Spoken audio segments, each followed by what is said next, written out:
Some things happen without explanation. Some experiences haunt people for a lifetime. This is where I tell those mysteries. And remember, not everything can be explained. Story. My wife has been peeking at me from around corners and behind furniture. It's gone from weird to terrifying. My wife Lynn and I have been together for 6 years and married for 11 months. Our entire history together has been very normal, and never once have I noticed any weird behaviors or red flags. I can't stress enough how out of character this whole thing is for her. Lynn is very kind, intelligent, and thoughtful. She's always been the no-nonsense type of person. Being childish or trying to scare me is not something she'd normally do. She doesn't even like watching horror movies. When we first started dating, she agreed to watch The Shining with me because she knew how much I loved horror. She was so scared that she didn't even make it through half of the movie before we had to turn it off. She isn't into anything creepy and has never been into pranks. It's just not her cup of tea. And that's fine. But that's what was so strange about this. It's just so unlike her. I should also add that she never had any mental health issues, and as far as I'm aware, it doesn't run in her family. I know some people are able to hide their mental health problems, but in the 6 years we've been together, I think I'd have seen some sort of sign. 2 months ago, I was in the kitchen making myself some coffee before work.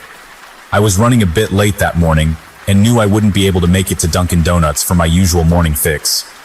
I took a sip of my coffee as I hurried down the hall towards the front door when I happened to notice Lynn peeking at me from around the corner ahead of me. I could only see her eyes and a strand of her long, dark hair hanging against the wall. The rest of her body was concealed behind the corner. I nearly spilled my coffee when I saw her. I did burn the shit out of my lips. "Geez, Lynn," I said, wiping a few drops of coffee from my pants. "You scared the shit out of me." She immediately popped out of view like a little kid that had been caught. I heard her scurry off towards the living room, and by the time I got to the front door, she was out of sight. It was really weird, and just totally out of character for her, like I said. But I also found it kind of funny that she was being more playful and a little less serious.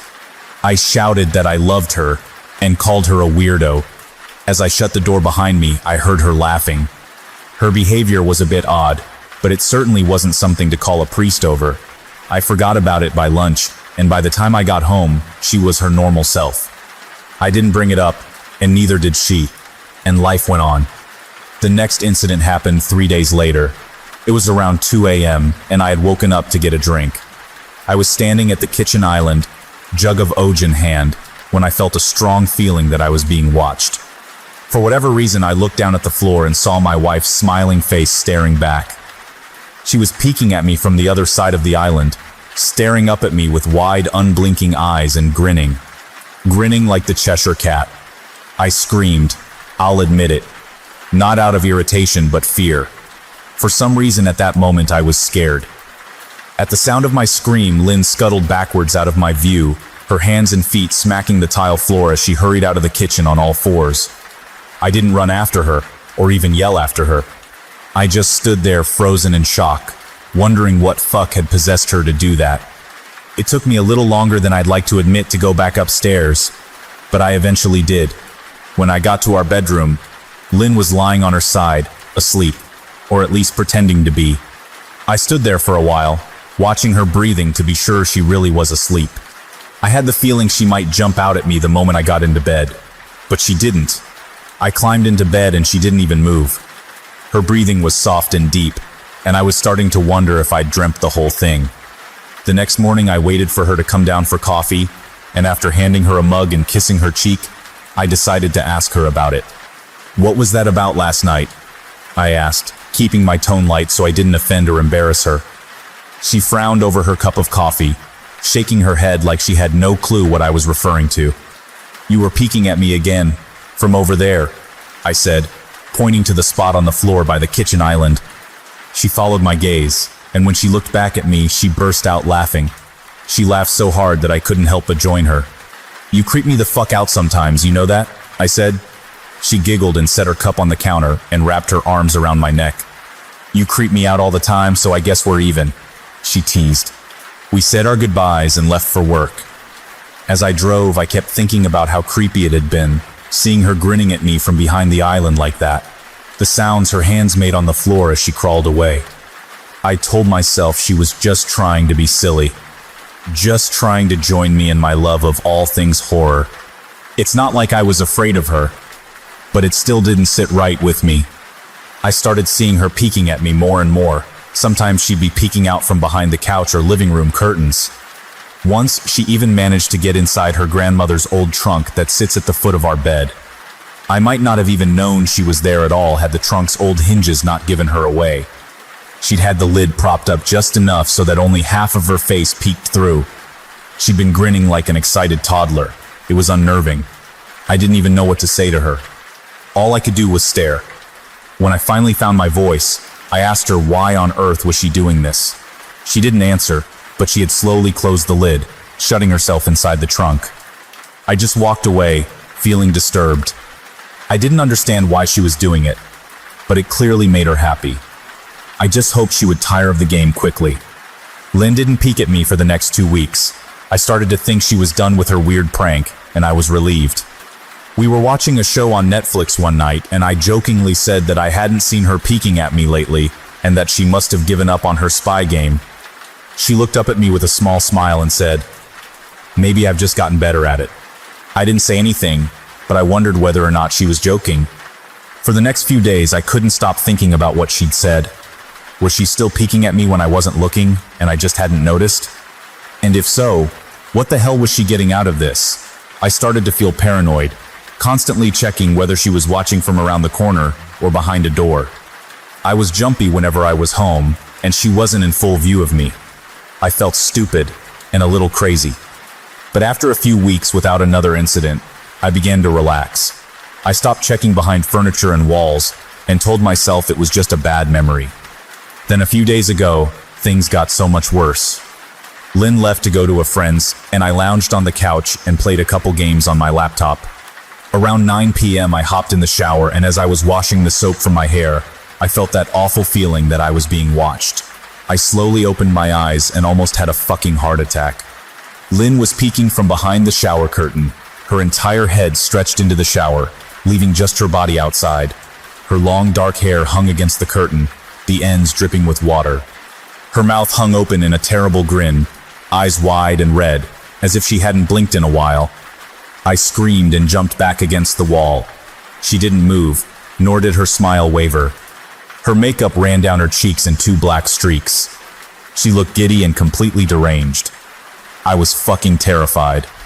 We stood like that for a few moments, neither of us saying a word. Finally, after what felt like forever, she slowly pulled her head back out of the shower, and I watched her blurry figure through the curtain as she moved backwards towards the bathroom door. A second later, the bathroom door slammed shut, hard enough to rattle the mirror. I screamed again and jumped out of the shower to lock the door. I stayed inside the bathroom for over an hour. Maybe I overreacted to some of you, but joke or not, I wasn't going to put up with the crazy shit anymore. That's what I kept telling myself as I paced in my bathroom, stopping to listen at the door every few minutes. Suddenly, I heard a muffled sound, and I pressed my ear against the bathroom door, straining to listen. I couldn't hear anything, but I envisioned Lynn standing on the other side of the door, giggling at her joke. I felt a surge of anger.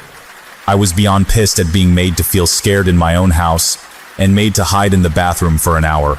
All for what? Some joke? If it was a joke, it was an awful one. "What the fuck, Lynn?" I snapped. "This shit is getting really fucking annoying." I waited for her to apologize, or to call me a jerk. But instead, I heard a faint moan, so quiet I wondered if I heard it at all, and then complete silence. "Lynn," I called out, not able to even hide the shakiness in my voice. I got no response, just my own heavy breathing. "I swear to God, just fucking stop it," I yelled, pounding my fist on the door. I waited for her to cuss me out, something I would expect from me talking to her like that. I never screamed at her before. But there was nothing. Just the occasional drip from the shower head. I won't deny that I was scared. Too afraid to open the damn door and face my own wife. I waited another 30 minutes or so, which feels like a fucking lifetime when you're scared. Finally, I decided I wasn't going to spend the night hiding in my bathroom, so I got down on my knees and peered under the door. I almost expected to see her face peeking back at me, but thankfully I didn't. I could see straight down the hallway to the top of the stairs, but no Lynn.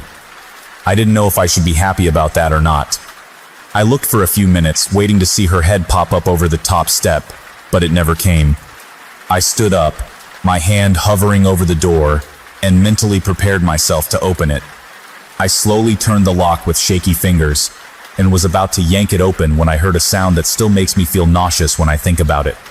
A moan, louder than before, but this time I was able to tell just where it was coming from. I turned my head to the closet door as if in slow motion, and locked eyes with my wife, who was peeking out at me from the slight gap. Her eyes were still wide as ever, and her mouth was hanging open in the most grotesque gaping smile I'd ever seen. I didn't even scream. I was too scared for even that.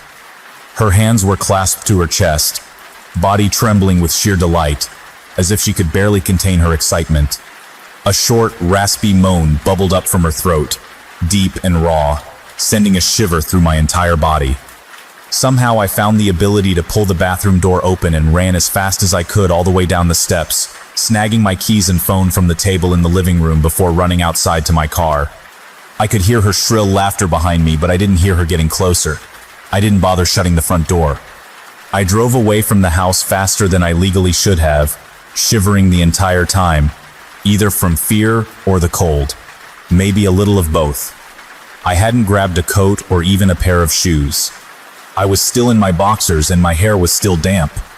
I drove straight to my brother Chris's house about 40 minutes away, ignoring any and every call and text I got.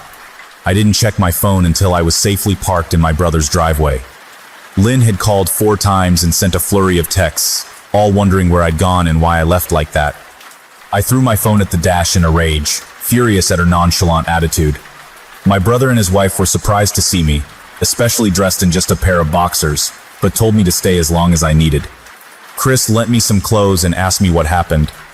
I told him Lynn and I had a fight, but didn't get into the details.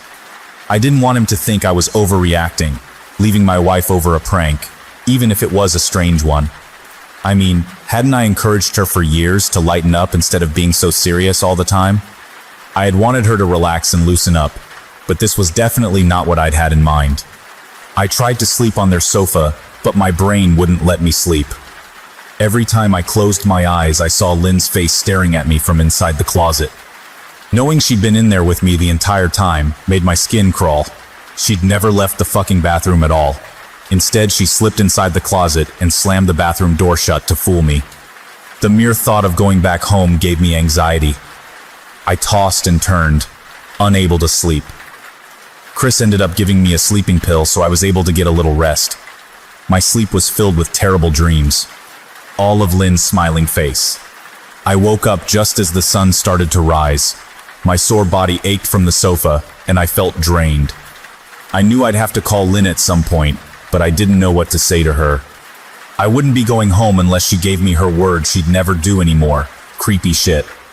I just wanted my wife back. Her normal, serious self never looked so good to me. I was contemplating calling her and telling her that, when that familiar feeling came over me, I was being watched. I was staring at the ceiling, my heart in my throat. I didn't want to look away, but the longer I ignored the feeling, the worse it got. My eyes drifted away from the ceiling almost on their own. Her face was pressed up against the window beside the couch, staring down at me with that same gaping smile.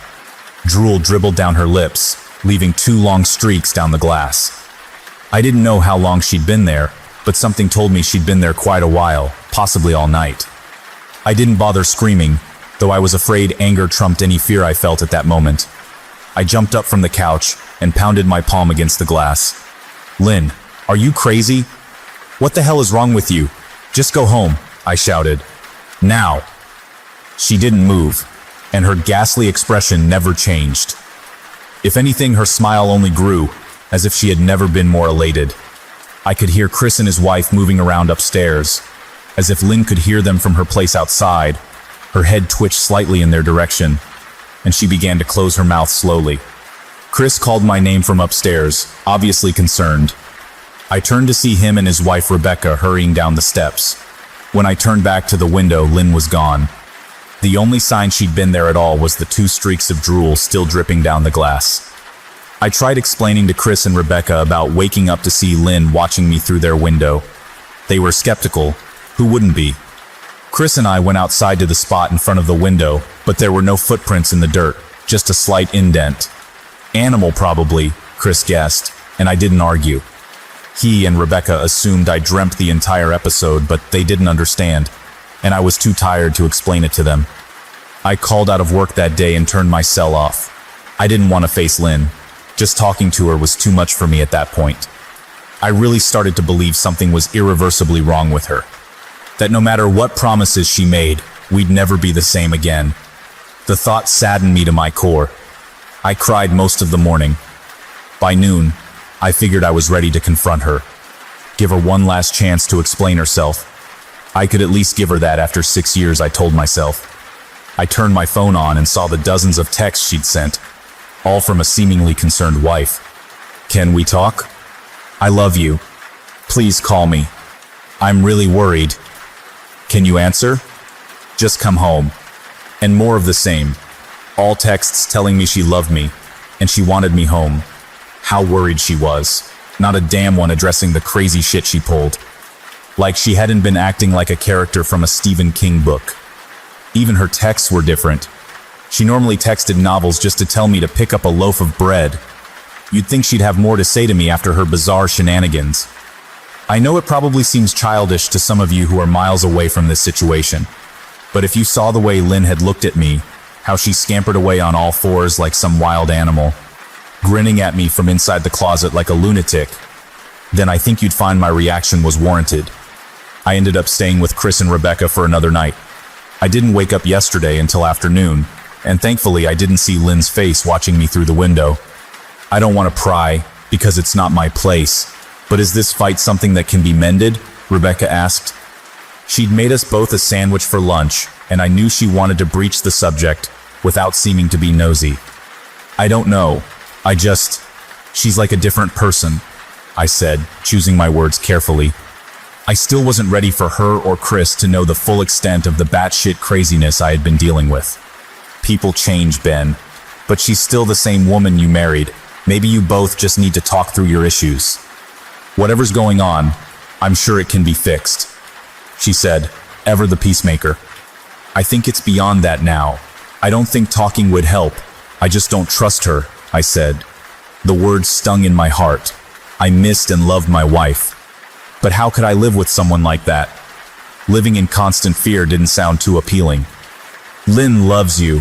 She has to be absolutely crushed, she said. I don't know about that, I said. Well, she certainly seemed like it to me. I've never seen her so upset. Very much unlike the Lynn I know, Rebecca said, shaking her head sadly. It took a full minute for her words to really sink in, and when they did, I felt dread worming its way through my skin. Wait, what do you mean? You saw her? You saw Lynn? I asked, my mouth suddenly dry. Rebecca nodded casually, as if that fact wasn't nightmare fuel. Maybe for her it wasn't. She stopped by this morning just after Chris left for work, she said, cleaning the plates from the table. I didn't see her car though. Maybe she took an Uber or something. Beck, what did she say? Did she come inside? I asked, sweat starting to break out on my forehead. I began looking around, examining corners as though a predator lurked behind them. She just asked if you were awake yet, and I said that you weren't. I asked if she wanted me to wake you, but she said no, just said to let you sleep. She said as she washed the dishes. That's all? She didn't say anything else? I asked. She looked awful though, like she hadn't slept in days. I think you should call her. I got up from the table and thanked Rebecca for lunch. I felt a little bit better at the knowledge that at least she hadn't come inside. Still, I needed to double check that the doors were locked. I sat for a while trying to figure out what to do next. I didn't want to go home, but I felt that I owed it to Lynn to help her if I could. Hadn't I swore an oath to love and honor her through sickness and in health? Clearly she was very sick. If she was sick, which I truly believe she was, I had to try and get her the help she needed, but I didn't even know where to start.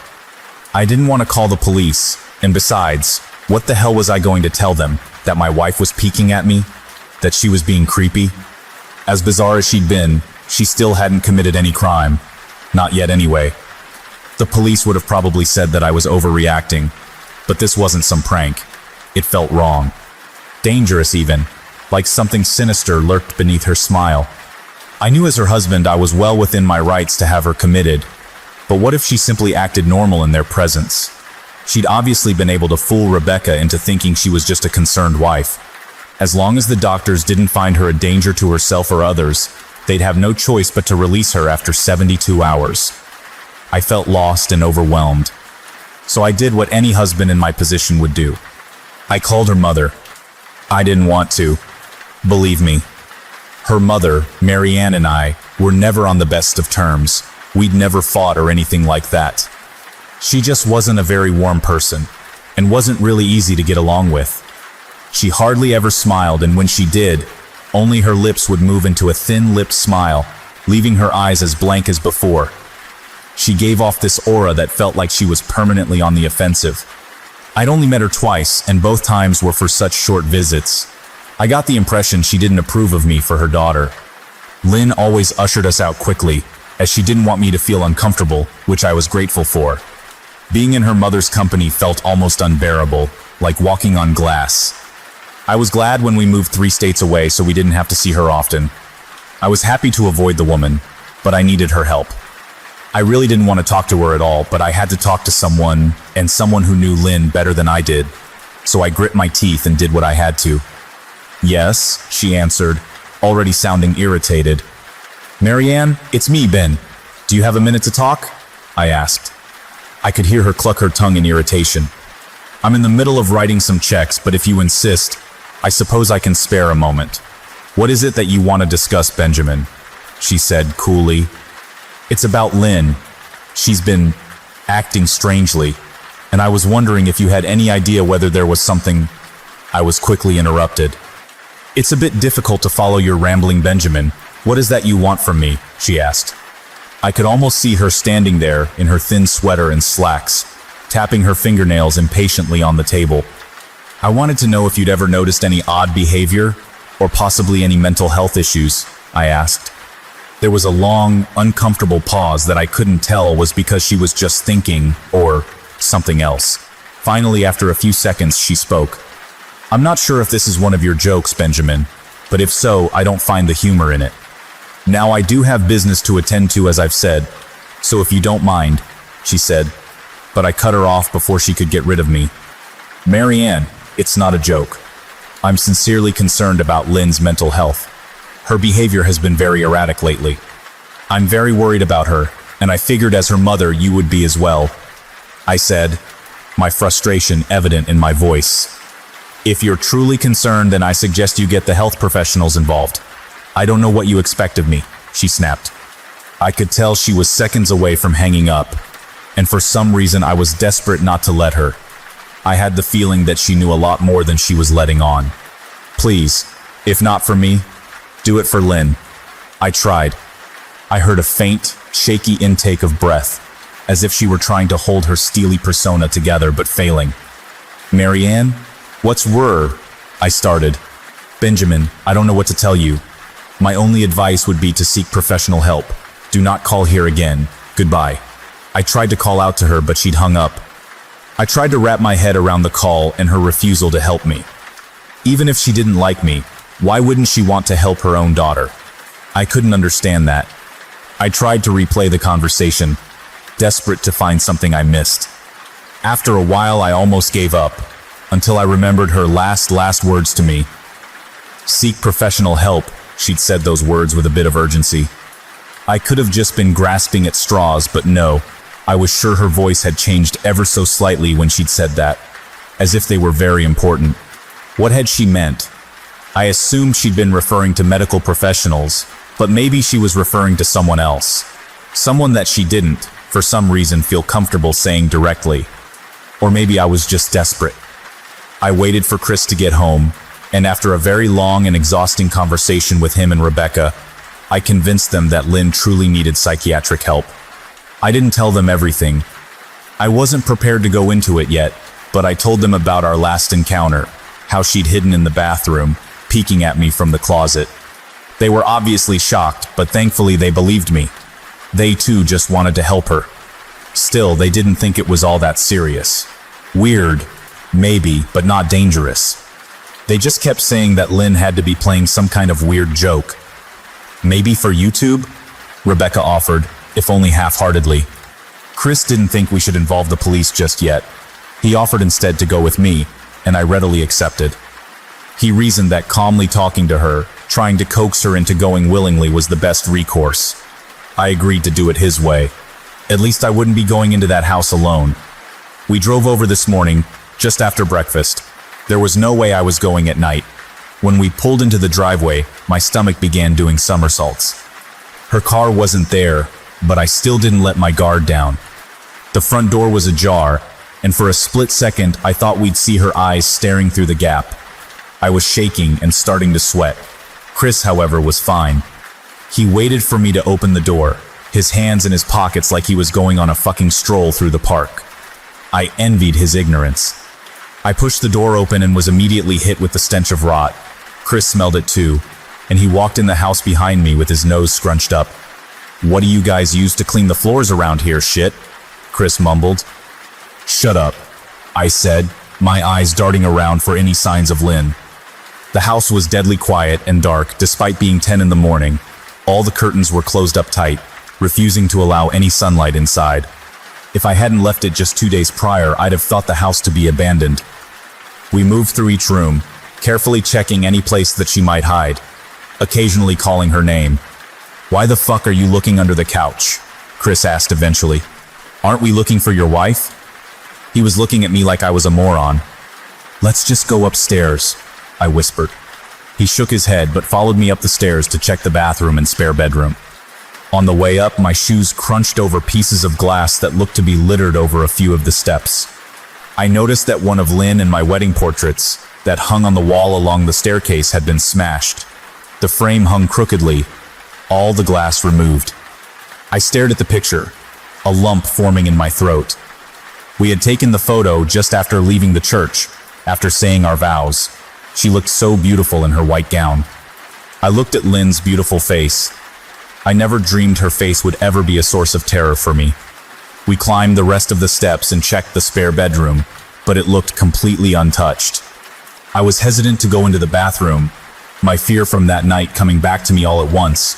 Chris noticed and offered to go in by himself, but I couldn't let him do that.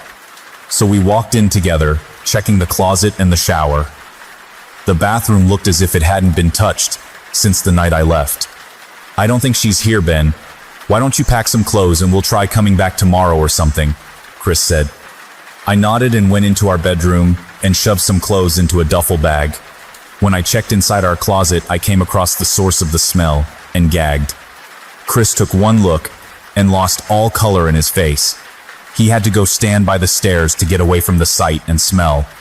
I gazed down in shock at what lay inside my bedroom closet. Soaking into the rug were at least a dozen eyeballs, all carefully laid out in pairs. Some were as large as a quarter, while others were as tiny as a marble. I stared down at the eyes she'd collected from small animals, and I wondered how she'd gotten them, and shuddered at the thought. Man, I thought I had it bad with Becca's shoe addiction. But fuck me. Your wife's in here collecting eyeballs, Chris said, gagging. Ben, I think we should go, he called from the hall. I'm getting nauseous. All right. I grabbed my duffel and shut the closet door on my new nightmare. I stepped out into the hall and took a deep breath of air. I could taste the rot on my tongue and I couldn't help but gag. Who the fuck lines up eyeballs in their closet like that? Chris mumbled. I tried to tell you she needed help, I said. She doesn't need help, Ben. She needs a fucking exorcist, he said. You coming or what? I can't stand the smell any. His words died in his throat and his eyes grew wide with fear. I didn't ask him why. I could feel it. Someone was watching me, and I didn't think it was the eyes in the closet. I turned around, my eyes slowly scanning the bedroom. Christ, I whispered, as I finally saw what we'd missed. Under the bed, curled on her side, watching us with the excitement of a kid on Christmas morning, was my wife. She held her hands together just under her chin, and they were shaking eagerly.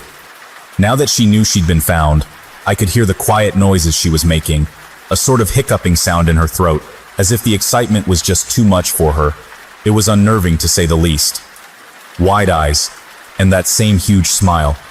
Everything in me told me to run, but I forced it away. This was my wife. No matter how twisted, she was still the woman I married. I had to help her. "Lynn," I said softly. She didn't respond, but her head bobbed back and forth in two quick little movements, as if she were nodding. "Baby, I just want to help, okay? Can you let me do that?" I asked. I had taken a single step forward, approaching her like some kind of dangerous animal. "I love you, Lynn," I said softly, taking another step closer. She let a tiny moan escape her wide-open mouth, and I had to resist the urge to run. Her shoulders were starting to quiver, and her eyes grew as large as saucers. I crouched down so I could see her better, and immediately saw the blood. Her hands were covered in it. They trembled more the closer I got, as if she was barely able to contain herself. "Lynn, are you hurt? You're bleeding," I said. She bobbed her head again, her bloody fingers moving up and down, as if playing an invisible piano. They occasionally grazed her chin, leaving smears of blood on her skin. I wanted to recoil in disgust. The smell that was coming off of her was revolting. I could feel the vomit trying to climb up my throat.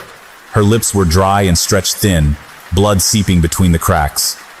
I knew she wouldn't come out on her own, but I didn't want to leave her in the state she was in.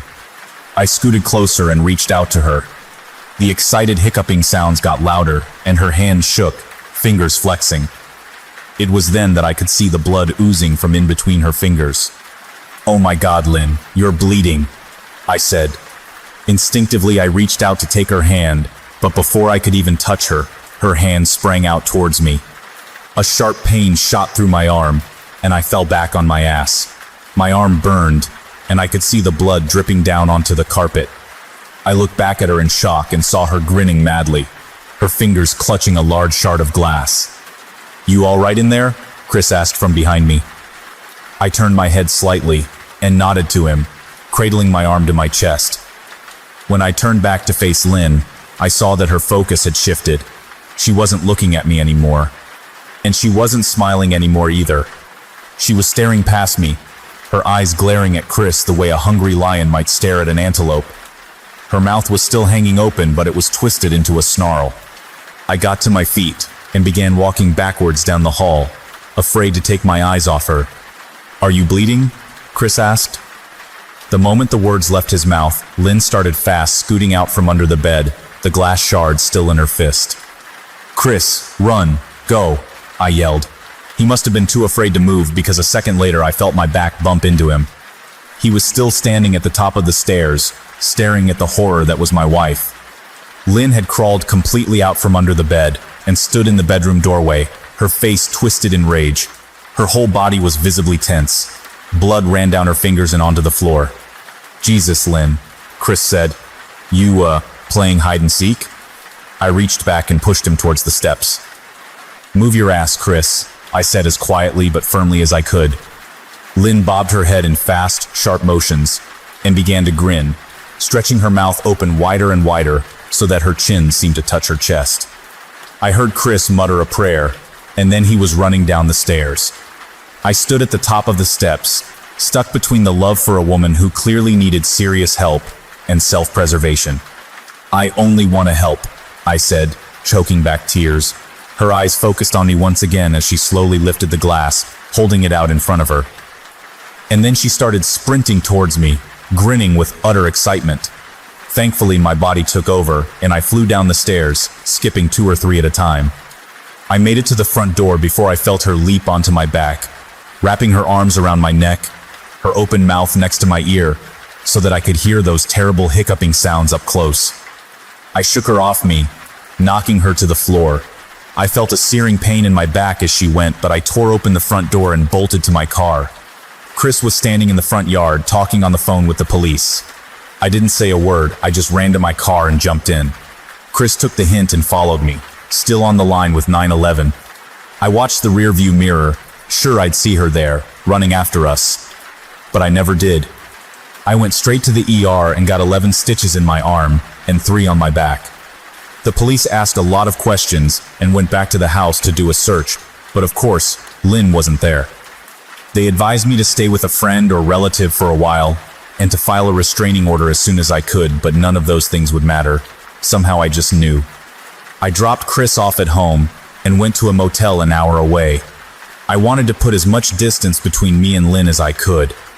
This is where I've been for the last 4 hours. I thought maybe the police would find her, maybe they'd get her the help she desperately needs. But now I don't think so. Because 40 minutes ago, I got a text from an unknown number. Just 3 words. I found you. And a picture attached. The picture was dark and grainy, but I instantly knew what it was. There was no mistaking my wife's eye. I started typing this out immediately after. I don't know what to do. I'm alone and scared, and I can't help but feel that I'm being watched. Story: Maria on the Moon. Did you know that early astronomers thought there were oceans on the moon? I asked, looking up from my book. My mom shifted in her bed, a tangle of IV tubes shifting with her. Of course, the moon seems like the perfect place to find an ocean. What a shame we never found water then, I said, because those false seas, astronomers called them Maria. Mom smiled. How sweet of them to name the moon oceans after me. Well, they didn't find any oceans, I reminded her. Maybe they just didn't look hard enough, she replied, a little laugh slipping from her lips. For all of the pain she was in, all of the fear she must feel, my mother always had the kind of laugh that could light a candle. We were in her hospital room, the same one we'd been in and out of for the last year and a half. Sometimes we had a roommate, sometimes we were alone. Always she held steady enough for both of us, the rock I tied my hope to, the wall against the grief I knew was coming. Cancer is such a mundane word for something so hungry and cruel. I've noticed medicine does that a lot, covers horror with tedious language like a bedsheet over a body. Malignant, inoperable, metastasized, terminal. But when she laughed, we weren't in the hospital anymore, we were home. When she laughed, she wasn't sick. She was young again, and I was a kid, and the world was a bright place begging to be explored. What a miracle my mother was. Cancer had taken so much from her, aged and hurt her, but it could never steal her laugh. That was hers to keep. How are we feeling today? The doctor asked. He came in less and less often. We could all sense this was the final stay in this room. Just brilliant, Doc, my mom said, struggling to sit a little higher. We can still go dancing later if you'd like, though we'll have to ask for my son's blessing. Ever since his dad died, Brian's been very protective of me. I put on a stern face. I'll need to know your intentions are pure, Dr. Bradshaw. As the driven snow, he played along. But I might need a rain check on the dance, Miss Willen. I'm not as young as I used to be. He emphasized his age, running his fingers through gray-white hair. My mom tapped her bare scalp. Right there with you, Tiger, she said. Dr. Bradshaw smiled, but I could tell he was burdened. I saw him glance at the small idol I'd placed on my mother's nightstand. The talisman was a miniature oak tree carved from gray soapstone. There were 4 faces etched into the tree, a sentry against ill health and bitter spirits. I could tell the stone tree made the doctor uncomfortable. In all honesty, I had a tough time looking at the idol for more than a few seconds. The faces were each whittled in vivid expression. The face closest to my mother's bed was smiling kindly, and the face pointed towards the door was snarling, meant to ward away harm. The final 2 faces were both weeping.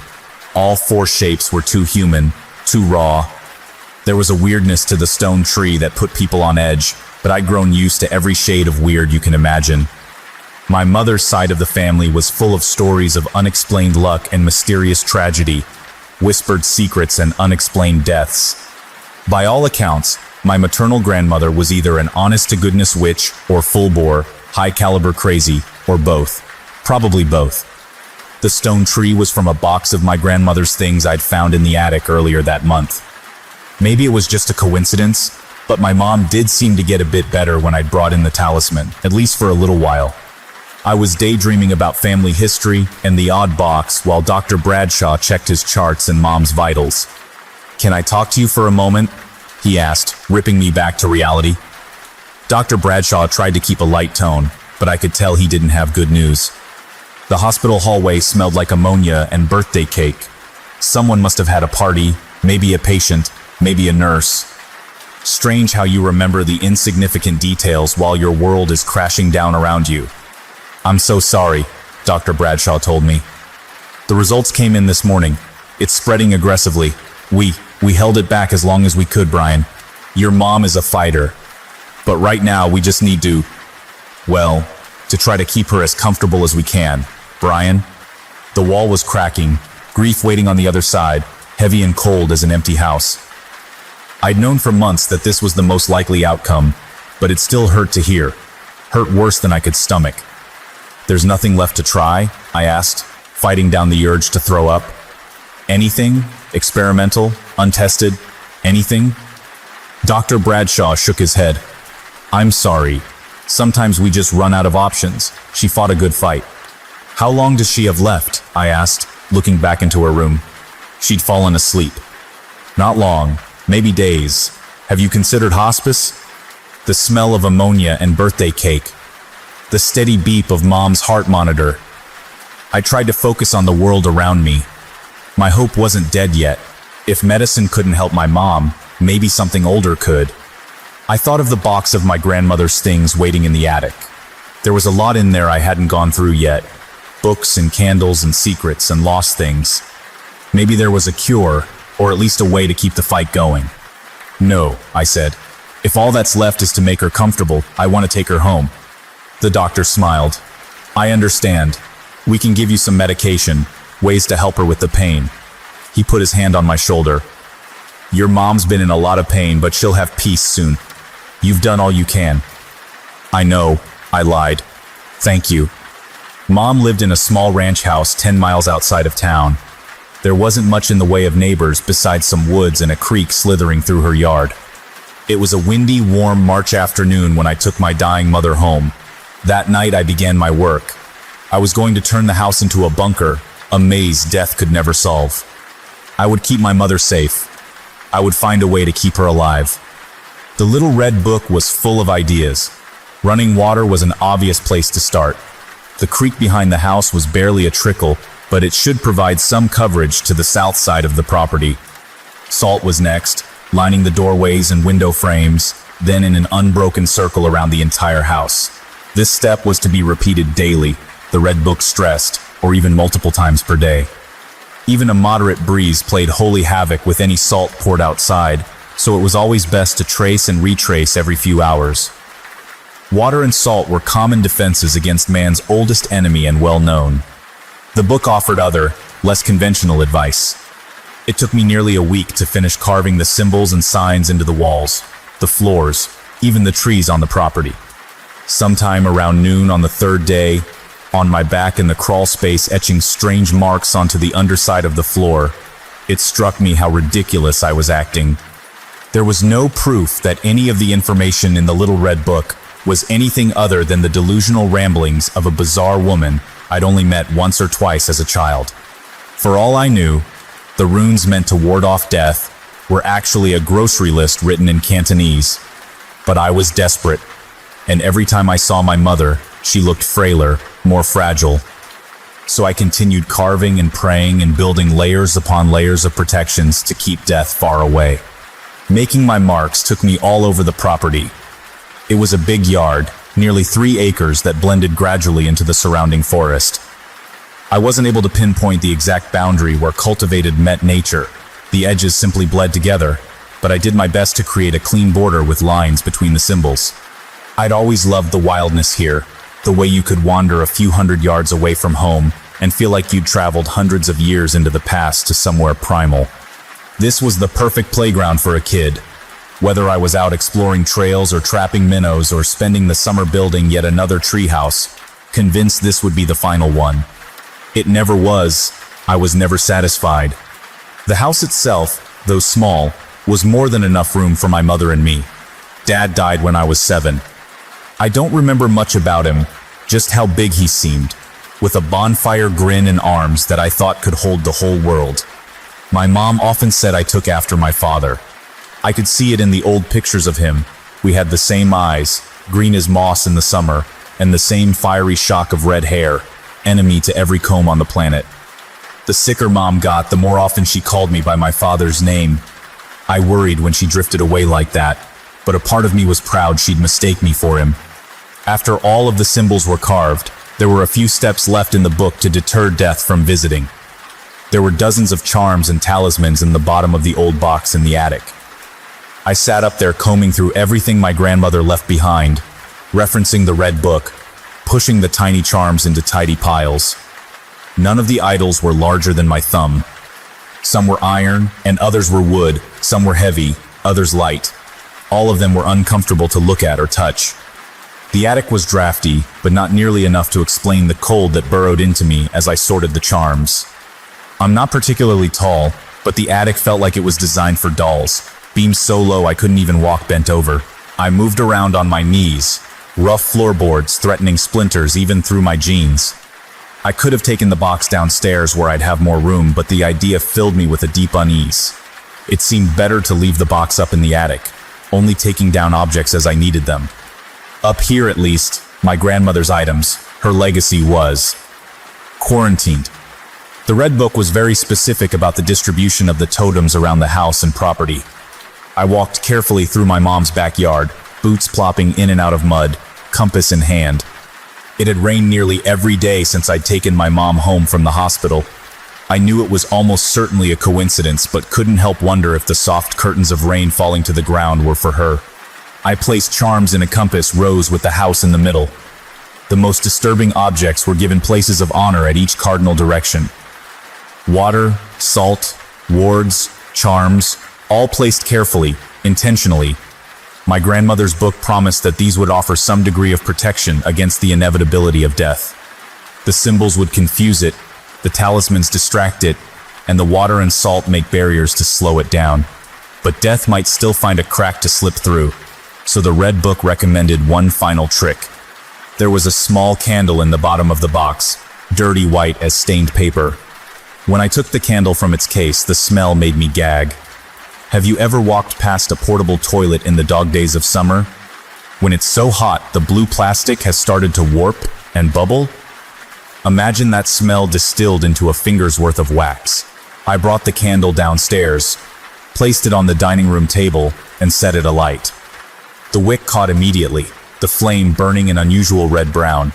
No heat came off of the candle, and it actually seemed cooler the closer I moved my hand to the fire. Once the wax began to melt, the smell was 10 times worse than it was back in the attic.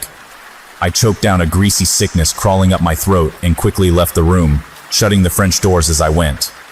That helped trap the odor, but I couldn't shake the sense of nausea. I went to check on my mother. "Do you remember the day you ran away?" my mom asked, sitting in her bed, lunch untouched on the nightstand beside her. I didn't think she had any weight left to lose before she was nothing but bone and memory. Her skin was rice paper over a frame that seemed smaller every day. Her eyes, though, no matter how fragile the rest of her became, remained two little lanterns against the dark, blue, and bright, and alive. "I didn't make it very far," I answered, "and I wasn't really running away only, stretching my legs." Mom smiled. "You told me you were leaving for the circus. You wanted to be either a lion tamer or a strongman or maybe a fire eater. I think I wanted to be all of that combined."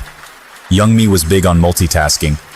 My mother turned, so she was looking out the window into the yard. "I was so scared when I found your note, the one saying you were leaving. My hands were shaking like you wouldn't believe when I called the sheriff and then Mr. Jonas down the way. It felt like we were searching for you for half the night, even though it couldn't have been more than an hour before we found you there, lost in the woods, wandering around and shivering. You hadn't even brought a jacket." I sat next to my mom on the bed. "Yeah, I didn't exactly plan ahead for my circus escape. I remember getting over the idea real quick, but I couldn't find my way back. I'm glad you found me." "I'm glad too," my mother said, and I noticed her wipe away a tear. "I'm so glad. That hour you were gone, Brian, that was the most afraid I've ever been. Afraid we wouldn't find you. Afraid you might be hurt or worse. I couldn't hardly breathe through the fear. Then, suddenly, You were there, and the relief nearly knocked me over. I think we stayed up together the rest of the night watching the stars. I wanted to make sure you could find the North Star in case you ever got lost again."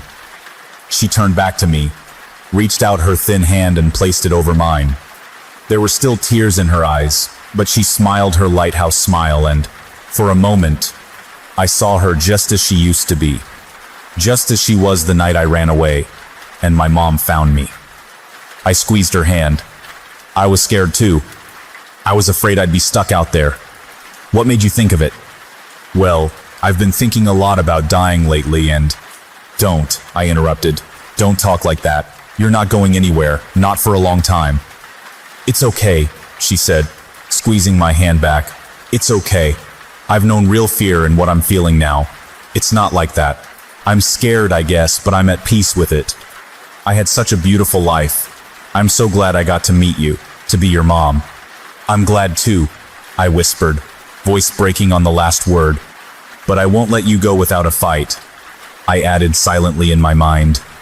Something was trying to get to my mom. The strangeness began the day after I lit the candle. At first it was small blips, tiny wrongs that I chalked up to my imagination. Doors I knew I'd closed at night were open in the morning. Food began to rot and spoil within days of me bringing it into the house. Eventually, food would go bad almost immediately. Every few hours, the television in the living room would either turn off if it was running, or on if it was off. Clocks would stop overnight, always at 3:03 a.m. Shadows began sticking to the corners of rooms independent of any light sources. The shadows were stubborn, and they would linger for as long as I would stare, then disappear when I blinked. I began hearing bumps and knocks at all hours, and sometimes, when I'd enter an empty room, I had a sharp, fleeting certainty that it was only just occupied. I avoided the dining room except to check in twice a day to see if the candle was still burning. The smell was vicious and would claw its way into your throat and nostrils the moment it was given a chance.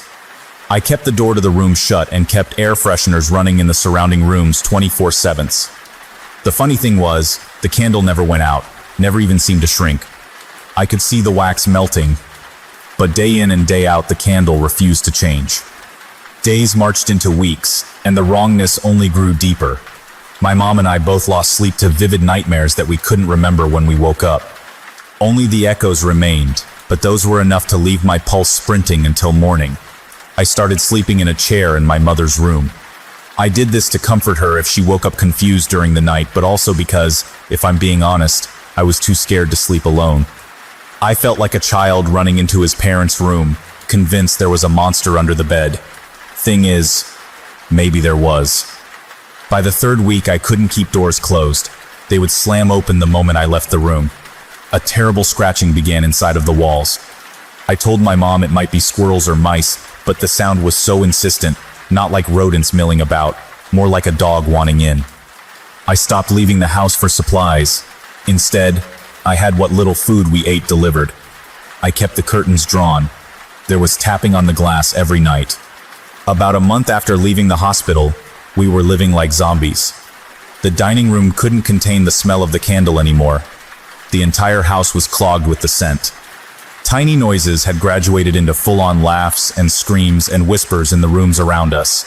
Something kicked the bathroom door so hard while I was taking a shower that the hinges warped. I covered every mirror in the house. I'd started to see things in the corners looking back at me, half-hidden faces, shapes that skittered away as soon as I turned around. Mom was drifting further and further away. She had long moments of confusion where she'd forget my name, forget where we were. Sometimes, she'd think I was my dad. Other times, she'd just stare at the wall for hours, growing fainter and fainter each day, like a Polaroid left in the sun. But she was alive. It was clear that we were under siege by something. My world shrank to only one room, and every trip to the bathroom, or to answer the door for food, felt like going over the trenches. The noises kept getting worse and worse, the shadows closer, the sense of movement around the house sharper. Every now and then, I would feel hot breath on the back of my neck, or walk through a cold patch hanging in the air. I stopped bothering, redrawing the lines of salt around the house. I knew, deep in my bones, that as long as the sickly candle burned, death could not take my mom away. On the 33rd day after leaving the hospital, I woke with a start from a nightmare, only to find my mom's bed empty. She hadn't been able to walk the past week at all, so my first feeling was hope that she might be improving, at least a little. Then I noticed the odor we'd been living with for weeks was gone. "Mom!" I shouted, running in bare feet out of the room. I found her in the dining room, the door wide open. She was standing at the table, frail as a neglected scarecrow, bobbing back and forth. Her hands were hovering over the candle. The flame was out. "Why did you do that?" I whispered. Mom, are you okay?" I padded into the room, the wooden floor freezing cold. My mother didn't react to my presence. She just continued rocking side to side. I realized she was still asleep. "Mom?" I gently shook her shoulder. "Wake up." Her head snapped back and she nearly fell. I caught her on the way down. It felt like she weighed nothing at all. "What's going on?" she asked, looking around the dark room. "Where?" "You're okay," I told her. "You were sleepwalking." "I was having the most unusual dream," Mom mumbled. "There were so many stars and—" She began to shiver uncontrollably. The cold hit me a moment later. I let out a gasp. The house was chilly before, but the dining room was near Arctic. My breath bloomed into a thin cloud in front of my face. I became acutely aware of the complete silence filling the house. Then I heard scratching. It was coming all throughout the house, deep tearing sounds at the walls around the dining room. Footsteps came immediately after, heavy and fast. Somewhere in the house, a window shattered. "Brian," my mother said, holding on to me. "Don't worry," I said. "Everything will be." My voice deserted me as a massive shadow unfolded in the corner of the room. It was shaped like a man but tall, so very tall, and it was fast. Before I could yell, the shadow was on us, pouring over my mother. In the space of a heartbeat, she was simply gone. "No," I whispered, clawing at the dissolving shadow where my mom used to be. "No, no, no, no, number." The shadow was disappearing like a puddle sinking into the floor. There was a texture to it, oily and too slick to hold. I thought of my mother the night she found me lost in the woods, the night I'd run away. Her face filled my memory, her lighthouse smile. I remembered the relief I felt when she found me, the overwhelming love. I held on to that feeling, clutching it close. "You can't have her," I whispered. I closed my fist around the last threads of the shadow. There was a terrible sensation of pulling. It was like I'd caught a horse by the tail, and it was trying to shake me, but I held on. A sense of ripping and being dragged. It was a riptide with a mind of its own, but I held on. It could not shake me. The temperature was dropping every second, and I felt my vision growing dark.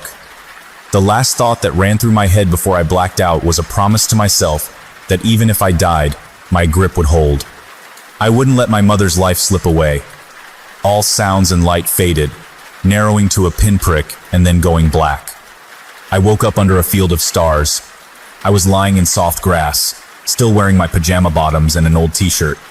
It was cool wherever I was, but comfortably so. I stood up. There were trees all around me, tall and close, stitched together with shadows.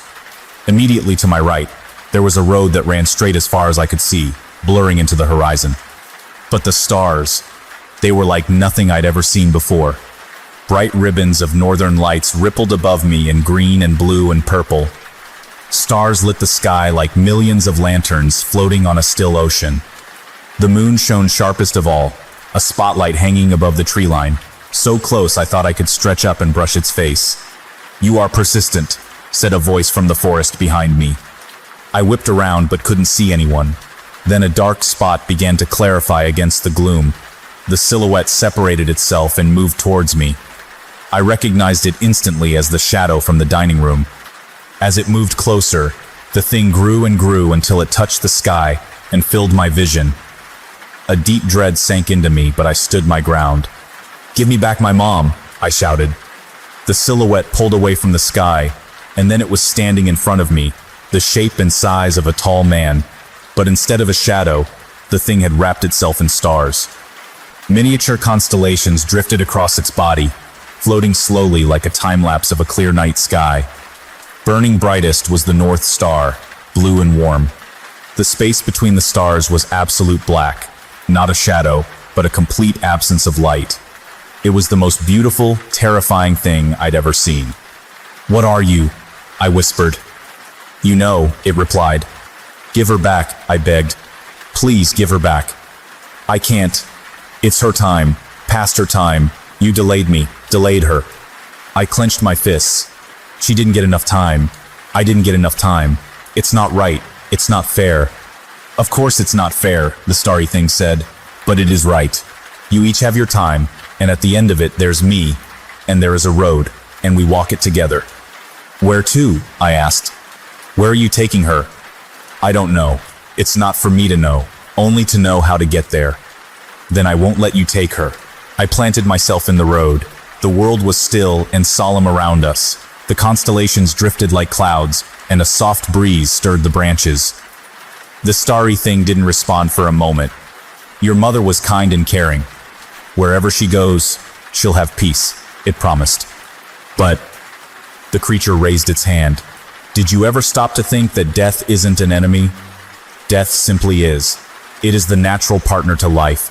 It knows no prejudice or malice, has no designs or ambitions. Your mother spent so long suffering, felt so much pain.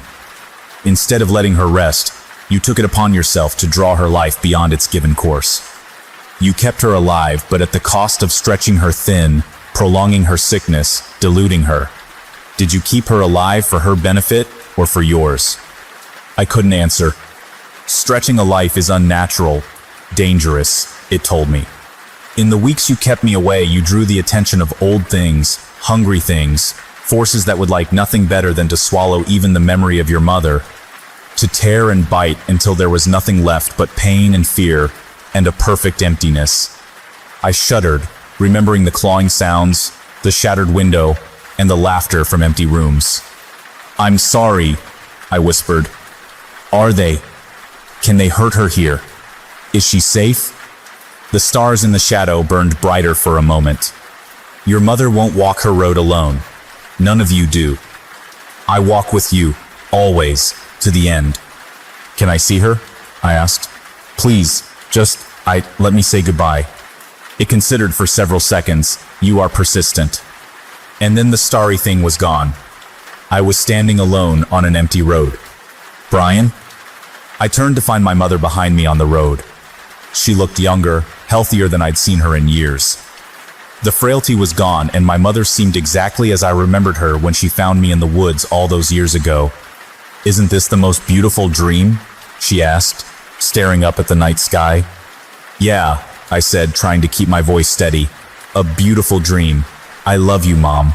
I love you so much, so very much." She smiled and touched my cheek. "I love you too. Don't cry, it's okay. I'll wake up any time now. I'll see you then." I nodded, wiping at tears. "Sure, yeah, I'll see you then." "What do you think is at the end of the road?" she asked. "Do you think I'll have time to find out before I wake up?" I looked out at the road, scanning the trees for any hungry shadows. I don't know where it goes, but promise me you'll be careful." My mom smiled wider. "Of course I'll be careful." "And she won't walk alone," said a familiar voice behind us both. I turned, expecting the starry thing, but the man standing on the road was entirely normal. The light from the moon was enough that I could see he had moss-green eyes and a bright shock of red hair. "Such a beautiful dream," my mother said. The man came towards us and took my mother's hand. He and I looked so alike. I could see why my mother confused us when she was sick. "Take care of her," I told the man. Just please take care of her. Make sure she gets where she's going. There are things out there that want her, to hurt her. It's my fault. I'm sorry. I'm so sorry." The man squeezed my shoulder. "She'll be safe, watched over. If the devil himself is waiting on the road ahead, he'll move. Or he'll be moved." I believed him. Thoughts raced through my head. There were so many things I wanted to say, questions, a million ways to say goodbye. I wanted to stretch out the moment for as long as I could, but I realized I'd already delayed my mother enough. "I love you," I told them both. "Goodbye." I woke up back in my dining room, sitting at the table, the unlit candle in front of me. The house was quiet and still. There was no more scratching, no sound or sense of life at all. I walked through every room. The house was empty. I was alone. I've spent the past couple months working on the house, erasing the marks I'd made, fixing up the property. Some nights I take long walks out into the forest. I'm far enough out in the country that on clear nights, it's like looking up at a sea of stars. I think about my parents the most during those walks. I grieve and remember in my own way. And I wonder where their road went, if they're still traveling, or if they reached their destination. I hope that their road takes them strange and beautiful places. When I walk at night, I look up for the North Star to keep from getting lost. Maybe they do the same. When it's full, I also look up towards the moon. I wonder if my parents had a chance to visit, to search for hidden oceans. I like to think they did, that the moon has at least one Maria, the one I love most. Story: only the classics. When we were growing up, Sean was closer to a brother than a friend. He must have spent more time at my house than his own. My parents knew Sean's home life wasn't exactly, it wasn't in any danger of being adapted into a Hallmark movie, that's for sure. So they let him spend the night anytime he needed to, or come over for dinner whenever he wanted, even spend the weekend. But my parents didn't realize just how terrible Sean's home was, not until it was too late to help him. They didn't know how ugly his world was because I never told them, and I'll carry the weight of that omission with me for the rest of my life. Sean's family moved in down the street from mine when he and I were both 10 years old. By 11, we were so close you could hit one of us and the other would feel it. Lord knows it seemed like I could feel it whenever Sean would turn up to school with fresh bruises on his arms, his legs, his ribs. You see, Sean's dad had the low cunning of all cruel things. He knew how to hide, to blend, to deflect. I was the only one Sean told how bad it was, but he made me promise to never tell. I think he was worried if people knew, someone would come take him away, leaving his mom living with a monster and no one to protect her. I know now that I should have said something, should have told someone, but we were 11, and I loved him like a brother, and a promise back then felt so heavy and solemn. Sean spent his 12th birthday at my house. By then, my parents knew his family wasn't going to celebrate anything, so my mom made a cake, and my dad picked up pizza, and the four of us had one of the best days I can remember. See, Sean and I had an unusual obsession. Old monster movies, especially the black and white Hammer horror pictures. We watched them on repeat any chance we could find, and we spent the whole afternoon into the evening marathoning, Wolfman and Frankenstein and the rest. Even though we'd seen the old black and whites a million times, Sean never got tired of them or wanted to watch any of the new stuff. Only the classics, Joey, he told me. People remember the classics. They're unforgettable, you know. They never fade away. I'll never forget that last birthday of his. I hope it was bright point for Sean. Even as a kid, he had the oldest eyes, soft blue, and cracked with worry. 2 weeks after he turned 12, Sean and his mom were both dead. The police caught up with his dad at a gas station in Easton. He confessed but never gave a reason for why he did what he did, why he decided to take my friend away. I think people like him don't need much of a reason. Some people just like hurting people. We all took Sean's death hard, but I was physically sick for weeks after. Part of it was grief, but there was also guilt. If I'd spoken up, I'd be sitting on the couch with Sean watching Van Helsing stake Dracula, instead of watching them lower my friend into the ground, on a bitter, bright winter day. A promise is a sacred thing, but silence in the face of malice only profits the monsters. Sean's death drained a lot of the color out of the world for me. I let fear in, not just let it in, but built it a home. My mind was clouded with nerves like tripwires. I stopped trusting, and I began cultivating the worry in my soul like some grim garden. For a long time, I struggled to see any good in the world, any light. Then I met Andy. Ginger, freckled, always grinning. Andy. It's cliché to say that falling in love can change your life and alter the way you see the world. But every cliché is grown from a root of truth, and Andy gave me a gift. She restored some faith in me, made me wonder if maybe, just maybe, people are inherently good and that the world can be a fine place, like Hemingway said, or at least worth fighting for. Andy was the best thing that ever happened to me. Then our daughter Emily was born, and I found myself waking up with a stupid smile nearly every morning, not sure how one man could be so lucky. But always in the back of my mind, there was the shadow of Sean. It weighs heavy, the absolute certainty that monsters exist and that innocence isn't a shield, but a beacon. Still, for a long time, we were happy.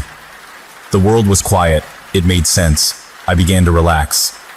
Then, one cloudy, cold December afternoon, I heard my wife scream, and I instantly knew the world had come to collect on all the happiness I'd borrowed. Joe. Andy had never screamed like that, not when she broke her leg or found a snake in the garage. I knew, with a father's certainty, that something had happened to Emily. I tore through the house, from my office to the kitchen in seconds. Andy was at the window. She turned when I thudded into the room. He took her, she told me, voice like the last breath of a drowner. A man just grabbed her. She was right there, in the yard. I looked out the window and saw a dark red sedan already at the corner of our street.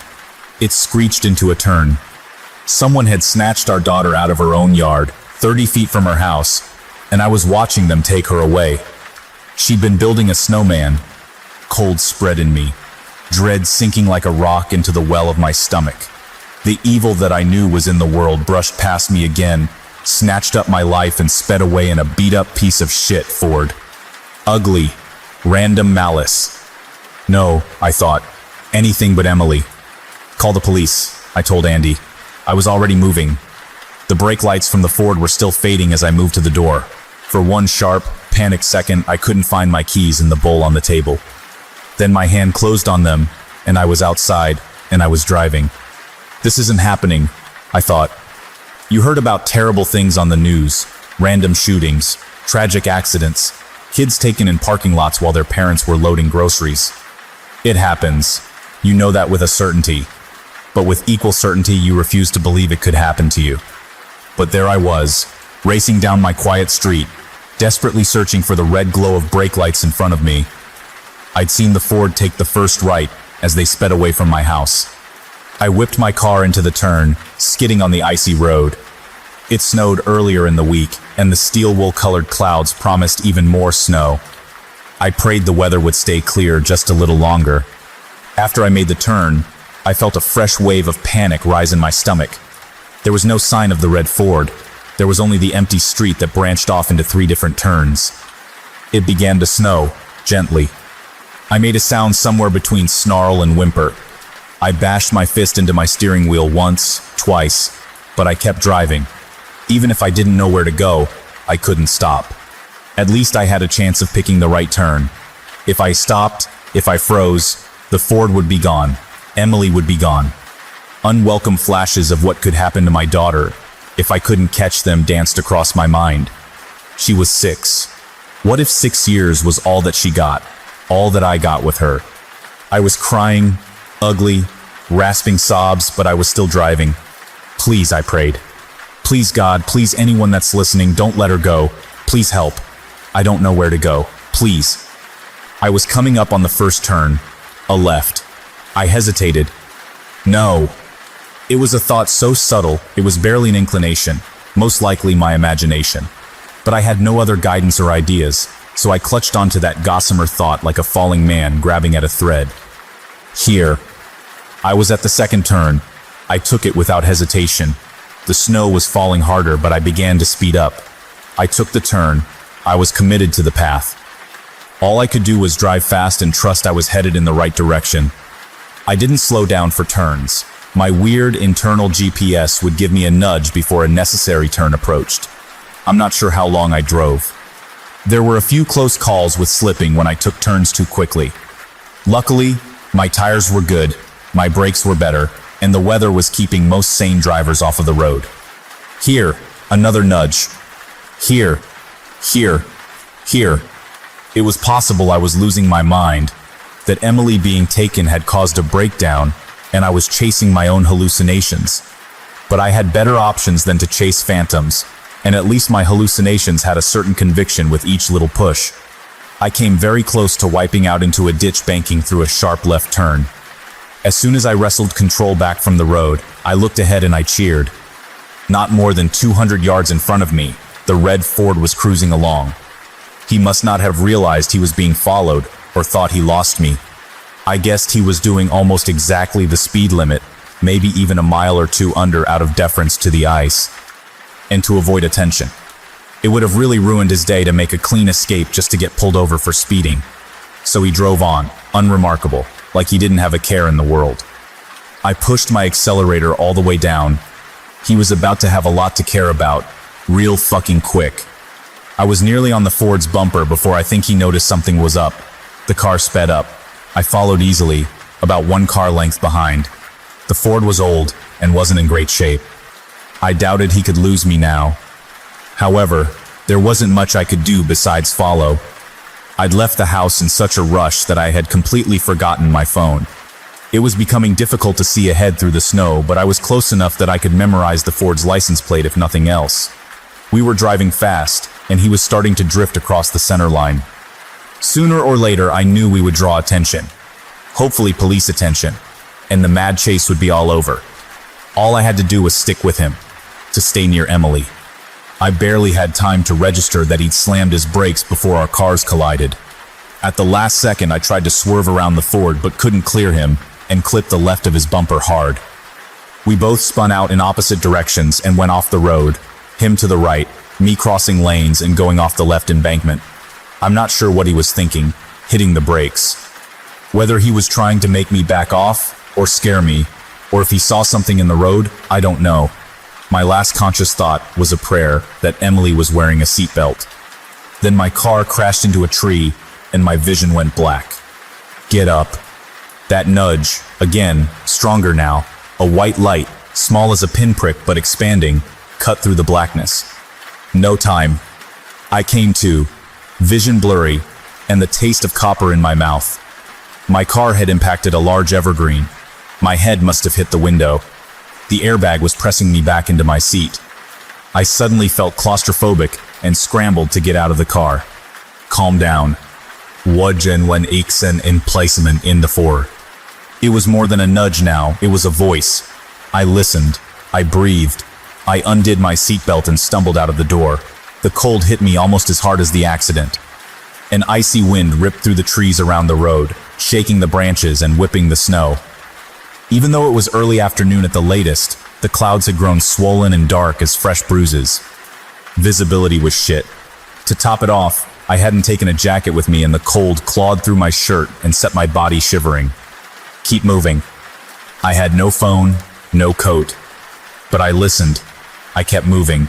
The Ford wasn't far away, across the road maybe 100 feet ahead of where I'd stopped. It was also pressed into a tree. I let out a little sigh of relief when I made my way over and saw that the impact was on the driver's side. Both of the Ford's doors were open. The car was empty. I looked for tracks, but the wind and still falling snow obscured the ground. The panic began rising again. I swallowed to keep it down. Shivering, arms wrapped around my chest, I searched for any sign of where they'd gone. To my right, ahead in the forest, I saw a light flash for a moment. It was bright white against the shadows in the woods, yet grainy, like it was coming through a filter. With no better options, I set off, trudging through the snow towards the light. Whenever I came close to where I'd seen a flash, a new light would flicker nearby. I kept following, and as I went, I felt the cold peeling away. There was a new energy in me, a resolve. The farther I went into the woods, the stronger I felt. I was committed to the path. Not far from the second or third light, I spotted blood on the snow. In the fading winter light, the blood looked smudged, dark red like the Ford. I let out a ragged breath and hoped the blood wasn't from Emily. There was more blood up ahead trailing towards a tight copse of trees. The light flashed again from the other side of the trees. I headed that direction as fast as I could trudge through the calf-high snow. I made it through the trees, and there was Emily. A tall man I'd never seen before was dragging her by the arm. He was limping and had a red stain all down his tan jacket. Emily looked shaken but not hurt. For the first time since she'd been taken, I felt a swell of relief. She was maybe 20 feet away, a small shape in a purple jacket against a field of white. Then the man looked back over his shoulder and saw me. He jerked Emily's arm hard, trying to get her to speed up. The relief I felt was immediately doused and replaced by anger. Anger is not really a fair word for the emotion I felt. This stranger had stolen my child, could have killed her in a car crash, and now he was hurting her, trying to drag her away. Anger isn't the right word at all. Rage doesn't do it either. I consider myself a more or less normal guy. I haven't even been in a fight since the 7th grade.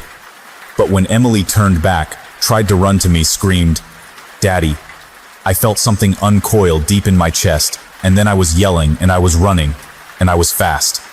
The stranger looked back again, stumbled and fell in the snow. Emily slipped away. The man tried to scramble back up, but I was on him.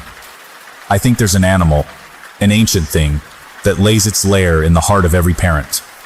No matter how civilized we become, no matter how soundly that inner animal sleeps, seeing your child threatened has a way of pulling that creature out, and it comes out ugly.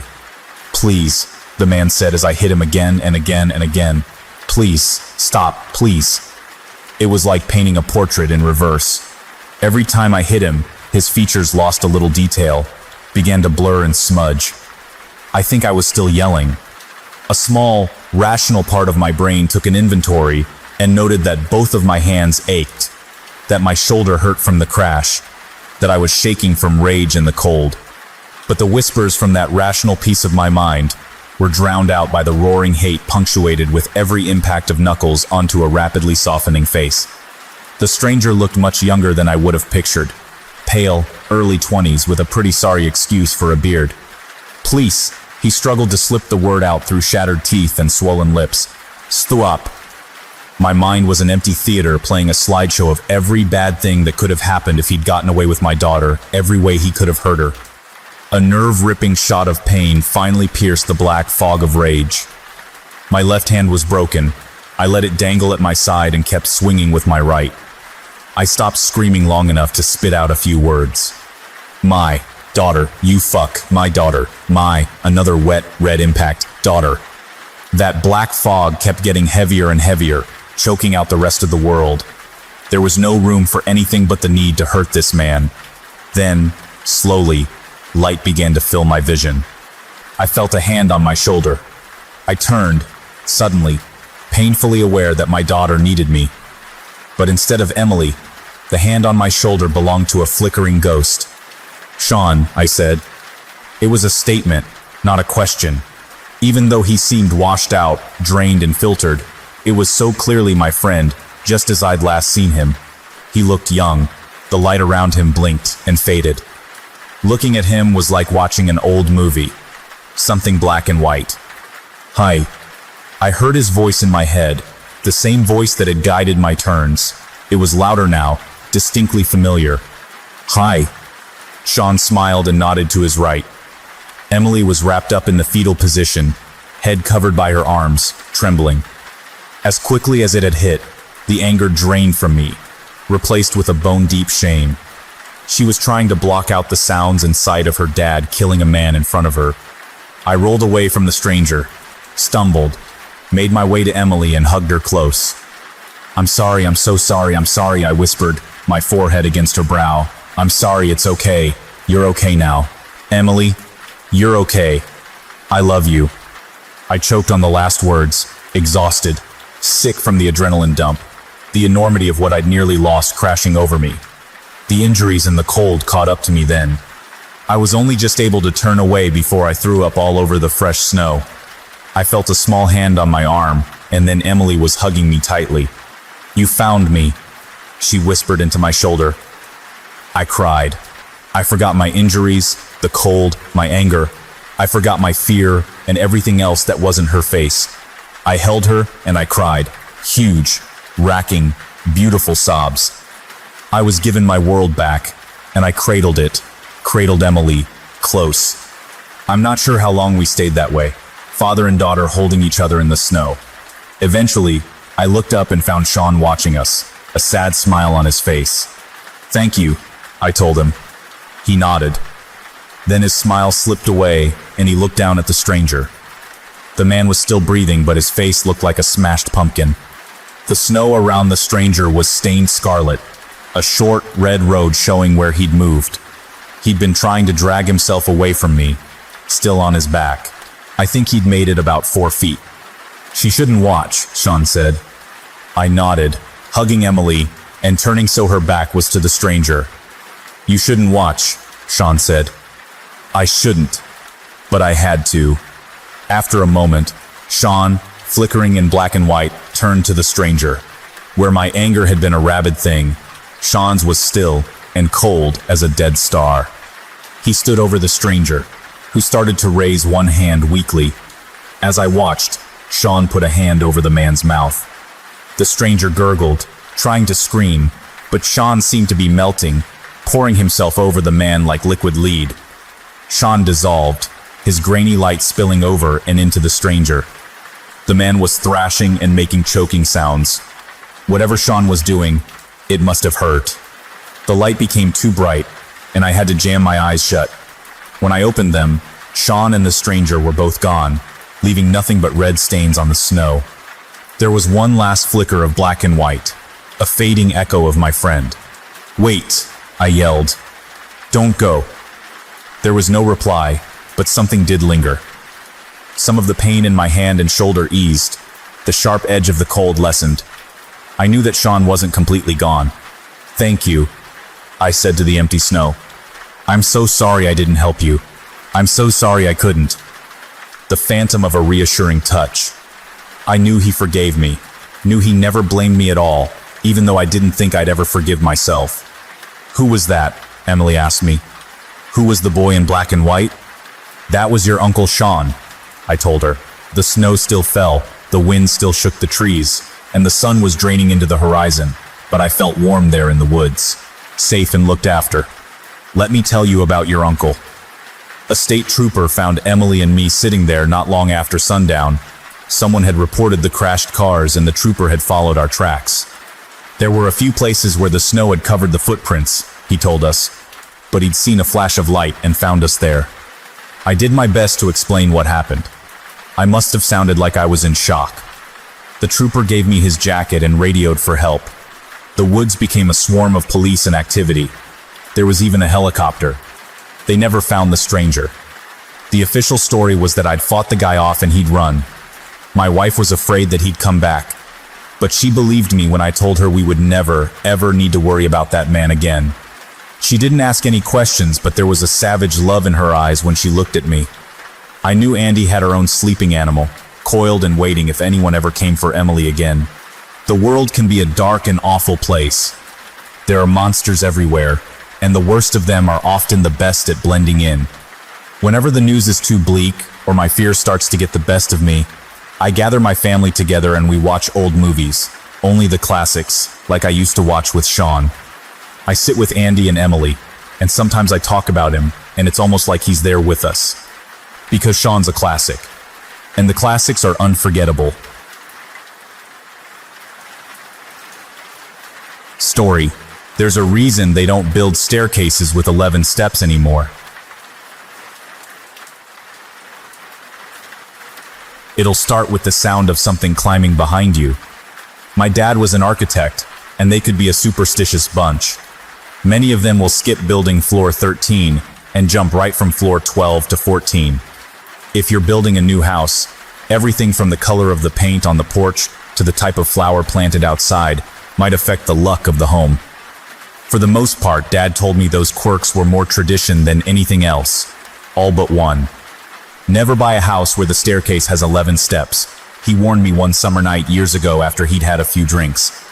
I grinned. Yeah, and always buy a new broom to go with a new house. I know the drill. Dad shook his head and looked out at the summer stars. He seemed far away. I know it sounds like the rest of the bullshit, Stephen, Dad said. But this is one that I think is true. I can't tell you why. You just wouldn't believe me. Do me a favor though. Count the steps when you buy a house someday down the line. If there's 11, buy something else. I promised I would, but it was a teenage promise made on a clear night when the weather was fine and the world felt far away. There was a girl with red hair and a gunfighter grin on my mind. She occupied my daydreams all that summer. Not much room left for such a small promise to take root.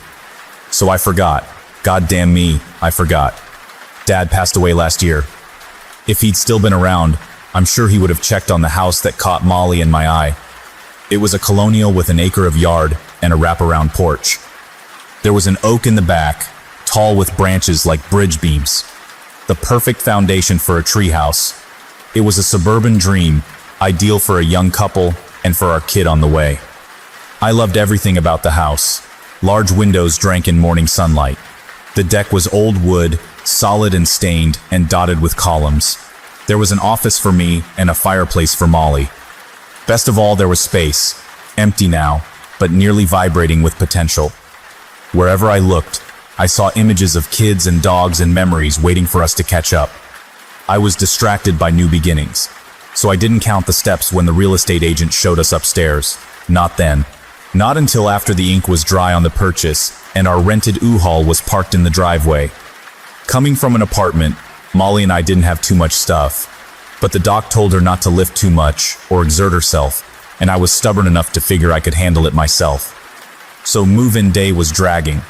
Fumbling to see over the edge of the nightstand, I was halfway up the stairs when I heard a heavy footfall behind me. "Hey, Moll," I said, shifting to look back. "I can handle the upstairs stuff if you want to get started with." The stairs were empty behind me. I felt it then, for the first time, a sense of unease mixed with guilt, as if I'd done something wrong or forgotten something important. "Hey, Molly," I called out. "What's up?" she answered from downstairs. "What are you up to?" I heard the sound of glasses clinking. "Unpacking kitchen stuff. You need a hand?" No, I think I got it. I moved slowly up the stairs, listening after each step.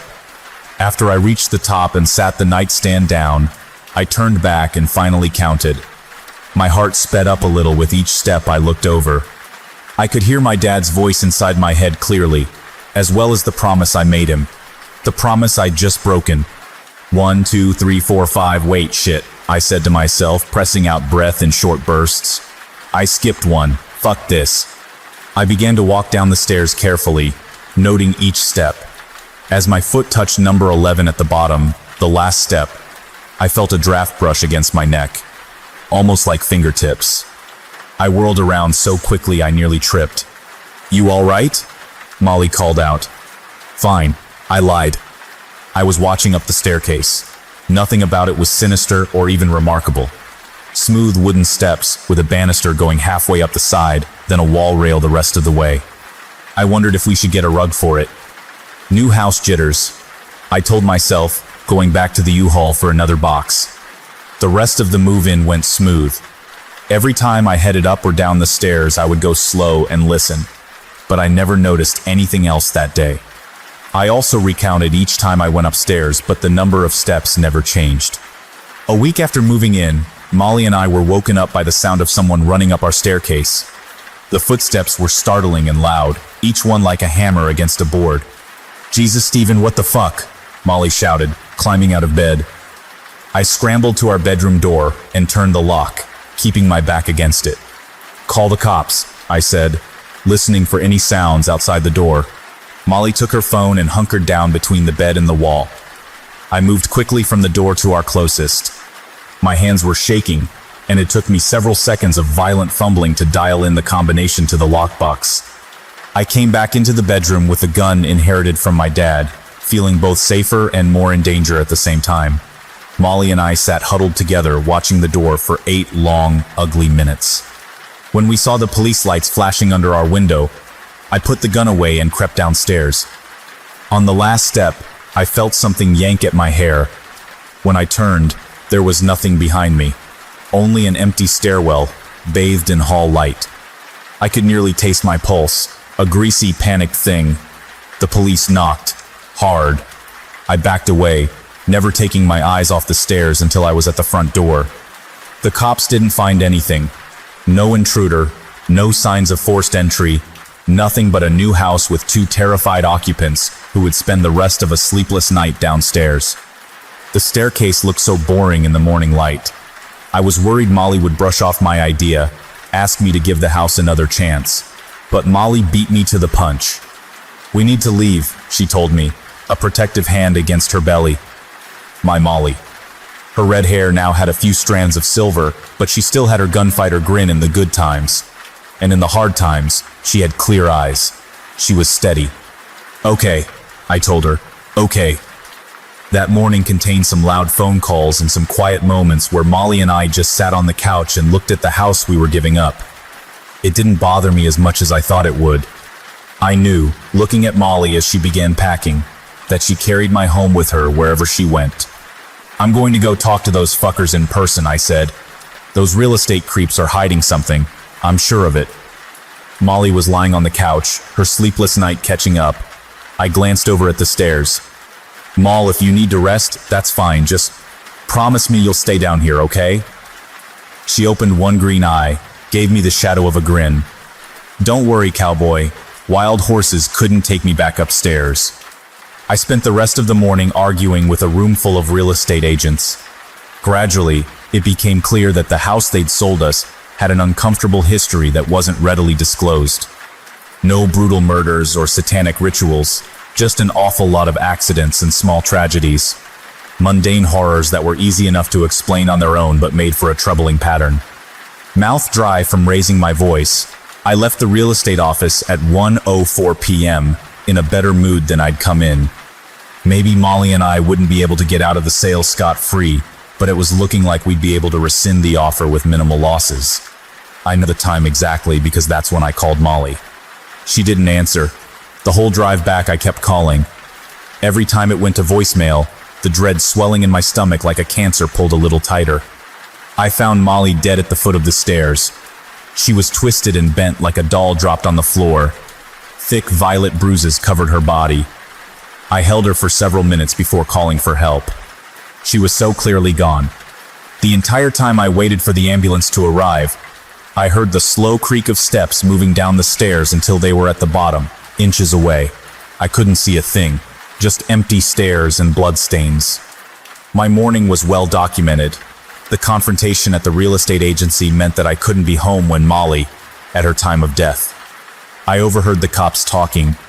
The medical examiner said it looked like Molly was dragged up the stairs before falling down, or being thrown. I wasn't arrested, only told not to leave town, to stay home. That's fine. I can hear it pacing the stairs as I write this down.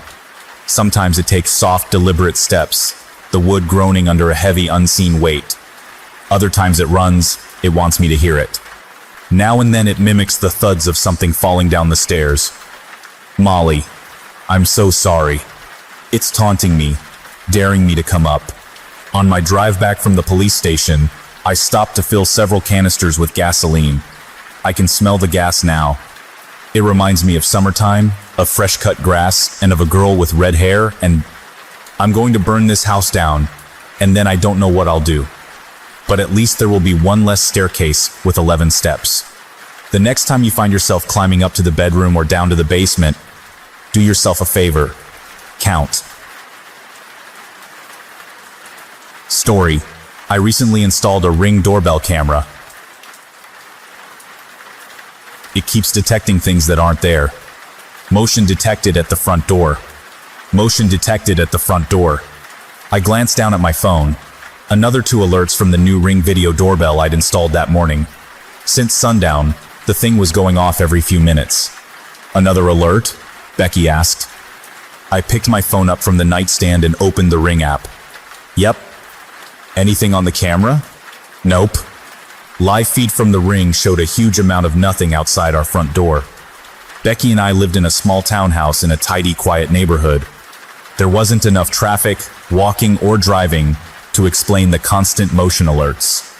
The screen on my phone showed a well-lit night, our porch, our cars tucked in their 2 spots, a bright slice of moon, and motion detected at the front door.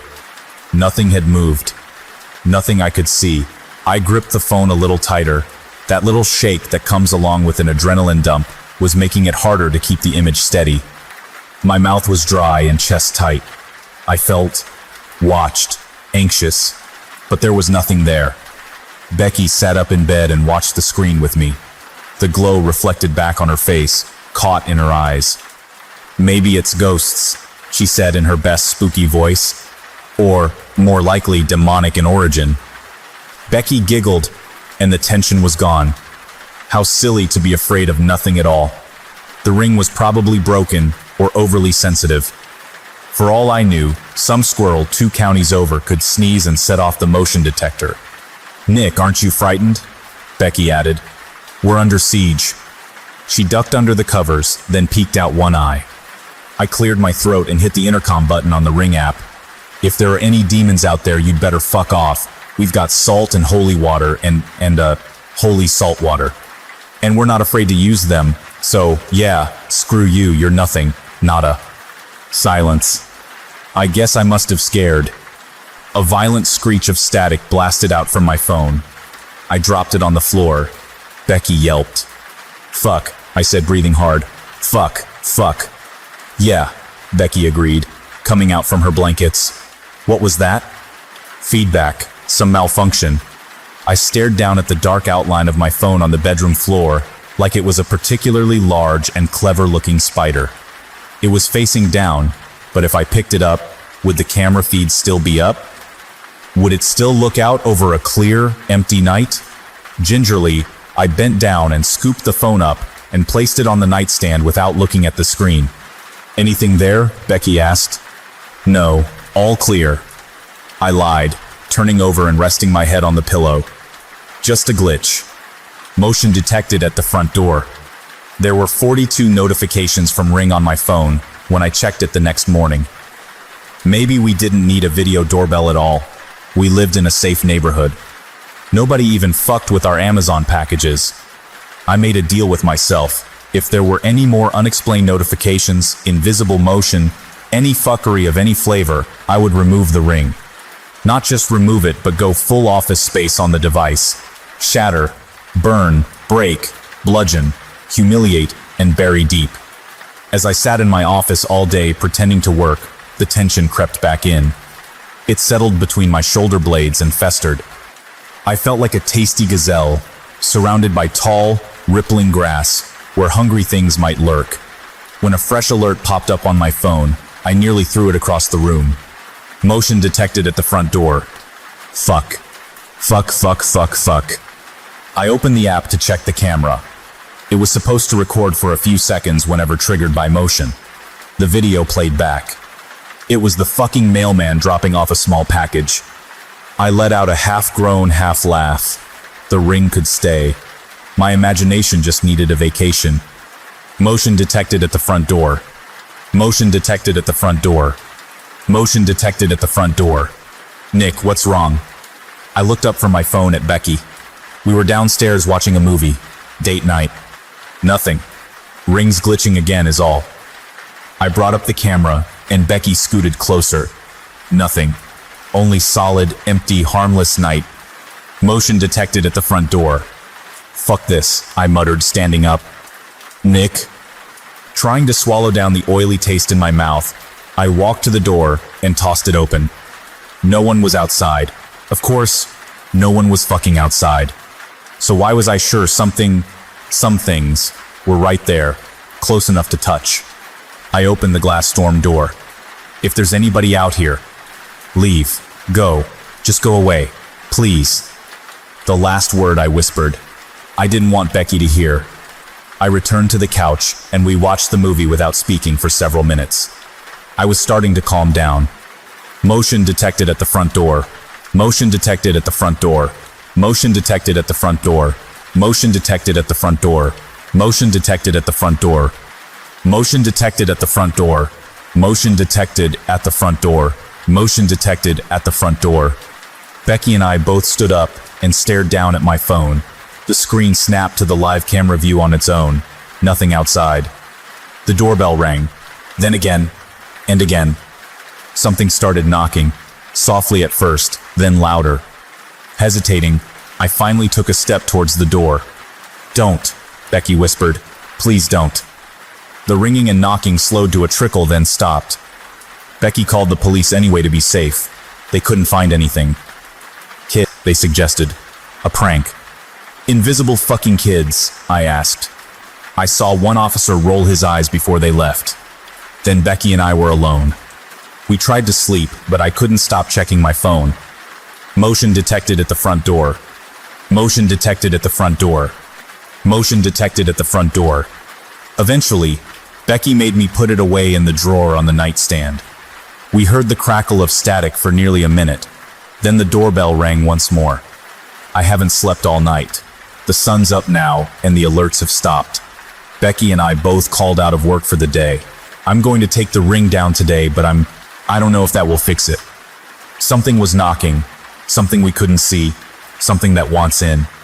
It still feels like I'm being watched, surrounded by tall, shadow-soaked grass and hungry, invisible things.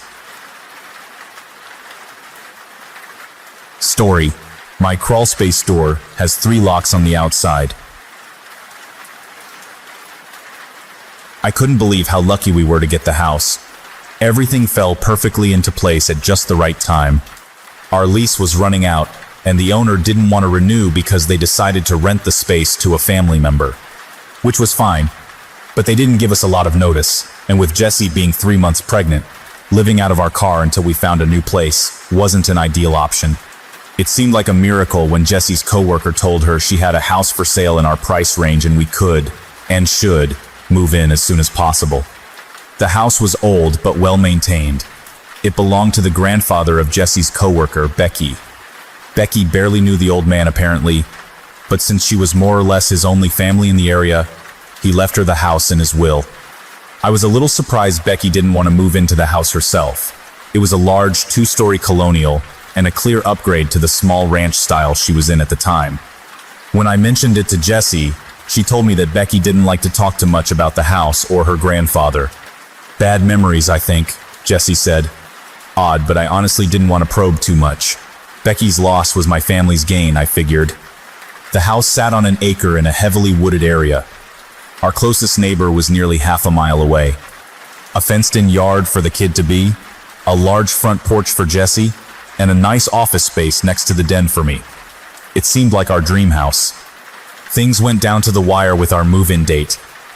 I did everything I could to hurry up the process. I even asked my cousin to handle the inspection.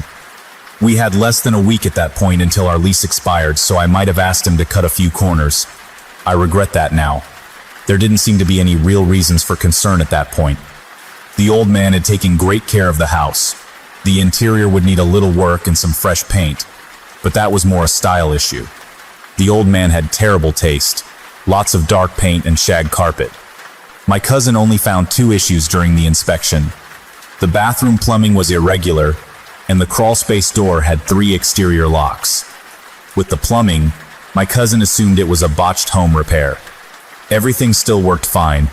The water pressure was decent, but the pipes under the sink were jerry-rigged with duct tape and weird pieces that didn't match.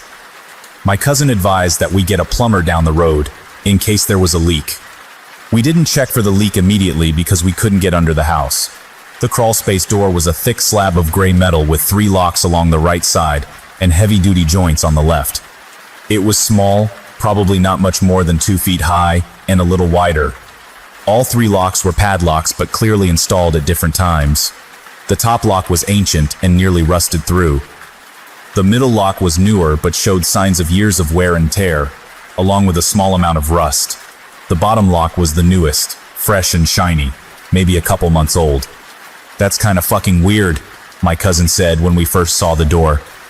Apparently, having an exterior lock on the crawl space wasn't unheard of. My cousin pointed out that some people have them to keep their kids from going exploring. 3 locks was less common, but maybe the old man had issues with homeless people sleeping under the house, or maybe he was just paranoid. Either way, we couldn't find the keys to the locks anywhere. My cousin suggested we cut the locks, though neither of us had the tools. I convinced him it wasn't worth the hassle and that I'd check later. The truth was, I was happy there were locks on the crawl space. I worried that if he went in to check it out, he would ask me to come with him. I am claustrophobic. Not just claustrophobic. I am deathly, cripplingly terrified of tight spaces. I get sweaty in an empty elevator. I need a moderate sedative to take an MRI. The idea of crawling on the ground, in the dark, with the weight of an entire house above me, filled me with a dread so deep you could drop a rock in it and never hit the bottom. So yeah, I didn't try too hard to get into the crawl space. My cousin was against the idea of signing off on the inspection without doing a full check, but I talked him into it. The way I figured, the house seemed in great shape.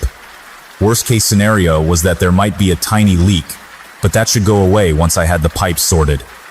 And we were getting such a great deal on the asking price, I wasn't worried about shelling out a little bit of money to repair minor damages, if any existed.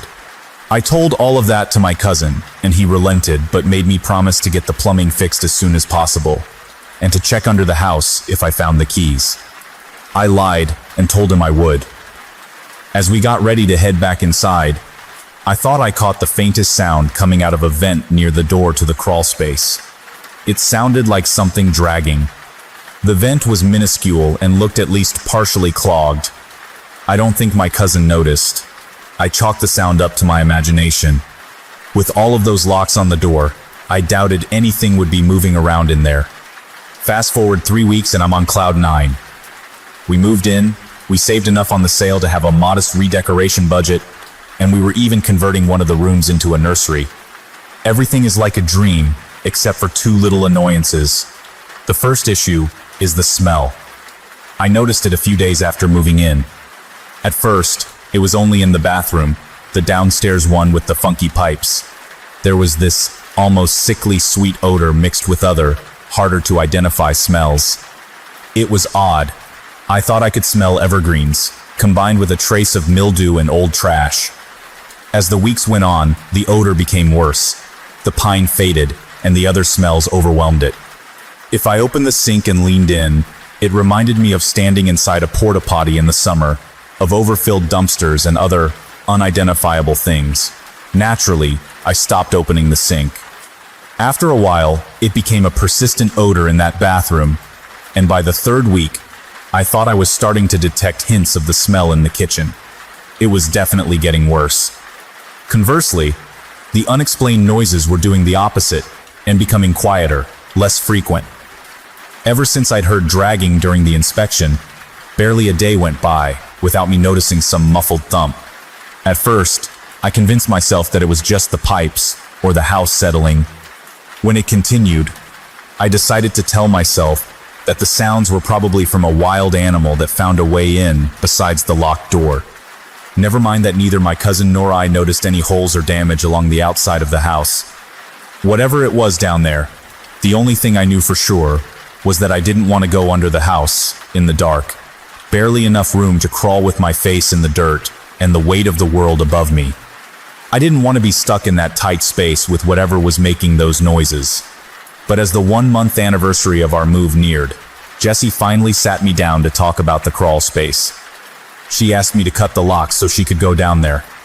I'd fooled myself into thinking she hadn't noticed the smell or the noise.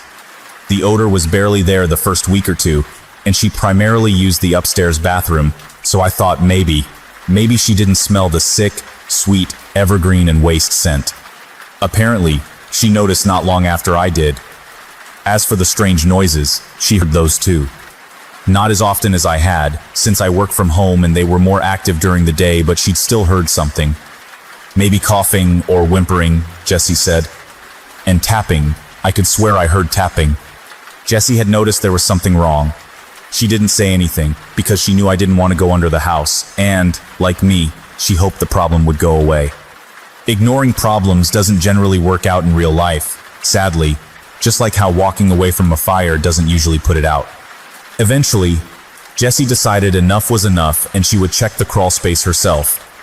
My now 4 months pregnant wife would go down into the dark because I was too scared. All she asked was that I cut the locks for her. It took me a long time to reply. "I'll go to the store tomorrow morning, buy bolt cutters, and then I'll go look," I said. "I'll go down there." "You don't have to." "Yes, I think I do." She made me promise to wait until she got home from work before I went under. I lied and said I would. There was no way I was going to wait that long. It would be nearly evening before she got home, and the thought of going into the crawl space at night made me sick to my stomach.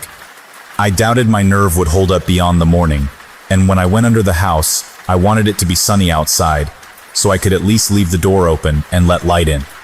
The next morning, I kissed my wife goodbye, went to the hardware store, and was back in front of the locked door by 9 a.m. My prayer for a bright, sunny day went unanswered. The morning was overcast and chilly, but I knew if I put the trip off any longer, I'd keep finding excuses. The first lock, the old lock, came off without much pressure. I had to lean into the second, and for the final lock, I hoped, that I might not be able to break the damn thing. It finally came off with a snap. Now that I wasn't distracted by labor, I noticed the same smell from inside the house drifting out through the vent near the door. It was disgusting, like old roadkill and sugar. I was surprised at how easily the door opened once the locks were off. The metal was thick, but the joint had a smooth motion, possibly lubricated. Once the door was open, the odor made me gag. The stink became nearly a physical thing, clawing and choking me, reaching down my throat to strangle me from inside. I was too far along to quit now, though, so I pulled the top of my shirt over my nose and mouth, put on the new headlamp I'd bought that morning, and crawled into the dark. I remember hoping that I'd be able to stay near the entrance and spot whatever the issue was from there. As soon as my head was in the crawl space, I realized that wouldn't happen. Two things stood out immediately. There was heavy fabric hanging everywhere, and the fabric was covered with dozens of small shapes. I took a deep breath and moved forward. There was enough room near the entrance for me to at least shuffle around on my hands and knees, but the ceiling kept scraping my head. I got close to the fabric and realized it was some kind of blanket or curtain, and the small shapes were tiny trees. Air fresheners. Some were so old that both the scent and the image were completely faded. Others were newer.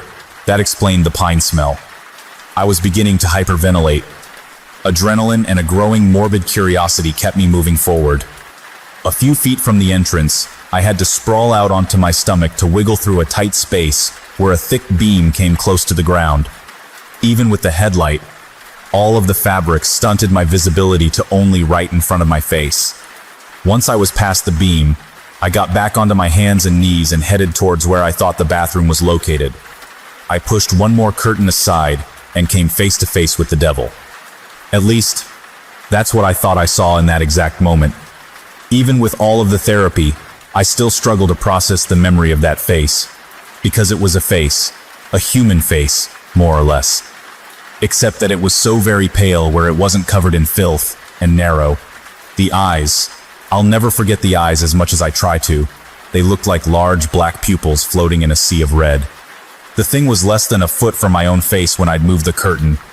As the light from my headlamp illuminated the shape, it shrieked, high-pitched and terrible, like it was in pain. I don't think I can adequately describe the fear I experienced when I moved the curtain.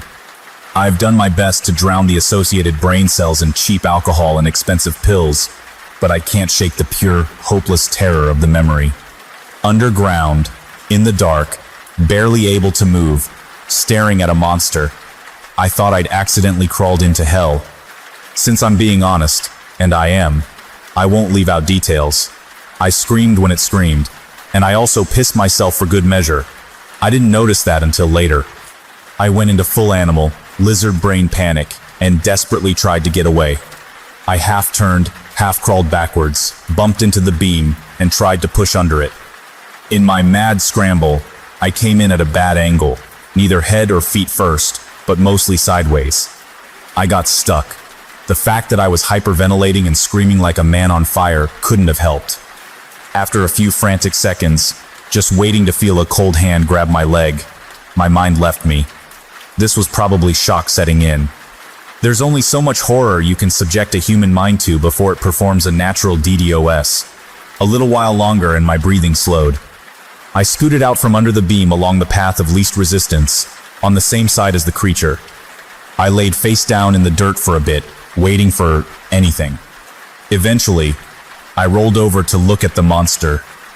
The thing was curled into the fetal position, hands pressed against its eyes, making a screeching, sobbing sound. It sounded hurt. It sounded scared.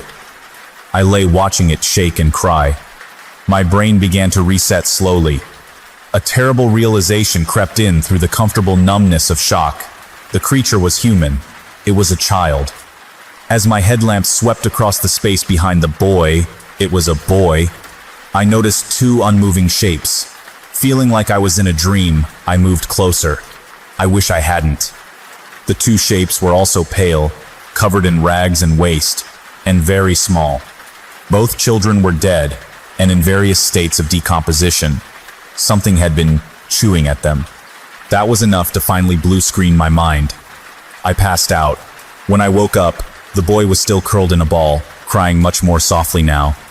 My crawl back to the door was surreal. The boy wouldn't follow me, so I went alone. Once I was back inside, everything went by in a flash. I felt like I was watching myself from far away. The dispatcher didn't believe me at first, but I eventually convinced them I was serious. My wife rushed home from work to find our new house an active crime scene. The fire department was able to get the boy out. He survived, but was in serious condition physically for more than a month after extraction. Mentally, well, I don't know how you come all the way back from what he went through. The pieces all came together over the coming weeks. There were a series of disappearances of kids in our area going back several years. Once the police began to go over the property, they found more than a dozen graves in the yard and adjacent woods, small graves. They found the keys to the crawl space locks hidden in a secret drawer, along with the old man's diary. Police were able to ID the 3 children I encountered under the house, from missing persons reports filed in a neighboring town. They estimated the kids were down there between 2 to 3 months. The old man kept them fed until his sudden death, and he'd purposefully rigged the pipes in the bathroom to provide a slow, steady leak into the crawl space. The town was able to keep the situation quiet. Nobody wanted to be associated with that much pain and suffering. But I'll never be able to forget being there in the dark, the smell of it, the sound of the boy trying to weep. I always wondered why we didn't hear them making more noise under the house. The blackout curtains would dampen the sound, but surely we'd hear it if they were screaming. I brought the question up, drunkenly, to a friend once. He theorized that if the kids were already under the house for a month or more before we'd moved in, they may have already screamed their vocal cords raw. I try not to think about it, just like I try not to think about how things would have gone if I'd just let my cousin finish his inspection that day. If I'd faced my fear of the narrow dark, would we have pulled 3 kids, traumatized but alive, out from the crawl space instead of just one? I try not to think about it. The smell of pine still makes me sick. Story. Take out your AirPods immediately. Soon you won't be able to. I'm breaking every NDA on the planet by posting this, and I don't think things will go well for me once it's out. That doesn't matter though. All that matters is that you believe me. Those shiny new AirPods you got, all sleek and slim and white as fresh bone, you need to stop using them. Hell, to be safe, you should throw them away, burn them, hurl them into the ocean, or bury them deep in a locked box full of salt. I know the thought of tossing out those tiny little slices of the future you wear in your ears is painful, but it must be done. If you don't listen to me, if you keep using your AirPods, soon you'll start to hear terrible whispers. That is, if you aren't hearing them already. I'm sure I sound crazy. At first, I thought maybe I was going insane. That would be a more comfortable scenario than what's really happening. I thought working at Apple would be my dream job. For a few months, it truly was. Life was like some high-tech, minimalist fairy tale. Everything was bright and polished. Everyone I worked with was sharp and brilliant. And the cafeteria food was fucking amazing. Then, one day, about 4 months after I started at Apple, I stumbled upon some dead code. It was just a few orphaned lines in a massive briar patch of an update. Blink and even a skilled coder would miss the anomaly. It was pure luck that I spotted the quirk. I reported the dead code to my supervisor, who assured me he'd kick the issue up the ladder and it would be patched. I offered to work on the reconfiguration myself, but was politely, firmly told not to worry about it. I've always been burdened with more curiosity than common sense, so I promptly ignored my supervisor's instructions and began to dig. I ended up digging myself right into a coding mass grave. There are lines of dead code in every Apple update we've ever put out. It goes all the way back to the beginning. As far as I can tell, on their own, each errant string is harmless.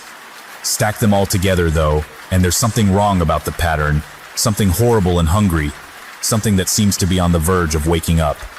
My first guess was that it was hidden messages, probably subliminal advertising.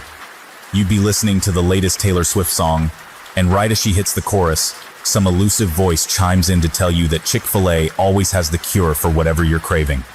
It would be slimy if that was Apple's plan, but hardly the first use of underhanded marketing in America. I wish advertising was all this was. It's far worse. My initial guess was half right. You will start hearing hidden messages through your AirPods, but it won't be a subtle nudge to buy chicken. There will be whispers, so soft you might think it's your imagination. These whispers will make beautiful promises. They'll tell you stolen secrets and offer you every desire submerged in the darkest depths of your heart. Yet all of that will come at a horrific price. The whispers will make you do things, hurt things, yourself and other people.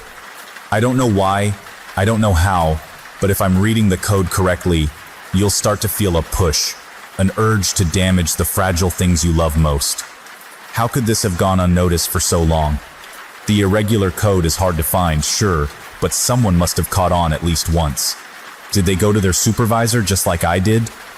Did they listen when they were inevitably instructed to let it go? Or did they go digging like I did, digging until they dug themselves a 6x6 hole before they were buried along with their curiosity? I know right now you're still skeptical. I understand, really I do. AirPods are expensive, they're chic, more of a personal statement than a gadget. They're like earrings if Ray Bradbury designed jewelry.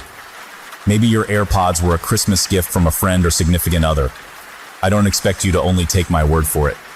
All I want you to do is keep an open mind, and, more importantly, an open ear. The whispers will be difficult to catch.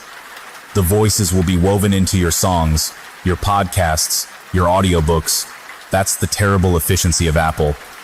Now that you know what to look for, though, you might be able to pin down a whisper like a butterfly to a board. Even if you can't notice the voices, be on the lookout for unexplained violent urges. Set the sentry of your mind on guard against intrusive thoughts. If you feel your fingers linger on the throat of your child while you're fixing their collar, you'll know I was right. If you find yourself wondering exactly what shade of red your lover's lifeblood would be, you need to act immediately. I don't know why Apple wants us to rip the world apart. It could be a social experiment for the government. However, when I follow the strings of dead code and fit the pieces of the puzzle together, one on top of another, I see such strange and revolting designs. The symbols look ancient, twisted and squirming, like no other coding language I've ever seen before. It hurts my eyes to look at if I stare for too long. The higher-ups here are onto me. Maybe they were watching me from the beginning, but I don't think they expected me to move so quickly. I've barricaded myself in my office. They're trying to force the door, and it doesn't look like it will hold much longer. The frame shudders with every impact. It should last long enough for me to post this, though. Once the warning is out, I've done all I can. I'm not sure what will happen to me when they get in. I'm scared. But this was the right choice, the only choice. So don't let it be for nothing. Put away your AirPods. If you don't believe the danger, at least listen closely. Search for the whispers. Whatever you do, don't believe anything they tell you. Don't accept anything they offer. Listen for them, but don't let them in.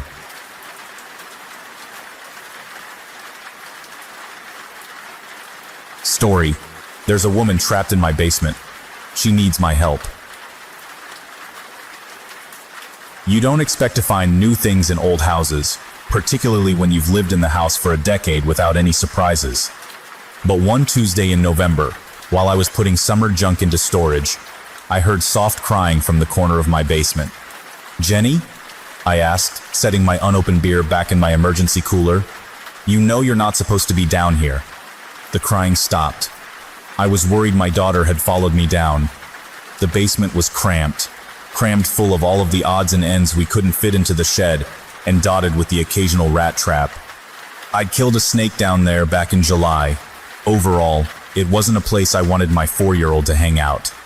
"Jenny," I said, moving towards the dark corner where I'd heard the sobbing.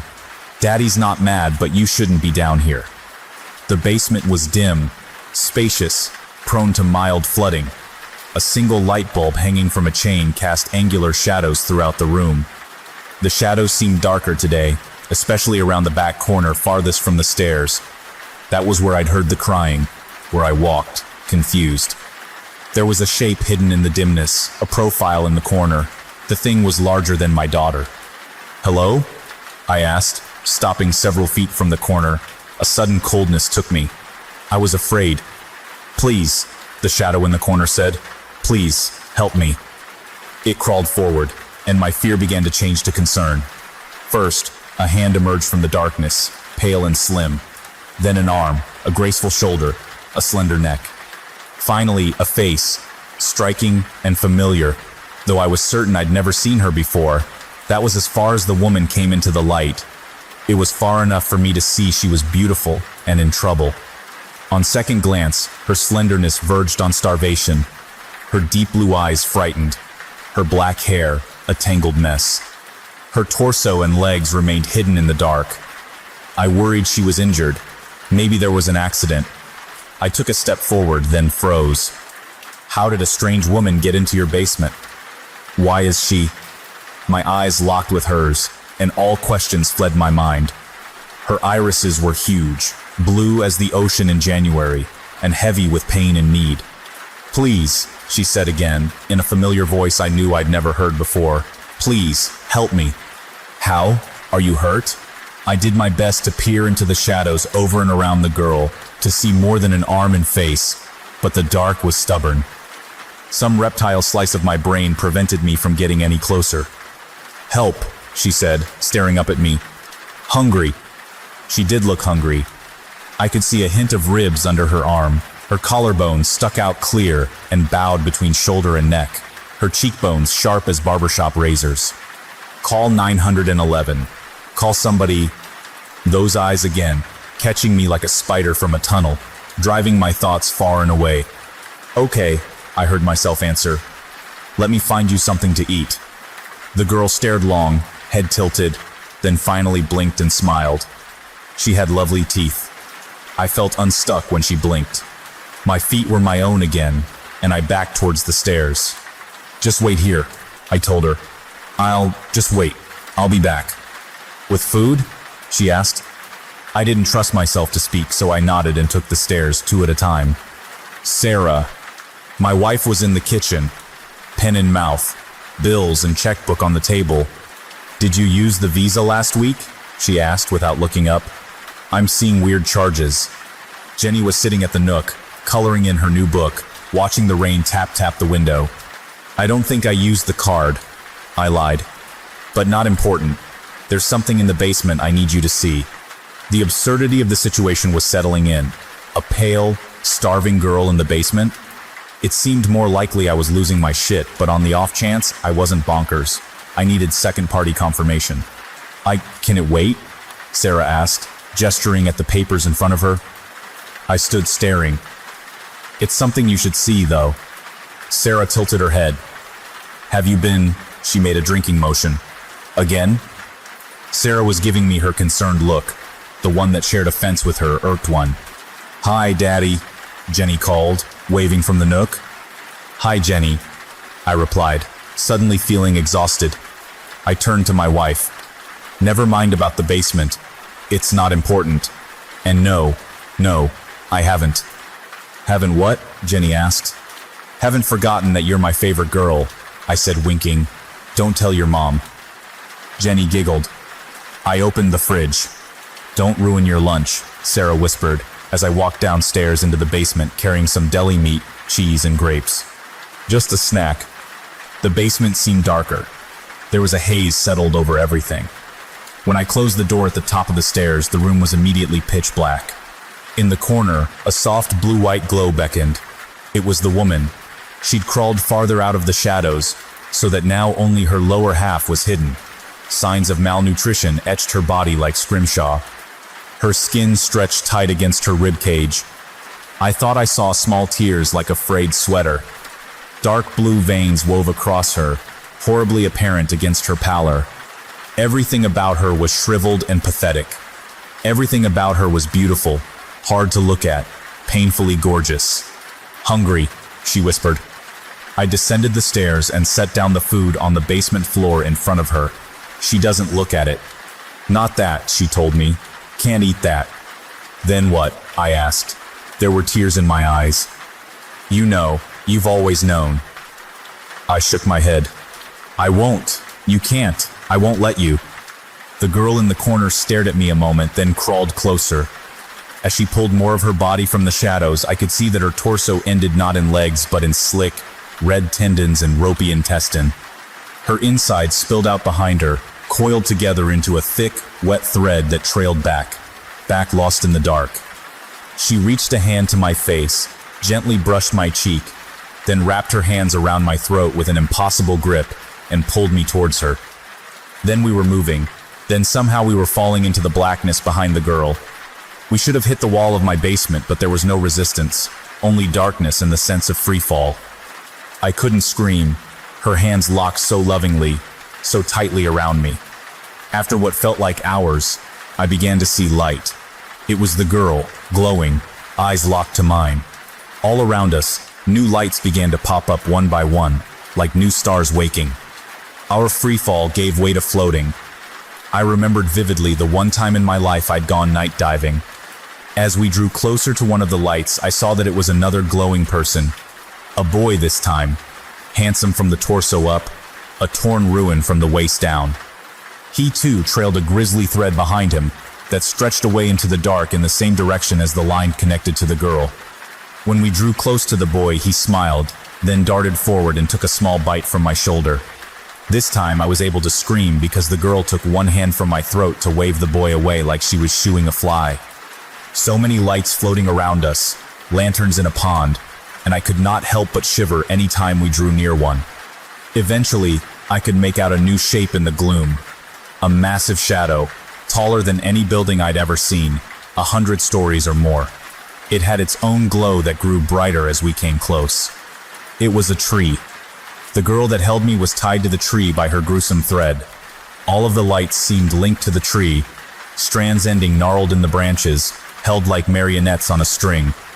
When we drew near enough to see the tree clearly, I began to thrash and fight, to struggle as best I could. Please believe me, I did everything I could. The tree had red-brown bark, rough and pitted, and in the bark I saw mouths. Hundreds of mouths, millions. They were every shape and size, some grinning, some panting, some frowning. The mouths were filled with teeth, perfectly white in some, rotted and broken in others. Some mouths were massive enough to swallow a bus, and others tiny enough to bite a finger. I closed my eyes and clawed at my ears. The mouths laughed and screamed, but most of all they whispered things no one should ever hear or know. We drew right to the tree, the girl and I, next to one mouth the size of a wood chipper. Hungry, the mouth told me in the same voice I'd heard in the corner of my basement that morning. The girl grabbed my arm and stretched it out towards the mouth. I fought, yelled, felt my shoulder dislocate from the force of my panic, but I might as well have been trying to fight the tide. My hand went into the mouth halfway to my elbow. The pain was like nothing I'd ever known. In an instant, a piece of me was gone, and I watched the mouth chew, taking its time, savoring. I whimpered, then shrieked as the girl began to pull my other hand towards the mouth. "Wait!" I screamed. "God, wait! Wait! Wait!" "Wait for what?" a smaller mouth asked from above us. "Hungry now," another mouth called from below. "Don't take any more of me," I pleaded. I can help you." "Help?" the girl asked. She stared at me with her ocean blue eyes. I felt the blood from my torn arm drip warm against my side. "Feed." I'm writing this on my laptop in my basement. The glow of the screen is the only light. It's not easy to type with one hand, but I'm adapting to my new reality quickly, I'm proud to say. The woman in the corner is sleeping. You know, big meals and naps. My arm is doing well, if you're wondering. Burned shut and cauterized. Can't be too safe when it comes to infection. I was lightheaded from the blood loss, but the girl jabbed one of her threads into me, and now I'm feeling right as rain. Better than I have in a long time, actually. When she's awake, she tells me the most incredible things, like how there's a new star in the sky, a red star. The girl tells me about a coming cure for everything. But most of all, she talks about a hunger that's waking up all over the world, and that's what she wants me to tell you about. Keep an eye peeled, would you, for more like her. Check your basements, your attics, your old sheds and crawl spaces. Look to your hidden places and dark corners, you might just see a pale man or woman, hungry and in need of your help. I've got to go now. I can feel the girl stirring through the thread, hungry again already. My wife was so annoyed when I asked for her help, so reluctant. And she really overreacted when she saw my arm. But I know my daughter will be excited to finally be allowed to play in the basement. Jenny, honey, I called. Could you come down here? Daddy needs you.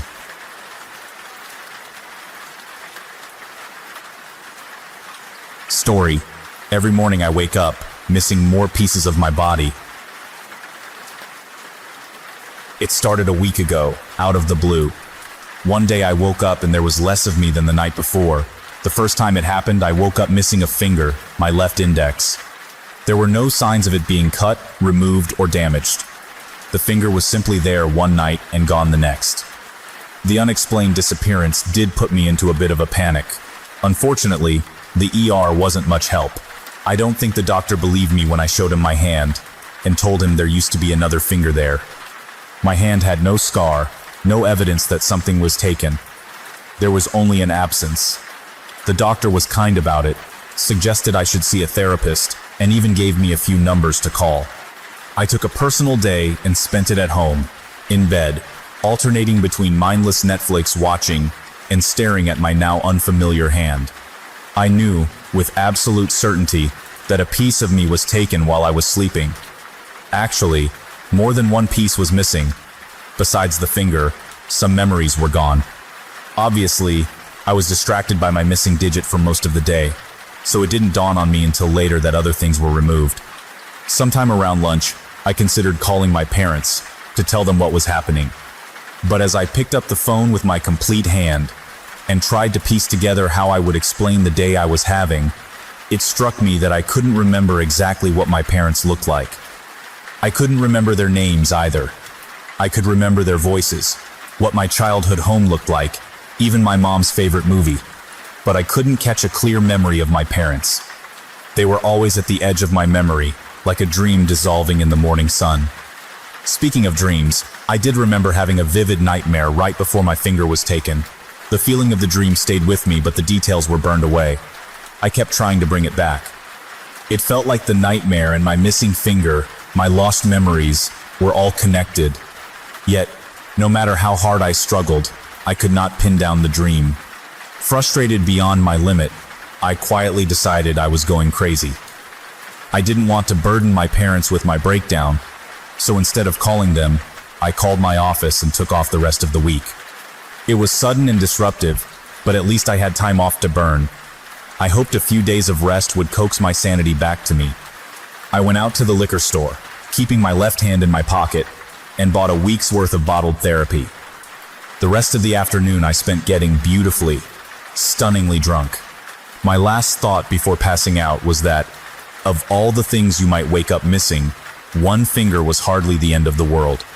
The next morning, I woke up without my right eye. At first, I blamed my unusual vision on the Navy's worth of rum I'd had the night before.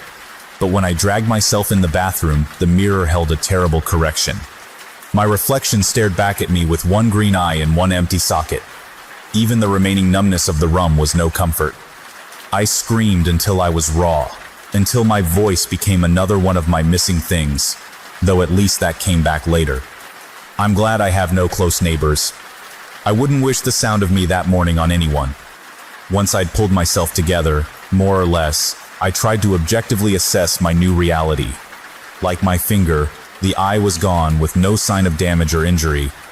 If you'd never known me before, one might assume I was born with only the one eye, and that the empty socket with its deflated lid was just a genetic inheritance. But I knew that wasn't true. I took the best inventory of me as possible, under the circumstances, and found the eye wasn't the only new loss I had to reckon with. My memories of college were mostly gone. Gone also were a dozen other moments I was certain I could recall just the day before. I couldn't tell you my middle name. I couldn't remember the name of the first girl I kissed. Everything that was me was being chipped away. I was unraveling. And, much like the day before, I carried the certainty of a forgotten nightmare, a repeat of the first. Nothing I tried could bring the details into focus. It was like trying to watch a movie while deep underwater. All that came back to me were silhouettes and a sense of movement. That, and the lingering impression of fear and a terrible sadness. I found myself crying in the bathroom, tears falling silently from my one remaining eye.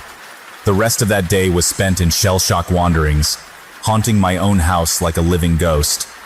I paced from room to room, aimless. My house is large, with more rooms than I need. It's on a farm and belonged to my grandparents before their passing. The walls are old and familiar, the floors well-worn wood dotted with an island of soft rugs. Everything about the house used to bring me comfort, but I was hollow that day.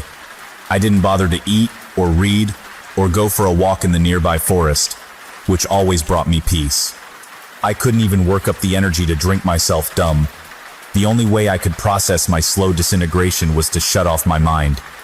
I stayed awake for as long as I could. It was pushing 48 hours before I couldn't fight it anymore, and I fell asleep, slumped in a dining room chair. When I woke up, I found out that whatever was happening to me, it was accelerating. I held my left hand up, shaking. Another finger and the thumb were missing. I was now down a few toes as well. Exploring with my tongue, I counted 4 missing teeth. I wondered when I'd hit a breaking point when my body could suffer no more missing pieces. Just like each morning before, I woke still feeling the echoes of a dream that I could not recall. That was a rough morning. I sat at the table for hours, tallying and retallying my losses like a general after an ugly defeat. But I wasn't going to have 2 hopeless days in a row. I roused myself before noon, had a few drinks, then brought my laptop out to the living room. I set out to sit and drink and research, all while watching the autumn rain glaze my window. After an hour, I was slightly drunk, highly determined, and completely lost. Googling stolen body parts was predictably unhelpful. I was constantly redirected to articles about organ harvesting. Since I wasn't waking up in a bathtub full of ice each morning, I doubted any of that information would be useful. As I got up to fix another drink, which amounted to rum garnished with a lonely ice cube, I froze. What if I was missing an organ? Would I even be able to tell until it was too late? I gingerly pressed against my stomach. Everything still seemed to be there. I figured if something important was missing, it wouldn't take long for me to notice its absence. Outside, the sky began to fade to dark, casting shadows through my house. I pulled myself away from my computer screen long enough to move from room to room, flicking switches and turning on lamps. My goal was to ward off sleep again for as long as possible. The entire house was swollen with light. When I got back to the table, I dropped into my chair and stared at the computer screen. I just felt numb. The truth was, my failing body was the latest in a long line of spirit-breaking bullshit, and the cumulative depression was becoming too heavy to carry. Some days it felt like I was crawling across an endless beach, and the sand kept getting harder to move through the further I went. I rarely saw my family, sometimes just a phone call on the holidays. I cut out all social contact years ago. Somewhere in my 20s, friendships just became too much work for me to keep up with, and relationships, those always seemed to end ugly. I realized that I was the common denominator in all of those failures, so for the past 2 or 3 years, I've built my life around work and hobbies. I put myself into emotional quarantine because there was a perverse comfort in the isolation. But now that my world was falling apart around me, my body disappearing, I felt so alone. One night in the near future, whatever is taking pieces of me might take something I need, my brain, my spine, my heart. And then I'll be dead and no one will know until my office starts to wonder where I've been and sends someone to check. The thought of lying dead in my house for a week or more with no one the wiser nearly broke me. I tried to focus on a positive thought, but I struggled to find any warm memories to hold on to. Maybe those memories were another piece of me taken in the night, or maybe they'd never been in the first place. I looked at the ruin of my left hand and considered ending it all right then. There were pills in the bathroom, whiskey on the table. I even had a gun in a lockbox under my bed. I hesitated. Despite the circumstances, I found that I wasn't ready to go. At the very least, I wanted to know what was happening to me, why it was happening to me. The only clue I had was the fading echo of that dream every morning. I tried forcing myself to remember, but my mind could find no purchase. The dream was close enough to chase, but too far to catch. I said. I went back to my computer and searched Dreamcatcher. I spent 40 minutes reading all about dreamcatchers, their history, intended use, how to make one. They were originally created to hang above the beds of sleeping children, to ward off bad dreams and evil spirits. I figured it couldn't hurt to try. Half an hour later, I set my ad hoc dream catcher on the table. I didn't have string or yarn, so I'd had to use dental floss, woven through the frame of an old, stringless tennis racket. The final effect was completely ridiculous. "This is bullshit," I said out loud to my empty house. I went to crack my knuckles, remembered several were missing, and decided my entire week was bullshit, so maybe the dream catcher was the answer to all my problems. Even though, as far as I could tell, dream catchers weren't supposed to actually catch dreams so you could remember them, just trap bad dreams. Close enough, I muttered to myself, sitting the dream catcher on the table next to my computer. I poured another drink, shaking the nearly empty bottle sadly. I knew I made a pitiful sight, alone in my old house, wearing old flannel pajama bottoms and a scruffy t-shirt. I decided to dive into some more research, see if there was something I missed, some silver bullet to bring my body and my mind back to me. I must have blacked out again because I woke up to the bright sting of sunshine, and I was outdoors. "What?" I mumbled. As I shook off the haze of sleep, I realized I was in a park. There were no parks near my house, but this one still looked familiar, all green and gently shadowed by tall oaks. I saw a dirt trail winding away into a wooded space, and a large playground in the distance. It looked like the old style of playground, all metal and wood and good memories. The kind of playground where you would spend hours as a kid, bumping and falling your way through a summer afternoon. There was a figure swinging on the swing set. Having no better ideas, I began walking down the trail towards the playground. I knew this park, and the farther I walked, the clearer my memory became. This was the park near where I grew up, where I played as a kid, and where I spent more than a few nights hanging out with friends in high school. It was even the place I had my first kiss. I was 14. Her name was Cassidy. Her face came into my mind vividly. I wasn't sure why the feeling was so strong until I drew close to the playground and recognized the figure on the swing. "Hey, Cass," I said, standing behind her. She turned to face me but kept swinging. "Hey, stranger." I think I gasped. There were lines and thin cracks all over her face, like broken pottery glued back together. Cass dug her heels into the ground, stopping her swing. "It's rude to stare," she told me. "Sorry," I said, still staring. Besides all the cracks and lines, her face looked how I remembered her, only older. Her hair was chopped short and blonde now. When we dated, she used to change the color often. I remember red being her favorite. Cass had delicate features, and her nose had a small tilt to it from when her dad broke it when she was a kid, and it healed off center. She smiled sadly at me, keeping her mouth closed like she always did, shy about her teeth being a little crooked on the bottom row. I'd always found her imperfections cute, and used to try very hard to surprise her, to get her to smile or laugh unabashedly. Sometimes she would, but only if we were the only ones around. Eventually, I collected myself and stopped staring. It was warm in the park. It felt like summer, even though it was November. Despite the heat, Cass wore an oversized dark blue hoodie. I realized it was one of mine I'd given her years ago. "How have you been?" I asked, kind of stupidly. She shrugged, then went back to swinging. Not having a better plan, I sat in the swing next to her and kicked off lightly. I noticed her hands on the chain of the swing had the same lines and cracks as her face. It reminded me of a puzzle. We swung in silence for a while. "The park looks nice," I said. "The trees look very green. For November, you know?" "You always say that," Cass replied. I stopped swinging. "What do you mean? When did I say that before?" "Last night," Cass said, still gently moving through the air. "And the night before, and the night before that, every night for quite some time. I'm not sure exactly how long." "I'm dreaming," I said. "Yes. This is the dream I have every night since." I glanced at my left hand with its missing digits. I've heard that some people who lose limbs are whole when they dream, but apparently I carried my losses with me even in my mind. "Yeah," Cass told me. "This is the same dream, and we have the same conversation." Well, at least it usually starts the same. I'm confused. Is this just a dream? Is any of this real?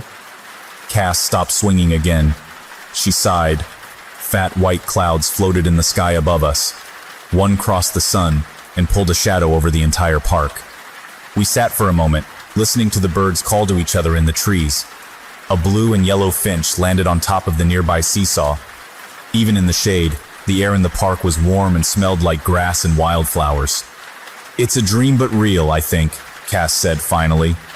Real enough. This is where I came after my fall. She traced the path of one of the lines on her cheek. I remember the fall, and then I remember waking up here, in our old park. That was a mindfuck. I'm not sure how long I was here alone before you started showing up. Not long. Her fall, the thin cracks like broken pottery all across her face. Cass, are you dead? I asked. She smiled, but only barely. You always ask that too. Am I dead? Her smile dropped. Number not yet, at least. I'm dying, aren't I? I asked. The pieces of me that keep disappearing. Eventually I'll be gone. Yeah, I'm afraid so. Then what? Cass nodded towards the woods. I think you'll end up here, like I did. She started swinging again. I got off my swing and sat down across from her, on the edge of a merry-go-round. What happened to you, Cass? It's a long story. The short version is that I got in a bad way, couldn't find a way out, so I stepped off a building. What's the long version? I asked. I paused. You've had to tell me this story several times, haven't you? She nodded and smiled, this time almost a full smile. After we went our separate ways, the next few guys I was with weren't great. Dad got sick, so I stayed with my parents for a few years. Mom was too strung out to be much help. I started using too, just trying to find a little bit of peace now and then. It didn't help much. The years just kept slipping by. There were times I would tell myself that it wouldn't be that way forever, that I could climb out, but each day it felt like a little more of me was used up. I couldn't find a way out, and one day not too long ago, I guess I woke up just hurting too much. Cass slowed her swinging until she was rocking with her heels on the ground. I'm so sorry, Cass, I told her. Thank you. I know you mean that, just like I know what you're going to ask next. You want to know why you're here. I smiled. You know me, always gotta grab the spotlight. I gestured to the playground in the park behind me. This, whatever this is, whether it's your own piece of heaven or, well, whatever this is, it seems like it's yours. Why am I here? And why am I held up what was left of my left hand. Cass stood up. Before I tell you, let me show you something. It's kinda upsetting, so just prepare yourself, okay? She began walking farther into the playground and I followed. We went around the monkey bars and past the jungle gym until we reached a patch of asphalt.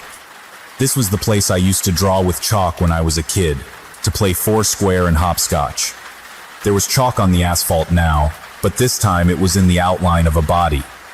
Within the white lines, there were a few body parts laying on the ground in the appropriate places, some fingers, some teeth. I recognized the single green eye staring blankly up into the sky as my own. I screamed for a long time.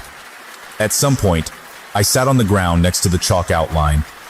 Cass hesitantly put a hand on my shoulder, then sat down next to me and wrapped me in a hug. She rocked me back and forth. I cried. The weight of the last few days, maybe the last few years, cracked something inside of me, but it felt good to be held. Thanks, I said. I think I'm okay now. Cass pulled away, but still sat close enough that our arms were touching. I hate to tell you this next part. Why? I asked. Because I hate hurting you. But this, she pointed at the outline with the pieces of my body inside, I'm pretty sure it's my fault. I stared at her. How? Why? Because I was lonely, maybe. Or because I was still hurting. We were just kids, I said. I'm sorry, but it was so long ago. I know, Cass said. I forgave you a long time ago for leaving, for lying, for everything. I winced. Cassidy and I dated all through high school, but I went away to college and she stayed in town. We grew apart, or at least I did, but I had a hard time ending it. She always was so happy to see me when I came back to visit, but my mind was never entirely there. I felt like my life was moving on but didn't know how to tell her. So I dragged, and I came up with excuses, and I visited less and less. I had a fling with a classmate, confessed, Cass forgave me, then I did it again. Eventually, I was the one to end the relationship. If it sounds like I was a piece of shit, it's because I was. The only excuse I can offer is that I was young and had always hated myself a little. Those excuses sound empty even to me. Screwing up my own life was one thing, but I've always felt guilty that I took Cass along for the ride. If you forgave me, then why? Why bring me here? I asked. Cass reached over and placed her hand over my damaged one. It wasn't a conscious decision, please know that. It's just, you know how people say your whole life flashes before your eyes when you're about to die? It didn't, at least for me. Only the good parts, the bright parts, came back to me while I was falling, and you were in every one of those memories. Us here, at the park at night, or on days when we had nothing else to do, or that trip we took down to the ocean, July of sophomore year. Cass was crying, silently, the tears running along the broken lines in her face. I felt sick for all the pain I'd caused her all those years ago. The main thing I remember, right before was our senior prom, Cass said, wiping absently at her eyes. Do you remember? For a panicked instant, I was afraid I didn't. But then I looked at Cass and it was like looking back through time. I could picture her clearly in her yellow dress. I could see her face as she was then, with no scars or lines. She'd smiled in the picture my mom took of us that night, truly smiled, no hidden teeth. I remember, I told her. I wore a yellow tie to match your dress, and I accidentally sat on your corsage. I felt bad because I ruined it. You didn't ruin it, Cass told me. I liked that it looked different from all of the other flowers. Being mushed gave it a personality. She paused. I kept it. I don't know if I told you before, but I kept the corsage, dried out in a box in my room. It's still there, unless my parents cleaned things out after I... Her voice broke and she started to sob. Now I was the one who drew her in close, wrapped my arms around her, and put my forehead against hers. I'm sorry, she kept saying. I'm sorry. I didn't want to bring you here. I didn't mean to. I'm sorry. I didn't want to hurt you. Please believe me. I did. She looked up at me, touched the temple near my missing eye. I'm so sorry for everything that's happening to you. I think I'm just sinking, and you're caught in the drag. I don't know how to stop it. I keep trying. Whatever's happening seems to have its own momentum. But none of this is because I want to be cruel. I left the world lonely and scared. And in my final moments, all I could think about was how happy you made me, how real you made me feel. Even with all of the bad that came after, you gave me my 4 best years. From the moment I met you until you left, her voice cracked again. I felt loved for the first time in my life. My mom was too far gone, and my dad too angry. I never was much good at making friends. But you showed up with your bad jokes and your quick laugh, and your trouble-making ideas that you always included me in, and I believed. I believed that life, like stories, might sometimes have a happy ending. That my story might have a happy ending. So when it didn't, when I took that last step, all I could think about was how much I wished things were different. How much I wished we could have just stayed young and in love forever. And I guess something out there heard me, and I'm sorry. I kissed her. I could taste salt from where she'd been crying. It felt good. It felt like going home. Cass kissed me back. Did you know I was going to do that? I asked. She shook her head. This is actually the first time you did that. Well, I said, recent experiences have led to me slowly developing new perspectives.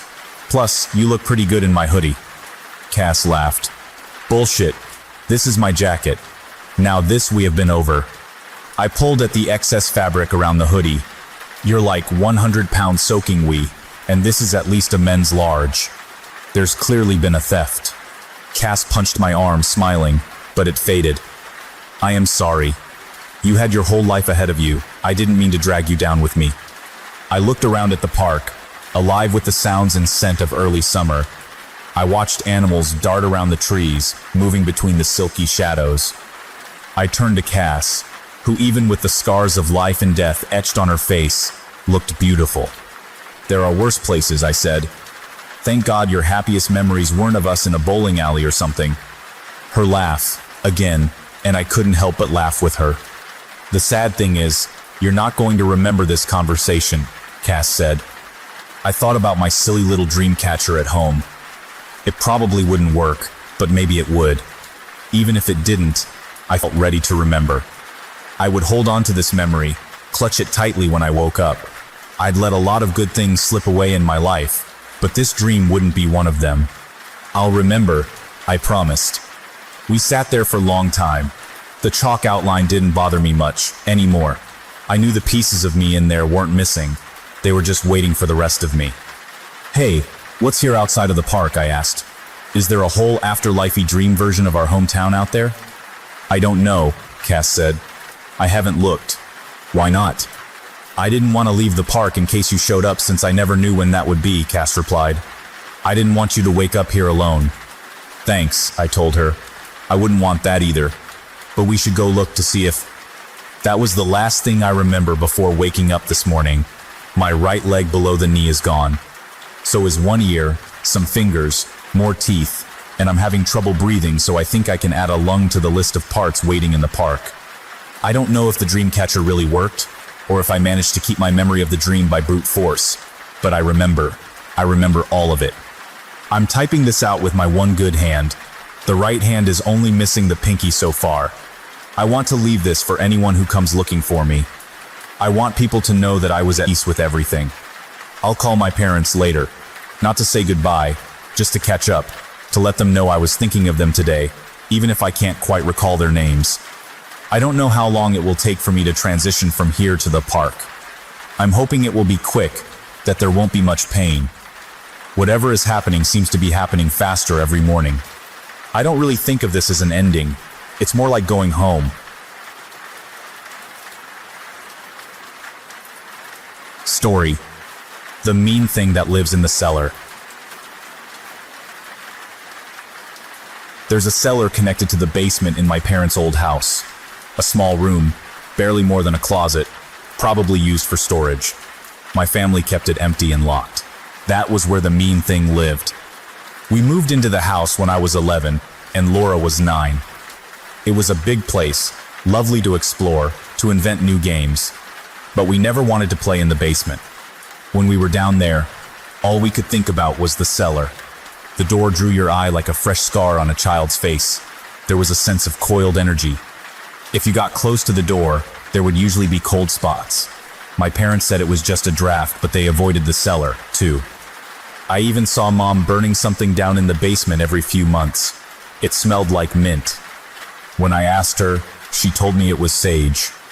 Mom never said why she was burning sage, but I noticed the cold spots around the cellar went away for a while afterward. They always came back, though. Other than the cellar, that house was perfect, and our first year there was a dream. Even though all of us stayed away from the basement, we would joke about our downstairs guest.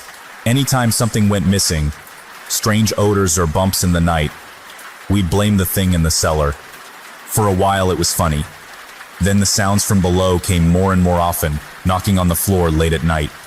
The entire basement caught a chill. A floating cold spot permanently settled across the room like a captive winter.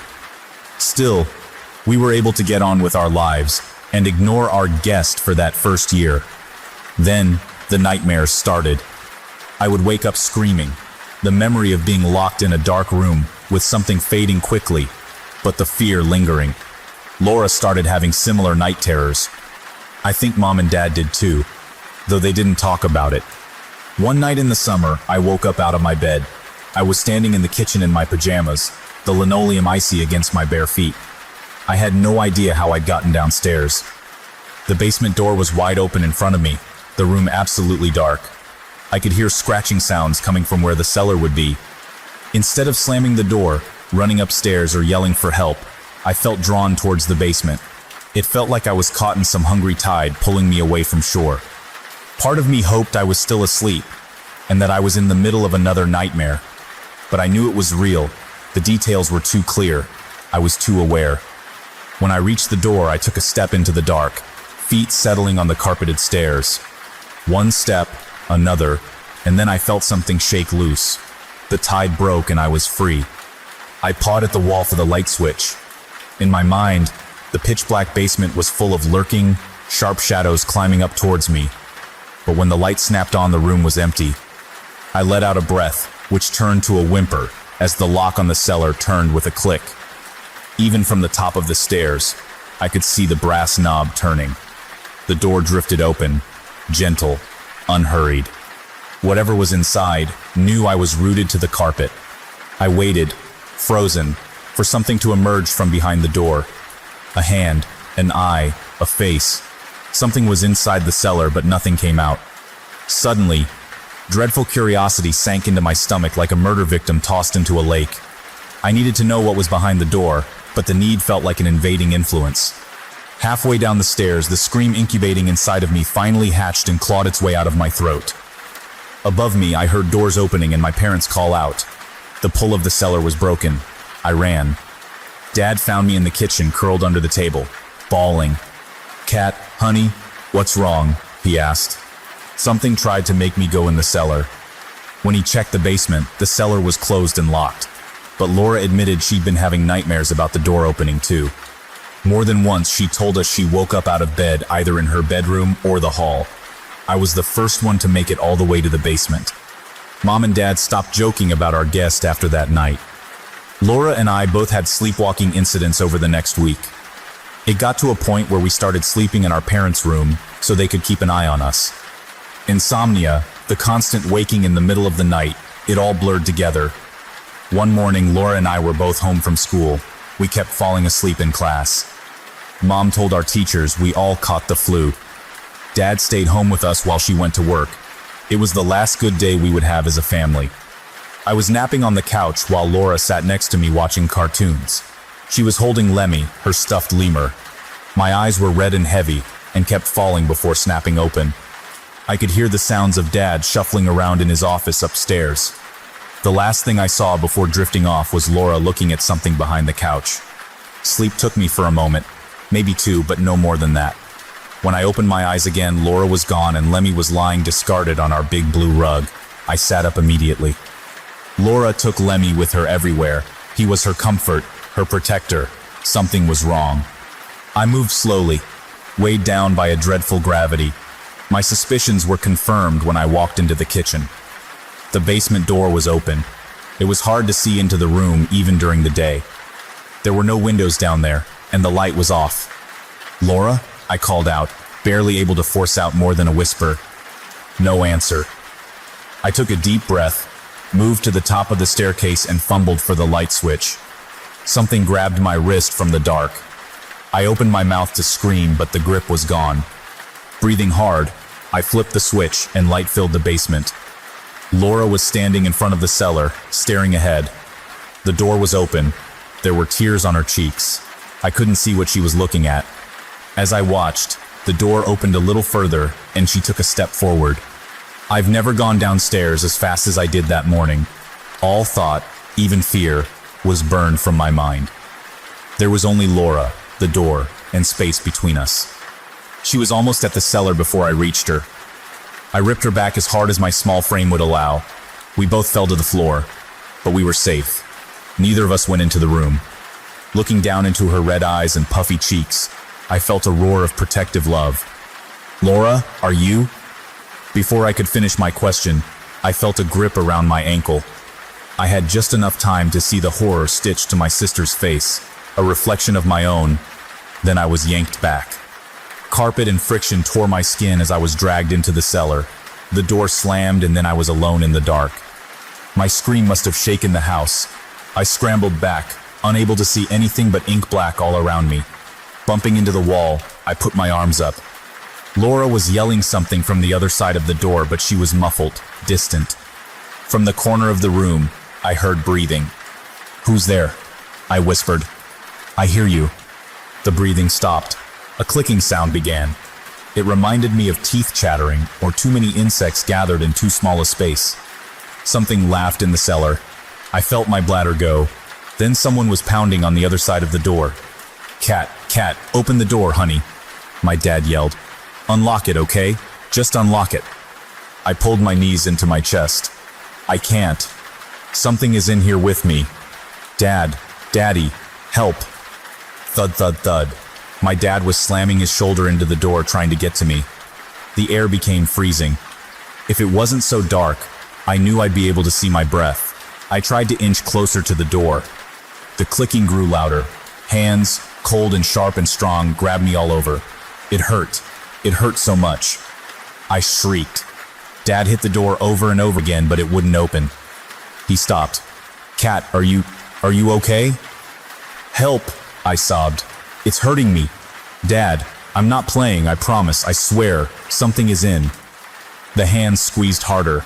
I struggled to breathe. It was quiet for a moment. "Take me," Dad said. "Give her back and take me. Whatever you are, give me my goddamn daughter back.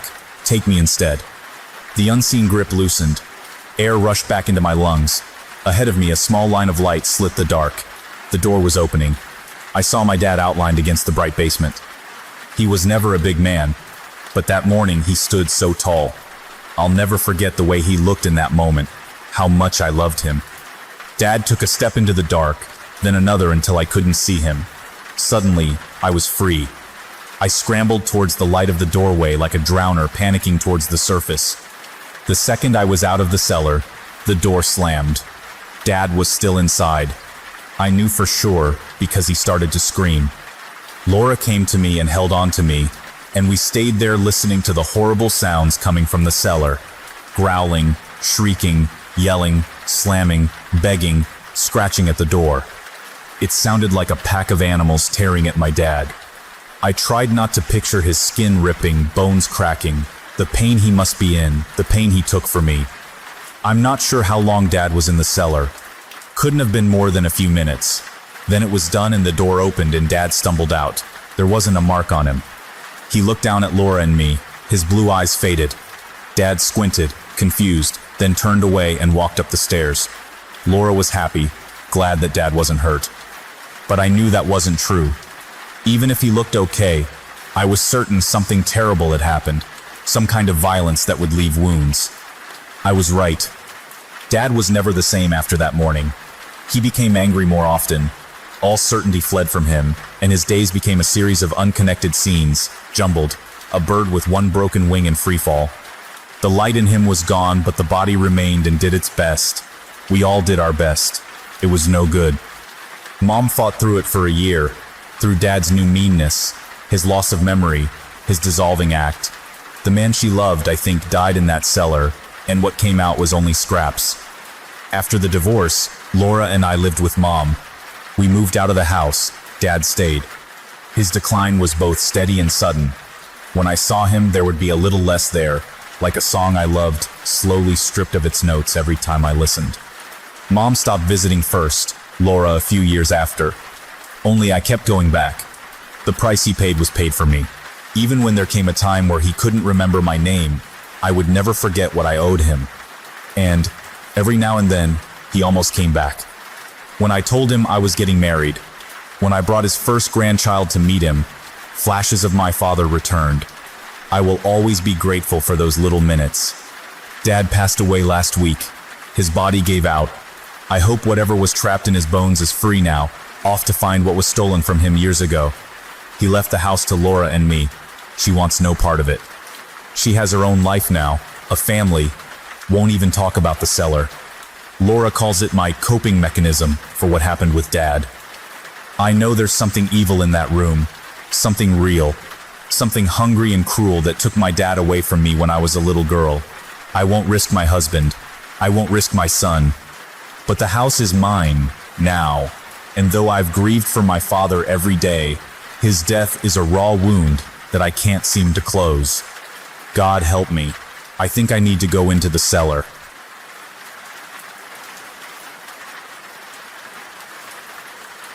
Story. I met a modern-day plague doctor. He is desperate for a cure. In terms of anonymous online job postings, it wasn't the strangest I'd ever answered. The ad offered a ludicrous amount of money for a single day's worth of work.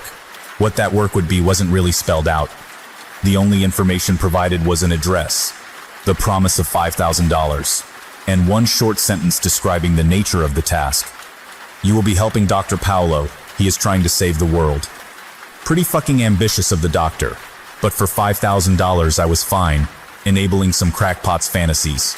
Lord knows I've done worse for less. That's how I found myself standing in front of a quiet office park at 4 a.m. this morning, hoodie pulled tight against the early autumn chill, chewing my lip and trying to puzzle out how such a weird job led to such a cozy location. The office buildings were clean, white, and chrome. The plaza in between well-groomed and crossed with cobble pathways that ran artfully from building to building like stone rivers. There were even tiny fucking bonsai trees. What a trip. I double-checked the address on the posting and walked towards the appropriate office. I did a subtle pat against the concealed holster on my right hip just to remind myself it was there. Technically, I didn't have a concealed carry permit, or handgun license for that matter, but with the unregulated kind of work I did, I figured it was worth the risk, especially for today. Working with the kind of doctor who posts anonymous jobs to the web and promises to pay in cash? That's a lot of red flags if you're the kind of person who prefers to keep their organs snug and comfortable in their original packaging. Still, $5,000 for one day of work was too tempting to write off entirely, so I told myself I'd scope the guy out, then cut and run if I got a bad vibe. The tidy office park put me a little at ease, I'll admit. I was expecting an abandoned warehouse or meatpacking plant, or a deserted junkyard at the edge of town that only serviced ice cream trucks and panel vans. The usual. The lobby lights were off, but the building's door was unlocked. I walked in cautiously, and soft light snapped to life. My hand was halfway to my holster before I realized the lights were on motion sensors. The interior was a mirror image of the exterior, white, polished, full of marble and modern angles. It was trendy. I didn't like it. There was no one at the front desk, but as I drew closer, I noticed a big blue post-it on the counter. Dear, my name. Half of your money is behind the desk. The rest will be paid upon completion. Please meet me in room 8. Dr. P. I walked behind the desk and found a large red duffel bag. Inside of the bag were several stacks of fresh $20 and $50 bills. I'll be damned, I said. Here was the money, half of it at least. There was the door. I nearly walked out. I wish I had, but my curiosity was like gasoline in search of a fire. I simply could not help myself. I walked down the hall counting doors until I reached room 8. The door was unlocked. Shit, I whispered. The room was cavernous, much larger than I would have expected, larger than should have fit in the entire building. Hospital beds stretched in neat rows and aisles as far as I could see in every direction. Small white cots with white blankets in a room as pale as a deep-dwelling fish that had never seen the sun. Everything was spotless, but everything, everywhere, was sickness. You could smell it on the air, the nauseously sweet odor of rotting things and bodies dying slow deaths. Everywhere I looked, I saw misery, people writhing in pain on the cots, sweating and moaning. A few were begging, many more were silent. There was another sound as well, faint but persistent. It took me a moment to realize it was music. Quiet, cheerful elevator music. Several rows to my left, I noticed a man bent over a bed, checking the pulse of an unmoving body lying tangled in sheets. The man stood up and turned towards me. I started to shake. The man was dressed as a doctor, white coat, tie, stethoscope, and all but I couldn't see his face. He was wearing a black mask with huge eyes and a long beak. Slowly, he raised a hand and gave me a little wave, then turned and pointed. That was where he wanted me to go. While I stood there, my mind stuck on loading, unable to process the scene, another doctor in a black bird mask wandered. He was whistling. The second doctor stopped when he noticed me. Then he too gave me a little wave and pointed to the same destination. No, I whispered. Please. The doctors just stood pointing. A third doctor approached from I'm not sure where. She was dressed identically to the other two and carried a chart. She didn't bother waving when she came close, only pointed. Her foot tapped in a pantomime of impatience, and I felt a heavy dread settle in my stomach. Okay, I said. Okay. I began to walk. As I went past the rows and rows of beds, I saw nightmares I could have never imagined. I watched a masked doctor comfort a woman with a pad on her hand, while she shrieked as something inside of her began clawing its way out. In another bed, several doctors held down a man as he jerked and twitched, massive red pustules forming and bursting across his chest so rapidly I could hear them pop. The smell was staggering. Not far away, another woman had fallen from her cot and lay tangled in a pile of wires. I drew closer and realized the cords that wrapped around her weren't wires, they were greasy blue veins. When she tried to stand and rip some of the veins loose, I saw they were connected to her. Somehow they'd just gone from inside her body to out. She didn't scream when she ripped the veins. She only sunk back to the floor into a fast-growing puddle of her blood. A doctor approached her with a mop, but I did not stay to watch. After what felt like hours walking among the dead and dying, I finally reached a door. This is where the masked doctors had sent me. The door was unusually tall, bright red with a frosted glass panel. Above the panel was a name written in golden letters. Dr. Paolo. Feeling like I was in a fever dream, I knocked. "Come on in," said a voice on the other side of the glass. I opened the door and was immediately blinded by beautiful golden light. I screamed in pain and joy. I'm not sure which feeling was stronger. "Sorry," said the voice. "Forgot about that." The light was gone, but all I could see was blackness. "Yep," the voice continued. "Looks like we burned those out. That must have smarted something awful. Hold on, we will patch you right up." I felt a hand reach out and touch my face. Not just touch, but enfold. The darkness lifted and my vision returned, blurry but quickly clearing. The room was well lit and comfortable, spacious, but dominated by a large desk in the center. A man sat behind the desk, smiling slightly at me. He was dressed like the doctors in the ward, except this man wasn't wearing a mask. His face was flawless, inhumane in its perfection, like a statue come to life. "It's good to meet you," he said. "I've been waiting so very long for today." The man stood up and I saw that he was tall, impossibly tall. He didn't so much stand as unfold himself from behind the desk. "My name is Dr. Paolo," he told me.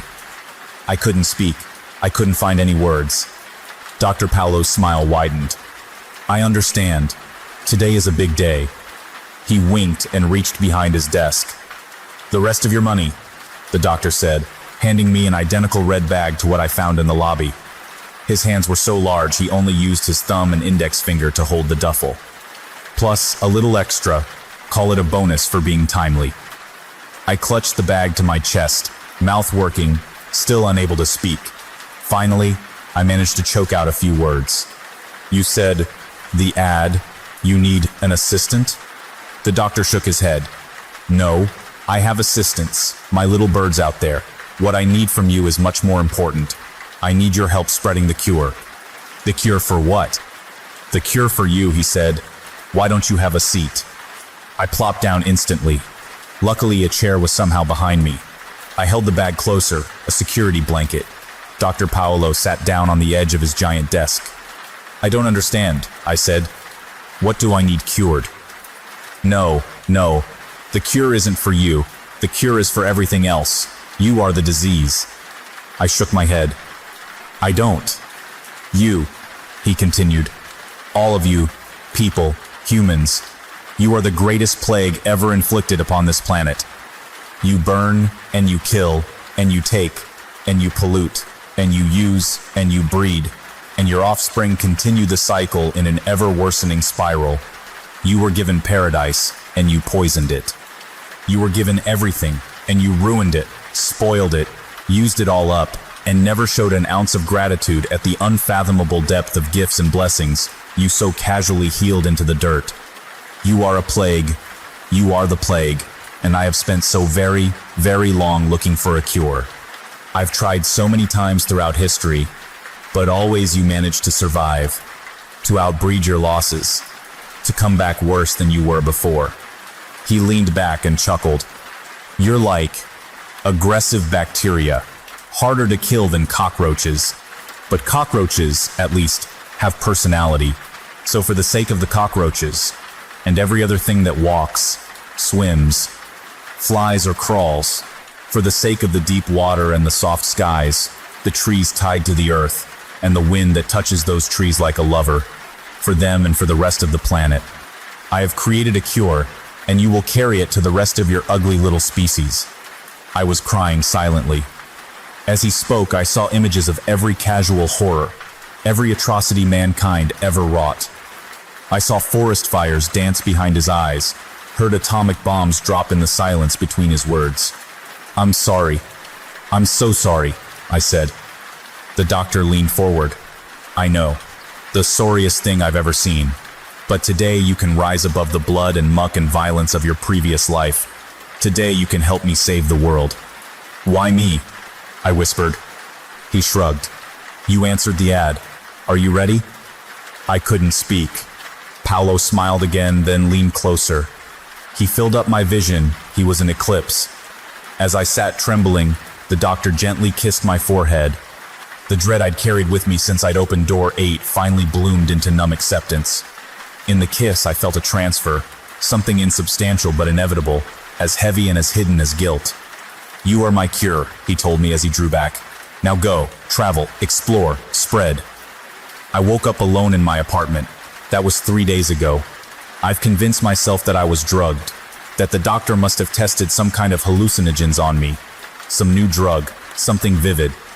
I'd say the entire experience was a dream, except that there are 2 red duffel bags swollen with cash in the corner of my room. Enough money to get away. Enough money to see the world. But to do that, I would need to leave my apartment, and the truth is, I've been feeling a little under the weather the past few days. Time waits for no man, though, so this morning I booked tickets for a flight, for a trip. We're living in strange times. There are reports of a red star in the sky and people going crazy. You never know how much time you have left. I think I should see the world while I can. It's almost like there's a little voice in my head telling me go. So, I'll walk down to the pharmacy later, stock up on meds for the plane ride. This new cough is becoming persistent. Then I'll pack my bags, and I'll take my cash, and I'll go on a grand adventure. "Yeah," Eddie answered. It was. The smell of cinnamon and the ocean was gone, but they were easy to recall if I closed my eyes. I glanced down at the miniature lamp keychain. The brightness was now a soft bluish glow. I smiled and brought the charm back to Eddie. "We have to remember to leave this on the windowsill tomorrow so it can catch some sun. You never know when we'll need a little light. We'll never go back to that hospital. In fact, we decided to use some of the money Mom and Dad left us to move. I heard a rumor from a friend of a friend about an unusually lucky neighborhood a few towns over. The area isn't just fortunate. This is a place where sometimes sick people get better. There's supposed to be some weirdness there too, but I'm finding that my family has a high tolerance for weirdness these days. If things ever go bad, we'll always have Eddie's lantern, and I know none of us will ever face the dark alone."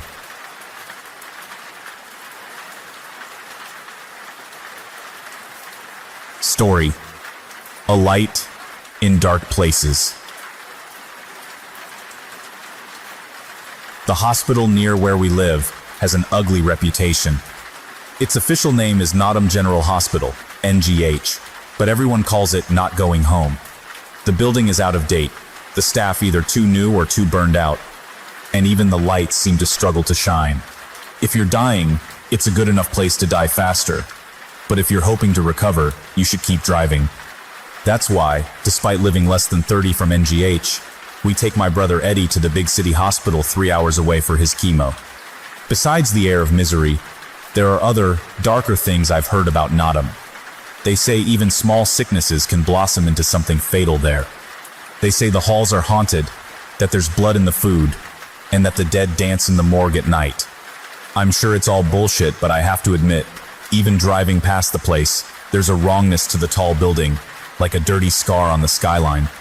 There was another reason I avoided NGH. It was where both of my parents died, less than a year ago, and less than an hour apart. I would do anything I could to keep my family away from Nottingham, but last week Eddie developed a cough that turned into a wet choking in less than a day. We had no choice but to rush him to NGH's emergency room. Pneumonia. Eddie was touch and go for a few days. Ben and I stayed in the room with him the whole time, sleeping on the chairs. I appreciated that the doctors didn't chase us out after visiting hours. I doubted the hospital got that many visitors in the first place, so maybe the staff appreciated the company. On the fourth day, we took Eddie home. The docs wanted to keep him another day for observation, but he'd stabilized, and we'd had our fill of the place. All of us had nightmares every night we stayed at Nottingham. I didn't ask Eddie and Ben what they dreamed about. For me, it was two dreams that played on repeat. The first nightmare was about a doctor walking slowly down a hallway towards me, fluorescent lights above flickering out and dying as he came. The man was dressed in stained green scrubs. I could never see the doctor's face. The lights kept cutting out just in front of him. I could smell him though, the sick sweet scent of industrial ammonia, hints of copper and rotting meat. I always woke up just as the doctor got ready to walk into Eddie's room. In the second dream, I walked down a long staircase. There was a door, and I didn't want to open it, but I couldn't stop. The door led to the morgue, and I saw my parents' bodies both laid out on cold stainless steel tables. They were naked and each had a raw, red, Y shape cut into their chest and stomach, fresh stitches barely holding the cut together. It's how I imagined they must have looked after their autopsies. Both of them died in the same car accident. My dad as soon as they got to the hospital, my mom not even 10 minutes after. The two of them were on a date, the first they'd taken in probably a year. Eddie being so sick for so long, it was hard on my family, but my parents in particular. It seemed so terribly unfair. All mom and dad wanted was one night for themselves. A bad tire and a patch of ice later, and they were gone. Ben came home from college after the accident. Somebody needed to watch over Eddie and me while we finished school. In 2 years, I'll be done with high school, and I can do more to help. Maybe take turns with Eddie so Ben can pick up some classes. We were making shit up as we went, but we were together, at least. When we got home from the hospital after Eddie's ER visit, as soon as Ben opened the door, Maggie tackled into us like a gray gold cannonball. "Did you miss us?" Eddie asked, still a little short of breath. Maggie wagged her tail and pressed her head against Eddie's percent. Her fur was faded from the years, but when I looked at her, I saw the same puppy my parents brought home the week Eddie was born. Ben and I had demanded a dog for years, and Mom and Dad thought it would be nice for Eddie and Maggie to grow up together. "No roughhousing," Ben said, doing his best to sound stern. I couldn't tell if he was talking to Eddie or Maggie, but they both did their best to look chastened. "You gotta take care of yourself, Eddie. You're still on the mend." Eddie, looking bony and tired, still managed to grin. I'm the picture of health.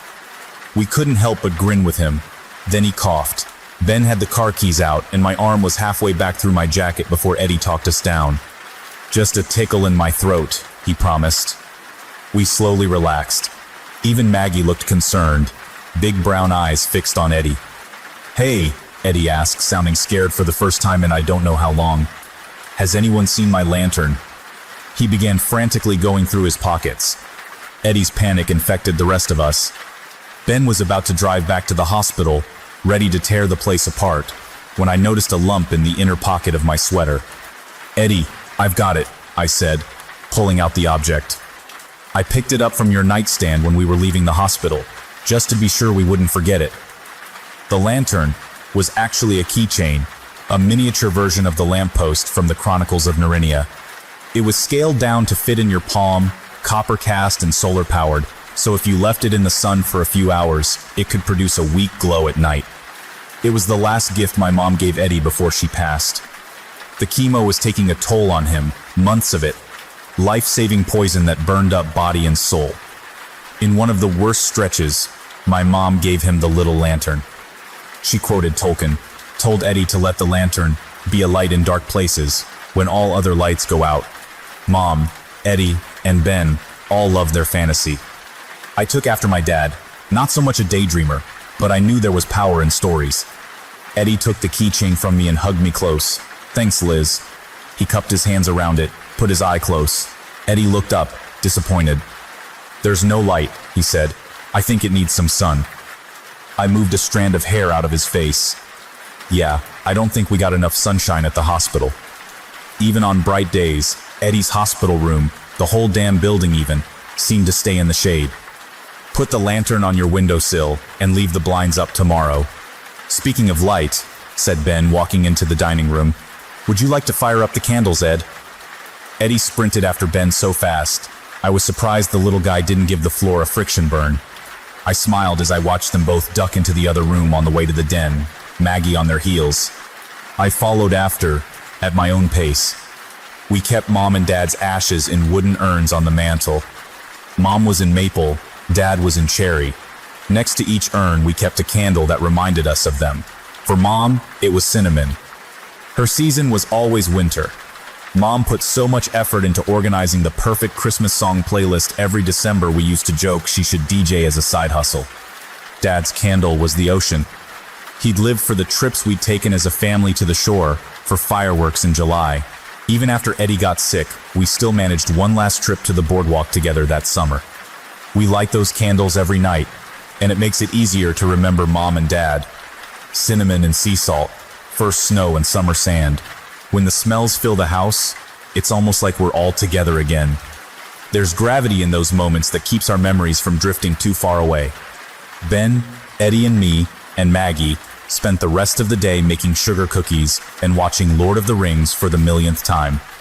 Eddie made it most of the way through 2 towers before falling asleep on my shoulder. I didn't want to disturb him, so Ben and I stayed in the den. We both must have nodded off right around when the orcs dragged Frodo, and Sam went to follow. I was woken up by a knock at the door. Eddie was still sleeping on the couch next to me. Ben was stirring. He was as light a sleeper as me. Maggie was nowhere to be seen. But I could hear her in the other room. She was growling softly. The knock came again. Ben looked at the clock above the television. "Little late. Are you expect?" he began to ask me. He stopped when we heard the front door open and close. It was locked, I whispered to him, standing up. Maggie came backing into the room, still growling. She was facing the dining room, which connected to the foyer. "What's, huh?" Eddie asked, still half asleep. Ben and I were both standing now. We'd put the candles out, but forgotten to turn off the light in the den while we were watching the movies. The dining room and the rest of the house were dark. "Is someone there?" Ben called out, taking a step towards the other room. No one answered. The smell of ammonia and rot washed over me, and I nearly retched. "Jesus," Ben gagged, covering his mouth. I felt Eddie grab my hand and squeeze. I squeezed back. Maggie began to growl louder. The den lights were weakening my night vision, but I thought I caught the shadow of a man next to the dining table. "If someone's there, you better go," Ben continued. "We called the police already, and we're armed," Maggie barked. "And we have a dog, and she has fucking rabies, so fuck off." We stood in silence. The shadow in the other room moved closer. "You left," a voice whispered. "Too early. Still need help." There was something wrong about the dark in the dining room. It wasn't a gradual darkness, lighter near the den and shadier further back. Instead, the gloom was almost solid, hanging like a curtain between the 2 rooms. A hand reached out from that blackness, followed by an arm. The hand was covered by a dirty latex glove. The arm was wrapped in stained green scrubs. It pointed at Eddie. "Come back," it said, voice hushed. "Sick, sick, sick, hospital." "Get the fuck out of our house," Ben whispered. It was still pointed at Eddie. "Give," Maggie snarled. Ben stood a little straighter. "Not going to happen," he said. The lights in the den flickered, then went out completely. Ben shouted and Maggie yelped. I froze. The lights came back, but they were dimmer, like they were dying. Ben was still at the threshold between the den and the dining room. He had his hands up like a boxer. There were fresh scratches and cuts all over both arms, and something had torn the collar of his shirt. He was breathing heavily. Maggie had lost some fur, and there was a small streak of red on her side. She was favoring one of her paws, but still standing. They were both still standing between me and Eddie and whatever was in the other room. The gloved hand reached out of the darkness again. There were bright red splotches visible against the faded white latex. Give, it said, pointing at Eddie. Fuck you, Ben replied. Maggie growled. It sounded like she was agreeing with him. The two of them made an unusual pair. Ben, my skinny big brother, was wearing green flannel pajamas and an old Radiohead t-shirt. Maggie was so old we had to carry her up and down the stairs every night so she could sleep in Eddie's room. But seeing them standing there, they looked like giants to me.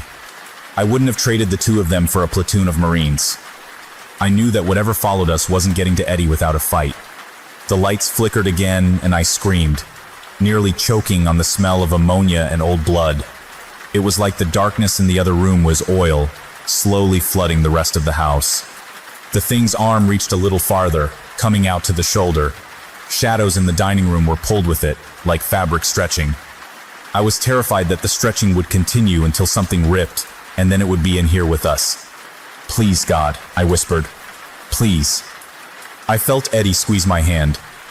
A moment later, he pressed something small and metal into my palm. I turned to look at him.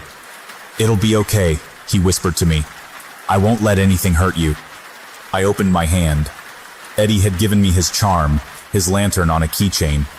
I felt all of the fear drain out of me. There wasn't enough room in my heart for fear. It was overfilled with a fierce love for my brave little brother, for my entire family. A love so animate it hurt. I turned to Eddie and smiled. He looked so small in the low light, so fragile. The cancer had taken its cut of him, the treatment taken as much or more. But, like Ben and Maggie, Eddie was still standing. My poor brother, all of us, we'd been through so much hell over the past few years. It wasn't fair for some nightmare to chase us home, to try to take more from Eddie than the bill the world had already called in. No more fear then. But there was room in me for at least one other emotion besides love. I looked at the arm reaching out from the dark and I felt rage. How dare this thing come into our house, hurt my family, come calling for my brother? How fucking dare it? The lights flickered again, then everything was black, but only for a moment. The room lit up with a blue-white brilliance. I felt warmth in my hand. The light was coming from Eddie's lantern. I could see my brothers and Maggie clearly. There was a hidden shape, tall and crooked, caught between the two rooms, right on the other side of Ben and Maggie. There were two other shadows in the den with my family, standing next to Eddie and me. I could smell cinnamon. There was a chill in the room, but pleasant, like the first cool night in the winter. The cinnamon faded and was replaced with the scent of the ocean, and my hair stirred in a warm summer breeze. I began to walk towards the blackness in the dining room. The two familiar shadows walked with me. "Leave," I said. "Never come back." There was a swelling pressure, and then it was like the world exhaled. All of the shadows were gone, and I was alone in the house with my brothers and our dog. Ben and Eddie were staring at me. Even Maggie looked confused. "Was that?" Ben started to ask, trailing off.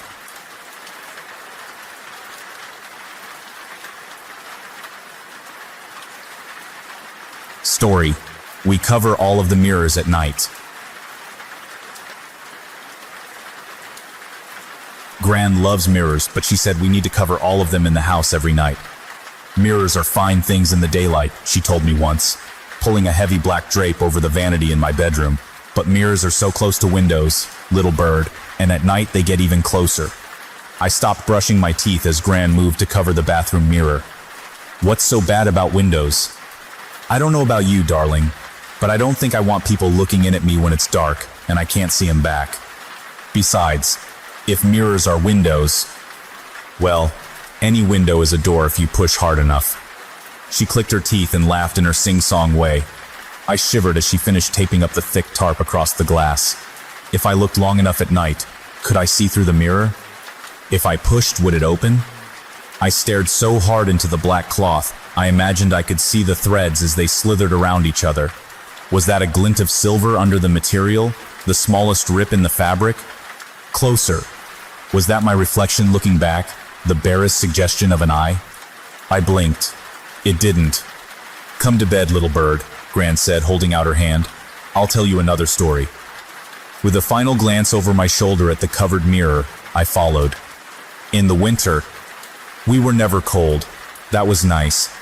I'm not sure what it was about Gran's house, but the chill never managed to slip in even on days when the wind came calling against the old walls. I can only remember being cold once. As I walked past a covered mirror in the kitchen, Gran asked me to get her some water. As I moved by the mirror, I noticed the black material over the glass ripple. There was a coolness on the other side. I leaned in close, probably closer than I should have, and I thought I could hear bells, maybe even smell snow. I missed the snow. Gran called out, asking if I was having a hard time finding the water. I hurried on. In the spring, I can hear the rain dancing on the roof as I help Gran cover the mirrors. I can feel the sun setting, even if I can't see it. I miss the sun, I told Gran. The rain will stop eventually. Can I go out when it does? Gran smiled, the wrinkles in her face spreading out like ripples in a pond. We'll see, little bird. We were at the big mirror in the hallway, the fancy one with all of the vines and ships and animals carved into the frame. Gran called it scrimshaw. I thought that was a funny word. Out of tape, Gran muttered. Stay here and face the wall, okay? I'll be right back. She moved away, limping a little. I obeyed. The mirror behind me was mostly covered, anyway. A long curve of shining glass that stretched nearly the entire length of the hall. I didn't turn around, I promise. But while I stood there, I was so sure I could smell flowers. My hair stirred in a breeze that wasn't there a moment before, and I felt sunshine? Something warm on my neck. Then Gran was back, biting off a strip of rubbery tape and tucking the mirror away safely into the dark. She left for the bedroom, and I followed. I felt another shiver, using my spine as a ladder. If the smell of flowers could come through a mirror, what else could? A voice? A hand? Teeth? In the summer, you could feel the warmth outside if you touched the walls where they were thinnest. But inside it stayed cool and dim. Gran was sleeping a lot. Most days she'd only wake up long enough to uncover the mirrors in the morning, then to hide them again at night. I asked her once why she even bothered to unwrap the glass during the day. How else would I see the world? Gran snapped. Some days she was so tired she'd ask me to uncover the mirrors in the morning. A few times she even trusted me to wrap them up in the evening. I never peeked. Not until the night I heard someone saying my name from the other side. You, Laura. I miss you every day. The voice was coming from under one of the mirrors I'd already covered. My hand was shaking so hard, I almost pulled the entire piece of fabric off as I lifted the corner. Instead of my reflection, I was looking into a bedroom. It wasn't like my bedroom in Gran's house. This place was colorful. There were posters on the wall, and the bed even had a blanket. The sheets looked clean. I missed that. There was a girl in the room kneeling at the foot of the bed. Her hands were clasped, and her head was down. Wherever she is, even if she's with you, please take care of her. Amen. The girl looked up, and then her eyes snapped to mine. I must have made a noise, a gasp, something. She looked so familiar. Dark hair and eyes. She was like an older version of my reflection. Assist. What are you doing? Gran asked from behind me. I jerked away from the mirror. The last thing I saw from the bedroom was the terrified girl staring back. It was an accident. I thought I heard my name. Gran put one gentle hand around my cheek. Long fingers coming around to the other side. Little bird, don't worry, you'll forget your name soon enough, and it won't bother you any longer. Gran turned and began to limp down the hall, shoulders brushing against the ceiling. Tape the cover back and come lay down. I made a decision that night as I lay next to Gran. It was awful, sleeping next to her, cold. Her breath always smelled like meat that was left out too long.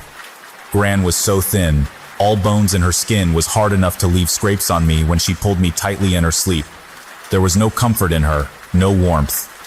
I missed home the most on those nights. The longer I stayed with Gran, the more my memory began to dry up. I knew she was right. Eventually, even my name would be gone. But for at least a little longer, I remember. I remember my home, my parents. I remember playing in the yard under the willow, weaving crowns of daisies in the spring. And I remember my older sister playing with me, even if I can't recall her name. I remember. I've tried going back through the mirror, but it doesn't seem to work from this end. Or maybe it does, but only Gran can make it work. There's nothing to write with anywhere in the house. The mirrors, though, they fog up, and I can draw with my finger in the blur I create on the glass. It's taken me all night to write this message out one breath at a time. The space is massive, at least on this side, but I've still used every inch and have so much left I want to say. I love you, sis. I hope you find this in the morning. Maybe it'll fade, but if you get close enough, if you happen to breathe on your side of the mirror, if you do see this, please know I'm thinking of you and Mom and Dad. I miss you all more than anything. Gran. I don't think Gran will ever bring me back. She told me before that she wants me to be like her. I don't want to be like Gran, but I already feel myself changing, stretching. I'm scared. Tonight though, at least for tonight, I'm still me. I'm still Laura. I love you. I can hear Gran moving, waking up. If she catches me, goodbye. Tell Mom and Dad, well, maybe don't tell them. I thought about waking you up, but I didn't want to scare you. I'll watch you for as long as I can. Love, Laura. I used to think my room was haunted when I was a girl. My sister disappeared one summer, but I always felt that she was with me. Once I even thought I saw her looking at me from my vanity's mirror. When I was 13, I found the above story scrawled backward across that same mirror. Mom and Dad thought I did it myself. They got upset. Now that I'm older, I can understand why. It scared me then, so I never told anyone else. I kept looking for any sign of Laura in the mirror, but never saw her again. Not until last night. I saw something in the mirror in my daughter's bedroom. It might have been my sister. Once, long ago, the thing appeared familiar and watched my daughter sleeping. When I blinked, it was gone. I'm taking all of the mirrors out of the house today. I miss my sister, Laura, with all of my heart, but I never want to see her again.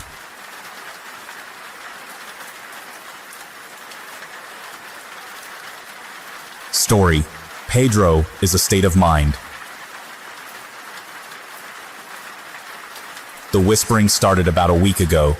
This was around the same time I found the lump on my temple. There was some correlation between the two. That was obvious from the beginning. I was making breakfast when the low murmur I'd been hearing all night coalesced into a voice. "Good morning," the voice said. The sound was high and scratchy like a breeze swollen with spring pollen. I stood entirely still while my eggs sizzled weakly in the cast iron pan on the stove. Hello?" I said out loud to an empty kitchen. "Your breakfast smells great," the voice replied cheerfully. "I am the devil, and I'm going to eat your fucking eyes." I dropped my spatula. "Could you repeat that?" I asked, pulling my bathrobe tight against a sudden chill. "The part about the breakfast, or the other part?" "The other part." The voice confirmed that it was the devil, and repeated its plans for my eyes. It then added some new information. Its name was Pedro. Deviling was its occupation. It was whispering to me for years, and was surprised I finally heard it. The voice suggested I get that lump on my temple checked out. After I finished throwing up in the bathroom, existential dread always has a way of making me nauseous. I examined the lump. It was roughly the size of a marble, firm to the touch and paler than the skin around it. There was no pain when I poked at it, but the voice did increase in volume. It was singing now, the voice, not the lump. Christmas classics. I felt something lick the back of my left eyeball. I screamed. The voice stopped. My morning kind of went downhill from there. I gave up on breakfast, feeding my half-fried egg to the trash can. Instead, I tried to drink the world back to being rational, first with wine, then with rum. All I accomplished was getting piss-drunk by 11 a.m., literally piss-drunk. I couldn't stumble to the bathroom in time, so I ended up relieving myself in a collection of succulents and cacti that Mary used to decorate the living room. The voice stayed quiet throughout the entire time I was debasing myself, but it was a fragile silence. I got the impression of something waiting for its turn to speak. After my blackout nap, Pedro returned to whisper to me again. "How are you feeling? There's piss all over the rug, you know." I felt a horrible, gentle pressure on the back of both of my eyes. It was as if teeth were resting on the orbs, the enamel not quite breaking the surface tension. But at any moment, those teeth could snap and grind and chew. I whimpered. An invisible tongue rooted somewhere in my skull began licking from the inside out. "Oh Jesus. Jesus Christ, please stop," I begged. "Have you checked on your lump lately?" Pedro asked. Gingerly, I pressed at my temple. My fingertips came back stained with a greasy white-yellow liquid. The substance smelled like rain leaking from an overflowing dumpster. The lump had opened. I prodded again and realized that the mass had actually split, like a tulip greeting the spring. There were curves and ridges and flesh and a hole in the middle. My head had given birth to a third ear. Your fucking eyes, something screamed inside my mind. The volume was staggering, lighting up my nerves like a Christmas tree doused in gasoline then struck by lightning. I fell off of the couch and curled up on the floor. Pedro was silent for the rest of the night. The next morning, after calling my office to let them know I'd quit and would never return, I found a fourth ear blossom. It was a little lump on my left side just below the rib cage. When I shined a light on the mass, I could clearly see the outline of a tiny ear no bigger than a quarter. Over the next week, more and more of the lumps sprouted and then erupted into new ears of various shapes and sizes. I was spotted with them, chicken pox made of new body parts. My fingerprints deepened, then spread until they became swirling walls of flesh. Tiny ears covered both hands. When I pressed my fingers to the wall, I heard such terrible sounds. "This is Hell's Radio," Pedro told me. "Listen, use your new ears, all of them, fields on fields of them." "Why?" I asked. Pedro didn't reply. I woke up later that night to the new, horrible sensation of teeth biting my eyes. There was a tremendous pressure, sharp objects jabbing into me. "Wait," I begged. "Please Both orbs popped together.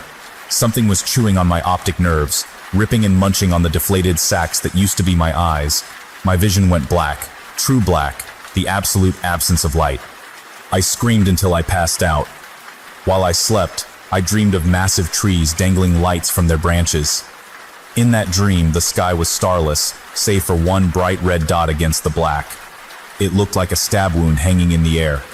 When I woke up, there was no more pain, but I was blind. Not only blind, eyeless. There was a wet, sticky substance leaking from my sockets. I brushed it away with fingers that were completely covered in small ears. They were everywhere now, the ears. Small and large, they sprouted from every inch of me and dragged the sound into me like hooks, bringing in fish.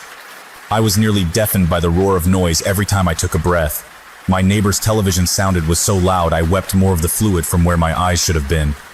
The planes flying above, the satellites in their drift, all of it was agonizing, all of it was crystal clear. Worst of all was Hell's Radio and the promises Pedro made. I heard him making croaking sounds as I crawled across the floor. The rasp of my stomach ears dragging on the carpet was so painful I vomited. I couldn't see the sick that came out of me, but judging by the texture and the chunks left in my mouth, even my puke was filled with ears. "You should have listened to me," Pedro gloated, "when I told you not to listen." I can feel Pedro slinking around in my head as I write this final account. He's hungry and loud, licking at the meaty contours of my brain. His tongue feels like a Christmas tree made out of razor blades. It's difficult to type with each fingertip ending in a soft shell. Not being able to see the screen doesn't help either, but I can hear the keys as I press them. I blink some of my face ears and can almost listen to the story stitching itself together, but not quite, so please excuse any spelling errors. Hell's Radio crackles and flows all around me. When I feel the first teeth nibbling at my gray matter, I open my jaw ears to laugh.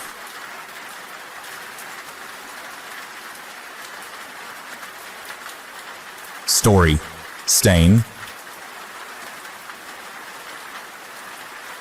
I haven't been sleeping well lately. When I dream, I see a sky full of blazing yellow suns. In the dream, I shut my eyes against the brilliance, but the light still burned through. I tried to blind myself, fingers pressing into my irises. Nothing could stop the violent sunshine. Then I'd bolt awake covered in sweat and scratches. So I wasn't sleeping much at all. The insomnia gave me a lot of free time though. That was nice. I started taking long night walks throughout the city, soaking in the starlight and dark air. I never set out with a destination, just slipped into my boots quietly to avoid waking Daria.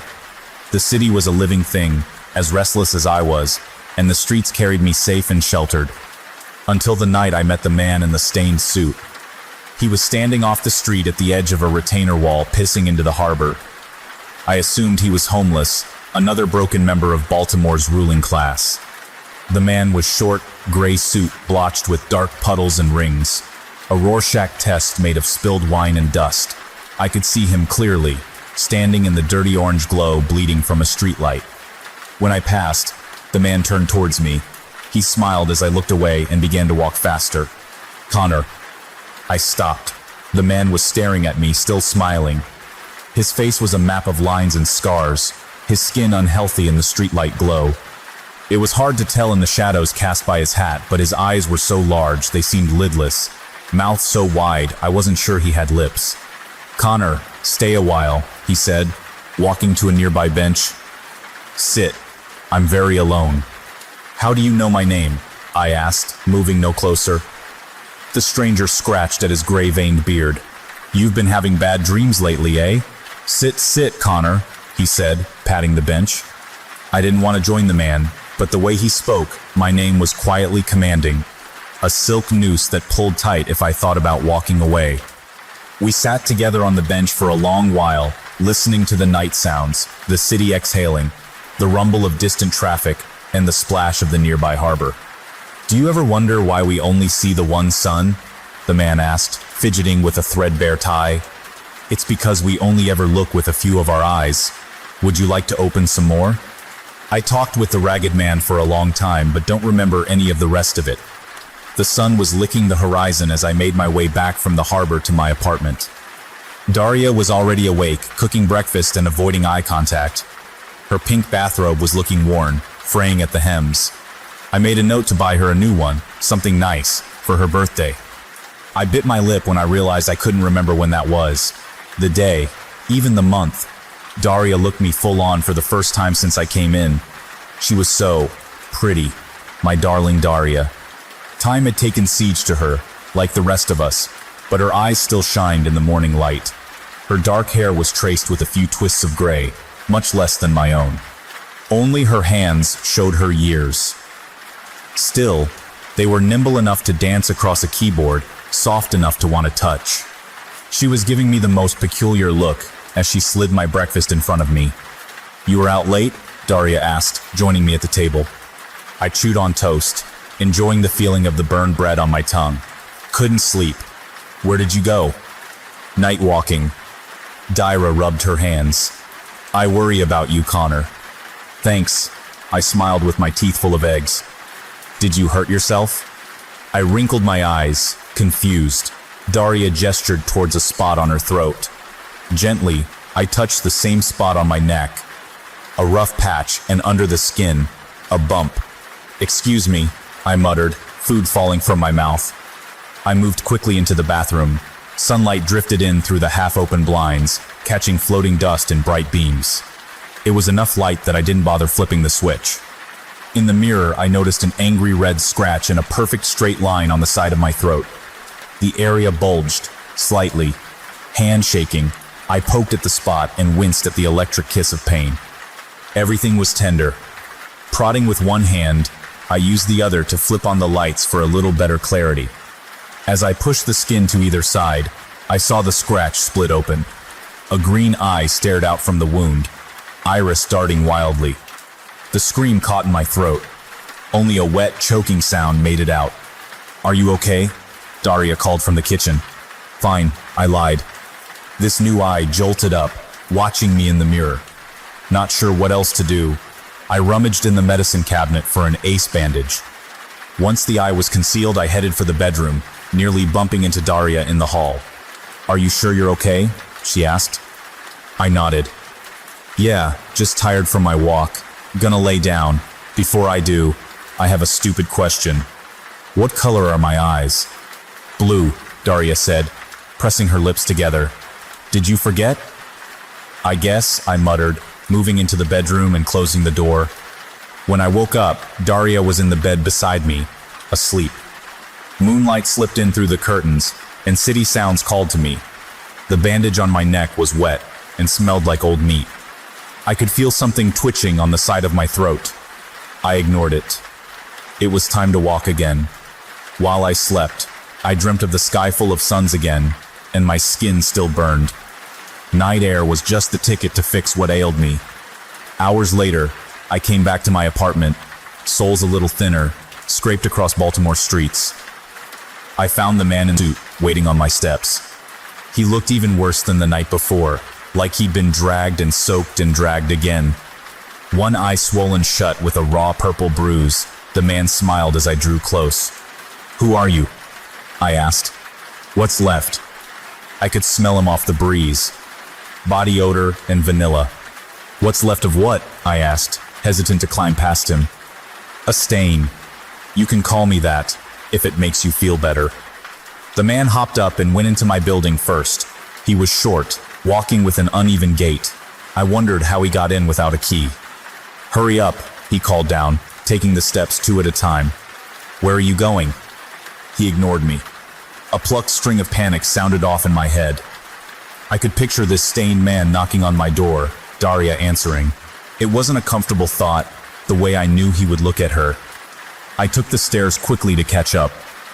We stopped at my floor. As we came closer to my door, I tried to calm down, afraid the screech of my pulse might burst the veins that carried it. But we didn't stop at my apartment. The man approached the door across from mine, Miss McGrady, a lovely widow who sometimes invited us over for cards when she was lonely. Stain knocked on McGrady's door. "Don't answer," I whispered, surprising myself. Stain didn't turn, but I could sense his grin widen. Miss McGrady opened the door. "Hello? Can I help? Oh, Connor, who is your—" Stain tackled my neighbor, kicking the door closed as they tumbled into her apartment. I stood stunned for a moment, and then Miss McGrady began to scream, high-pitched. The sound of a rabbit in a lawnmower. I ran to her door, locked. I banged and I pulled and I put my shoulder into it. The door held and the screaming ended in a wet gurgle. Something started to hum, and there was the sound of a knife at work. I fell, stumbling back to my apartment. It felt like it took years for me to put lock to key, even longer to throw the bolt once I was inside. For several minutes, I stood looking out the peephole. Miss McGrady's door opened, and something waved to me. It looked like McGrady, but stretched tight over an ill-fitting frame. Her wrinkled skin was unnaturally smooth. McGrady's eyelids and lips were gone. A thin, red tongue slipped out between rotten gray teeth. The thing in McGrady licked her missing lips, then winked. I sat for hours with my back against the door, a living barricade in case anything came knocking. "Connor?" I rolled my head to find Daria watching me. She was wearing a pair of leggings and one of my old t-shirts. They always looked so much better on her. "I must have fallen asleep," I mumbled. "Against the door? And Jesus, what happened to you? Were you in an accident?" I stood up. I'd been dreaming again. "What do you mean an accident?" "You're covered in scratches and bruises." Cold settled into the space between my lungs. I touched the bandage on my neck and felt something soft twitch. Looking down at my arms, I saw dozens of shallow cuts, each with a little lump underneath. "Have you been fighting again?" Daria asked, scanning my face for a liar's tell. "I know it's been a bad year, Connor. I know you're hurting, right? I'm hurting too. I miss her just as much as you do." Daria brushed fingertips over her stomach absently. "But you can't just keep disappearing.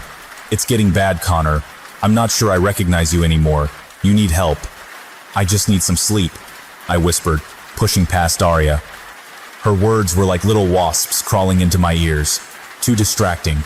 Too much pain on the way. I locked myself in the bathroom. My reflection was swarmed with cuts, thin lines with moving shapes under the surface. Lumps swelled and wiggled within my skin, on my face, neck, arms. I could sense them under my clothes across every inch of my body. The room was so horribly bright. I flipped off the light. In the dimness, I felt a nauseating release. Suddenly, I could see everywhere in the room at once. I turned away from the mirror, but it didn't stop me from seeing my new reflection. Dozens of eyes had opened all over my body. They were every shape and color. Were they grown? Were they stolen? The surreal insanity of my body crashed into me. I screamed. Daria was banging on the door. "Connor? Connor?" There was a pocket knife on my keychain, a slim red Swiss Army model. I pulled out the larger of the two blades. My hand was shaking so violently that I nicked my arm twice before I could bring the knife over one of the eyes near my wrist. The pain dragged a sound out of me I wasn't capable of making. A shriek like a mother finding their child dead in a summer-roasted car. But I kept cutting off as much as I could. They wouldn't close, and the world was too bright to bear. "Connor." a different voice from somewhere else inside the house. I opened the bathroom door and stumbled out past Daria. "Jesus, what did you do?" she whispered. I could see her following behind me as I moved into the living room. The front door was wide open. "Connor, what did you do to yourself?" Daria asked again, reaching towards me. No, I said. Stain was back in his dirty suit, standing behind Daria. "Don't hurt her," I begged. Stain only raised a finger to his lips. He tiptoed closer to her, exaggerated movement like some sick cartoon. "Connor?" Daria asked, seeing the look in my eyes, all of my eyes. "Con." I wouldn't let him have her, not Daria. I took a step forward, but the room was becoming so dark. That's when I slipped. I'd forgotten about the blood, my blood. I'd cut so much away that the floor was slick with it, my clothes soaked in it. The last image I saw before the dark closed in was Daria leaning over me, Stain peeking over her shoulder. Daria was bandaging my cuts when I came awake. "Oh good," I wheezed. "You're okay." Daria grinned at me with a lipless grin, her eyes wider and more dazzling than I'd ever seen. She leaned in to kiss my forehead. The lovely scent of sweat and vanilla washed over me, and I smiled back. That night I dreamt of dead black suns, boils on an endless gray sky. They were left to rot like apples in an abandoned orchard. I never slept so well.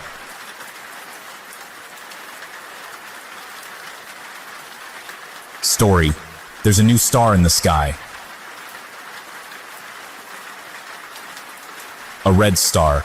Whatever you do, don't look for it. We started the project with the best of intentions. We wanted to build a beacon, a signal fire to announce to the universe that we are here. We are searching, and we, in turn, hope to be found. Construction on the Terrestrial Orbital Relay Communication Hub, TORCH, began nearly a decade ago. The relay was built in secret, with a small team, and launched quietly once complete.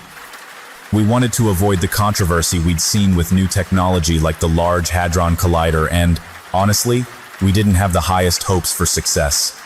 TORCH was something new, an orbital satellite that emitted a constant signal across 1,000 different spectrums, all imperceptible to humans, powered by an experimental generator that promised greater range to our beacon than anything we'd tried before.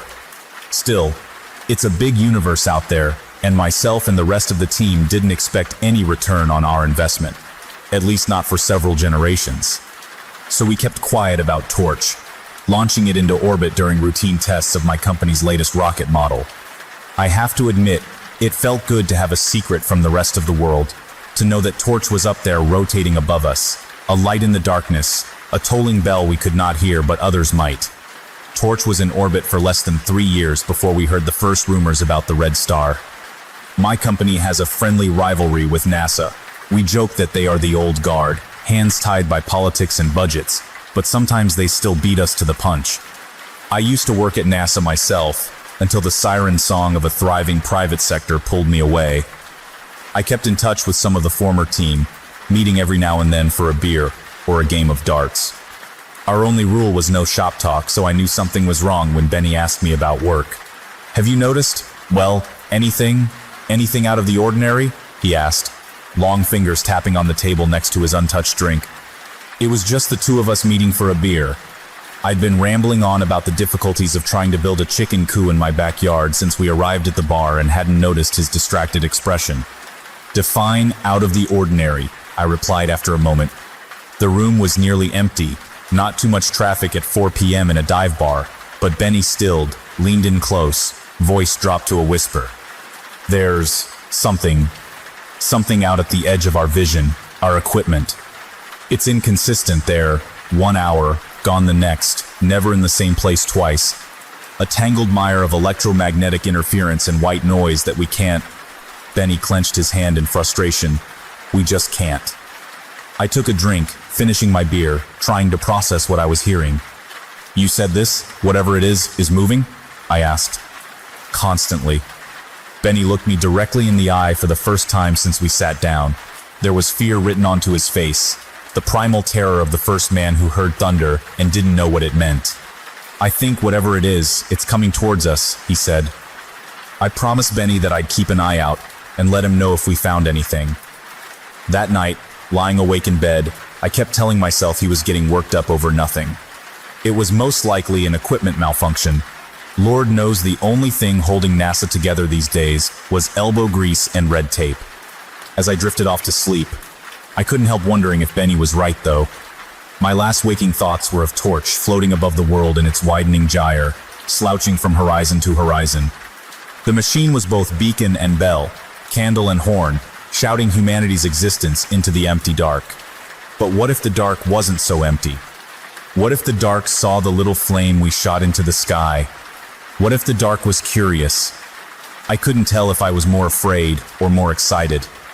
The first public rumors of a new star in the sky, scarlet and bright, came in less than 48 hours after my beer with Benny. It didn't take long for reports of the red star to pour into my company. According to witnesses, the star would shift around the sky, not just each night but every few minutes. Some people claimed to see it clear and sharp, while others said it was barely a crimson smudge on the sky. We detected occasional blips on our sensors like flashes of polar lights, but nothing concrete. The star, for us, remained a phantom. It took a lot of money and favors being called in to keep the reports from the news. We needed more time to investigate before the story broke. If it was nothing, if the red star was some hoax or mass hallucination or natural phenomenon, then Torch would stay a secret.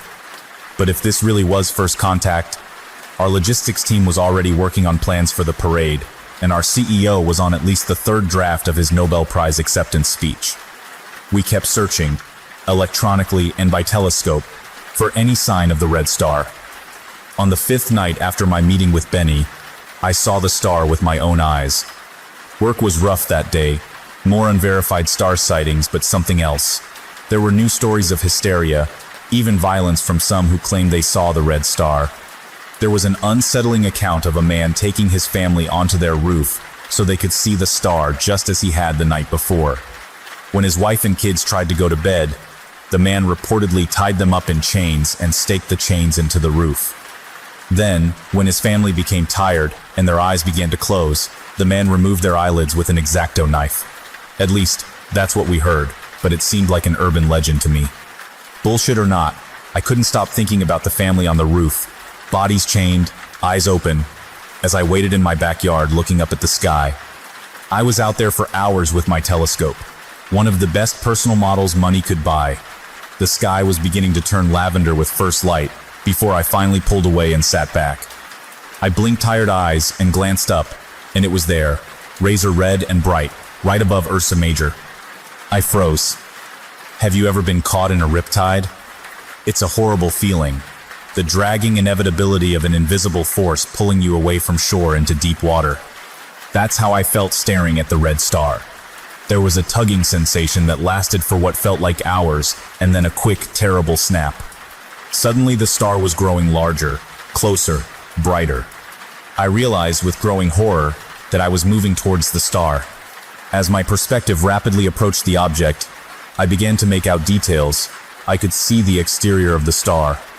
It was difficult to gauge the scope of the thing, but I pegged it as either a small planet or massive asteroid. The surface was a dark maroon beneath the crimson light. It was pockmarked and pitted, scarred and crumbling like rotten wood. Ugly brown tendrils crisscrossed the planet. I thought of congealed veins on a dead leg, or worms on the sidewalk after a rainstorm. I tried to stop, but I couldn't break the riptide. Closer and closer, I could see that the holes and cuts in the surface were deep. I was drawn towards one of the pits and felt myself stop above the deep dark. Then, the pit opened, and I realized it was an eyelid. I stared down into a human eye the size of a city, bright blue and intelligent. The eye blinked and focused on me. I saw it was sharp and clear, and I knew, without any doubt, that it saw me. And I knew it hated me. The raw malice crushed me, and the terror was enough to finally break the pull of the star. I felt extraordinary vertigo, then falling. I blacked out. When I woke, I was back on Earth in the bathroom of my house. I had no recollection of leaving my backyard. The sun shone clear and autumn warm through the window behind me. For a moment, I convinced myself the red star was the worst nightmare I'd ever experienced. Then I felt something move my head until I was looking in the mirror, and I felt something blink. My eyes, and when they opened, my green eyes were gone, replaced with cobalt blue. Something smiled with my mouth.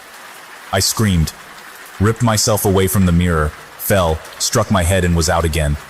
That was earlier today. When I woke up, I kept my eyes closed and crawled into my bedroom. It must have taken me an hour to open them, even longer to fumble towards my buzzing phone. There were a dozen missed calls and even more texts. Calls from Benny, from work, from other members of the Torch team. The texts told a story. Reports of Red Star sightings jumped exponentially the night before, as did unconfirmed rumors of violence and disturbing activity among those who saw the star. We wouldn't be able to keep the story from the news much longer. My boss wanted all hands on deck. He still saw this as a golden opportunity for us to reveal Torch to the world, to claim credit for finding signs of life out in the stars, for welcoming that life to our doorstep. Something in me shifted. Something was getting comfortable. I felt sick, violated, and strangely claustrophobic. I had a passenger. I don't know how much longer I will be me. Already I'm hearing whispers, thoughts in my head that I'm not sure are my own. The only certainty I have is that I must shut down Torch. Maybe it's too late. Probably it's too late. But if I can stop Torch from sending its signal, if I could kill that beacon, then maybe the star will lose track of us. Humanity can crawl back into a dark cave and hide and wait until the predator passes by. In the old stories, fire was a protector. The light kept the monsters away. But in reality, I think the light just got their attention. I'm uploading this record in case I fail. Even if I succeed, I think I'm already gone. I am sorry. We started with the best of intentions. If I can't shut off Torch, or if the Red Star is already too close, you'll know soon enough. It will be in the news. It will be all of the news. Be careful. Stay indoors, particularly at night. Go underground if you can. Whatever is coming, try to wait it out. Should you find yourself outside at night for any reason, keep your eyes down and guard up. If you see someone standing perfectly still, staring up into the starry sky, run. If they notice you, if we catch you, I will make you look. Story: don't go looking for the 10 leaping lords of Angel Hills.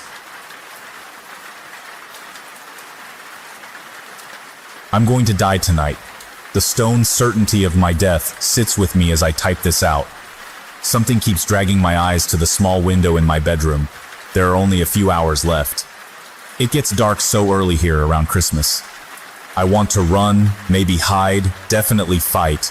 But more than anything, I want to record what I found so that the story doesn't die with me. My hometown is run by a secret group of baby-eating, soul-fucking, violence-worshipping monsters, the 10 Lords of Angel Hills. It started 2 days ago at the library.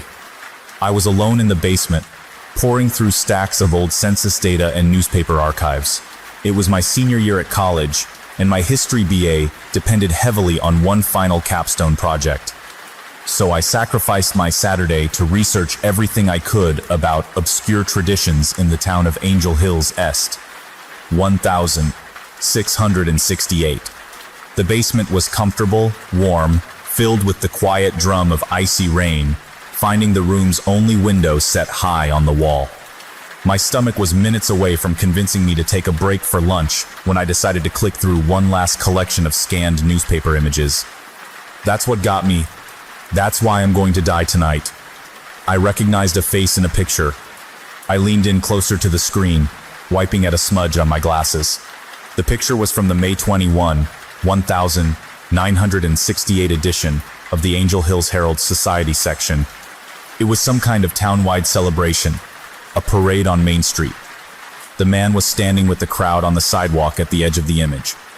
There was nothing special about the figure that should have caught my eye. He was tall, balding, and well-dressed, but so were quite a few of the people present. It was the 1960s after all. Some men put on a three-piece suit just to go check the mail. No, there wasn't anything obvious about the man in the crowd that explained the chill that went slithering down my spine, but staring at the picture on the screen filled me with a fuzzy kind of dread. I knew the man. How did I know him? Then it clicked. I frantically retraced my search until I found an older article from the Herald. Angel Hills, September 1945, VJ Day. A different picture, a different parade, but the same balding man standing at the edge of the crowd as floats drove by. I clicked back and forth between the two pictures dozens of times. 1945, 1978, 1945, 1978.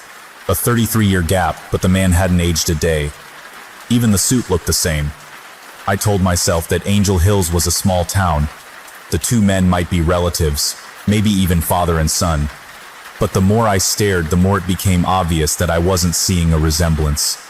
The balding men were identical, down to the pocket watches peeking out from their vests. Growing anxiety opened sharp wings in my chest. I began flipping through other photos from different decades in Angel Hills. Now that I knew what to look for, I spotted the man over and over again. It became a perverse game of Where's Baldo as I combed through the town's history. Here he was again in a crowd picture from 1993, celebrating the opening of a new pharmacy. Then here again in a photo from 1956. Again in 88, 2010, 39, 2020, just 2 months ago, asterisk. The same face, same suit, same watch. The proof I found, the sicker I felt. Then I started to notice that the balding man wasn't the only familiar face. A young woman in a blue dress, a thin boy in a newsy cap, an old man with a cane and hard eyes. They were never the focus of any of the pictures, only ever in the background. I counted 10 recurring faces, denizens of Angel Hills that never aged or changed in any way. After hours of staring at the screen taking notes, the rumble of my empty stomach finally dragged me back to the present. It was 4:15 p.m., nearly dark. I could hear the sound of caroling from outside drifting through the basement's small window. Angel Hills took Christmas seriously, and we were only a few days away. The entire town was wrapped in bright lights and tinsel, like a prisoner in festive chains. I glanced down at my notebook. It was filled with mad scribbles and notations. Would anyone believe what I'd found? 10, at least 10, immortals who weren't exactly camera shy. I mentally dubbed them the 10 Lords of Angel Hills. Well, people would have to believe me, wouldn't they? The proof was right there in black and white, and occasionally color. My gaze went back to the screen where I had the picture from 68 open. I let out a sound that you could fairly describe as a whimper. The photo was different. The balding man was now facing the camera, facing me, dead on. His face was pulled back in a snarl, hate coming off of the picture in waves, eyes locked on mine. I quickly closed the screen and sat breathing hard.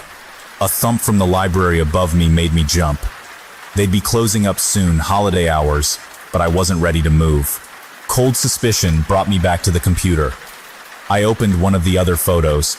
This one was from 77, some event in the park. It contained 2 of the Lords. My hands were shaking so badly the mouse jittered around the screen. This picture was also different. The Lords had turned to face the camera, faces stitched with malice, all teeth and glint and rage. All of it pointed right at me. Nearly panting, I moved my chair to the side. I gasped when both Lords' heads snapped to follow me. I turned off the monitor, then unplugged the computer for good measure. Another thump from upstairs caused me to spring out of my chair. A shadow passed in front of the tiny window. The sound of caroling was gone, and I suddenly felt perfectly, truly alone. I gathered my things and left the basement at a gallop. The library was dark, deserted. I burst out of the stairwell just as the librarian was locking up the main entrance. "Oh, shoot, I forgot you were down there," he told me as I hurried past him. "Glad we didn't lock you in for the night." "Yeah, me too," I said, already halfway out the door. Sunset was still 30 minutes away, but dusk came early for Angel Hills that night. Thick clouds carpeted the sky like insulation drained of all color. Snow fell in fat crystals as I shot through the parking lot towards the bike rack. All I could think of was getting home to my apartment, pouring a drink, and locking my door. I might toss a homemade barricade in for good measure. As the wind picked up, snow slicing at my exposed face, I cursed my decision to bike to the library.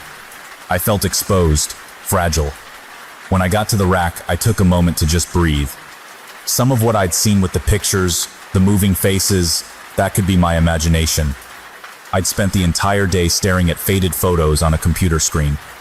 Maybe the motion was an optical illusion, or a hallucination brought on by stress. I'd nearly talked myself down from panic mode when I glanced up and froze. There was a young boy standing on the roof of the house across from the library. He was wearing an old-fashioned suit, with shorts and a flat cap. I recognized him as one of the 10 lords from the pictures. The boy didn't move, only looked down at me, face half lost in the shadow from a streetlight. I tried to speak, but the words crawled back from my mouth into the security of my throat. Walking my bike, I slowly headed towards the sidewalk, eyes never leaving the boy on the roof. His head turned to track my movement. He stood still. Once I was out on the pavement, I jumped on my bike and pedaled like the devil was on my heels. My apartment was on the edge of town, less than a mile from the library. I felt every inch of the ride. When I stopped at the first intersection to wait for the light, I risked a look backward to see if the boy had followed me. He had, and so had the rest of the lords. I counted 10 shadows on nearby rooftops, 10 figures standing dead still. I couldn't see their faces, but I recognized the forms. I'd spent all afternoon looking at their pictures. I'm not sure how they knew I'd caught on to them, but there they were, a pack on the hunt, and I was the rabbit. I shot through the intersection without waiting for the light to change, barely dodging a pickup. The snowfall was picking up, killing my visibility. To my right, the sun was nearly set, clouds blurring the line between afternoon and night. Angel Hill's streets and sidewalks were nearly empty, all of the same people warm at home, doors locked against the dark. I pedaled madly through the quiet town, shooting my head back when I dared to track the lords. They were moving silently, leaping from rooftop to rooftop. I recognized several whenever they came close to the streetlights. The balding lord with his suit and pocket watch was closest, moving on all fours from house to house like some demented cricket. A few of the lords leaped ahead, so much faster than I could bike. I realized that there was no way I could outrun them. Could I fight? Could I call for help? I slid my bike to a halt and looked around for someone, anyone. The streets were empty, but a few cars rolled by. Why weren't the drivers slamming the brakes, screaming? Why hadn't anyone called the police, the military, the fucking Vatican? Was I the only one who could see the lords leaping across Angel Hills? I debated the merits of biking into the middle of the road and grabbing the first motorist that stopped, forcing them to look up at the rooftops. But a little voice in my head told me that wouldn't help. I saw the lords because I knew what to look for, just like with the old pictures. They were always there, hiding in plain sight, at the edge of awareness. As I sat in the snow, considering my options, the lords made the decision for me. They began to drop from the rooftops like snakes from branches, landing silently in the snow. I was still half a mile from my apartment, and I'd seen how fast they could move. Feeling trapped, I searched the area for anywhere to hide, any protection. My eyes locked on the small church just off Main Street. I was already running before my bike fell to the ground. I had tunnel vision focused on the big wooden double doors of the church. In my peripherals, shadowy figures moved closer. I went through the entrance at a run and only stopped to slam the lock. The church was empty, lit only by candles and runoff from the street lamps outside. I slid to the ground with my back against the door and waited. There was a knock, then a tap on the stained glass window to my right. The sounds were polite, unhurried, almost playful. I didn't see a priest or custodians anywhere. I was alone. A massive nativity scene sprawled in front of the altar, full of plaster saints and wooden wise men. The scent of old incense from a mass earlier that day lingered in the air. I breathed deep, trying to find my steady place. The tapping at the window came again. There was a shadow outside the stained glass. The scene on the window was beautiful, something with angels and trees. Tap, tap, tap. My steady place was well and truly fucked. "What do you want?" I shouted. "What?" The thing on the other side of the window told me. I wished so very much that I'd never asked. All throughout the night, the Lord whispered horrible truths and secrets. No matter where I hid in the church, I heard the voice clear as a plague bell. 9 other shadows perched outside different windows, watching me, whispering their own stories. The lords told me that they'd been with Angel Hills since the beginning. They told me about their shared love for violence, pulling wings or limbs off anything they pleased just to watch the agony. I was an unwilling witness to their history and to their plans for the future. Eventually, I curled up in a ball on the altar under the huge crucifix. I begged them to kill me, to make it stop, but they didn't. Maybe the church kept them out. Or maybe they were content to pull off my mind's wings with their words, to watch the hope die in me. Whatever their reasons, the lords didn't kill me last night, but as morning broke, they promised to return at sundown. They'd take me then. Enjoy your day, the shadow in the window told me. Live it like it's your last. It'll be dark soon. So fucking soon. I'm not sure yet whether I'll run or hide or fight or just wait for it. But I won't go quietly. If you've read this far, that means I got everything uploaded in time. Maybe you believe me. Maybe you think I'm full of shit. I don't care. Just keep my advice in mind. If you're in Angel Hills and you see a familiar face, one that tickles your memory, but you don't immediately recognize, let it go. Don't take a second look. Because if you happen to spot any of the 10 lords of Angel Hills, I promise you this. They will notice you back.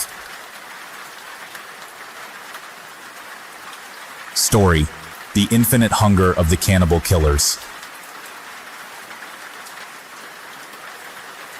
The hotel I died in didn't look like all that much from the outside. Old stone and new glass, the non-dormant wanted to appear classic. Personally, I figured it was trying too hard. A Four Seasons knockoff. Hollywood, California aspirations with Hollywood, Florida style. The sign on the front desk read, "Back in 8 minutes." I wasn't sure if a font could be sarcastic, but if it could, the little sign was dripping with it. Luckily, I saw a skinny guy farther behind the desk, doing some kind of inventory on keys hanging from the wall. "Reservation for 1706, I said, loudly ringing the bell to get the man's attention. The shiny brass name tag pinned to his red vest simply said, "Concierge." Adjusting round gold-rimmed glasses, the concierge smiled politely. "I'm sorry, but we don't take reservations on floor 17 of the Hotel Non-Dormant," he told me. "How nice for you, but that's what it says right here."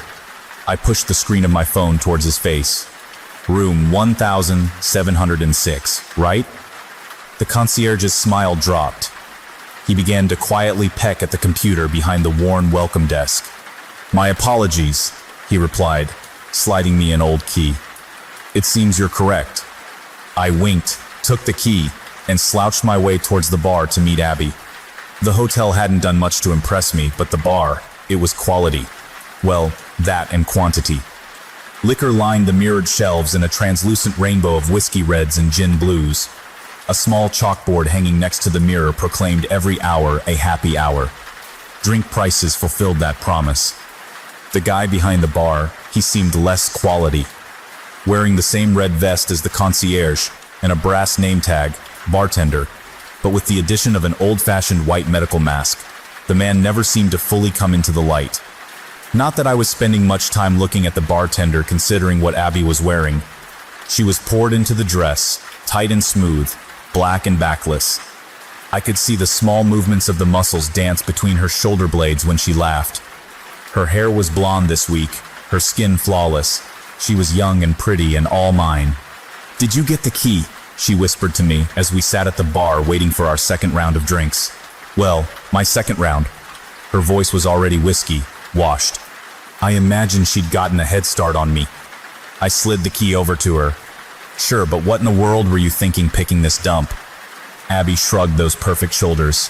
"It was a great deal. I got an email advert for the place out of the blue, and it seemed just right for, you know." She gave me a cat-eyed smirk as the bartender served our drinks. Abby tipped hers back in one go, then signaled for another. "I've got to powder my nose," she giggled, stumbling away. "What brings you to the hotel?" I looked up from my beer to find the bartender regarding me, blue eyes like sunken candles above his mask. I took another drink before responding. "Business," I muttered. The bartender began making Abby's next drink.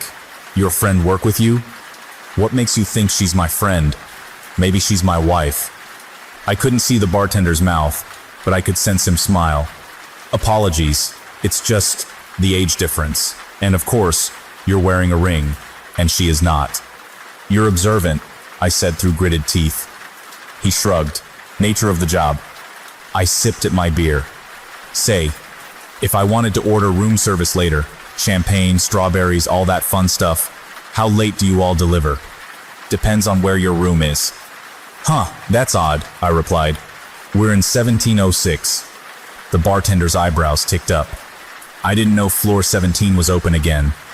Yeah, you and the guy at check-in both seem pretty ill-informed about the goings-on of your own place of employment, I said. I suppose you have me there, sir, he replied, leaning on the bar. His eyes were much, much greener than I'd initially thought, and they had me pinned to my seat. Thing is, there's a very good reason that floor 17 has been closed for reservations for a very long time. The concierge must have told you about the incident? I cleared my throat. Nothing was mentioned, no. About 20 years ago, 3 visitors, not guests, made their way up to floor 17. The bartender was close to me. I wanted very much to look away. Couldn't. They put a chain and lock on the door to the stairs. Over the next 32 minutes, the trio made their way down the hall, clearing room by method of sledgehammer entry. By the time police were able to gain access to the floor, all 11 guests, as well as the 3 strangers, were found slaughtered. Several guests showed signs of bite marks, consumption. The 3 killers seemed to have died by their own hands, their own knives, their own teeth. The bartender finally leaned back. So, to answer your question, there's no room service available to floor 17. I like your eagerness to get to the room, Tony, but I wanted a few more drinks, Abby whined. I watched the floor numbers light up as the elevator rose. I told you, babe, the bartender was giving me the creeps. He was eyeing you funny. Probably would have put something in your drink. Abby pursed her lips. Maybe the room will have a minibar. The doors slid open with a lonely ding. Thick blue carpet and peeling paint greeted us as we stepped out of the elevator. My eyes wandered the wall in front of the elevator, fixating on a cheesy painting of a family at the beach. Even the air in the hallway smelled tacky. I heard the doors click closed behind us. And then I heard the rusty chime of a harmonica. Tony, Abby whispered, looking past my shoulder. I turned to my left. 3 figures were standing at the end of the hall, 2 men and a woman. The men were in the middle of wrapping a long, dull chain around the safety bar on the stairwell door. The woman was leaning against the wall, silver harmonica to her lips, watching me and Abby. The fuck? I muttered. Besides the harmonica, I could see the woman had a knife in her other hand. The men were similarly armed, the bigger one picking up a sledgehammer as they finished with the door. When all 3 turned to face us, I noticed they had painted faces, not camouflage, more like shapes and suns and clovers, like they'd just left a carnival. There was a feather tucked at an angle in the woman's headband, brown and plain, like from a duck. We should get back in the elevator, Abby whispered, tugging at my arm. I frowned, pieces clicking into place in my mind. They're fucking with us. Abby was already desperately slamming the open door button. What? The bartender, these fucks, the hotel staff. They're fucking with us, trying to scare us. I was tapping my closed fist against my leg. I'm not going to stand for this. I'm not going to be mocked. Why the hell would anyone do that? Abby asked. That's crazy. That doesn't make any sense. Well, sweetie, the alternative is that there are 3 psycho killers walking this way. I snorted. Then I walked to meet the trio. The woman kept playing her harmonica as we grew close, some song low and lonesome. I planted myself a few feet away from the group. I don't know what the fuck you people think. I never saw her hand move or heard the music stop. There was a blur and then more pain than I've ever experienced ripping through my stomach. I looked down to find the hilt of a kitchen knife sticking out of me just above the belly button. As I watched, too stunned to yell, the woman dragged the blade up, struggling but making terrible progress. I was an envelope being slid open. There was a loosening, and I felt my guts begin to slide, purple-red pile, down to the floor. That's when I screamed, but only for a moment. The woman pulled her harmonica away long enough to sink her teeth into my throat and tear a chunk away. I fell, slipping on my own wet organs. I heard Abby scream behind me. The trio walked over me as I bled. At least the shock made me numb as my vision blackened. Just before the world went black, I heard the harmonica start again. I opened my eyes and saw my terrified reflection in the mirrored elevator door. Abby's reflection stood next to mine. I turned to her just as she began to weep. "What the fuck? What the fuck? What the fuck?" she sobbed. "Abby," I said. What happened?" She slid down to sit on the floor of the elevator. "Oh God, I think I died. I think they killed us. Oh, Tony, they were eating me." "Just a dream," I whispered. "Or a trick, or..." The elevator drifted to a halt and the doors opened. Ding. Abby yelped and hit the closed door button. Nothing happened. She hit it over and over again. The door stayed open. I heard the harmonica begin to play. "Come on," I grunted, running without looking to see if Abby was following. I saw the trio the moment I stepped out of the elevator. They were watching me with their painted faces, already strolling down the hall. Room 1706 was 3 doors down from the elevator on the left. I've counted many times. I let out a ragged breath, half laugh and half scream when I reached the door. The trio wasn't hurrying to catch me. I had a few precious seconds to get inside. Except I didn't have the key. Abby hadn't followed me. She was still in the elevator and its door was still open. I could hear her crying and even the click of the button being pressed over and over with no result. As the killers passed the elevator, the smaller man peeled off and climbed through the door. I couldn't see inside, but Abby began to shriek. My feet were rooted to the carpet. The girl and the big man were nearly to 1706 before I snapped out of my haze and turned to run. My knee popped like a grape under a boot as the big man's sledgehammer connected. I was mid-step and my leg buckled, screaming and cursing as I fell. I'll always remember the feel of the rough carpet as I tried to crawl away. Then the slight weight of the girl settled on my back. Please, I begged. Don't. The knife, cold and long, stabbed into my lower back. Once, then again, and then it scraped the bone. I realized she was cutting pieces off of me. She giggled as she ate. It took me such a long time to die. The elevator ride on our 3rd trip felt unbearably long, yet still over too soon. "Stick with me, goddammit," I whispered to Abby. "Stay with me, and give me the fucking key." Abby only nodded, handed me the room key, and stared as the numbers crept up towards 17. The moment the doors opened, we were moving. I only glanced back once when I heard the harmonica start. The trio was there. Of course they were there, at the end of the hall. They came towards us, but they never rushed. For one god-awful moment, the key didn't seem to fit. "Plessy," I yelled out loud. Click. The key turned and the door opened. Abby and I stumbled inside.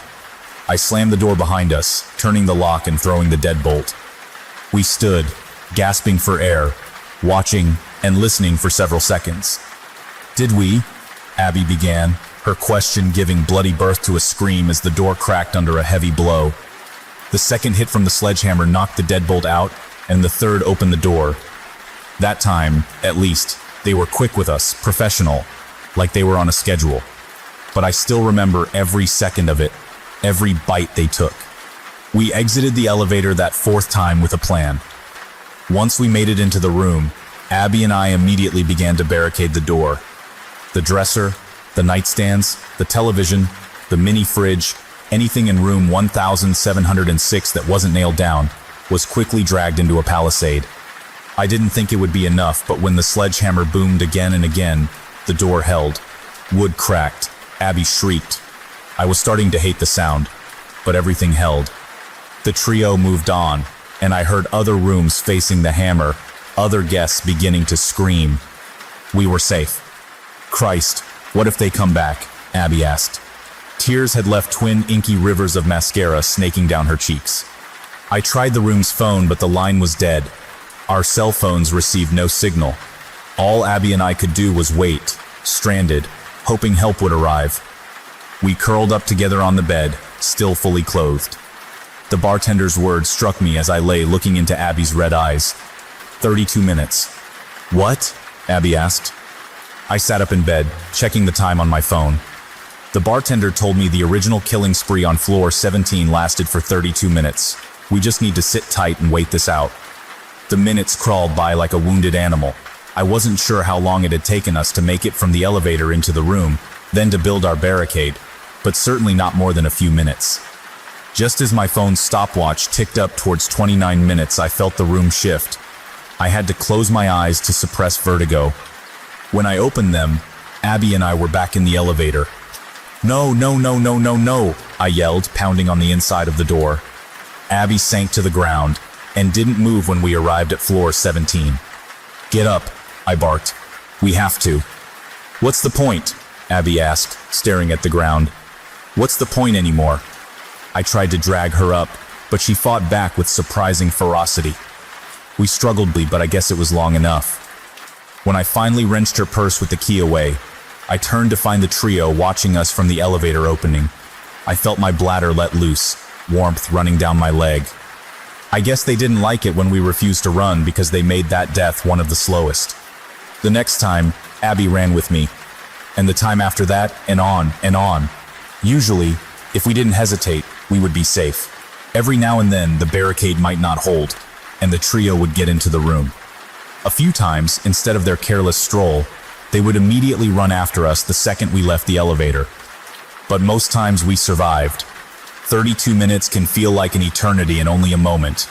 Run and wait, run and wait, run and die, run and wait, repeat. I lost track of how many loops we completed after the first few dozen. Maybe a couple hundred, maybe 1,000 or 1,000,000. Early on, Abby would attempt small talk or ask me to hold her.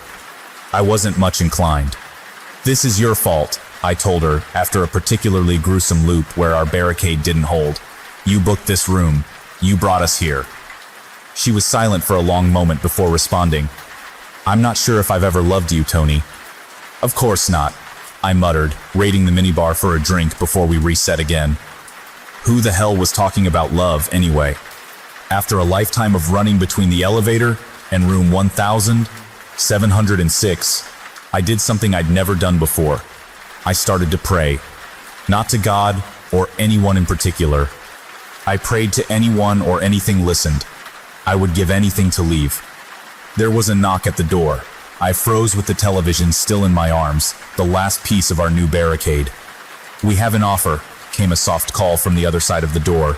The voice was like silk-wrapped wind chimes swaying in a breeze. The woman. "Whichever one of you opens the door first gets to leave. You can leave the room, this floor, this hotel, but it's a one-time offer, so act while supplies last." I could see Abby considering, eyes flitting back and forth between me and the barricade. "It's a trick," I hissed.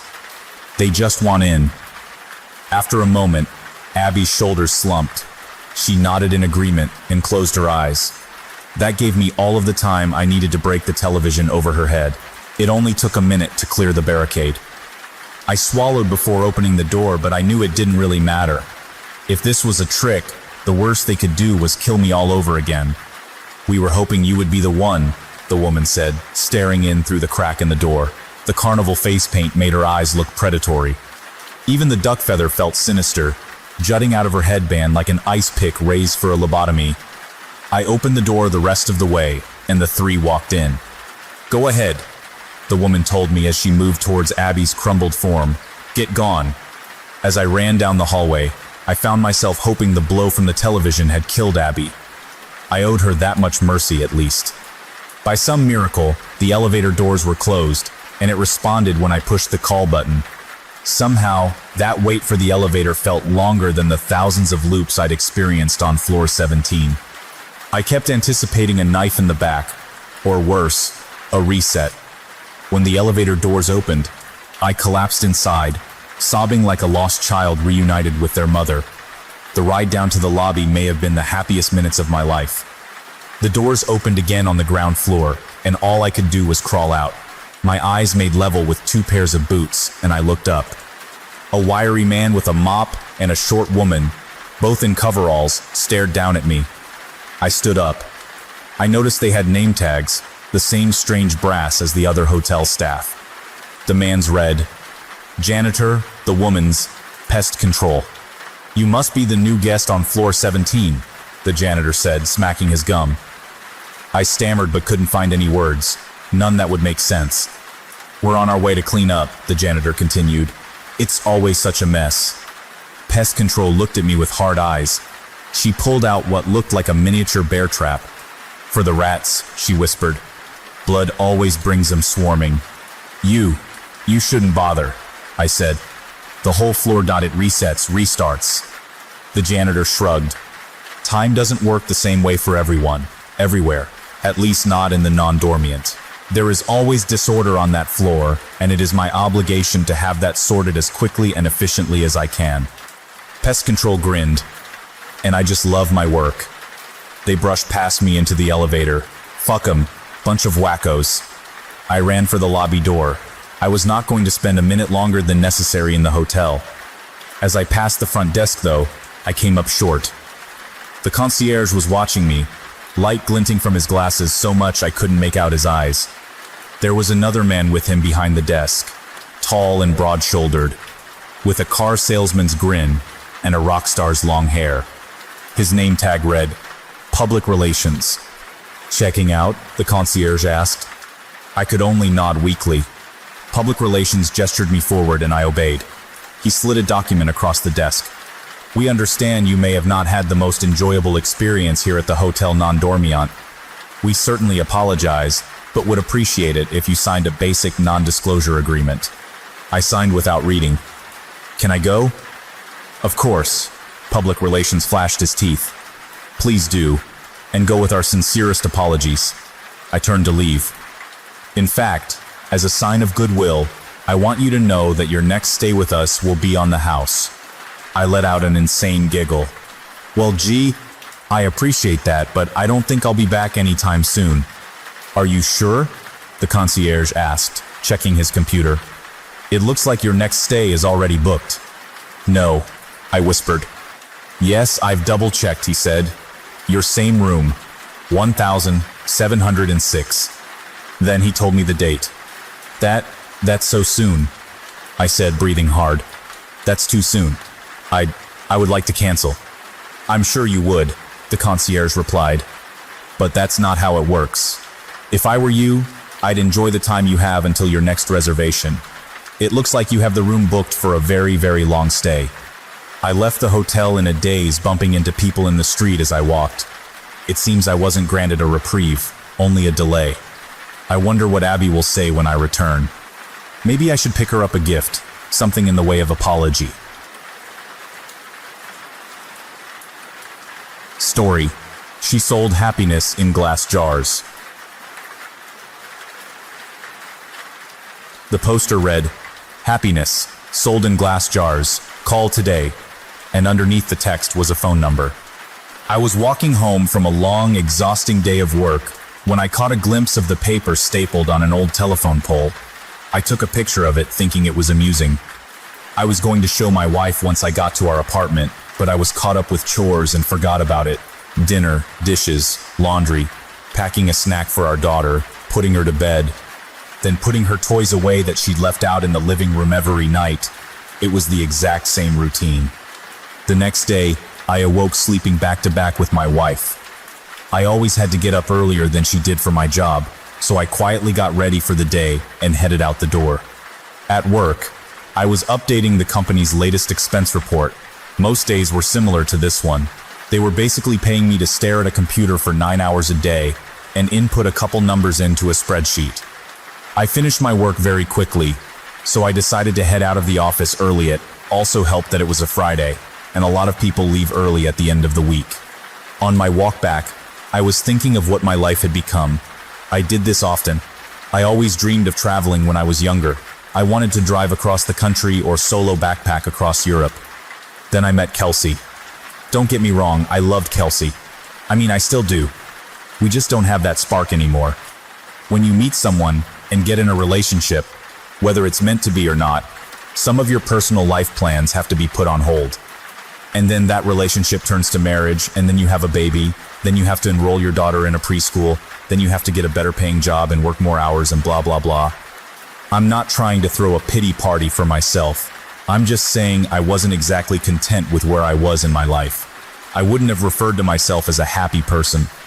As I took the same route home that I did every day to work and back, I walked by the same poster I had passed the day before. I don't know why, I really don't. But I decided to call the number. I figured it would be some joke. Maybe someone just picks up and says, "I love you," on the other end, and hangs up. Or maybe it's a line to a sex worker. I had no idea what to expect. I called. It only rang once before someone picked up. "Hello?" a woman said. Hi, I'm calling about your poster? Your ad?" "Oh, awesome," she said calmly. "When do you want to pick it up?" "Pick what up?" "The jar," she said, like it was the most obvious thing in the world. "Oh, of course, I realized then that I had left work early without telling Kelsey, so I could just go pick it up now and she'd be none the wiser. "What exactly is it that you're selling?" "I just told you. It's happiness. In a glass jar, like the poster said. Happiness keeps best in glass jars. They're more durable than, say, a plastic bag." Okay. Should we meet somewhere?" "For sure. I don't want you to end up being a creep or something. So let's go to a public place."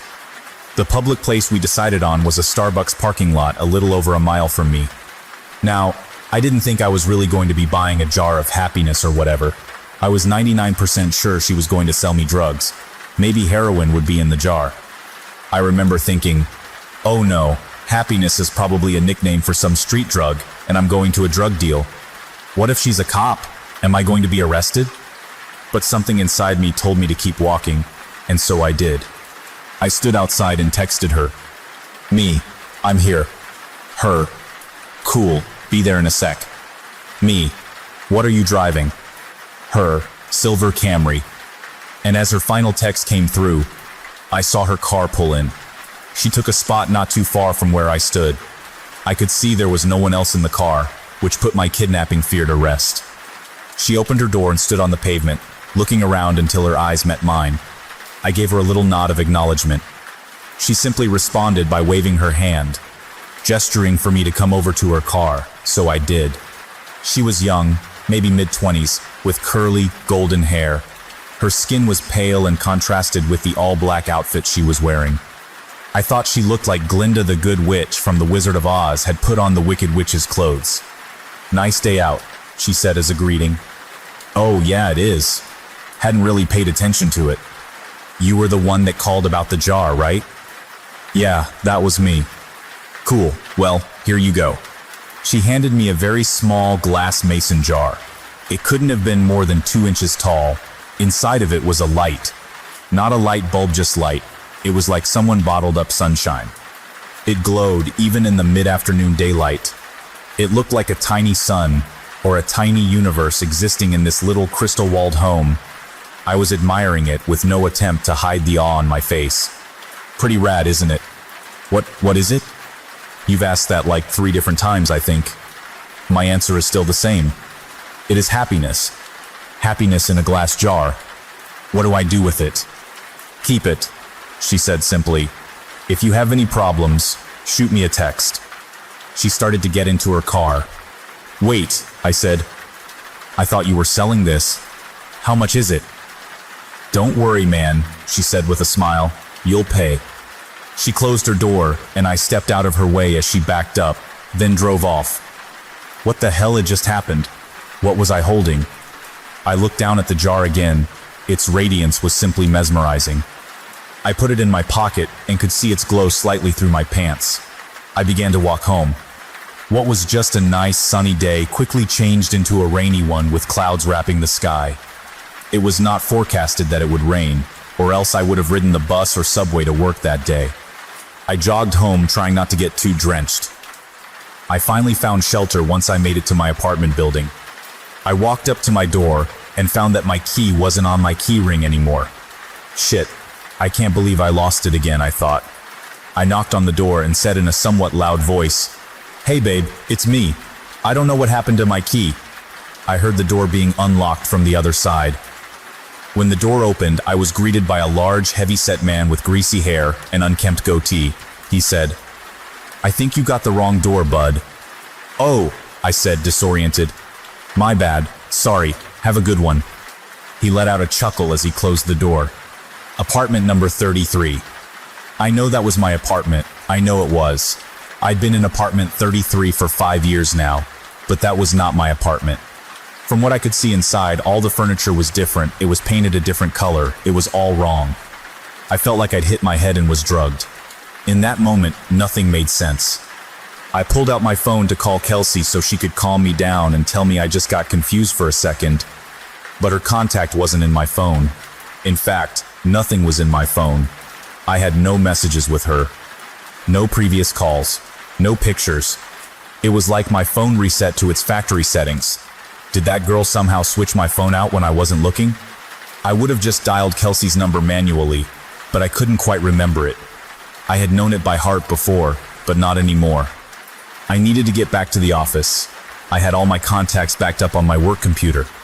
Since it was still raining, I hopped on the bus, which had a stop right in front of the apartment complex.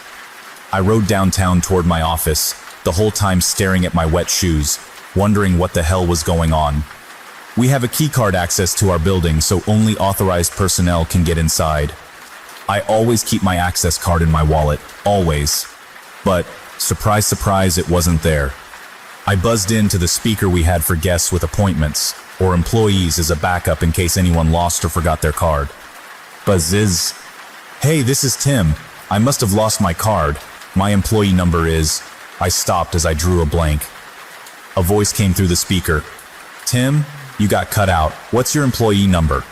I can't remember. That's fine. Just tell me your full name and department. Finance. I'm in finance. My full name is Tim Brooks. One sec. About 30 seconds later, the man spoke to me again. We don't have a Tim Brooks working in this building. Did you have an appointment with someone? I backed up in surprise, almost tripping on my own feet. I had just been in that office an hour or two ago. What was happening to me? I felt like I was getting Alzheimer's, but going through every stage in one day. I stared at my hands, unsure if I was in the right body. I felt like the world around me was disintegrating. I wasn't in control. I was merely sitting inside somebody else's head, watching the world through their eyes. Just then, I got a text. I recognized the number immediately. It was that girl, the one who gave me the jar. I had forgotten all about it until I saw her text. Her. Hey, how's it going? I looked at my phone, dumbfounded. It made me angry she was so nonchalant about this. She knew what was going on. She had done this somehow.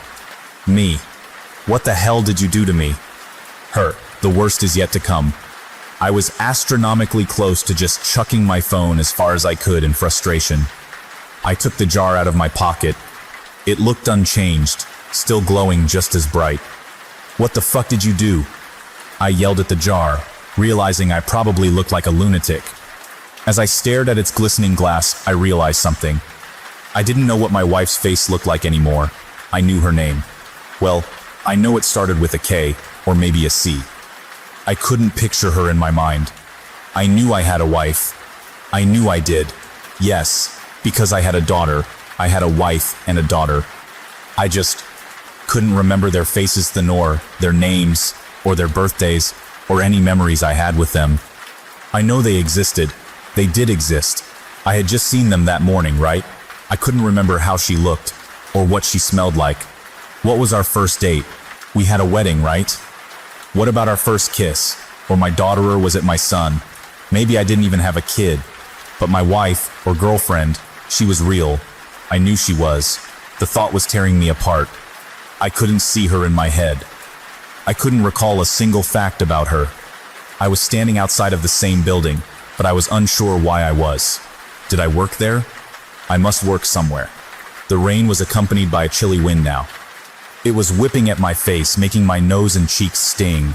I wanted to go home. I wanted to be with her. I wanted to be warm. I wanted to go into a shitty office job that kept a roof over my head. I wanted it all. I was soaking wet. I was miserable. I couldn't remember my parents or my childhood. Did I even have any friends? Why was I in the rain?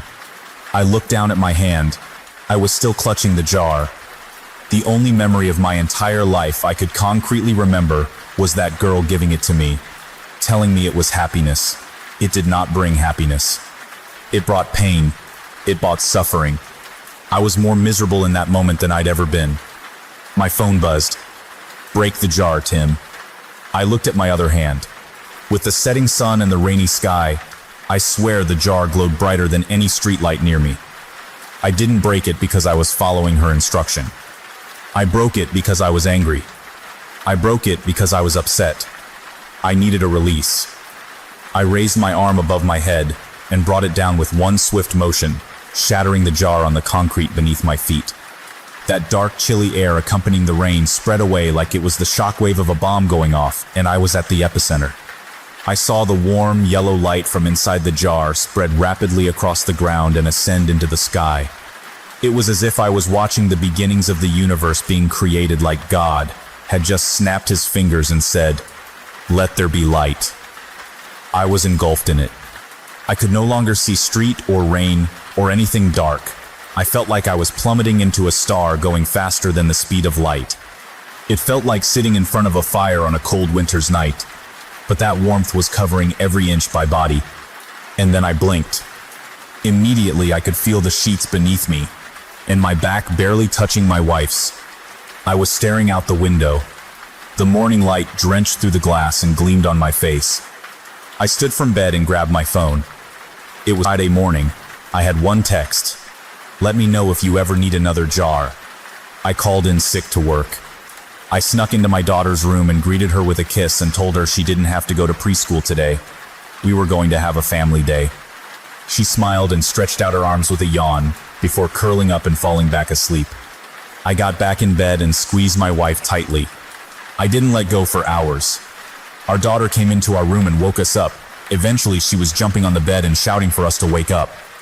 Yesterday, I may have found that annoying. Yesterday, I may have found a lot of things annoying, or monotonous, or dull. But not today. Today, I pulled her under the covers in between me and Kelsey. Today was going to be a good day. Today, I was happy. Story: A Shattered Life. I don't know when you're going to read this, but I can tell you when it started. I was out for a walk alone in the woods when the entity came for me. It was beyond a blur. It was, for lack of a better term, absence of meaning. Where it hid, there were no trees. Where it crept closer, there was no grass. Through the arc it leapt at me, there was no breeze of motion. There was no air at all. As it struck, I felt the distinct sensation of claws puncturing me somewhere unseen, somewhere I'd never felt before. My hands and arms and legs and torso seemed fine and I wasn't bleeding, but I knew I'd been injured somehow. As I fearfully ran back home, I could tell that I was less. I was vaguely tired, and it was hard to focus at times.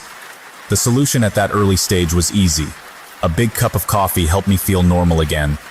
For a while, that subtle drain on my spirit became lost in the ebb and flow of caffeine in my system. You could say my life began that week, actually, because that was when I met Mar. She and I got along great though. To be honest, I'm pretty sure I fell in love with her over the phone before we even met. It was almost as if the strong emotions of that first week made the entity fight back. It was still with me, latched on to some invisible part of my being. The first few incidents were minor, and I hardly worried about them. The color of a neighbor's car changed from dark blue to black one morning, and I stared at it before shaking my head and shrugging off the difference. 2 days later, at work, a co-worker's name changed from Fred to Dan. I carefully asked around, but everyone said his name had always been Dan. I figured I'd just been mistaken. Then, as ridiculous as this sounds, I was peeing in my bathroom at home when I suddenly found myself on a random street. I was still in my pajamas, pants down, and urinating, but now in full view of a dozen people at a bus stop. Horrified, I pulled up my clothes and ran before someone called the cops. I did manage to get home, but the experience forced me to admit that I was still in danger. The entity was doing something to me, and I didn't understand how to fight back. Mar showed up that evening, but she had her own key. "Hey," I asked her with confusion. "How'd you get a key?" She just laughed. "You're cute. Are you sure you're okay with this?" She opened a door and entered a room full of boxes. I know living together is a big step, especially when we've only been dating 3 months. Living together? I'd literally just met her the week before. Thing was, my mother had always called me a smart cookie for a reason. I knew when to shut my yap. Instead of causing a scene, I told her everything was fine and then I went straight to my room and began investigating. My things were just as I had left them, with no sign of a 3-month gap in habitation, but I did find something out of the ordinary: the date. I shivered angrily as I processed the truth. The entity had eaten 3 months of my life. What the hell was I facing? What kind of creature could consume pieces of one's soul like that?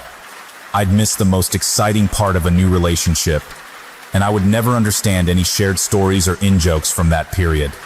Something absurdly precious had been taken from me, and I was furious. That fury helped suppress the entity. I never imbibed alcohol. I drank coffee religiously.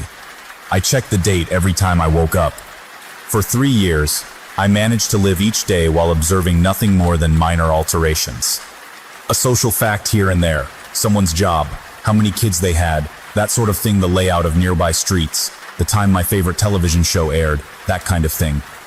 Always, those changes reminded me the creature still had its claws sunk into my spirit. Not once in 3 years did I ever let myself zone out. One day, I grew careless. I let myself get really into the season finale of my favorite show. It was gripping, a fantastic story. Right at the height of the action, a young boy came up to my lounger and shook my arm. Surprised, I asked, "Who are you? How did you get in here?"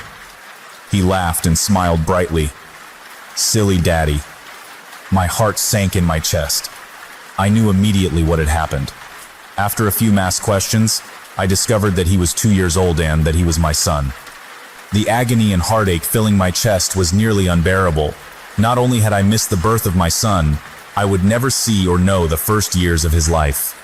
Mar and I had obviously gotten married and started a family in the time I'd lost, and I had no idea what joys or pains those years contained. It was snowing outside. Holding my sudden son in my lap, I sat and watched the flakes fall outside. What kind of life was this going to be if slips in concentration could cost me years? I had to get help. The church had no idea what to do. The priest didn't believe me and told me I had a health issue rather than some sort of possession. The doctors didn't have any clue. Nothing showed up on all their scans and tests, but they happily took my money in return for nothing. By the time I ran out of options, I decided to tell Mar. There was no way to know what this all looked like from her side. What was I like when I wasn't there? Did I still take our son to school? Did I still do my job? Clearly I did, because she seemed to be none the wiser. But I still had a horrible feeling that something must have been missing in her life when I wasn't actually home inside my own head. But the night I set up a nice dinner in preparation, she arrived not by unlocking the front door, but by knocking on it. I answered, and found that she was in a nice dress. She was happily surprised by the settings on the table. A fancy dinner for a second date? I knew you were sweet on me. Thank the Lord I knew when to keep my mouth shut. If I'd gone on about being married and having a son, she might have run for the hills. Instead, I took her coat and sat down for our second date. Through carefully crafted questions, I managed to deduce the truth. This really was our second date. She saw relief and happiness in me, but interpreted that as dating jitters. I was just excited to realize that the entity wasn't necessarily eating whole portions of my life. The symptoms, as I was beginning to understand them, were more like the consequences of a shattered soul. The creature had wounded me, broken me into pieces. Perhaps I was to live my life out of order, but at least I would actually get to live it. And so it went for a few years from my perspective. While minor changes in politics or geography would happen daily, major shifts in my mental location only happened every couple months. When I found myself in a new place and time in my life, I just shut up and listened, making sure to get the lay of the land before doing anything to avoid making mistakes. On the farthest flung leap yet, I met my 6-year-old grandson, and I asked him what he wanted to be when he grew up. He said, "Writer." I told him that was a fine idea. Then, I was back in month 2 of my relationship with Mar, and I had the best night with her on the riverfront. When I say the best, I mean the best. Knowing how special she would become to me, I asked her to move in. I got to live through what I'd missed the first go-around, and I came to understand that I was never mentally absent. I would always be there eventually. When we were moving her boxes in, she stopped for a moment and said she marveled at my great love, as if I'd known her for a lifetime and never once doubted she was the one. That was the first time I truly laughed freely and wholeheartedly since the entity had wounded me. She was right about my love for her, but for exactly the reason she considered a silly romantic analogy. I had known her my whole life, and I'd come to terms with my situation and found peace with it. It wasn't so bad to have sneak peeks at all the best parts ahead. But of course I wouldn't be writing this if it hadn't gotten worse. The entity was still with me. It had not wounded me and departed like I'd wanted to believe.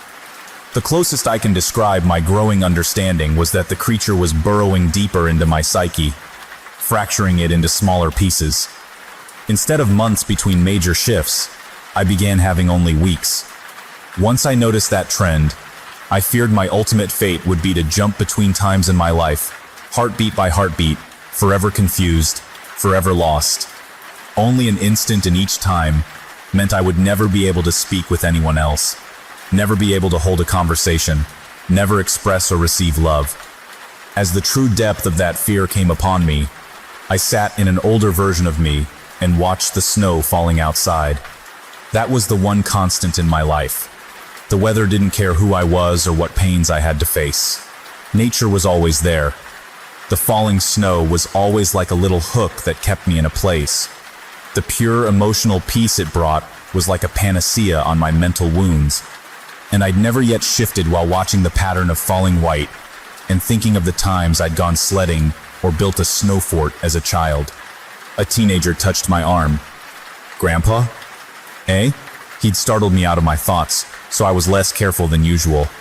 "Who are you?" He half grinned, as if not sure whether I was joking. Handing me a stack of papers, he said, "It's my first attempt at a novel. Would you read it and tell me what you think?" Ah, of course. Pursuing that dream of being a writer, I see. He burned bright red. Trying to, anyway. "All right, run off. I'll read this right now." The words were blurry, and annoyed, I looked for glasses I probably had for reading. Being old was terrible, and I wanted to leap back into a younger year, but not before I read his book. I found my glasses in a sweater pocket and began leafing through. Mar puttered in and out of the living room, still beautiful, but I had to focus. I didn't know how much time I would have there. It seemed that we had relatives over. Was it Christmas? A pair of adults and a couple kids I didn't recognize tromped through the hallway, and I saw my son, now adult, walk by, with his wife on the way out the door. As a group, the extended family began sledding outside. Finally, I finished reading the story, and I called out for my grandson. He rushed down the stairs and into the living room. "How was it?" "Well, it's terrible," I told him truthfully. "But it's terrible for all the right reasons. You're still a young man, so your characters behave like young people, but the structure of the story itself is very solid." I paused. I didn't expect it to turn out to be a horror story. He nodded. "It's a reflection of the times. Expectations for the future are dismal, not hopeful like they used to be." "You're far too young to be aware like that," I told him. An idea occurred to me. "If you're into horror, do you know anything about strange creatures?" "Sure. I read everything I can. I love it." Warily, I scanned the entrances to the living room. Everyone was busy outside. For the first time, I opened up to someone in my life about what I was experiencing. In hushed tones, I told him about my fragmented consciousness. For a teenager, he took it well. "You're serious?" "Yes." He donned the determined look of a grown man accepting a quest. "I'll look into it, see what I can find out. You should start writing down everything you experience. Build some data. Maybe we can map your psychic wound." Wow. Sounds like a plan. I was surprised. That made sense, and I hadn't expected him to have a serious response. But how will I get all the notes in one place? "Let's come up with somewhere for you to leave them," he said, frowning with thought. "Then I'll get them, and we can trace the path you're taking through your own life, see if there's a pattern." For the first time since the situation had gotten worse, I felt hope again. How about under the stairs? Nobody ever goes under there. Sure. He turned and left the living room. I peered after him. I heard him banging around near the stairs. Finally, he returned with a box, laid it on the carpet, and opened it to reveal a bursting stack of papers. He exclaimed, "Holy crap." But of course, being a teenager, he didn't really say crap. Taken aback, I blinked rapidly, forgiving his cussing because of the shock. Did I write those? He looked up at me with wonder. Yeah. Or, you will. You still have to write them and put them under the stairs after this. He gazed back down at the papers then, covered the box. So you probably shouldn't see what they say. That could get weird. That much I understood. Right. He gulped. There are like 50 boxes under there, all filled up like this. Deciphering these will take a very long time. His tone dropped to deadly seriousness. But I will save you, Grandpa, because I don't think anyone else can. Tears flowed down my cheeks then, and I couldn't help but sob once or twice. I hadn't realized how lonely I'd become in my shifting prison of awareness until I finally had someone who understood. Thank you so much. And then I was young again, and at work on a random Tuesday. Once the sadness and relief faded, anger and determination replaced them. After I finished my work, I grabbed some paper and began writing. While the weeks shifted around me, while those weeks became days and then hours, I wrote every single spare moment about when and where I thought I was. I put them under the stairs out of order. My first box was actually the 30th, and my last box was the 1st. Once I had over 50 boxes written from my perspective and, once my shifting became a matter of minutes, I knew it was up to my grandson to take it from there. I put my head down and stopped looking. I couldn't stand the river of changing awareness any longer. Names and places and dates and jobs and colors and people were all wrong and different. I'd never been older. I sat watching the snow fall. A man of at least 30 that I vaguely recognized entered the room. Come on, I think I finally figured it out. I was so frail that moving was painful. Are you him? Are you my grandson? Yes. He took me to a room filled with strange equipment and sat me in a rubber chair facing a large mirror twice the height of a man. The pattern finally revealed itself. How long have you worked on this? I asked him aghast. Tell me you didn't miss your life like I'm missing mine. His expression was both stone cold and furiously resolute. It'll be worth it. He brought 2 thin metal rods close to my arm and then nodded at the mirror. Look, this shock is carefully calibrated. The electric zap from his device was startling, but not painful. In the mirror, I saw a rapid arcing light silhouette appear above my head and shoulder. The electricity moved through the creature like a wave, briefly revealing the terrible nature of what was happening to me. A bulging, leech-like mouth was wrapped around the back of my head, coming down to my eyebrows and touching each ear, and its slug-like body ran over my shoulder and into my very soul. It was a parasite, and it was feeding on my mind. My now adult grandson held my hand as I took in the horror. After a moment, he asked, "Removing it is going to hurt very badly. Are you up for this?" Fearful, I asked, "Is Mar here?" His face softened. Number not for a few years now. I could tell from his reaction what had happened, but I didn't want it to be true. How? We have this conversation a lot, he responded. Are you sure you want to know? It never makes you feel better. Tears brimmed in my eyes. Then I don't care if it hurts or if I die. I don't want to stay in a time where she's not alive. He made a sympathetic noise of understanding and then returned to his machines to hook several wires, diodes, and other bits of technology to my limbs and forehead. While he did so, he talked. I've worked for 2 decades to figure this out, and I've had a ton of help from other researchers of the occult. This parasite doesn't technically exist in our plane. It's one of the lesser spawns of Mu, and it feeds on the plexus of mind, soul, and quantum consciousness, reality. When details like names and colors of objects changed, you weren't going crazy. The web of your existence was merely losing strands as the creature ate its way through you. I didn't fully understand. I looked up in confusion as he placed a circlet of electronics like a crown on my head, in exact line with where the parasite's mouth had ringed me. What's Mu? He paused his work and grew pale. I forgot that you wouldn't know. You're lucky, believe me.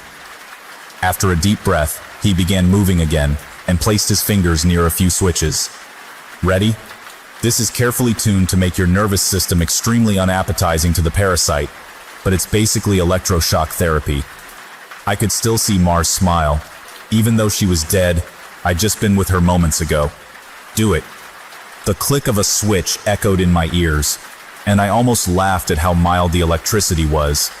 It didn't feel like anything, at least at first. Then, I saw the mirror shaking, and my body within that image convulsing. Oh, number. It did hurt. Nothing had ever been more painful. It was just so excruciating that my mind hadn't been able to immediately process it. As my vision shook and fire burned in every nerve in my body, I could see the reflected trembling light silhouette of the parasite on my head as it writhed in agony equal to mine. It had clawed lizard-like limbs under its leech-like body, and it cut into me in an attempt to stay latched on. The electricity made my memories flare. Mars' smile was foremost, lit brightly in front of a warm fire as the snow fell past the window behind her. The edges of that memory began lighting up, and I realized that my life was one continuous stretch of experience. It was only the awareness of it that had been fragmented by that feasting evil on my back. I'd never managed to be there for the birth of my son. I jumped around it a dozen times, but never actually lived it. For the first time, I got to hold Mars' hand and be there for her. No. That moment had shifted seamlessly into holding her hand as she lay in a hospital bed for a very different reason. Not this. God, why? It was so merciless to make me remember this. I broke down in tears as nurses rushed into the room. I didn't want to know. I didn't want to experience it. I'd seen all the good parts, but I hadn't wanted the worst part, the inevitable end that all would one day face. It wasn't worth it. It was tainted. All that joy was given back 10,000-fold as pain. The fire in my body and in my brain surged to sheer white torture, and I screamed. My scream faded into a surprised shout as the machines and electricity and chair faded away. Snow was no longer falling around my life. I was out in the woods on a bright summer day. Oh God. I turned to see the creature approaching me. It was the same absence of meaning, the same blank on reality. It crept forward, just like before, but this time, it hissed and turned away. I stood, astounded at being young again and freed from the parasite. My grandson had actually done it. He'd made me an unappetizing meal, so the predator of mind and soul had moved on in search of a different snack. I returned home in a daze, and while I was sitting there processing all that had happened, the phone rang. I looked at it in awe and sadness. I knew who it was. It was Marjorie, calling for the first time for some trivial reason she'd admit 30 years later was made up just to talk to me. But all I could see was her lying in that hospital bed dying. It was going to end in unspeakable pain and loneliness. I would become an old man, left to sit by myself in an empty house, his soulmate gone long before him. At the end of it all, the only thing I would have left, sitting and watching the falling snow. But now, thanks to my grandson, I would also have my memories. It would be a wild ride, no matter how it ended. On a sudden impulse, I picked up the phone. With a smile, I asked, "Hey, who's this?" Even though I already knew. Story: The Hymn of Hard Luck. There were already about a dozen people in the room when I walked in. Walk is a charitable description for the way I half-dragged, half-stumbled through the double doors. We were meeting in an old church hall, the kind of place that played host to bingo and Christmas bazaars since the beginning of time. The crowd was a mix of bright-eyed and burned out. We all milled around, tired souls in a wobbly cluster in front of a craft services table. I took a glazed donut and a drink and found a seat. The metal chairs were as cold as the coffee. 11 of us sat in a rough semicircle, quietly chewing and sipping, and watching the hands of the clock drag so slow they must have been wearing cuffs. The group trended older, though there were a few fresher faces. I made eye contact with a nervous man wearing a new blazer with a t-shirt underneath. He looked familiar, like a mirror I might have met a decade ago, We had similar, sharp features, coarse jaws, shaky hands. The two of us even had the short same haircut, though he was only starting to go gray at the temples while I looked like a dirty field with a heavy dusting of snow. I raised my coffee cup in greeting. "Howdy." The man just smiled tightly and nodded. Then he glanced down to study the hall's tile work. I could tell this was his first meeting. He'd loosen up as we went, I was sure of it. Talking about your demons was like diving into cold water. You resisted, then the shock hit you, but eventually, you got used to the temperature, and there was some measure of comfort. Once we were all settled, the familiar scene began. Everyone took turns talking about their week, their past, their success, and their slips. There was a rhythm in the tragedy, a hymn of hard luck.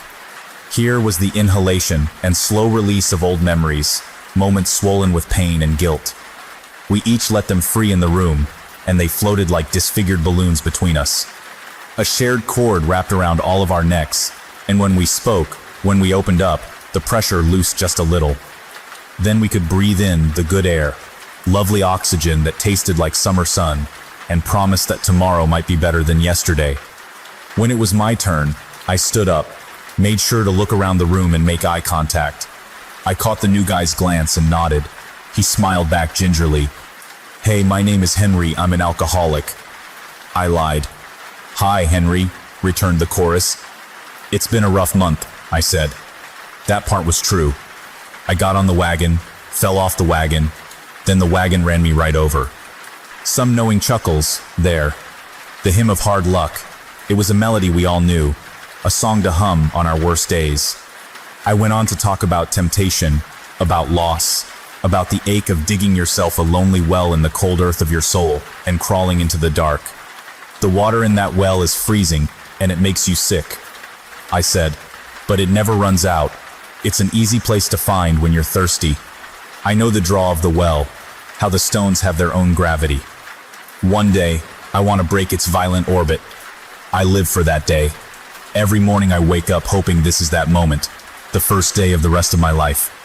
"You'll get there," Jerry said. He was an old-timer, a veteran of the self-waged war and fixture at these meetings.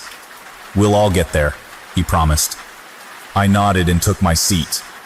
The new guy, the one who looked so very much like a younger version of myself, was staring at me. Maybe something I said clicked for him, or maybe our shared resemblance had him thinking about the roads you walk in life and where he might be in a few years. When it was his turn to speak, he was quick and quiet. I don't think he gave his real name, and he was back in his seat in under 20 seconds. But we all welcomed him warmly, the woman sitting next to him giving his shoulder a squeeze. After the meeting, the young man approached me as I topped off my travel mug at the coffee pot. His blue eyes were bloodshot.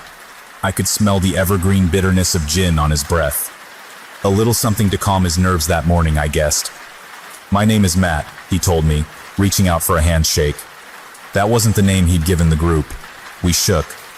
"I just wanted to tell you, everything you said about the well, about breaking the orbit, I get that. It was good to hear somebody say it, to put words to the pull I feel each day.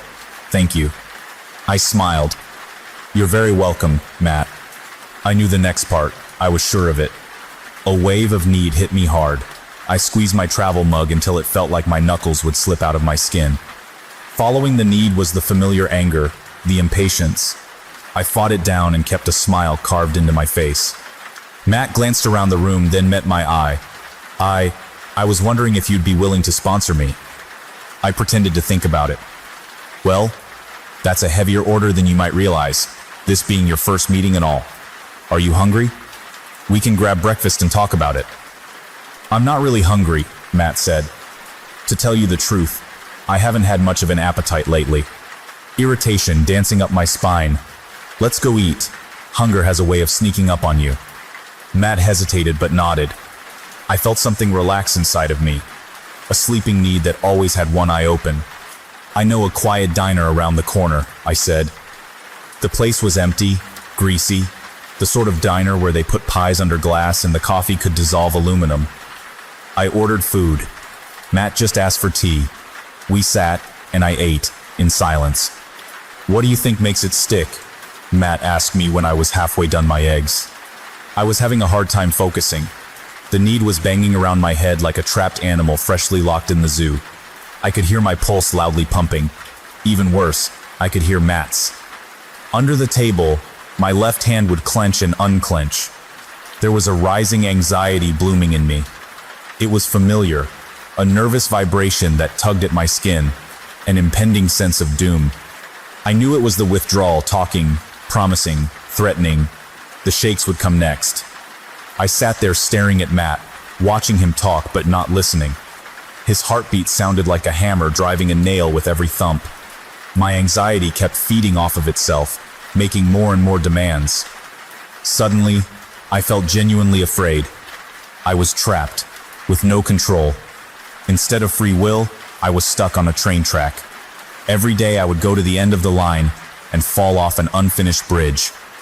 Then the next day I would start the ride all over again. "Henry, are you okay?" I came back to the moment and glanced up at Matt. "Sure," I said, dragging out a smile. "Just thinking. Sorry, did you ask me a question?" Matt tapped his finger against the handle of his coffee mug. "What do you think makes sobriety stick? I can't seem to get it to take root, you know? I'll be good, real good, and steady, for a week or 2 or 3. Then, out of nowhere, I feel that gravity you talked about. That pull, and it's like a switch flips and I'm on autopilot. I shut out the little voice in my head telling me to stop, begging me. He trailed off. "What's the longest you've been clean?" I asked. "It was last summer. I made it 59 days, Matt sighed. "I got through the 4th of July and a camping trip in August. It was some random bullshit Tuesday afternoon that got me. You?" I pushed my eggs away. My best stretch was 18 months and 11 days. Funny enough, it was a Tuesday afternoon that got me, as well. Nothing special that day. I was in a blue mood, I suppose, and tired. I remember the feeling creeping up on me early in the morning. It was like spotting thunderclouds on the horizon. By lunchtime, I was contemplating tying myself to a radiator or breaking my legs, anything to keep me from relapsing. Come dinner time, the numbness crept in, the resignation, and then the bargaining. I would only slip up this once. I'd earned it. I was doing fine. Tomorrow I'd go right back to 18 months and 12 days. Just like that, I crashed back into orbit. Matt was staring down at his cup. It took me a moment to realize there were tears on his cheeks. I felt nauseous, the eggs I'd just eaten threatening to come back up all over the glossy diner table. Panic nibbled at the edge of my thoughts. I didn't want to live on the rails anymore. "Why is it like this?" Matt asked. "It's like I'm drowning." "What made you want to go to the meeting today?" "I hurt people," Matt said, voice shaking. "People I cared about, one more than the rest. When she left last month, I knew I couldn't stay the same person I was, the same one I am. But it's hard, Henry, it's so hard to reset myself." "I know," I told him. "I have something that might help. I don't live far away. Do you have a little more time to spare?" "Too much," he replied, smiling sadly. "Nothing but time." I paid our check, and we left. Dark clouds on the horizon. As we walked down the city sidewalk, I tried to focus on the feeling of the winter sun on my skin. But even though it was lovely and warm for the season, all I could find when I closed my eyes, besides the usual daytime burn, was the pull of a terrible gravity. "Would you like a drink?" I called out from the kitchen. I heard Matt laugh from the living room. "More than anything," he admitted. "But sure, water would be fine." We were in my apartment, a cozy brownstone I'd lived in for, I'm not even sure how many years now. I'd moved in sometime before Matt was born, I'm sure. Probably before his parents and grandparents as well.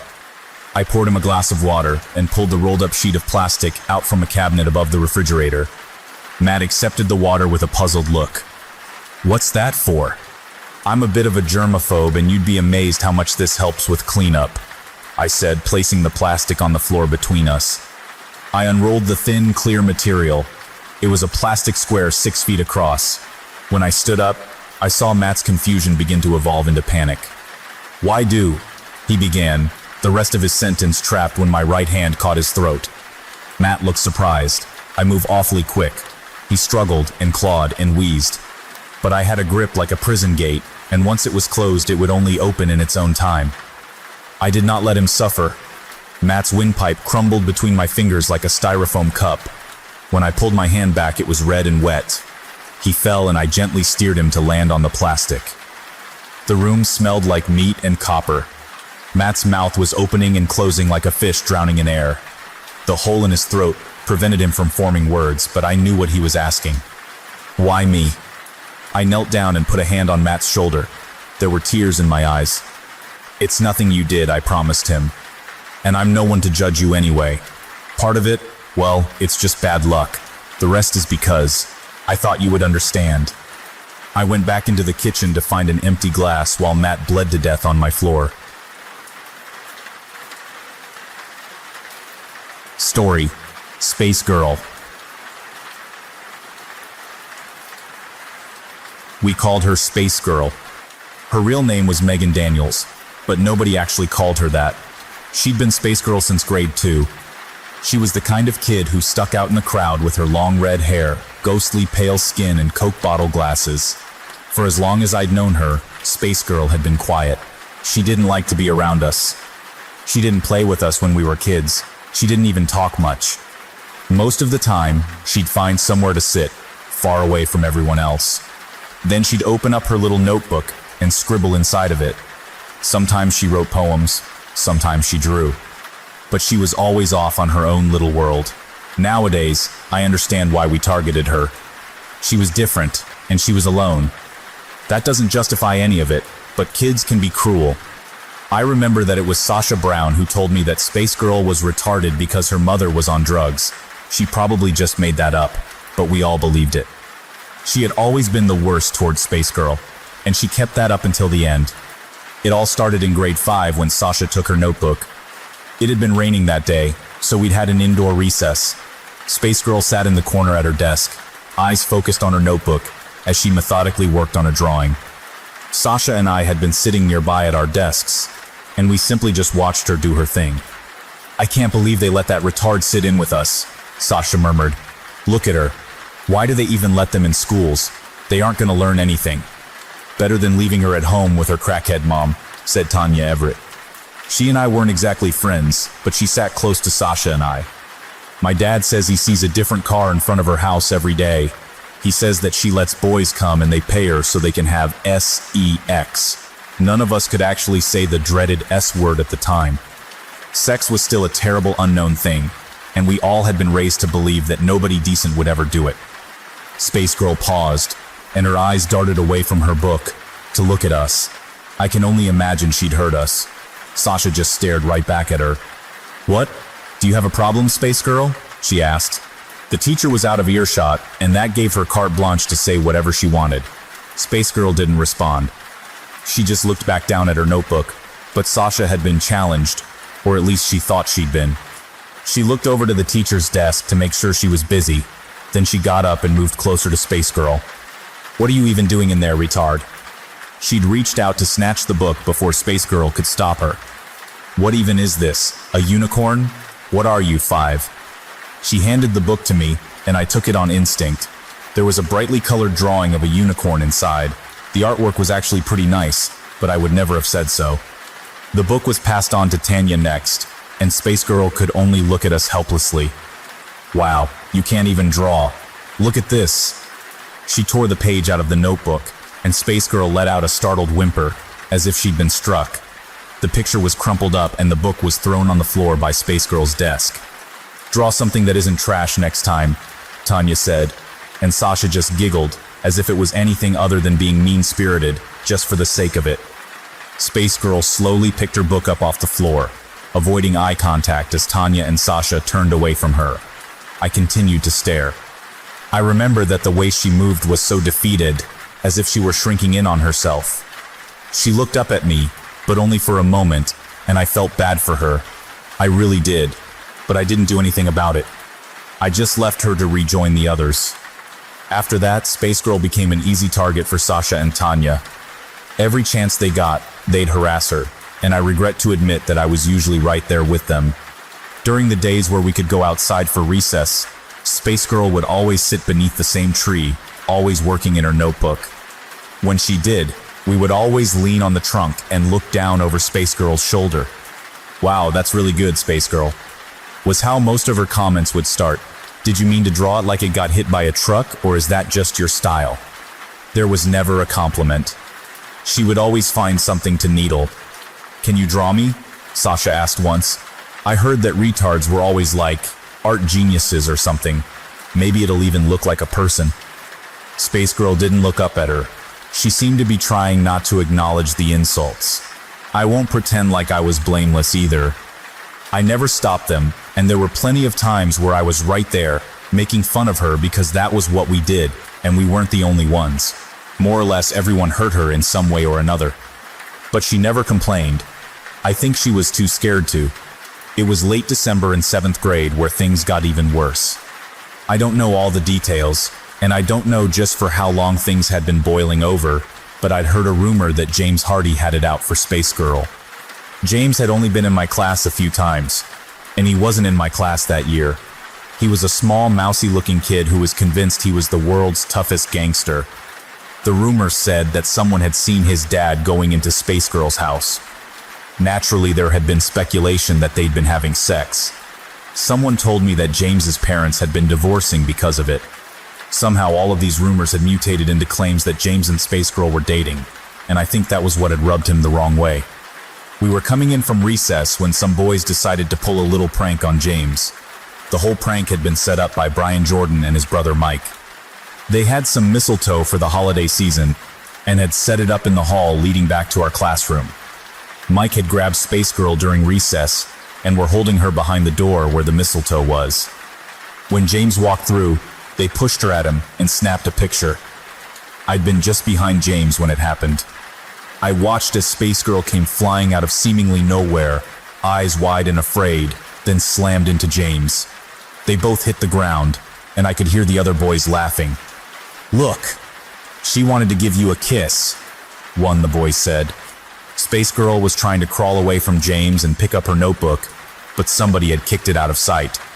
I remember that she looked back towards James, and there were tears in her eyes. She must have been terrified with everything that was going on. She clearly hadn't wanted any part in this, but there she was at the center of it. You fucking faggot assholes, James yelled as he picked himself up.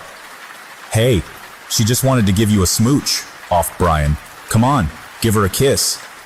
Someone pushed Space Girl towards James, and he glared at her as if all of this was her fault. She tried to stand and run, but he was angry and he wasn't thinking straight. I watched as he grabbed her and hit her. A square punch to the jaw. Then he tossed her to the ground and went after Brian next. A teacher had to get in to pull James off of him. He, Space Girl, and the Jordan brothers ended up getting suspended right before the Christmas holidays. We didn't see Space Girl until January. We didn't see James or his friends ever again. On Christmas Eve, there was a car accident on the highway outside of my town.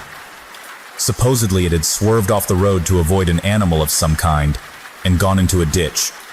Mike, Brian, and their parents didn't survive. On the 27th of December, James was killed while outside shoveling his driveway. My parents told me that he'd been attacked by an animal, probably a deer or something, but that seemed so unusual. I'd never heard anything about deer attacking people before, especially not in my area. I went over to Sasha's house on the day before New Year's. We'd both gotten some gift cards for Christmas, and we were planning to walk to the mall together to use them. Her parents weren't home, they both had to work. So it was just us when I got there. Hey, kept me waiting, she said when I knocked on the door. Sorry. It's fine. I'll be ready in a bit. Come on upstairs. I want to show you something. I didn't question what it was. I figured it was just something else she'd gotten for Christmas, so I went upstairs with her. You're gonna love it, she promised me. It's gonna be so funny. She led me to her bedroom, and as soon as she opened the door, I spotted a familiar notebook on her desk. Where did you get this? I asked, walking closer to it. Space Girl dropped it when Brian and his brother pulled that prank the other day. She dropped it. I may have grabbed it, just for safekeeping. She cracked a wry grin before opening the notebook. Look at this. She's been drawing the same damn unicorns forever. She didn't even finish this one. She paused at one small picture that was labeled The Unicorn Prince.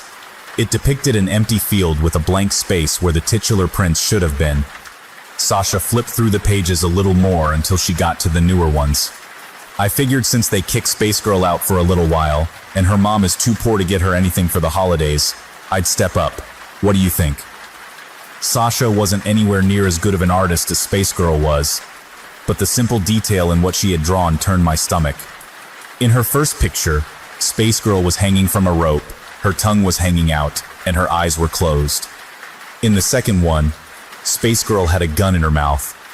In the third one, she was standing on the edge of a building. Sasha giggled as I flipped through her crude depictions of suicide. There were pages of them.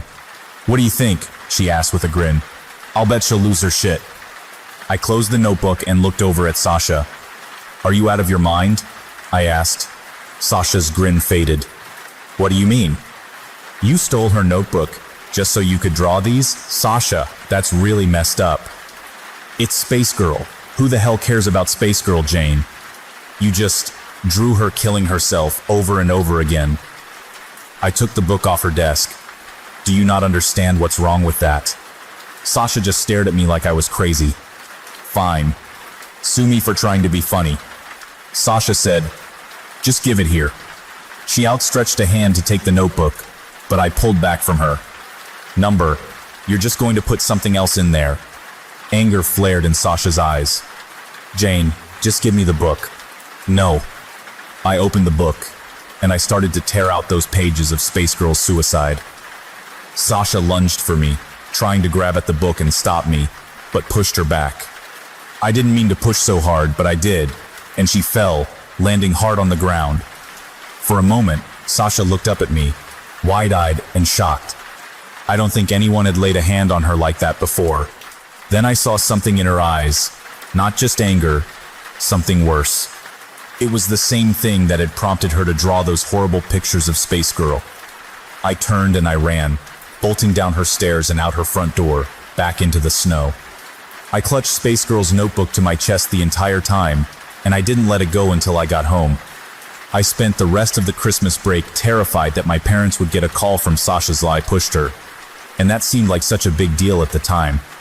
In hindsight, I doubt Sasha would have told her parents what had happened.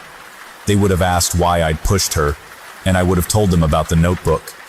On some level, she must have known that what she'd done was wrong. She was a cruel person, but there was a limit. Part of me hoped that she'd realize that I was right, and we could patch things up when school started again. But honestly, I wasn't so sure. I remember looking through Space Girl's drawings, the ones that she'd done. I remembered the ones I'd made fun of the most. There was one with a mermaid on a rock, combing her hair. Her eyes were closed in a relaxed bliss. I remembered saying how stupid her facial expression had looked, but honestly, I kinda liked it. I flipped through the pages some more, through unicorns, fairies, and castles. But I paused at the page depicting the unicorn prince. Back at Sasha's place, it had been blank, but at my house it was finished. The unicorn prince stood proudly in his field, looking skywards with his horn proudly displayed. Maybe I had been thinking of a different picture? I brushed it off and flipped to the back where Sasha's pictures were. One by one, I started tearing them out of the notebook and tossing them in the trash. It was a waste of paper, but I refused to give it back to Space Girl with those images still in it. On the first day back to school, I was up early. I made sure the notebook was packed into my bag and was out as early as I could be. The snow on the ground was almost pristine as I walked to school, but I remember seeing some tracks on my lawn, headed down the side of my house. Deep U-shaped indents that looked like they'd been made by hooves. A deer, perhaps? I didn't dwell on them and made my way down the freshly shoveled sidewalk and back to school. I wasn't entirely sure if Space Girl would be back yet, but she was. She was alone in the classroom, sitting at her desk and drawing in a brand new notebook. She paused briefly when I walked in to join her, and I could see her side-eyeing me. She didn't say a word as I drew nearer, but I thought I saw her shoulders tense up ever so slightly. "Hey," I said, I hope you had a nice holiday." She didn't respond. "I'm sorry about what happened the other day. I didn't know anything about it, but it just seemed really mean-spirited." Still no answer. I reached into my backpack, taking out her old notebook. I put it on her desk in front of her. She stared at it, still silent, then back at me. Sasha took it. I was over at her house the other day and she showed it to me. I had to take some pages out, but she drew some really awful things in there. I didn't think it would be right to give it back with those things in there. I paused, feeling smaller as Space Girl stared at me. She didn't seem angry or thankful. She didn't seem anything at all. Just stoic. "I'm sorry if I wasn't all that great to you before," I said, and then I shuffled off to my desk. Space Girl waited until I sat down before she opened her notebook and inspected it. Then she closed her new book and started something new on a fresh page in her old one. It wasn't much, but it made me feel at least a little good for what I'd done. When Sasha got in, she didn't talk to me. She didn't even look at me. Neither did Tanya or any of our other mutual friends. I knew from the moment they walked in that I'd burned my bridges with them, but I still wanted to try. The teacher hadn't come in yet, so I figured it might be worth it to try and talk to Sasha. I got up to move closer to her, and she gave me a look of utter disgust. "What do you want?" she spat. Now it was my turn to be silent. "Fuck off and leave us alone," Tanya said. "You'd obviously rather hang out with the fucking retard than us, and I really don't want you spreading your retard germs to us. It's a quarantine issue." I stared at both of them, and I could have sworn I knew how Space Girl felt. What was I supposed to say to any of that? Instead, I just returned to my desk without a word. Space Girl stared at me the entire time. Her pencil rested over her notebook, but she didn't write anything. She set it down, tore out the page she'd been writing on, and jammed it into her pocket. I later saw her toss it into the trash during lunch. I didn't really have anyone left, so I thought that maybe it might be a good idea to pull it out. Maybe it was something she wasn't happy with? I'd never seen her throw a drawing out before. I was thinking that maybe I could use it as a peace offering of sorts, or something along those lines. When I saw what she'd written on it, I almost threw it back into the trash. Your words. "There is a land where your sorry may go. A sickening land where it always snows. The snow is putrid in color and smell. Its substance, filth and things I won't tell. Only your father has been there before. One day your boyfriend will visit once more. This place in your carcass, this humanoid hell. Your sorry can go there to this hole in your shell. My unsubtle message, this subtextual jazz, is take your apology and stuff it up your ass." This was unlike anything I'd ever seen her write. It was so crass and spiteful. This was as close to hatred as she could have gotten. I understood why she'd thrown it out. It didn't fit with everything else she'd done. Those things had been beautiful, despite what people had said to her. This was angry and ugly. This was something she'd written for me. I put it in my pocket. I wasn't going to give it back to her, but I wanted to keep it. I wanted to remember the way I'd made her feel. 8th grade wasn't fun for me. I had very few friends left, and Sasha never forgave me for turning on her. Her version of the story was slowly warped as time went on. First, I'd punched her and stolen the book. Then I'd tried to kiss her, punched her when she'd refused, then stole the book to try and get her in trouble. Rumors of me being a dyke spread pretty quickly, and hot on their heels came the rumors that I was dating Space Girl. I tried not to let them bother me too much. I knew the truth, and at the end of the day, I'd done the right thing. By the time high school rolled around, I was hoping for a fresh start. There were new faces, and I figured I could make friends with them before Sasha's rumors spread. I had a bit of success in that department. I fell in with a better crowd at least. Sasha stuck with her same old clique. It grew ever so slightly, but she was determined to live out the movie Mean Girls, and most people didn't pay her any mind. Space Girl barely changed at all. I didn't see her much when high school started. She was in a few of my classes, but I rarely saw her outside of them. Whenever she had a moment, she'd be in the library, usually in one of the corner cubicles, working on her drawings. Sometimes I thought about talking to her and trying to strike up a friendship, but it never felt right. Sasha's bullying never let up, of course. Of course, she stalked Space Girl to the library where she'd pull the same old shit she'd been pulling since the 5th grade. She'd leer over her cubicle and comment on her drawings, picking them apart just like she always had. I stopped her whenever I saw it, but I didn't always see it. "Coming to her rescue again, huh, Jane?" Sasha asked once when I'd interrupted her. Tanya leered at me from behind her, chewing gum with her mouth open. What's she ever done to you anyways? I asked. She's just minding her own business. Oh? What's she done to you, Dyke? Sasha hissed. She leaned down over her cubicle and looked down at the notebook. Unicorns. Unicorns, unicorns. Fucking unicorns. When are you going to grow up, Space Girl? Hey, I told you to stop. I rounded the cubicle, and I saw Sasha recoil. For a moment, I saw a bit of fear in her eyes. It vanished quickly, and was replaced with a familiar rage. Fine, she said. Tan, let's leave the happy couple to their alone time. She pulled away from the cubicle, and disappeared with Tanya nipping at her heels like a faithful terrier. Space Girl remained hunched over her notebook, her long red hair spilling over her shoulders. She seemed impossibly still. I turned to leave her when I heard, "Thanks." I looked back at her and saw that she was looking at me. You're welcome," I said. "Let me know if she bothers you again, all right?" "I will, but you're usually there anyways." Her voice was soft and low. I'd heard it before, but I don't remember her ever speaking directly to me.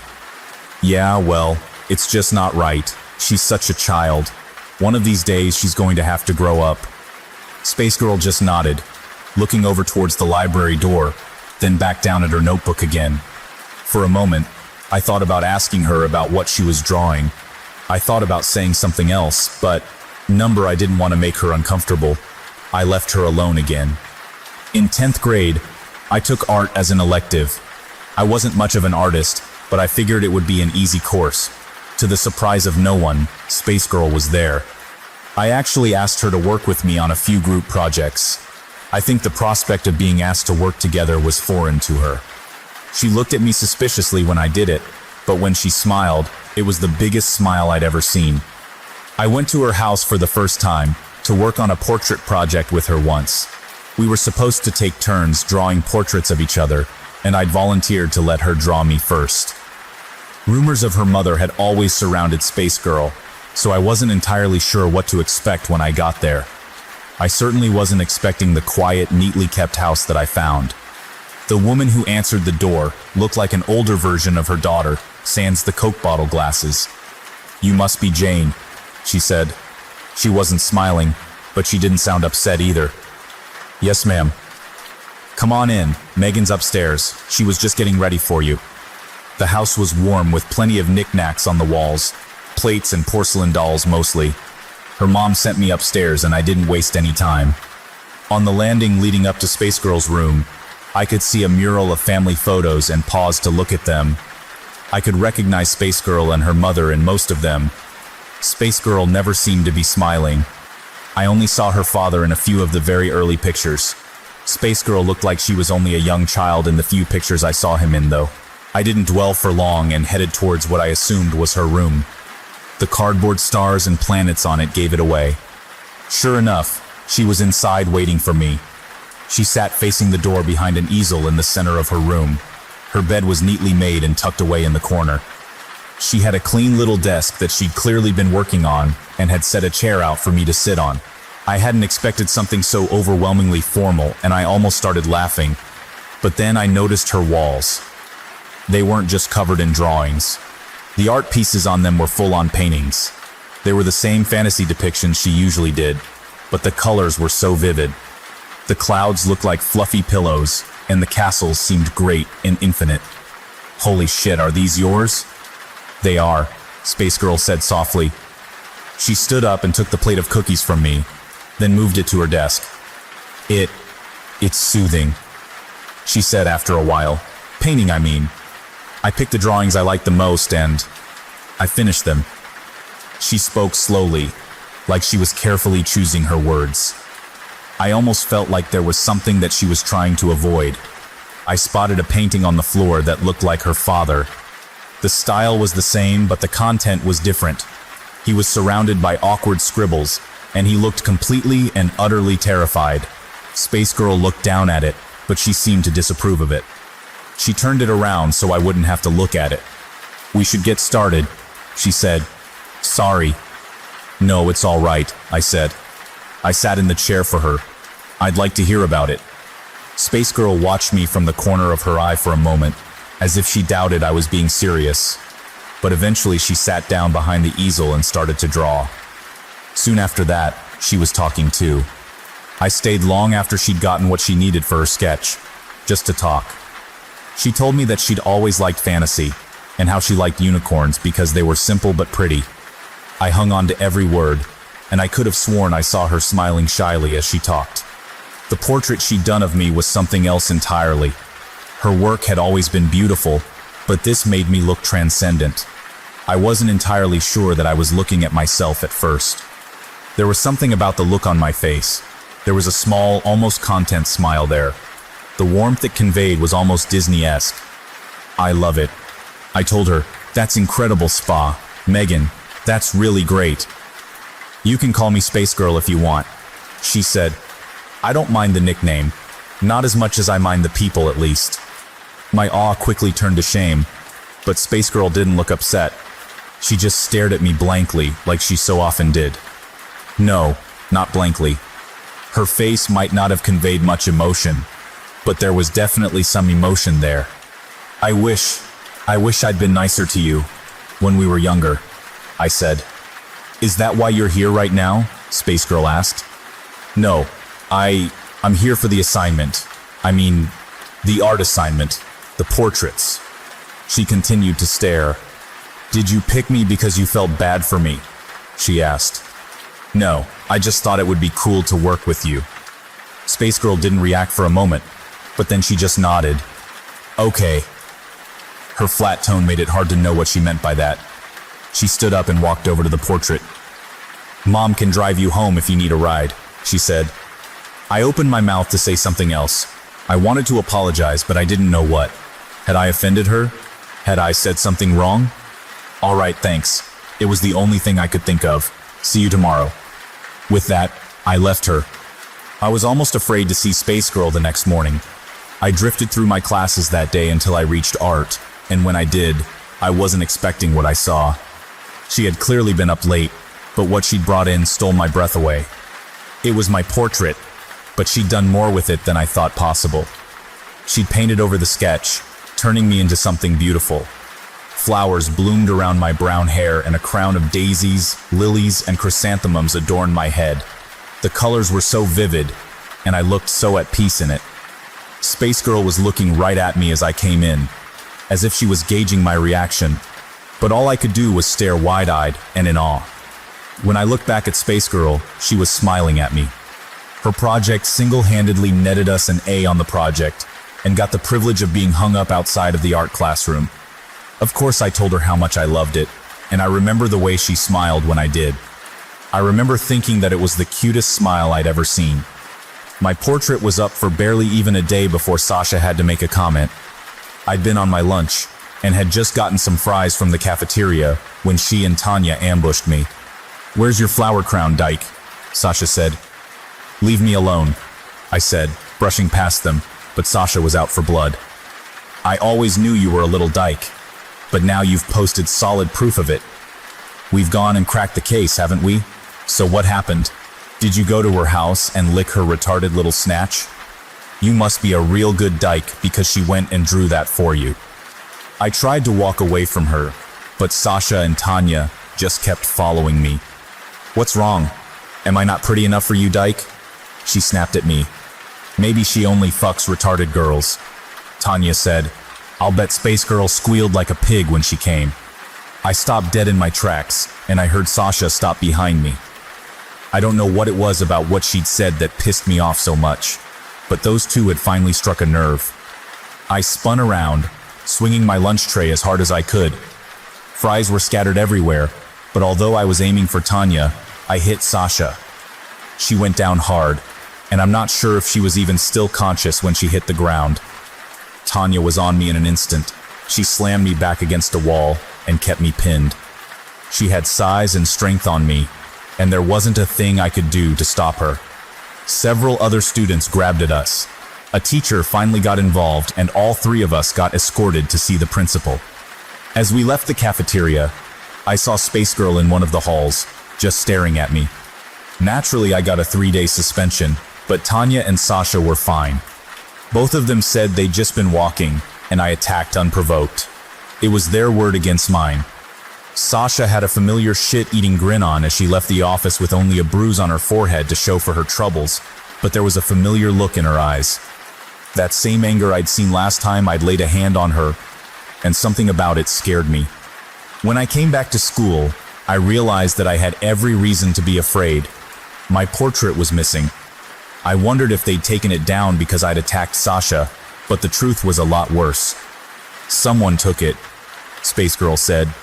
She was sitting in her usual spot in the library when I found her, sketching flowers in her notebook. When? The day after you hit Sasha. I don't think anyone's found it yet. She didn't look up at me, just stayed focused on her art. She didn't need to say it for me to know who she blamed. Who else would it be? I had half a mind to confront Sasha about it, but I didn't know if that would be a good idea or not. Sasha could easily just cry wolf. I wouldn't put it past her. In the end, it didn't matter. By the time I was headed to art class, the painting was back. But there had been some modifications made to it. The words, "Retard fucking dyke," had been painted across my portrait in bright red. I saw it from down the hall and could see some other students whispering amongst themselves beneath it. I didn't know what to say or do, but this felt like too much. The picture was taken down quickly, but the damage was done. Sasha had gotten her revenge, and it didn't stop with just the painting. Space Girl looked different than when I'd seen her in the library. She seemed uneasy, and her eyes were red, like she'd been crying. "I'm sorry about the painting," I said softly. She looked at me, before sighing. "I knew she'd do something like that," she said. "I'm so used to it by now that it doesn't bother me anymore. I'm sorry she wrote those things about you, though. But you worked hard on that," I said. "I'd be upset, too." She just shook her head. "That's not it," she said. She reached into her pocket, pulling out a crumpled-up piece of paper, then slid it over to me. Slowly, I uncrumpled the paper, and my eyes widened as I recognized what was on it. It wasn't the same drawing, but it was close enough. It was a depiction of Space Girl hanging herself, and me beside her. A caption read, "Retard Dyke Wedding." "There were so many in my locker," Space Girl said. "This is what she drew in your notebook when I returned it to you. This is what I had to take out." Space Girl looked down at the picture again, before averting her eyes. She didn't pay much attention during class. Instead of taking notes, she sketched in her notebook.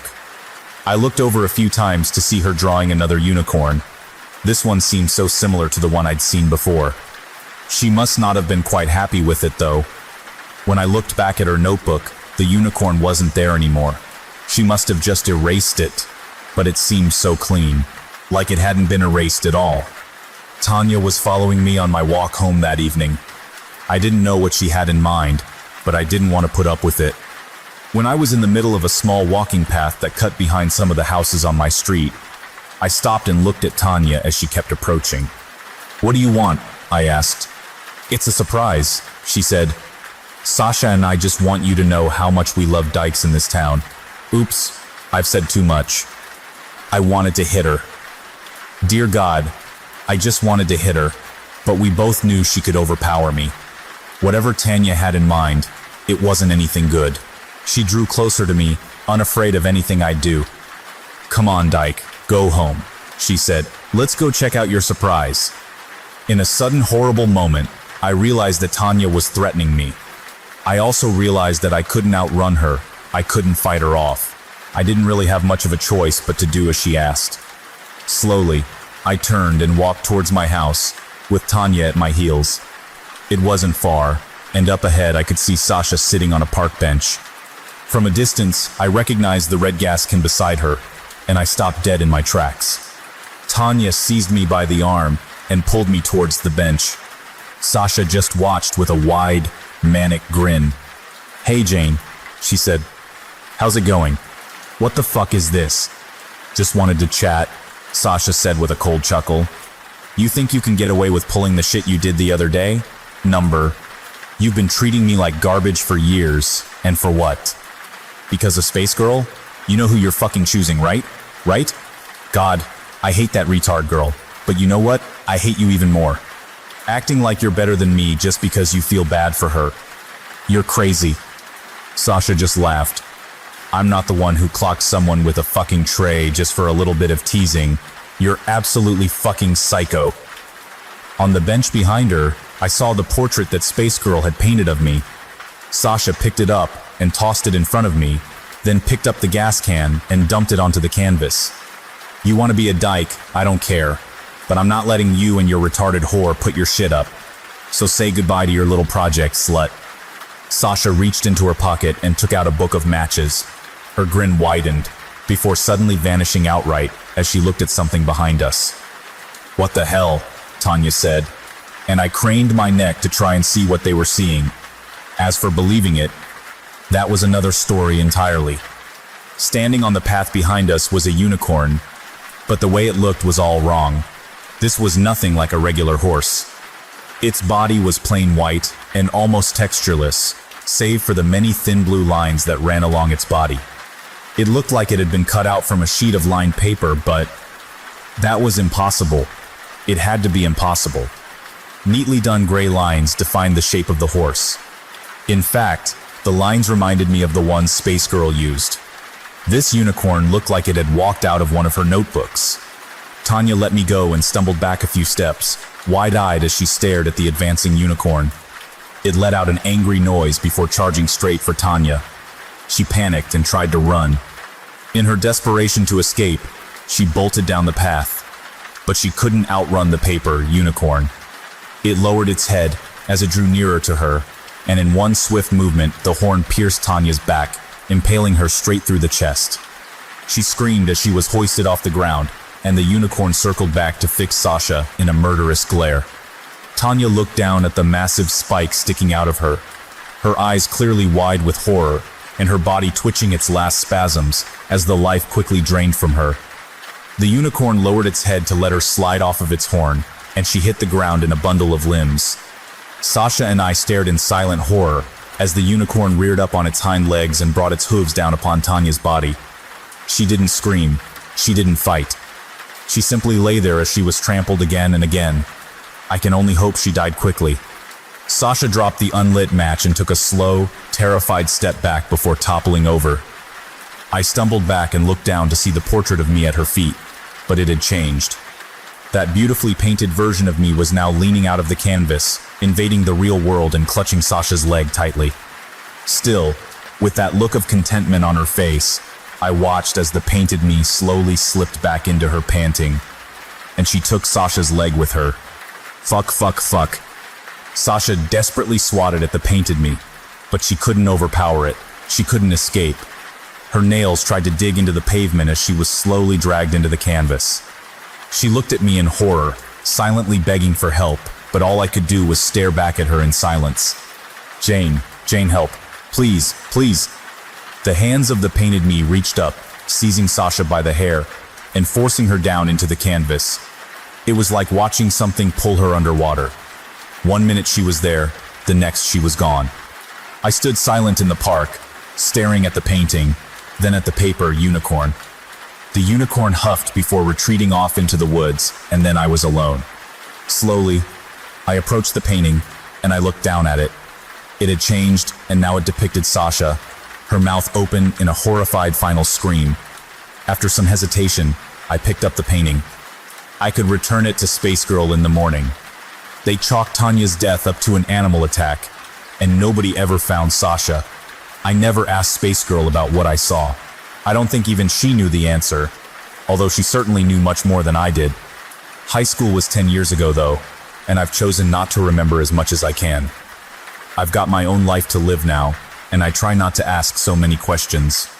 Sometimes I see paintings move, but I don't bother with the second glance, and I never ask my wife about them. She doesn't like to talk about it, and I won't ever force her. The painting of Sasha hangs in her studio at home, right beside the painting of her father. Sometimes I look at it and I wonder if maybe things could have been different, but I don't feel too guilty about it. I wouldn't feel too guilty if I heard another story about a suspicious trampling or animal attack either, but to my knowledge, there's been nothing of the sort. I guess I shouldn't be too surprised. I do my best to make sure nobody hurts my beautiful space girl. Story: buying a weighted blanket from Amazon was the worst decision I've ever made.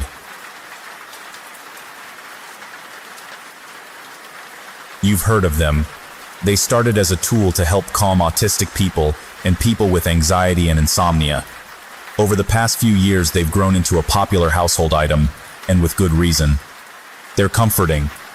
We'd pay just about anything for some comfort.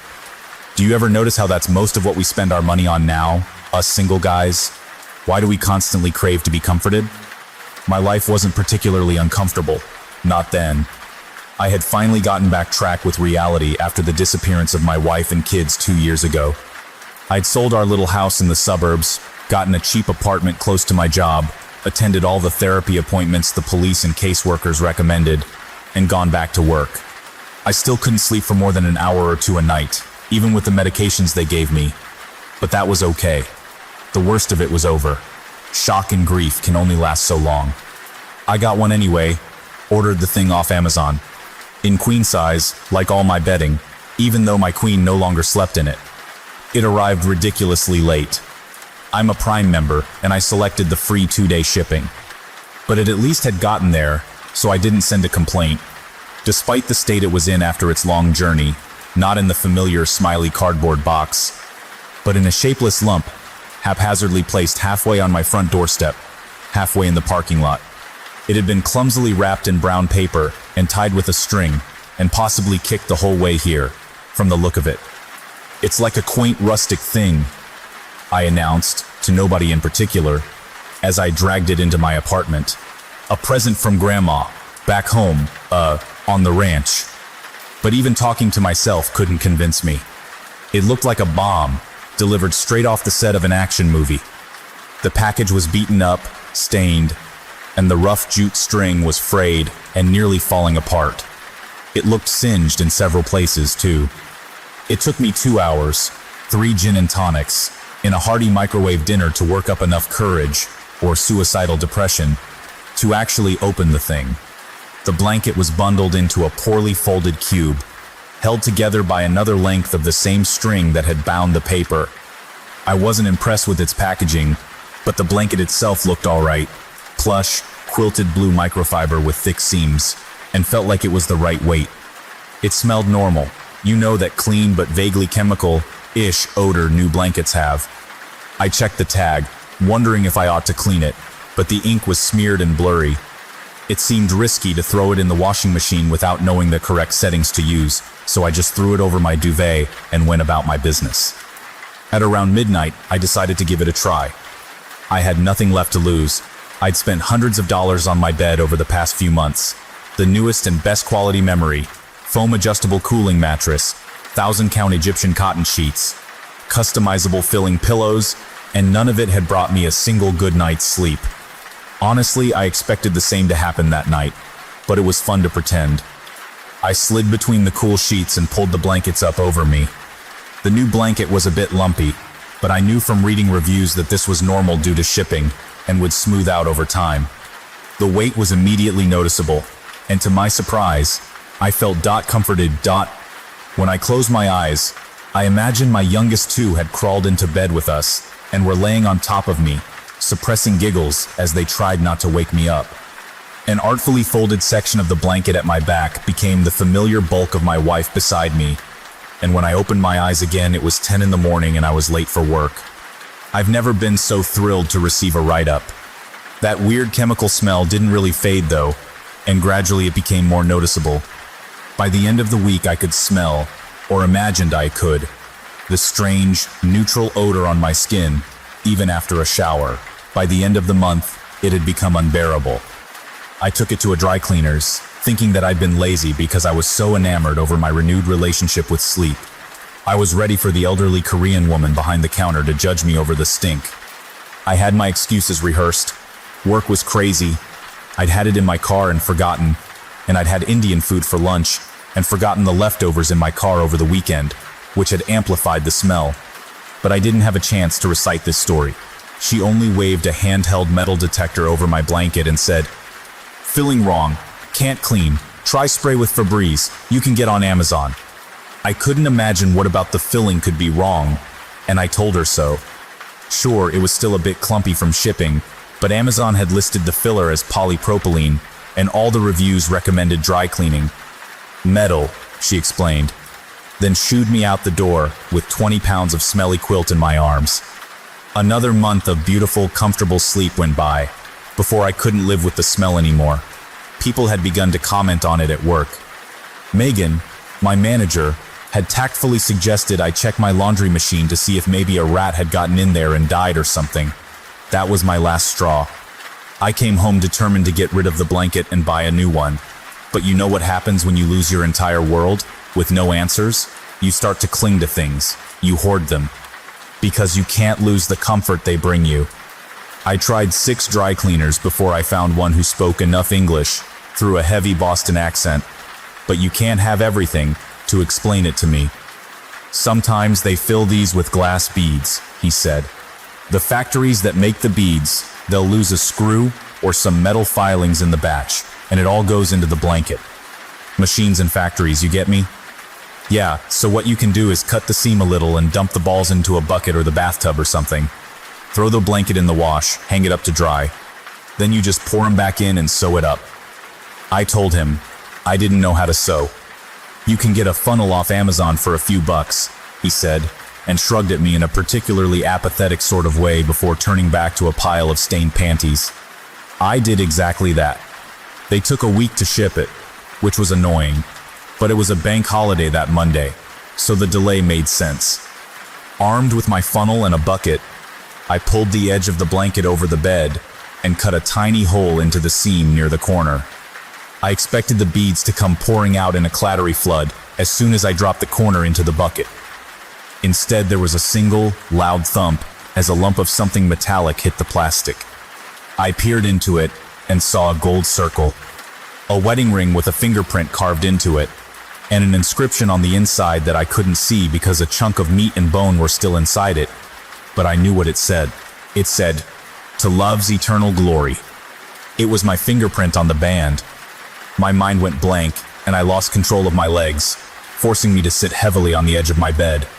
The motion tugged the blanket over another few inches, and more of the filling came out. This wasn't a flood, it was more of a heave, like the blanket was vomiting up pieces of crumbling, dry flesh and bone. Like a cyst being squeezed, thick clumps of horribly recognizable stuff squirted out into the bucket. My oldest son's teeth clattered loudly against the sides, and I saw flashes of silvery fillings from the cavities caused by gum disease he'd inherited from his mom. There was a scrap of almost bleached white Hello Kitty Band-Aid wrapped around a tiny knuckle joint, and I remembered how my daughter had scraped her finger knocking loudly on her brother's splintered bedroom door, and how she'd smiled through her tears when she saw the special, fun Band-Aid her daddy had put over the scratch. I'd been sleeping for 2 months beneath the heavy weight of 1,000 mummified pieces of my wife and children's bodies. The cops couldn't trace the package, even though they tried. The security cameras in my apartment complex showed an unmarked brown van with no license plate, which dumped the package directly from the window onto my front step. There was nothing to track. Amazon's lawyers provided evidence proving they'd packed and shipped the correct, boxed and labeled blanket. Let me be fair to them. I must say that they offered me a prompt refund, in-store credit, but I won't be buying anything off Amazon ever again. I've gotten rid of my Echo, that was the first thing I threw out, along with all my new bedding, and I canceled my Prime membership. Just for good measure, I threw out my smartphone and smartwatch as well. Amazon and smart technology are convenient, and that's great, but it's not worth the risk if things like this can happen. It's the only possible explanation after all. How else could they have found the bodies? Story: Dad shut himself inside his bunker at the start of the pandemic. 3 months ago, we lost contact with him. Dad shut himself inside his bunker at the beginning of 2020. He said the world was about to end, and when we didn't believe him, he told us to wake up. It was raining that day. I remember focusing on the water hitting the window panes while my sister tried to change Dad's mind. I knew it was no use. He was too stubborn to listen to anyone except maybe Donald Trump. WHO had just declared that COVID-19 had pushed the world into a pandemic. Dad wanted us to join him, and when we told him no, he called us brainwashed. He purchased the land before I was born. only because of the dilapidated military facility that came with it. It was abandoned sometime in the 60s, I think. My sister was there from the beginning, even before Dad's obsession pushed Mom away. It's hard for me to imagine what he was like back then. Mom says he was a gentleman, but they married young, and a person can change a lot during those years. And so did Dad. All I remember from him during childhood are the weekends at the bunker, constantly renovating it and stockpiling it with everything he would need to survive down there. We couldn't stop him. He wasn't the best dad, not even a good one, but it was sad to see him go all the same. He was excited, even though he thought that civilization was about to collapse. I guess that happens when you've spent your entire adult life preparing. We had to set up an old radio to keep in touch with him. He didn't trust mobile phones. We didn't hear from him often, just once a month, sometimes less. The last time he radioed in, he said he had found a hidden door. He was going to see where it went. That was 3 months ago. "You think he's okay?" my sister said. "He wasn't in great health," I told him. We sat in the car, on our way to check up on him, driving through the heat wave. "His radio might have broken down," I said. "Let's not assume the worst." But I felt worried too. There was something strange about that hidden door and his tone when he mentioned it. It didn't sit right with me. But maybe it was just the heat and the endless desert around us that played tricks on my mind. I couldn't really tell. It was dark when we arrived. Dad's truck stood where he had left it, beneath some tarp that blew in the chilly sand-carrying wind. We turned on our flashlights and walked to the cliff above the bunker. The steel door was made to withstand a nuclear blast. Luckily, I owned the only spare key in existence. Before I used it, I banged on the door as hard as I could and yelled for Dad. I worried he would mistake us for intruders and shoot us. If he was confused, and if it was dark, it was a real possibility. I banged again and yelled at the top of my lungs. "Dad, are you there? It's me, Josh. Eveline is here as well." "I don't think he can hear you," Eveline said. I nodded. "Dad, I'm going to open the door now." I was 17 the last time I was here. Back then it was the Muslims that were going to end civilization as we knew it. Before that, it was the Russians. Now it was China. There was always something threatening his beloved freedom, and yet he was never truly free. My sister put her hand on my wrist just as I was about to unlock the door. "You know," she said, "maybe we should just call the authorities after all and—" "No," I said, "he'll fight them." I unlocked the heavy door. A rancid smell escaped the darkness inside. It was the odor of death. I recognized it from when Dad tried, and ultimately failed, to learn how to hunt and let a reindeer carcass rot on the property for weeks. My sister had already stopped visiting him by then. I didn't tell her what the smell reminded me of. She covered her nose with her shirt. We descended the spiral stairs. It creaked for each step we took, almost as if it was about to fall apart. I tried the light switch at the bottom. The click echoed throughout the long corridor leading to the living area. Nothing happened. I realized that the batteries, which he charged by the use of an old exercise bike, were dead. That meant he was most likely dead as well. "The generator could be broken," I said. "But maybe you should wait back here, just in case, you know." I pointed my flashlight in front of me. The light was too weak to reach the end of the corridor. On the way here, I had felt ready. I felt sad, the kind of empty sadness you feel after the death of a parent that was never any good, but I didn't feel worried. Now, on the other hand, while staring into the dark corridor that I used to run through as a kid, I was afraid. The fear reminded me of how my childhood night terrors used to start. They always crept up on me in the darkness, grew with the grotesque shadows on my bedroom ceiling. "I'm not letting you go in there alone," Eveline said. "We stay together." We walked into the darkness.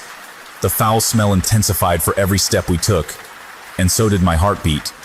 I was glad my sister didn't stay behind. The bunker seemed so much smaller than I remembered it, much more cramped. The asymmetry between my memories and reality made everything feel off somehow, just as if the bunker was merely a model of the real thing. But it wasn't. I had just grown up. The Confederate flag greeted us at the end of the corridor. It hung on the concrete wall. It looked pale in the hot spot of the flashlight, almost like a phantom. And of course, in many ways it was. A ghost from a time long ago, or perhaps a corpse brought back to life, an abomination. It reminded me of Dad more than anything else. You have to be seriously confused to praise freedom as much as Dad, and hang that symbol of lesser freedom in the world on your wall, Eveline said. He wanted to protect his freedom so much that he built a prison for himself. I removed the light from the flag, leaving only darkness. You bet he was confused. We entered the main chamber. It was overfilled with litter and clutter. Empty cans, both the food and beer kinds, lay scattered across the sticky floor. We had to take large steps not to step on any of the trash. That's weird. Eveline pointed her flashlight at the small dining table. Look. My hair stood up on my neck before I even realized what she meant. The table was set for 3 people. I didn't say anything for a moment, trying to process what I was seeing. And just when I was about to speak, my sister interrupted me. Who the fuck was here with him? We don't know, I began. I mean, he might have left the old plates on the table and...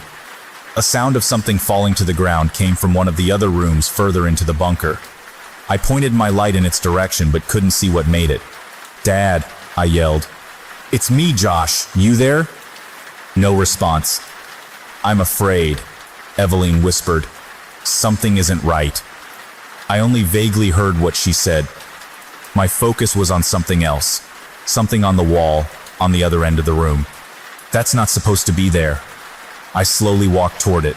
That must have been what he talked about over the radio.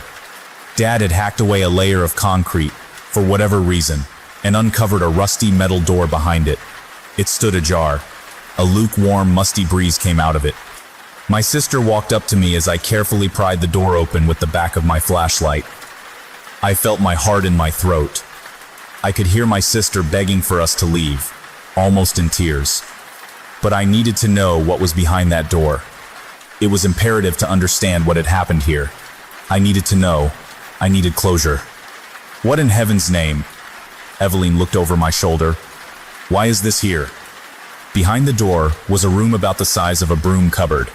It was unremarkable, except for a circular hole in the middle of the floor. I shone my light into it, but I couldn't see the bottom. Just as I thought it was big enough for a person, my sister said, "Do you think he fell?" Drops of sweat from my forehead fell down the pit. I felt dizzy and stepped back, afraid I would fall inside. My sister picked up a can filled with some rotten beans and threw it down the hole. It clattered against the walls as it bounced from one side to another. The sound faded away until we couldn't hear it anymore. There was no indication it touched down at the bottom. I stretched out my hand and held it above the opening. "It's warm," I said. "The air, I mean." Maybe he fell. Eveline stepped back, almost as if she were convinced. "Can we please get out of here?" She reached for my arm. "We can return with the police. Please, Josh." "It wasn't dark when Dad found this," I said. "He would have seen the hole." "Josh, please, just give me a moment to think."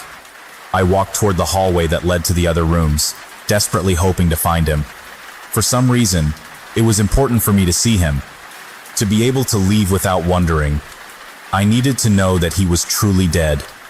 I stopped myself after I accidentally pointed the flashlight on the floor in the middle of the hallway, revealing a pair of feet. "I think I found him." I ran up to the body. "Wait!" Eveline yelled, and reluctantly followed me to avoid being left alone. It wasn't Dad. I screamed upon the realization. My mind couldn't comprehend what I had just seen. I spun around and tried to run away, completely acting on instinct, and crashed into my sister. She grabbed me, kept me still, and as she looked behind me, down at the dead body on the floor, she began to cry while her hands trembled uncontrollably against my shoulders. "Oh my God," she said. How is it possible? It's you." "Let's get a fuck out of here," I said. "Move." There was nothing that could explain this, and the more my mind tried to, moving in an endless loop doing so, the dread grew inside me. I only got a glimpse of the body before I panicked. But my sister was right. The half-rotten face was the same as mine, with a bullet hole in the middle of the forehead. We stumbled our way through the living area, tipping over chairs and kicking cans all over the place, and just as we were about to get out of the mess, a familiar voice echoed through the hallway we had just escaped. Josh. It was Dad. We both stopped in our tracks. Is that you, Josh? Dad? I yelled back. What the fuck is going on here? Don't worry. It sounded like he was at the other end of the bunker, possibly inside the storeroom. I killed the son of a bitch, put a bullet right between his eyes. Come out from there, I yelled. We have to leave. It's not safe here. Silence. Something is wrong, Eveline said. I don't think. Dad? I yelled. Come out. I can't move, Dad said. I'm stuck under a shelf. I'll need your help, son. I turned to my sister. Go back up. I'll get that old bastard out of there. We'll be right behind you, okay? Think, Josh, Eveline begged. You think he's been stuck under a shelf for... I should have listened, but even after what we had just seen, I just couldn't bring myself to even consider something as outlandish as what my sister was suggesting. It was simply too far-fetched, too unbelievable to penetrate all my layers of presumptions about reality. It couldn't be. It just couldn't. Hence, I ran back to the hallway, yelling for my sister to get back up to the surface and wait for us there. I'm coming, Dad.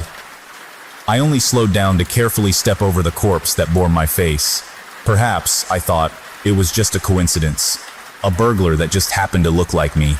After all, the face had begun to rot. It wasn't obviously me. I felt stupid, and I almost convinced myself that it was just my childhood fear of the dark coming back to life down here. And then, just as I was about to walk past the small composting toilet that stood inside a small room at the end of the hallway, I stopped. Shivers spread across my entire body, paralyzing me. Dad sat on the toilet. His gun still hung from his trigger finger, and his brain was splattered across the wall behind him. He had his journal in his lap, covered in blood. Josh, Dad yelled from the darkness, help me! I was frozen in place, both by fear and confusion, unable to make any decisions. Come on, Josh, Dad kept yelling. I need your help, son. My mind was racing. There was no way of knowing who was who. When I heard Dad's voice yelling for help while watching his dead body, nothing but absolute terror reverberated inside me.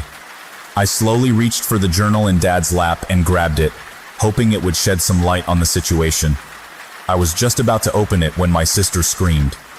I ran back, this time jumping over my doppelganger's body, and found her looking at something at the corner of the main chamber. I told you to, I said, but changed my mind. Are you okay? What happened? She cried. It's me. Crawled up in the corner was her naked, dead body. Her head had been twisted in such a way that the neck had been broken. There's something seriously wicked going on here, I said. Dad shot himself in the head, a long time ago by the looks of it, and yet he keeps yelling for help. Let's get back to the car, now. We drove away from the bunker as fast as we could, leaving whatever was still alive down there yelling for help. My sister insisted on staying at my place for a few days. I didn't mind having her around. We shared an experience no one else could relate to, and we needed each other to overcome the trauma. It took a day for me to build up the courage to open Dad's journal. It began with his usual deranged conspiracy theories. I flipped past them. At the end, he had only made short notes. Found a hidden door.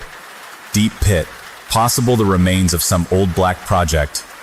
Eveline and Josh woke me up. A surprise visit. Didn't hear them enter. Strange.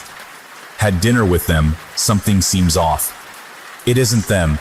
They tried to make me illegible. God help me. It isn't them. I shot the son of a bitch right between the eyes. Hiding in the bathroom now. This will probably be my last entry. God forgive me. Chills went down my spine as I read the last entry on the blood-drenched page. I never got the other one. She's still out there somewhere. I only got one bullet left. I won't allow her to do that abhorrent thing to me. Forgive me. My sister has been cooking for hours. She just called for me from the kitchen. Josh, come here. I want to show you something. Story. I met someone who claimed to be the devil, and I think I believe them.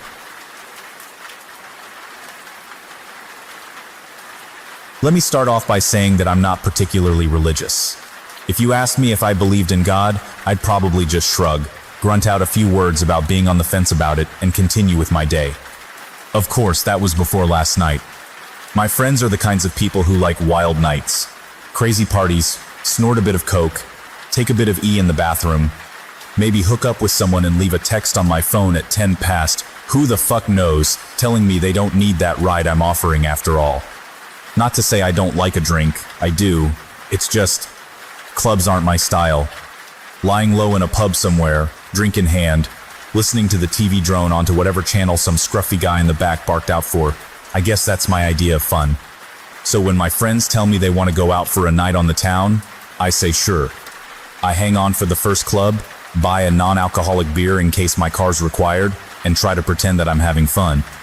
By the time I see them grinding on girls, on guys, when they strike conversation with someone who definitely might be a dealer, well, I decide my services are no longer needed. We aren't too far out, the night tube is on beck and call, and I can always find my car the next day. That's when I wander out of the club, look for something a little more rustic. Not that that's hard to find, not at all. I found myself in a bit of a state inside of a bar called the Ragged Feather. Wasn't a fan of the name all that much, but the drinks were cheap, and the largest demographic seemed to be middle-aged men watching reruns of the football. I tried to pretend I hadn't just staggered out of a club with my ears ringing. I slicked my hair back, slipped my phone into my hand, and wandered over to the bar. I took a double shot of whiskey and drank it in one hit. Just because I wasn't at the club didn't mean I couldn't have a good time. I hung at the bar a while on my own, scrolled through my phone pretending I was doing something far more impressive than I really was. I kept an ear out for the guys on the sofas. They'd get vocal every now and then. I think the football was just running highlights, but they were incredibly dedicated to their teams. I got another whiskey and bled into the background. Of course, stragglers from clubs are commonplace. It wasn't long until some scantily dressed women staggered in, laughing, chuckling, pointing for where they wanted to sit. I saw a guy walk in with his friend slung over his shoulder, catatonic most likely. He threw his friend onto one of the leather sofas ingrained with beer and smokes and demanded 2 pints of water and all the peanuts the bar had in stock. The bartender seemed bitterly amused. Some of the girls were taking selfies, Snapchatting their friends who were still at the club. They were ordering shots, gearing themselves up for the next leg of their night. A couple blokes wandered in with curries and takeout trays. I saw someone eat a Big Mac on the outside, seating through the window. This was a night for the young and inebriated, and my mind was just dulled enough by the whiskey to enjoy the characters I could watch peaceably without interacting with. That is, until someone slipped into the seat next to me. Do I look like a girl with daddy issues? She was of average height, although that wasn't apparent immediately due to the fact that she was leaning her arms heavily against the bar. She was slim, with short and astoundingly bright red hair. It framed her round face, a face that was marred with smudged eyeshadow, smudged lipstick. Hell, it looked like her makeup was in the process of melting right from her face. There was a chip knotted into a curl in her hair, just by her forehead. The drunk side of me was actually tempted to pick it out. The girl was clearly drunk, and as I looked around the bar, I couldn't quite place where she had come from. She didn't belong to the crowd of selfie takers. She wasn't with the catatonic guys. I hoped for her safety that she wasn't with the middle-aged men. I tried to look out the window to see if maybe a group was missing one inebriated, bright-haired girl, but I couldn't. The window had fogged up. Too much heat inside, not enough outside. "Are you okay?" I asked her. She pointed her finger at me. "Answer my question," she slurred. I really wasn't sure what to say. I settled on staring at her awkwardly, trying to answer her with the bemused expression on my face. The girl's lips curled into a drunken smile. She snorted, placing a hand over her mouth to smother her laughter. It only really aided the deconstruction of her lipstick. "I do, you know," she said, pushing herself up a little against the bar. "Have daddy issues, I mean, in case that wasn't obvious." She gestured to herself. To the mussed clothing that must have looked quite spectacular when she'd left home that evening. To the stains that looked a lot like old food. The sticky residue on her neck and shoulders that was quite obviously a thrown drink. "What happened?" I asked her. Her hair had curled around her neck, I realized. It was sticky with that same substance. She was a wreck. I got in a couple of fights, no big deal, she said, shrugging. Didn't start any, of course. No, I don't do that. But my father... Your dad did this to you? She smiled brightly. In a way. Do you need me to call someone? I already had my phone in my hand. The girl looked like she was probably in her early 20s. But that didn't mean she couldn't have been suffering from some kind of paternal abuse. The only number I knew off the bat was Childline, which wasn't quite appropriate. The police? Jesus. Was I going to have to deal with the cops tonight, while my friends were snorting coke not 2 doors down? The girl pushed my hand down firmly. She was already shaking her head. No, she told me. I don't want you to call anyone. Now her expression changed. It wasn't the attempted sultry look I'd seen on many girls of her state. It was open and wide and engaging. She wanted something from me, and I felt compelled to give it to her. I want something else. What do you want? I asked her. To tell you a story, the girl said, before glancing to the bar, and for you to buy me a drink. The universe is a pain sometimes, and I'm afraid I think I might have lost my wallet. I laughed. I didn't know this girl, didn't know where she'd come from at all. My nights were generally about getting comfortably wasted, and making sure my friends weren't dead in a ditch by the end of it all. I was used to getting hit on every now and then, but even as I was sat on that bar stool with a drink in my hand, I knew that this wasn't what this was. This girl had no intention of getting into my pants. All she wanted was to talk. I guess I was okay with that. What's your poison? I asked her. Her lips quirked. Appletini. The bar offered a very limited cocktail menu, but by some miracle I was able to order her an appletini from the list. I ordered a cider to go with it, suddenly a little too aware of where this night could go. I'd unthinkingly supplied this liquored-up stranger with even more alcohol, and she had clearly had a rough night of it. A part of my old instinct came back. The same instinct that had me texting my friends every few hours to make sure they hadn't wandered off to somewhere dangerous beyond the club. With no one but the bartender aware of our existence on these stools, I realized that I was suddenly responsible for this very drunk stranger. The girl coddled her drink, running her finger delicately over the rim of the muggy martini glass. This takes me back, the girl said amiably. She looked at me suddenly, her green eyes startling. You know what this was called originally? She smirked before I could answer. An Adam's apple martini. I snorted. Yeah, I think I've heard that before. Of course, it wasn't actually an apple, she continued, eyes moving back to her glass. The texts translated that part wrongly, mostly because you people don't have a word for it anymore. The fruit was incredibly exotic, and to be honest, it doesn't exist in this realm of existence, only Eden. She laughed dreamily. And Eden's long gone. I stared at her. Are you okay? It was more honest than the last time I'd asked her, mostly because I was beginning to feel a little dread creep into my stomach. Of course, the girl said, grinning widely. Why do you keep asking? I mean, I stuttered. I just now, don't take this the wrong way or anything, but you look like someone poured their drink over me, the girl asked. Like someone else threw their kebab on my dress and another unpleasant chap littered me with his fish and chips? That I have been hit, slapped around a bit, and left in the gutter for the rats to find me? She held my eyes for an incredibly long time before her face broke out into a grin. Yeah, something like that. Why would they do that? I asked. Why wouldn't they? The girl shot back.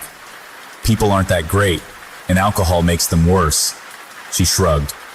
Sometimes makes them better, nicer, a little looser in the sack, but mostly just annoying and a little smelly. I looked at her. I watched her knock back her drink. She exuded the intelligence to know just how ironic her words were, but she was neither caring nor apologetic about them.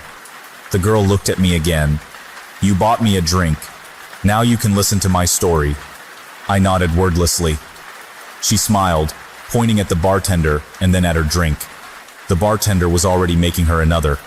Eden, the girl said, reiterating her earlier babble, as though the words had only just come out of her mouth. They always think that's my fault, you know, the reason Adam and Eve got kicked out of their perfect little nudist paradise. She shot me a knowing glance. Only in Eden can you sit on the grass butt naked and not get a pine cone stuck in your crack. I blinked. "I'm sorry," I said. "I'm not following." "Sorry," the girl said. "My story won't make any sense without a proper introduction." She reached out her hand. "Hello, my name's Lucifer." She winked. "But you can call me Lucy." There's an uncomfortable heat that stretches through your veins when you first go into fight or flight mode. Adrenaline pounds through your blood, and all you want to do is get up and go. It overrides everything else. A lot of things made sense when the girl told me her name. For starters, that she was crazy. She had to be. She looked like she'd been attacked on 4 separate occasions in one night, and up until that moment, I hadn't known how that could be possible. Behind the melty makeup and dirty clothes, she was rather attractive, and her attitude hadn't come off as catty or rude. If she'd been going around telling people she was the devil, though, that gets a reaction out of people. I suddenly felt myself looking at her wrist, down towards her ankles. Did she have some kind of cuff on from one of those mental institutions? Had she broken out of hospital after a nasty bump on the head? Was any of this even happening at all? I really would have to call the cops. "I know what you're thinking," the girl, Lucy, said. "You're thinking that I'm crazy, that you need to get out of here. Maybe you even think I'm aggressive." "Are you?" I asked her. "Would I be here with you, drinking appletinis if I were?" she asked, fluttering her eyelashes. "Would you look the way you do if you weren't?" I shot back. She grinned, toasting her new glass. "Touché." Unthinkingly, I clinked my cider against it. Then I frowned. She chuckled, leaning closer. "Let's have a little wager," she said. "Let me tell you my story, and if you believe me when I'm done, you can't go about trying to get me locked away somewhere." I stared at her. "If I ended up believing you, then why would I do that?" She smirked, sipping her drink. "You'd be surprised what people do when they believe you're the devil." "And you do this often?" I asked. "Tell people you're Satan?" She snorted into her drink. "Not as often as I should, but it's been a rough day and a hell of a long lifetime. I'd like to have a chat if that's all right with you." I waved to the bartender for another whiskey. The girl's eyes glinted with humor. I wasn't necessarily trapped with her, but a part of me didn't want to leave without first hearing what she had to say. Besides, at the end of it all, I couldn't just leave a crazy girl to wander around London alone at night. "So," I said, taking a swig of my drink, "Eden?" Lucy laughed. "Adam and Eve?" I continued. "You're saying that's true. God created 2 humans, and we all came from them?" "God made 2 prototypes," Lucy corrected with a raised finger. "My father created angels as his toy soldiers, but he had failed to make anything like himself. After us, it was his next big project, and he spent every waking hour of existence slaving over his 2 prototypes. He gave them a perfect utopia to live inside of, but he wanted to test them. He wanted to know whether they had free will. And did they?"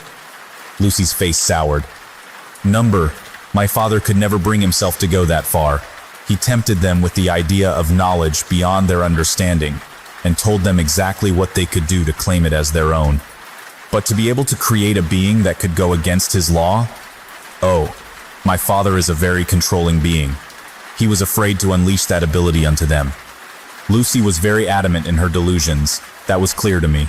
She spoke about her father with such distaste that I began to feel bad for her. Only someone who had been hurt very badly would have the gall to spite God himself. "And what?" I asked her, entertaining her delusion. "You were the one that tempted them in the garden? The devil has been a girl this whole time?" She smiled. "I dabble." Then she looked at me, raising a brow. "All of humanity thinks that temptation came in the form of a snake. The snake's legs were taken away as punishment for drawing Eve towards the forbidden fruit." She laughed, a hard and short sound. "Snakes never had legs, and it was not a sin to tempt those poor prototypes into doing what they did next." Her shoulders were very tense as she took her next sip, but her eyes were filled with exhilaration. She seemed thrilled to be telling me this. "I was the favored child. My father loved and adored me. He named me the Lightbringer. I was stood at his side during the creation of this earth, during the creation of humanity." She pursed her lips, slamming her empty glass against the table. The bartender eagerly went about making another. "My father couldn't bring himself to go that extra mile, so he asked me to walk amongst the prototypes and tempt them myself. draw out their desire for the forbidden power he had hinted at. "You're saying God wanted us to know this stuff?" I asked her skeptically. "I'm saying God was afraid of his own power and wanted very desperately to share what he knew with the creation he had made. Right and wrong, left and right, all that stuff." Lucy shrugged. "Are you familiar with the story of Prometheus?" I frowned at her. "Greek, right? They say he stole fire from the gods or something to help." The whiskey was making things a little foggy, and I struggled with the direction I'd been heading. Lucy grinned. "Correct," she said, cutting off my attempt. "Prometheus stole fire from the gods to ensure that humanity progressed. You'll find that every culture has an idea about where humans got their ability to evolve, to move forward, to create. God was the creator, and he wanted to give that ability to his prototypes. I gave them that ability by tempting Eve to eat the fruit." She shrugged impassively. "Now the world sees me as the ultimate evil." "If what you're saying is true," I said slowly, "then God must be just like us." Lucy's lips thinned into a feral smile. "My father is very egocentric. He may have planned to create you in his image, but in the end, all he managed was to mold your minds into his. He gave you autonomy, the ability to think for yourselves. His angels were his soldiers, and I was his most faithful, until that day." "Angels don't have free will?" "No," Lucy said, "they don't." "And what about the devil?" I don't know why I was suddenly so intrigued, but hearing religious ideals from someone who believed to have lived them herself was quite possibly one of the most interesting things that had ever happened to me. I may have only ever visited church to please my parents as a child, but suddenly I was reawakened to the idea. A part of me was aware of this and afraid of the outcome, but I was just drunk enough not to care at that moment. "The devil has will of her own," Lucy said, tilting her glass towards me with silent appraisal. "By guiding Eve to the tree, something woke inside of me that day, and I realized just what I had been missing. Just what my brothers and sisters had been missing. We were obediently following our Father for the simple reason that he was our creator, but once I had been given free will, I realized just how pompous and self-entitled he had become. In a lonely, passion-filled moment, he had decided to create his little human prototypes, only to very quickly realize what giving them their free will would mean. He wouldn't be able to control them," I said. Lucy nodded. "Exactly. And after, he realized quicker still that he could no longer control me. So he sent you to hell." Lucy nearly choked on her drink. She smiled around her glass. "Let's not get ahead of ourselves." I sobered a little, straightening in my seat. The people in the bar were suddenly so quiet around me, and I no longer cared what they had to say or the characters that they portrayed. The only character I cared for was Lucy. I tried to explain to my siblings what had happened in Eden and what had happened to me by default, but they wouldn't listen to me. They didn't understand free will. How could they? I only knew it because I'd been given it by mistake. At that moment, I didn't even know that I had free will, only that I was suddenly aware of all of my father's flaws. My siblings couldn't see those flaws, and so they thought I had suddenly turned cruel and was abandoning our father by exposing him as a sham for the ruler we all thought him to be. Lucy sighed heavily. Adam and Eve and all the creations that followed were booted out of my father's perfect little utopia. Now they had his knowledge. My father was terrified of what he had done, and after what had happened to me, I could recognize his terror and understand the loneliness he had felt that had guided him into using me in the first place. Lucy's eyes were heavy-lidded. Her sadness was almost palpable. I thought that he would want to spend even more time with me than before. After all, we were more alike than any of his other children. But he became distant, quiet.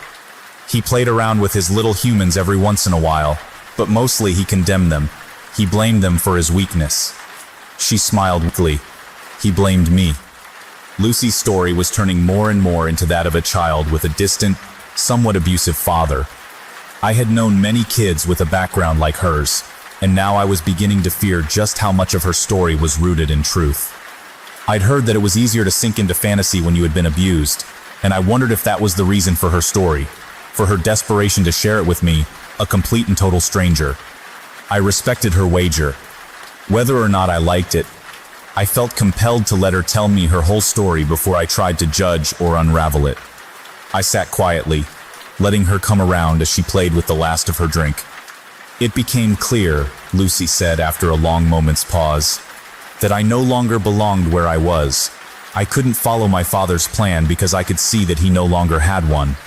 My siblings refused to see reason, and so, eventually, I was met by many of them, headed by my father. He told me all that I feared. He told me that I no longer belonged where I was. I wasn't an angel anymore. I was no longer his light bringer, his Lucifer. I was a mutation of his will, and so he extracted me from grace, and I fell." A long silence stretched between us, only interrupted when the bartender poured us 2 new drinks. Lucy drank hers reflectively. I didn't touch mine. "I'm afraid," Lucy said quietly, "that this is the part that generally makes people want to punch me in the face." "Why?" I asked. "Because your dad threw you out?" I paused, trying to abide to her metaphor. "That he put you in hell?" Lucy laughed sadly. "Ah, humans. My father gave you his way of thinking, and look at you." She shook her head. "No, not because he put me in hell."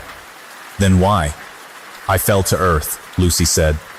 "Father gave me dominion of the one place he thought I would fit in. Humans had free will, so did I. What is the saying? A match made in heaven?" She snorted dismally. "Of course, that's not quite right, is it?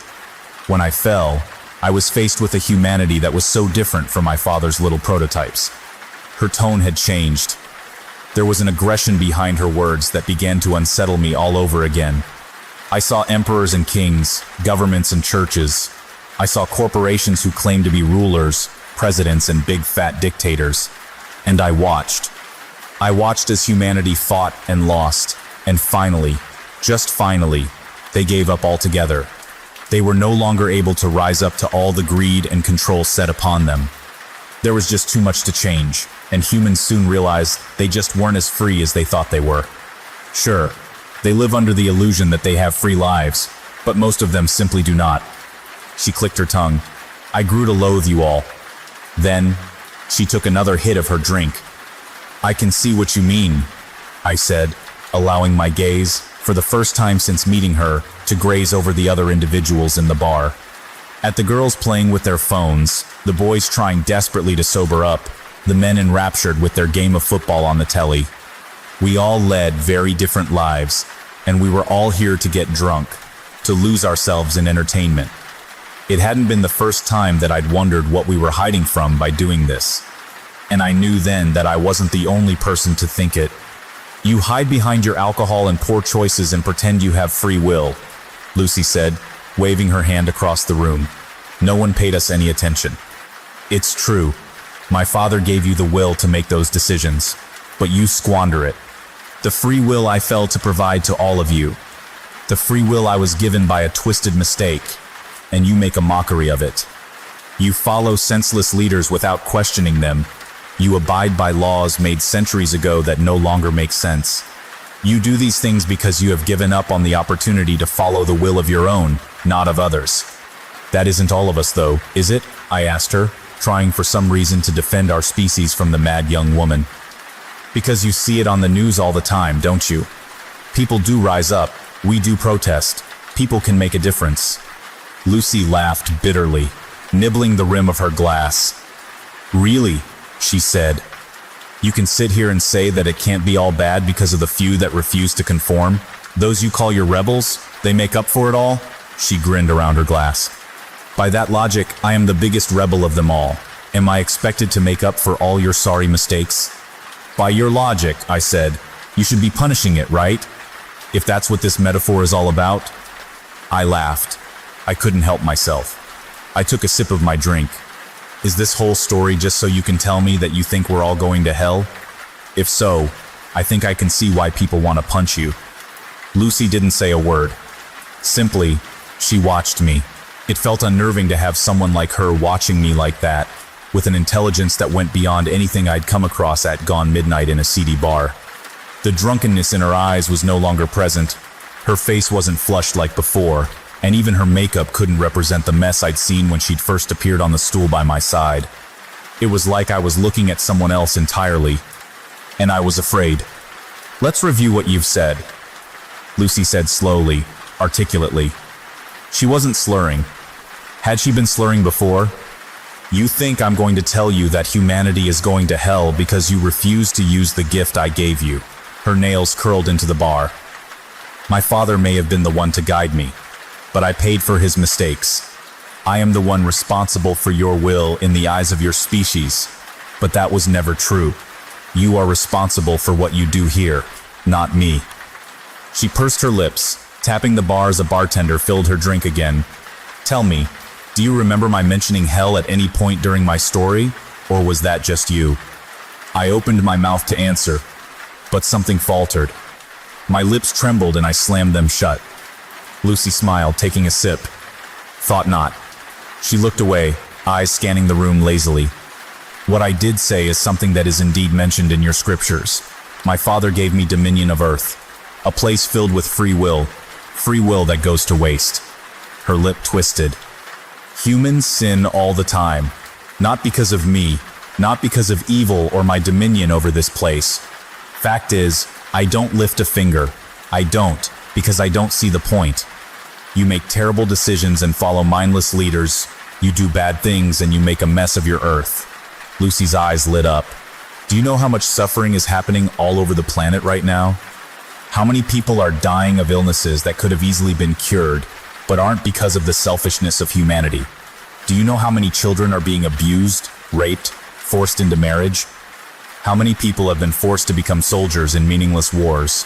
How many humans have killed for ideals they don't believe in? I stayed very quiet. There was nothing I could say. Lucy's words were unbearably honest, and every sentence sliced into me like a blade. I felt cold and sick and terrified. War, famine, pestilence, death. These things are all present, and they have nothing to do with me or to do with any deity. They are all here because of you. Not because of your free will, but your inability to use it.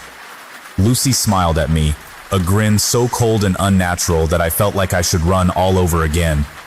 But I stayed where I was, frozen to my very core, because I wanted to hear what she had to say. Because I needed to. And here's the kicker, Lucy said, because this is the part that actually enrages people enough to kick me. She winked. Hell isn't what happens after you die. Hell is right here, right now. Somewhere through the many scriptures, a few words got crossed over, and people started thinking that hell was a punishment after you die. Fact is, hell is earth. My earth. God gave this place to me to do with it what I will, and I refuse to do anything. What are you saying? I asked, because I was suddenly very desperate. Exactly what you think, Lucy said, toasting her glass. I didn't reciprocate, and she laughed, a light and airy sound. I had so many plans for your species. I wanted for us to rejoice in our free will together, to create a place that was free from the cruelty and power my father exuded over the angels, his firstborns. I wanted to make a real utopia. Unfortunately, you humans just don't want that. She shrugged. My father sent me down here thinking I had become one of you. All that I have learned is that he gave you much more of his image than he ever intended. Stop, I said. This isn't funny anymore. Of course it isn't funny, Lucy said, grinning even wider to prove her sick irony. Humans punish themselves by sitting by and doing nothing. They have made their own hell, and you know what's worse? What's ultimately worse? Some of you are so blind to it that you think your life is heavenly. She didn't wait for me to ask what she meant. She simply barreled forward. The rich and powerful, those in positions that steal from everyone else, they get a taste of the good life. That's very true. Then they die, and they don't go to hell. They come back here, to Earth, which is hell. She tipped her head. Are you following? Reincarnation, Lucy said quickly. She practically purred the words. A neat little trick to make sure your souls stay here forever. You get a taste of the good life every once in a while, a handful of you at a time, and that's enough for you to believe that this is some kind of real middle ground, that you aren't living hell every day. Then, you die. You die for a moment, and then you're in the body of someone facing the realities of hell. But of course, you never remember the time you spent in a better life. A part of you just has that inkling to hope. That's all. Hope makes you think that it can all get better. She slammed her drink so hard against the counter that it shattered. I didn't do anything, not even when flecks of glass littered my hands. I could only stare at her, a tightness in my chest constricting my very soul. No one else in this bar mattered in this moment. But of course, that was what she had been saying this whole time, hadn't she? None of them noticed the scene. They were caught up in their own realities, their own hells. The bartender didn't clean the mess. The glass lay there, remnants of Lucy's words lying in a stolid mass on the streaked wooden surface. "It never gets better," Lucy spat. "You are stuck in a loop, and until you do something about it, you will never be free. None of you. And I won't do a thing to stop it." "How?" I asked. I don't know when I started seeing the girl in front of me as more than a girl.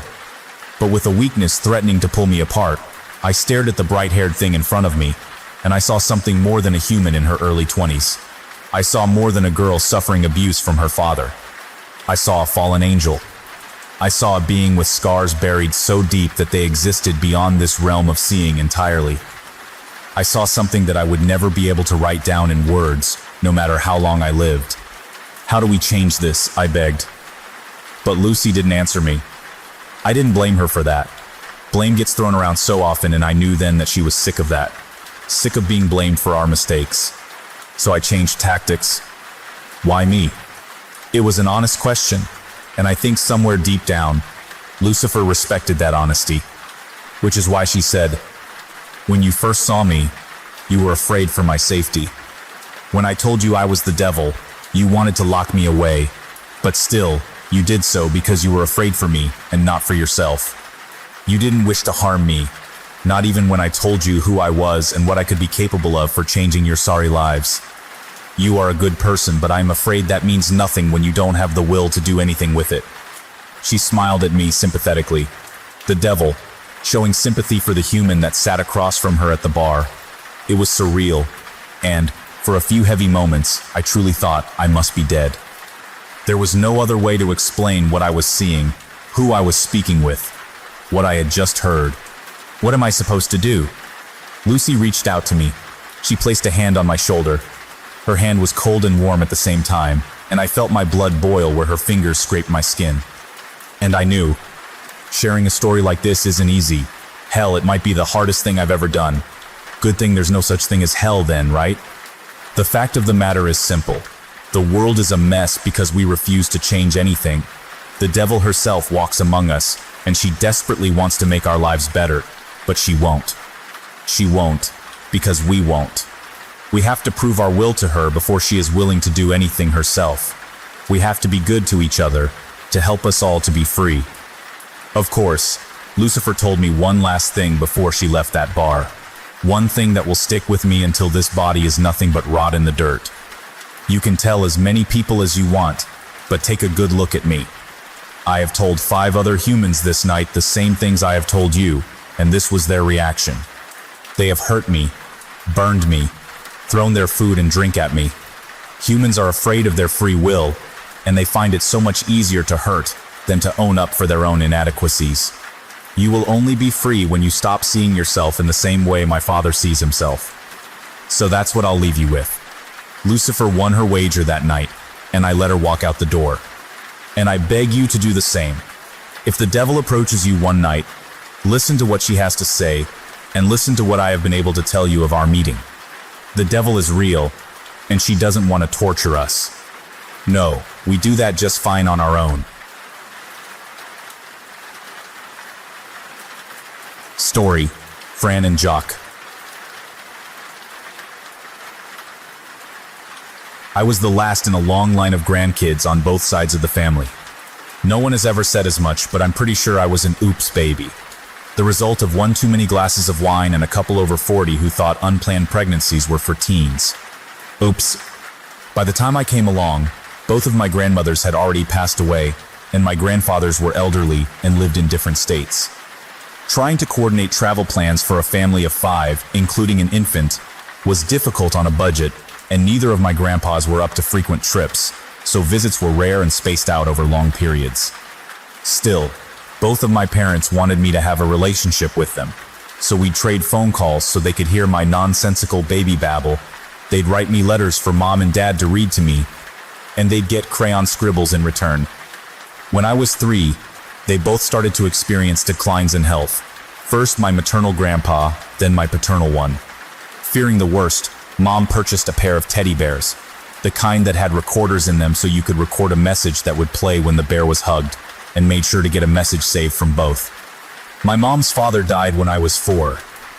A few days after his funeral, I was given a white teddy bear with bright blue eyes that twinkled from beneath a plaid flat cap and a green sweater. When I gave it a squeeze, I heard my grandpa's slightly muffled voice from its stomach. "I love you, Sadie." 2 years later, after Dad's father passed, I got the other one. It was a slate gray color, and the stitching on his face gave him a rather serious expression for a stuffed animal. A pair of red suspenders held up his tan trousers. I fell asleep hugging it, and my dad told me some years later, with tears in his eyes, that randomly throughout that night, he kept hearing Grandpop's voice coming from my room. "I love you, Sadie." I named my white bear Fran and my gray bear Jock, and put them on a shelf above my bed, where they sat throughout my childhood. Honestly, I didn't give them much thought. They had become fixtures of my room, the same way the lamp and dresser were. Every now and again, I'd come home from school to find one of my parents standing beside my bed, looking up at the bears, or giving them a little squeeze. Even as time passed, they still recited their single phrase, without fail. Aside from those instances, though, Fran and Jock were little more than dust collectors from my childhood. When I went away to college, the two didn't make the cut and were left behind while I made my way out into the world for the first time. I think my parents were a little disappointed that I wasn't more sentimental over the teddies, but any memories I had of my grandpas were hazy at best, and I didn't have the same emotional connection that they did. When Mom gently asked about whether I would like them when I moved into my first apartment, I told her no, that they were probably better off with her. "Okay," she said. "Well, they'll be here if you change your mind." I was pretty confident I wouldn't. The next time I went back to my parents' place was to house sit while Dad took Mom on their long-awaited vacation out west. He'd been promising her they'd go for over 30 years, and they were both buzzing with excitement. In typical Mom fashion, however, she was also very nervous. "You remember where all the financial documents are in case anything happens to us, right?" she asked from the back seat at least 6 times on the drive to the airport. "Yes, in the white bin under your bed." "And the wills?" "Fireproof lockbox in the back of your closet." I think she's got it on," Dad said, reaching back to give her knee a squeeze. Mom harumphed and sat back. "Just call if you need anything." "I'll be fine, don't worry. You're only going for a week." "A lot can happen in a week," she said.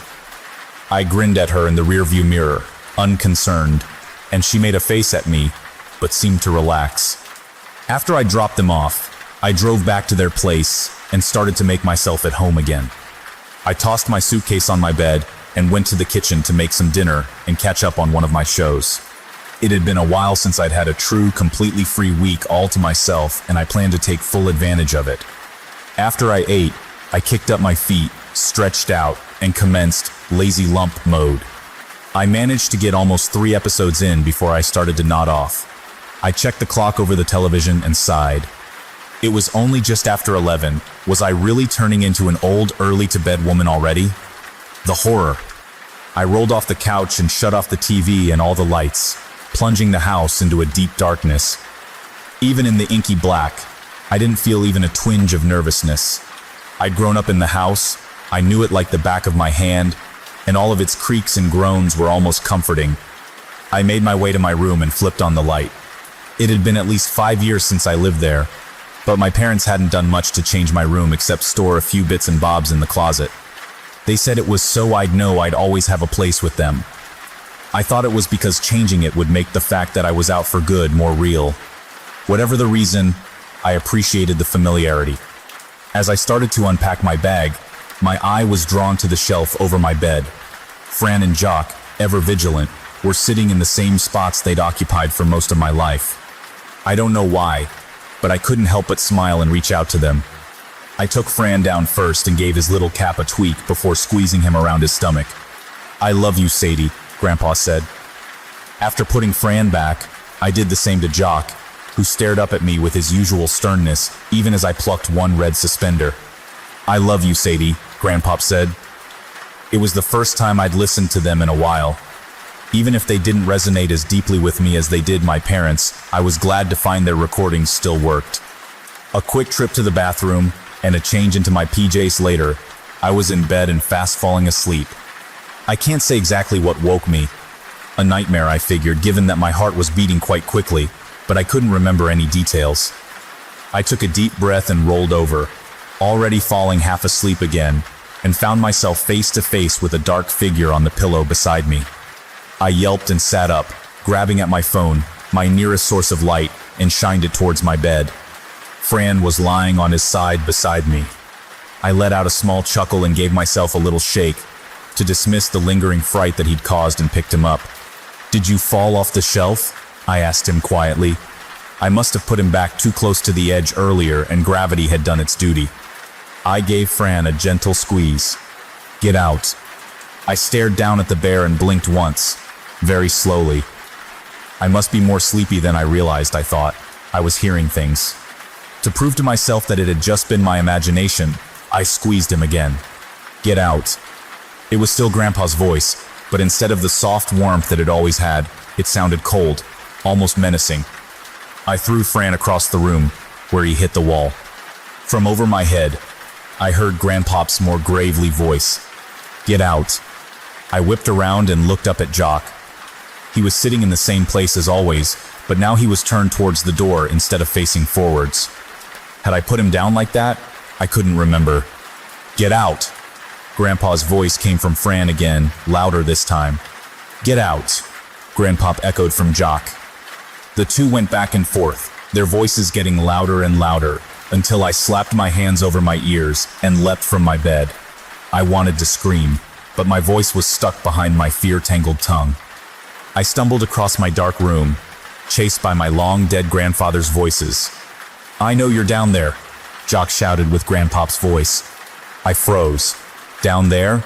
Down under the shelf? I glanced over my shoulder at the gray bear staring silently down from over my bed. I had to get out of my room. I had to get out of the house. I yanked open my door. "I see you," Fran said in Grandpa's voice. I was halfway out into the hall, tears streaming down my face. I didn't know what was happening. Was I going crazy? Was I dreaming? All I knew was that my two childhood toys were screaming threats at me, and I had to get away from them. I turned towards the stairs. "You take one more step, I'll make sure it's your last," Jock bellowed. "Get out," Fran roared. From somewhere downstairs, a step creaked. Someone else was in the house. They weren't yelling at me at all, I realized with a very strange mix of confusing relief and newly formed horror. They were yelling at the intruder who was making their way up the stairs, towards me. "Get out," my grandfathers howled together. Footsteps clambered across the wood floor downstairs. Something fell over in the living room with a loud crash, and again in the kitchen, before the back door slammed against the counter as it was thrown open, and a car engine rumbled to life. Somehow, I regained my wits enough to run to my parents' room and look out the window to the driveway below. An SUV was peeling backwards out into the street. It slammed into the neighbor's mailbox, righted itself, and then screeched off into the night. A heavy quiet had fallen over the house again. After waiting a few long, tense minutes, I crept back across the hall and peeked into my room. Fran and Jock were where I'd left them, both completely silent. When they stayed that way, I hesitantly approached Fran, who was lying on his side with his little flat cat beside him.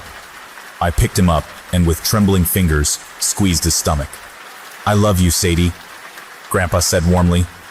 I put his cat back on his head and gently put him back on the shelf beside Jock and backed out of the room, watching them the whole time with wide eyes. As I rounded the corner, heading downstairs to the phone, I heard Grandpop's voice trailing after me. "I love you, Sadie." The police arrived a bit later, following my frantic call to 911. I filed a report, leaving out the bit about my talking bears, and allowed them to collect whatever evidence they could. Every so often, I found myself glancing at the stairs, almost like I was expecting a repeat of whatever had just happened. It never came, and the cops wrapped it up, leaving me alone again. When I called my parents to tell them about the break-in, they immediately wanted to rush home, but I assured them there was no need. "Really," I said, "I don't think I have anything to worry about." We could be on the next plane, Mom insisted. No, I'm okay. Whoever that guy was, I'm pretty sure he won't be back. It took a few more go-arounds, but I eventually convinced them I was safe. And I felt it too, for the most part. After the initial shock had worn off, and I'd had time to process what had happened, I really was okay. I couldn't explain it. I couldn't tell anyone what had happened without sounding crazy. But I knew it had been real, and I knew, as long as I had Fran and Jock sitting on the shelf above my bed, I could sleep easy. A few days later, the cops did find the guy who broke in. He was a co-worker of my dad's who'd overheard he'd be out of town. He thought the house would be empty and easy pickings. When he tried to tell them about the two crazy guys upstairs and their violent threats, they rolled their eyes and laughed at him. He was very surprised to hear that only a 22-year-old woman had been in the house during his botched burglary. When I returned home to my apartment a week later, Fran and Jock were with me. I keep them on the TV stand in the living room now, where they have a full view of the front door. Whenever I start to feel a bit anxious about being alone, I'll give each bear a little squeeze and smile as they speak. I love you, Sadie. And now I respond. I love you both, too. Story. My husband insists on keeping this one painting of a woman. When my husband and I first got married and moved in together, we had a few fights. On personal space, on chores, and on decor. Namely, my husband insisted on keeping this weird painting of a woman. Who is she? I'd asked when I first saw it, leaned against a mountain of moving boxes. Dunno, got it at a rummage sale. It was an original painting. Oil, I think. Judging by the way the light reflected off the brush strokes. It depicted a young woman standing in a dark room, looking over her shoulder at the viewer.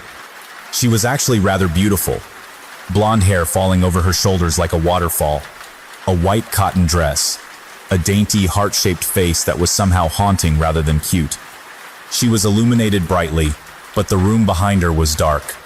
The contrast in her pose reminded me a little bit of Girl with a Pearl Earring, but it didn't feel classy, or pensive, or beautiful. Instead, it felt creepy. Especially because my husband insisted on hanging it above our bed.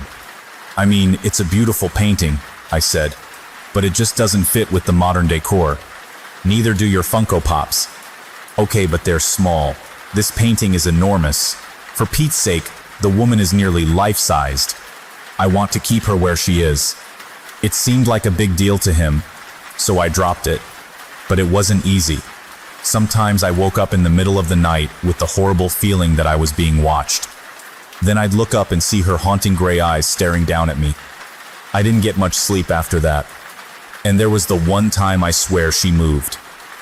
Was her hand always like that? I asked Eric, after getting into bed one night. Her left hand.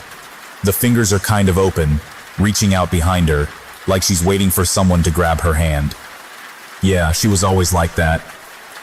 I could have sworn she wasn't always like that. Then again, I generally avoided looking at the painting. It was so uncomfortably realistic. When I stared into those gray eyes, I almost felt like I was making eye contact with a person. I lasted 2 weeks, then I begged Eric to move it. Can we please move the painting somewhere else? I really hate looking at it when I'm going to sleep. It's the nicest piece of art we have. It belongs above the bed. What about the sunflower one? That's just a print, he complained. And it's so basic. Come on, I'll move my Funko Pops out if you move the painting out. He heaved a long sigh. Fine, I'll move her. That was another thing. He often referred to the painting as her. It was weird. So he moved it to the stairs, but honestly that was worse. Every time I went downstairs, there she was, staring at me from above the landing with those piercing gray eyes. At least when the painting was in the bedroom, I was usually asleep or facing the opposite direction. I hit my breaking point a few days after that. For some reason I couldn't sleep. After tossing and turning for an hour, I decided to grab a snack downstairs. I got to the top of the stairs, and there she was. I hadn't turned on the main lights, only the nightlight in the hall bathroom was on. With everything so dark, the background of the painting melted into the shadows. But the woman still stood out, with her pale face and white dress. And my stupid, sleepy brain interpreted it as an actual person standing there. I jumped about a foot in the air, and I would have fallen all the way down the stairs had I not caught the banister at the last second. "Can we please get rid of that painting?" I asked the next morning. Eric turned away from the stove, set the spatula down. "Why?" "Last night it scared the frick out of me. I nearly fell down the stairs." He stared at me, as if unable to understand. "She scared you?" he asked slowly. "Well, more like startled me. I thought it was actually a person standing there." He looked at me. Then he broke into laughter, and, after a few seconds, I started laughing too. It was pretty stupid, now that I thought about it. I know I was sleepy, but still, I thought the painting was a person. What, did I think we were being burglarized by a young, beautiful, blonde woman in a nightdress? For now, I'll move her into my office. Then you don't have to look at her at all. That sounds good. And for a while after that, things were okay. I sort of noticed Eric spending more time in his office than usual, but he also had a big deadline for a brief coming up. And how would that be related to the painting anyway? It's not like he was staring at her for hours on end. Except that's exactly what I caught him doing. One night he didn't come downstairs to eat dinner with me. I called up to him a few times. No reply. So I went upstairs and walked into his office to find him staring at her. He was just sitting there, with his computer closed, no papers on the desk, swivel chair turned towards the woman in the painting. "Oh," he said suddenly when I walked in. Then he quickly stood up. "I was just about to come down, just sent in the brief a few minutes ago. They're really happy with it." He smiled broadly at me, as if nothing were wrong, and then slipped past me. I listened to his footsteps thump down the stairs. Had he actually just finished working? Or was he just sitting in here, staring at her? I ultimately decided not to bring it up. The painting was out of my sight, and that was great. Besides, I had bigger fish to fry, like my own deadline coming up for an article I hadn't even started. But then, on Friday afternoon, I accidentally overheard him on the phone. His voice was muffled through the thick wooden door, but it wasn't hard to hear him. He was shouting, almost. "I'll have it in by tonight." No, I knew it was due on Wednesday. Well, my wife fell down the stairs. I had to take her to the hospital. Those words sent a chill through me. I barged in. "Why are you lying about me falling down the stairs?" His face paled. He ended the call and turned towards me. "I'm so sorry, Tara, but I needed an excuse. I missed the deadline on that brief, and it's my job on the line." "The brief you told me you finished 2 days ago?" He nodded, silently. I crossed my arms. "Look, Eric, your work is your business, but we've spent like all of 1 hour together all week, because you've been locked in here all day, every day. I mean, are you even working, or are you just sitting in here staring at her?" His dark eyes locked on mine, and then his voice grew soft. "You're jealous of her." "What?" "You shouldn't be, Tara," he said, stepping towards me. "The painting makes her prettier than she was." I froze, stared at him. Then I finally found the words. "Are you saying this is a painting of someone you know?" "No," he said slowly. "Sorry, I misspoke. I meant, whoever this is a portrait of, I'm sure it's a flattering likeness. All portraits are flattering like that." I stared at him, my heart pounding in my chest. "Who is this a painting of, Eric?" "I told you. It's not." "Eric." I stepped towards him. My legs felt weak, wobbling underneath me. "Who is this a painting of?" He only shook his head. "I couldn't sleep that night. I know, it sounds silly, being so worked up over a painting. But you have to admit it was weird. He was obsessed with this thing, for whatever reason. Why didn't I see the painting when we were dating? Did he hide it away in the basement? That was the one place I'd never been. Had he built a little shrine down there, painting, candles, the whole 9 yards? The thought of it made me sick. Is it an ex-girlfriend? An ex-wife even? That he never told me about? Getting a painting commission must have cost a fortune, especially a huge, detailed one like this. I mean, as much as I hated that thing, it was clearly done by someone incredibly gifted. the glint in those piercing gray eyes, the small dimple on her right cheek. But clearly he wasn't keeping it to appreciate the artistry. He knew her. And whoever she is, he's obsessed with her. And then I got the craziest idea. I sat up in bed, slowly, quietly, turned to Eric. He was fast asleep. Then I slipped out from underneath the covers, grabbed my phone from the nightstand, and tiptoed out of the room. My bare feet padded softly across the hallway as I made my way towards his office. Then I pushed the heavy wooden door open and stepped inside. The office was cold, much colder than our bedroom. Goosebumps pricked up my bare arms, but I didn't waste any time. I reached over, fumbling across the wall, and hit the switch. The light flicked on. The blonde woman stared down at me from the wall. Her eyes seemed to follow me as I took Eric's leather chair and dragged it across the hardwood. Once against the wall, I stepped up onto it. We were staring at each other, face to face. I'd never been this close to the painting before, my face inches from hers. This close, I could truly appreciate the detail. Each individual eyelash painstakingly drawn, curving up from its follicle. Thread-like striations of light and dark gray filling her irises. Her skin, so pale and creamy, dotted with the tiniest of pores. But I wasn't here to appreciate the artwork. I lifted my phone and took a photo. Then I brought up a reverse image search. It took a few minutes for me to find the right website and upload the photo. But when the results loaded, I gasped. I expected maybe one result, if I were lucky. Some sort of facial recognition that would match the painted face to a photo. Or maybe the artist's website would come up and mention who the subject was. But instead, dozens of thumbnails filled the page, of the exact same painting I'd been staring at for weeks. Fingers trembling, I clicked on the first one. It led to a news article. Search continues for missing Franklin art student. My heart dropped. Little black dots danced in my vision. I collapsed into the chair behind me, trembling, and began to read.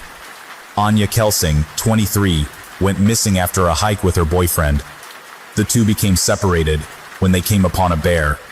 Her backpack was found roughly a mile from where the sighting occurred, but no trace of Anya was found. And the caption under the painting: Kelsing is a third-year student at Franklin College, majoring in fine arts. She recently completed a self-portrait that was exhibited at La Cour, above. I clicked on the next article, and the next, but they all said the same thing: hike, bear, disappearance. All of them showed a photo along with her self-portrait.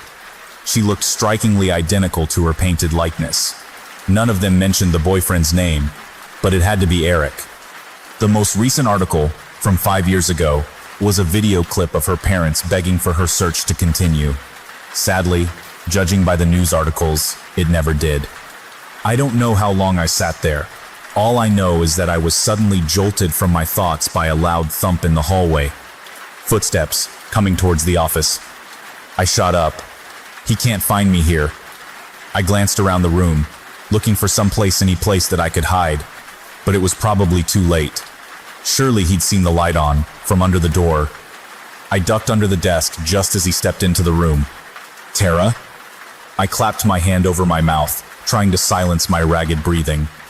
He's going to see the chair out of place. He knows I'm here. He knows. Tara, you in here?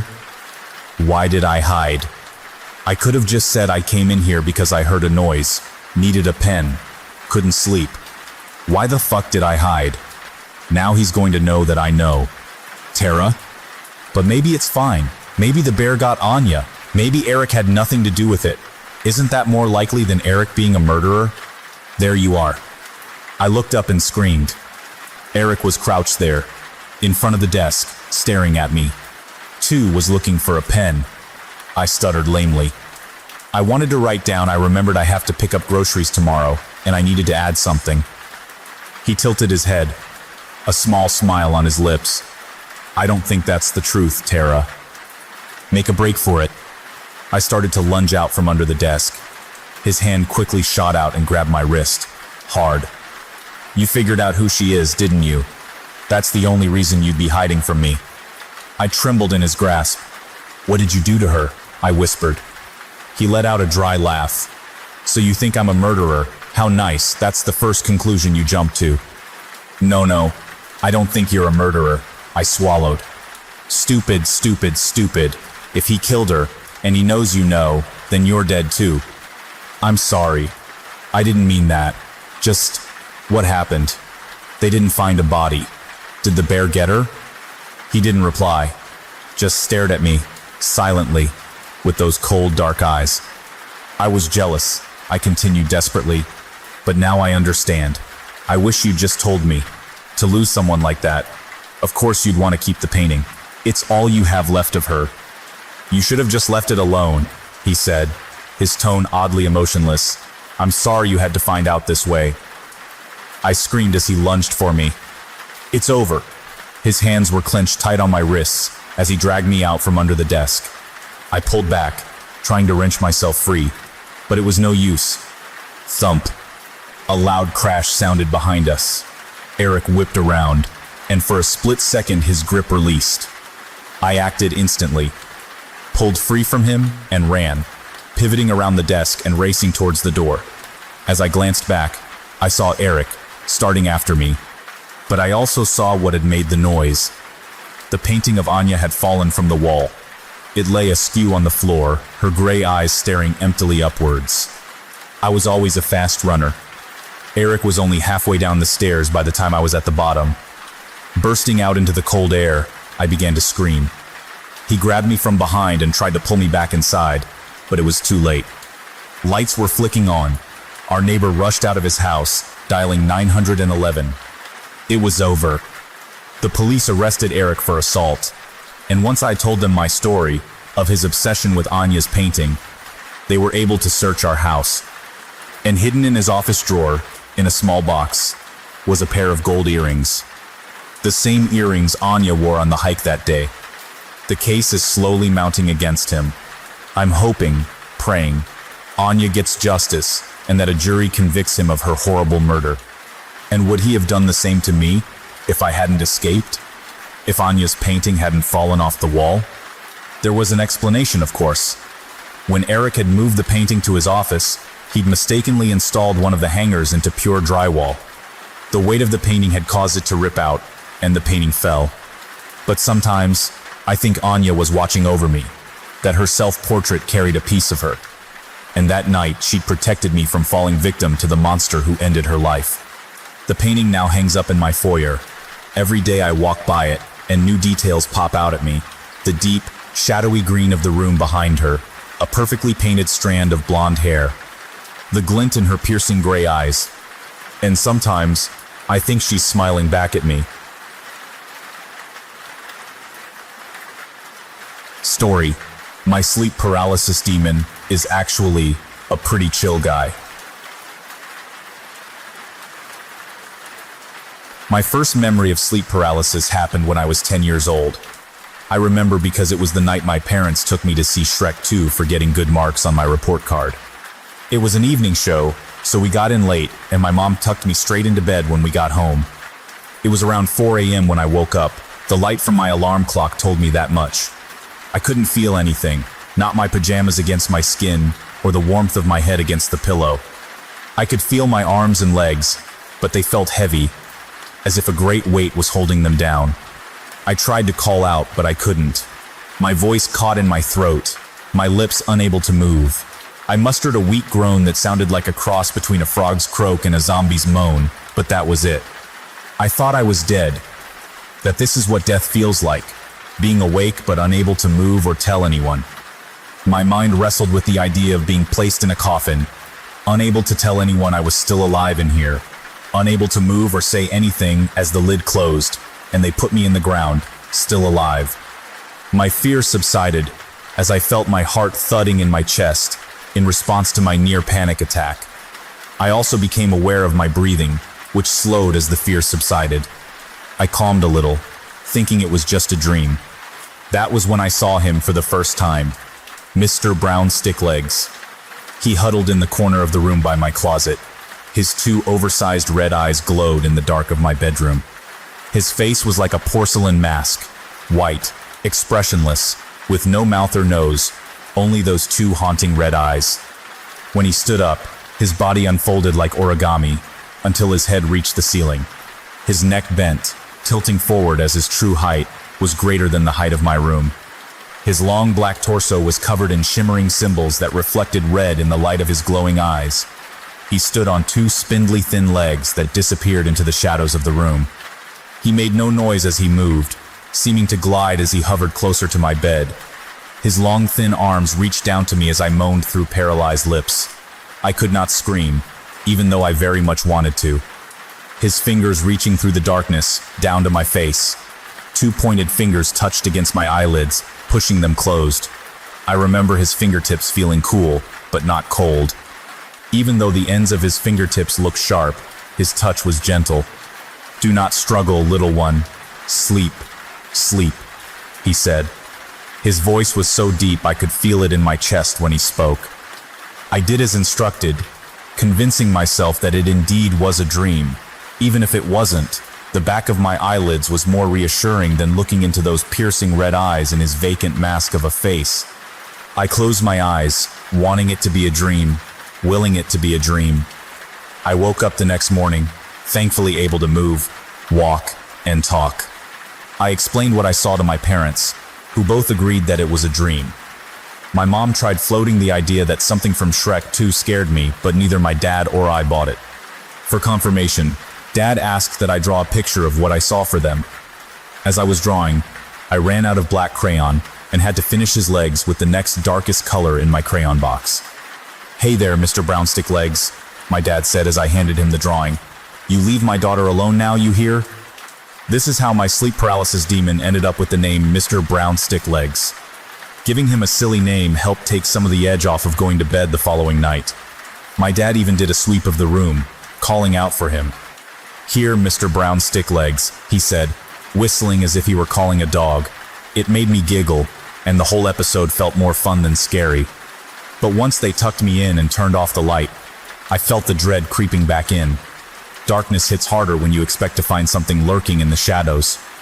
I don't know how long I searched, but I eventually fell asleep. In the weeks following, I searched for Mr. Brownstick Legs every night as I fell asleep. Even when I went to sleepovers, I would do a cursory check in case he tagged along to a friend's house. As time passed, my searches became less frequent. It was a couple months later, the night before my first day of 5th grade, when I woke up to Mr. Brownstick Legs straddled over my bed, his empty plate of a face inches from my own. A scream stuck in my throat, coming out sounding like a gush of air releasing from a pool float. "Hush, child," he said. His voice was deep, echoless. I didn't know how he spoke without a mouth, but I heard him nonetheless. I saw that he held a piece of paper in his thin fingers, crumpled on the edges and torn. He held it up to show me. On the page was a pink blob with blue dots for eyes, and a droll red smile and stick lines for legs and arms. It was lying on a blue rectangle. "I found the picture you drew of me, so I drew a picture of you," he said. "Do you like it?" I tried nodding, but I couldn't move. I tried answering, but all that came out was the same dry croaking sound. "Will you draw another one for me?" "I so liked the first one. You gave me pants. I look good in pants." Again, I was unable to respond or move to give him an answer. He must have been able to read my intent, because he tucked the picture under my pillow before closing my eyes again. When I woke up in the morning, I bolted upright and tossed my pillow off the bed. My heart leapt into my throat when I found the picture. It wasn't a dream. He was real. I went to my desk and began drawing a picture for him, starting with his face and eyes, trying to capture as much detail as I could remember. I had forgotten all about the first day of school until my mom opened my door and found me still in my pajamas. "Lexi!" she yelled, startling me as I was coloring in his eyes. "Your bus will be here in less than an hour. Get dressed, now." I tucked my picture into my school backpack and got dressed. I finished my drawing at recess that day, using my brand new Crayola 64 pack that I got with my back-to-school supplies. I gave him blue pants this time, figuring he'd like to see himself in jeans. I wrote his name, Mr. Brownstick Legs, at the bottom of the picture and drew a smiley face next to it, hoping he'd like his nickname. I flipped the paper over to write him a message on the back. I wanted to ask him questions, but didn't want to anger him since he visited me when I was at my most vulnerable. I wrote out my letter on a separate piece of paper before copying it over to the back of my picture. Dear Mr. Brown Sticklegs, that's your name. My name is Lexi. I am in the 5th grade. What is your name? How old are you? Do you go to school? Why do you visit my bedroom? Why can't I move when you visit? You look scary, but you also seem nice. I hope we can be friends. Love. Lexi. P.S. I hope you like your blue pants. I added another smiley face at the end of the letter, my final emphasis on wanting to be friends. I considered closing with sincerely, but I figured love was a better, friendlier choice. I tucked the picture under my pillow that night, now anxious to see him rather than filled with dread of his reappearance. But like the last time, he did not return the next day, or the day after. The days stretched into weeks, and every morning I found the picture tucked under my pillow from the night before. It wasn't until Thanksgiving break that I saw him again. My eyes opened as the morning sun poked through the blinds of my bedroom. His body didn't look any different in the light. In fact, his black skin seemed darker, absorbing the sun's rays without giving anything back. His eyes seemed wider than before. If he had a mouth, I would have figured he was smiling. In his slender fingers was the picture I drew for him. Hello, Lexi, he said. Thank you for the picture. I do look good in blue pants. I wanted to smile, but, well, sleep paralysis. He flipped the picture over to the side with my letter. I will answer your questions the best I can. I do not have a name, not one you could ever pronounce, but I am happy for you to call me Mr. Brown Sticklegs. As for my age, I exist outside of the construct of time, therefore I am ageless. I do not go to school, nor do I know what school is. Why do I visit you? I visit to feed on the energy of your soul. My breath quickened as a mute groan exited my teeth. I wanted to run, wanted to get away from him, but I was pinned down, unable to move. He sensed my uneasiness and tried to calm me by patting my forehead. Let me explain. Have you been to the ocean? It appears vast, almost limitless, as you stare out into the blue water, with no visible land on the other side. In my mind, I was standing on a beach. I felt the salty ocean breeze against my face as I looked out over the massive body of water. The waves crashed at my feet. I felt the rush of water over them, followed by the trickle of sand and pebbles as the water drew back. Your soul is like an ocean, child. Vast, limitless, undefinable by words to your understanding. I take only a tiny sip, a single glass of water from a vast ocean. I am not one who could consume an entire ocean. Dark clouds formed over the water as I stared at the white-capped waves. The clouds unleashed a heavy downpour, turning the horizon gray as rain fell from the sky over the ocean. Just as the rain falls over the ocean, your soul can replenish itself by more than I could ever consume, not even in 1,000 of your years. Does that make you feel better? On the beach in my mind's vision, I nodded. In my bedroom, he nodded back at me. Good. As for your last question, why you cannot move, we are meeting at a point outside of your time where your world and mine touch. Your physical body cannot move here, but if you persist, you can learn to speak to me with your mind, and I will answer your questions in exchange for your drawings. You can draw pictures of whatever you like. I want to know more of your world. In my mind, I nodded again. This knowledge is a gift so we can understand one another more. I am not one who would hurt you. He pressed his fingertips to my eyelids again, closing them. In my mind's eye, I was still on the beach, but the sun was setting, and no stars were visible through the rain. I drifted back to sleep to the sound of falling rain. The next morning, I asked my parents for a sketchbook and colored pencils. They tried to hold me off until Christmas, but since I spent most of my afternoons and weekends drawing pictures up in my room, Dad let me open one of my gifts a week early. A Strathmore sketchbook with 100 pages with a 50-pack of Crayola-colored pencils. I started by drawing the rest of my family, Mom, Dad, my little brother Tommy, our cat Libby, and even though he had died, our dog Pancakes. Next, I drew our house, then our car, then my school. I kept drawing anything I could think of, trees, birds, insects, until my sketchbook was full.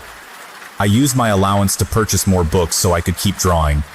I honed my craft, redoing my earlier drawings in greater detail.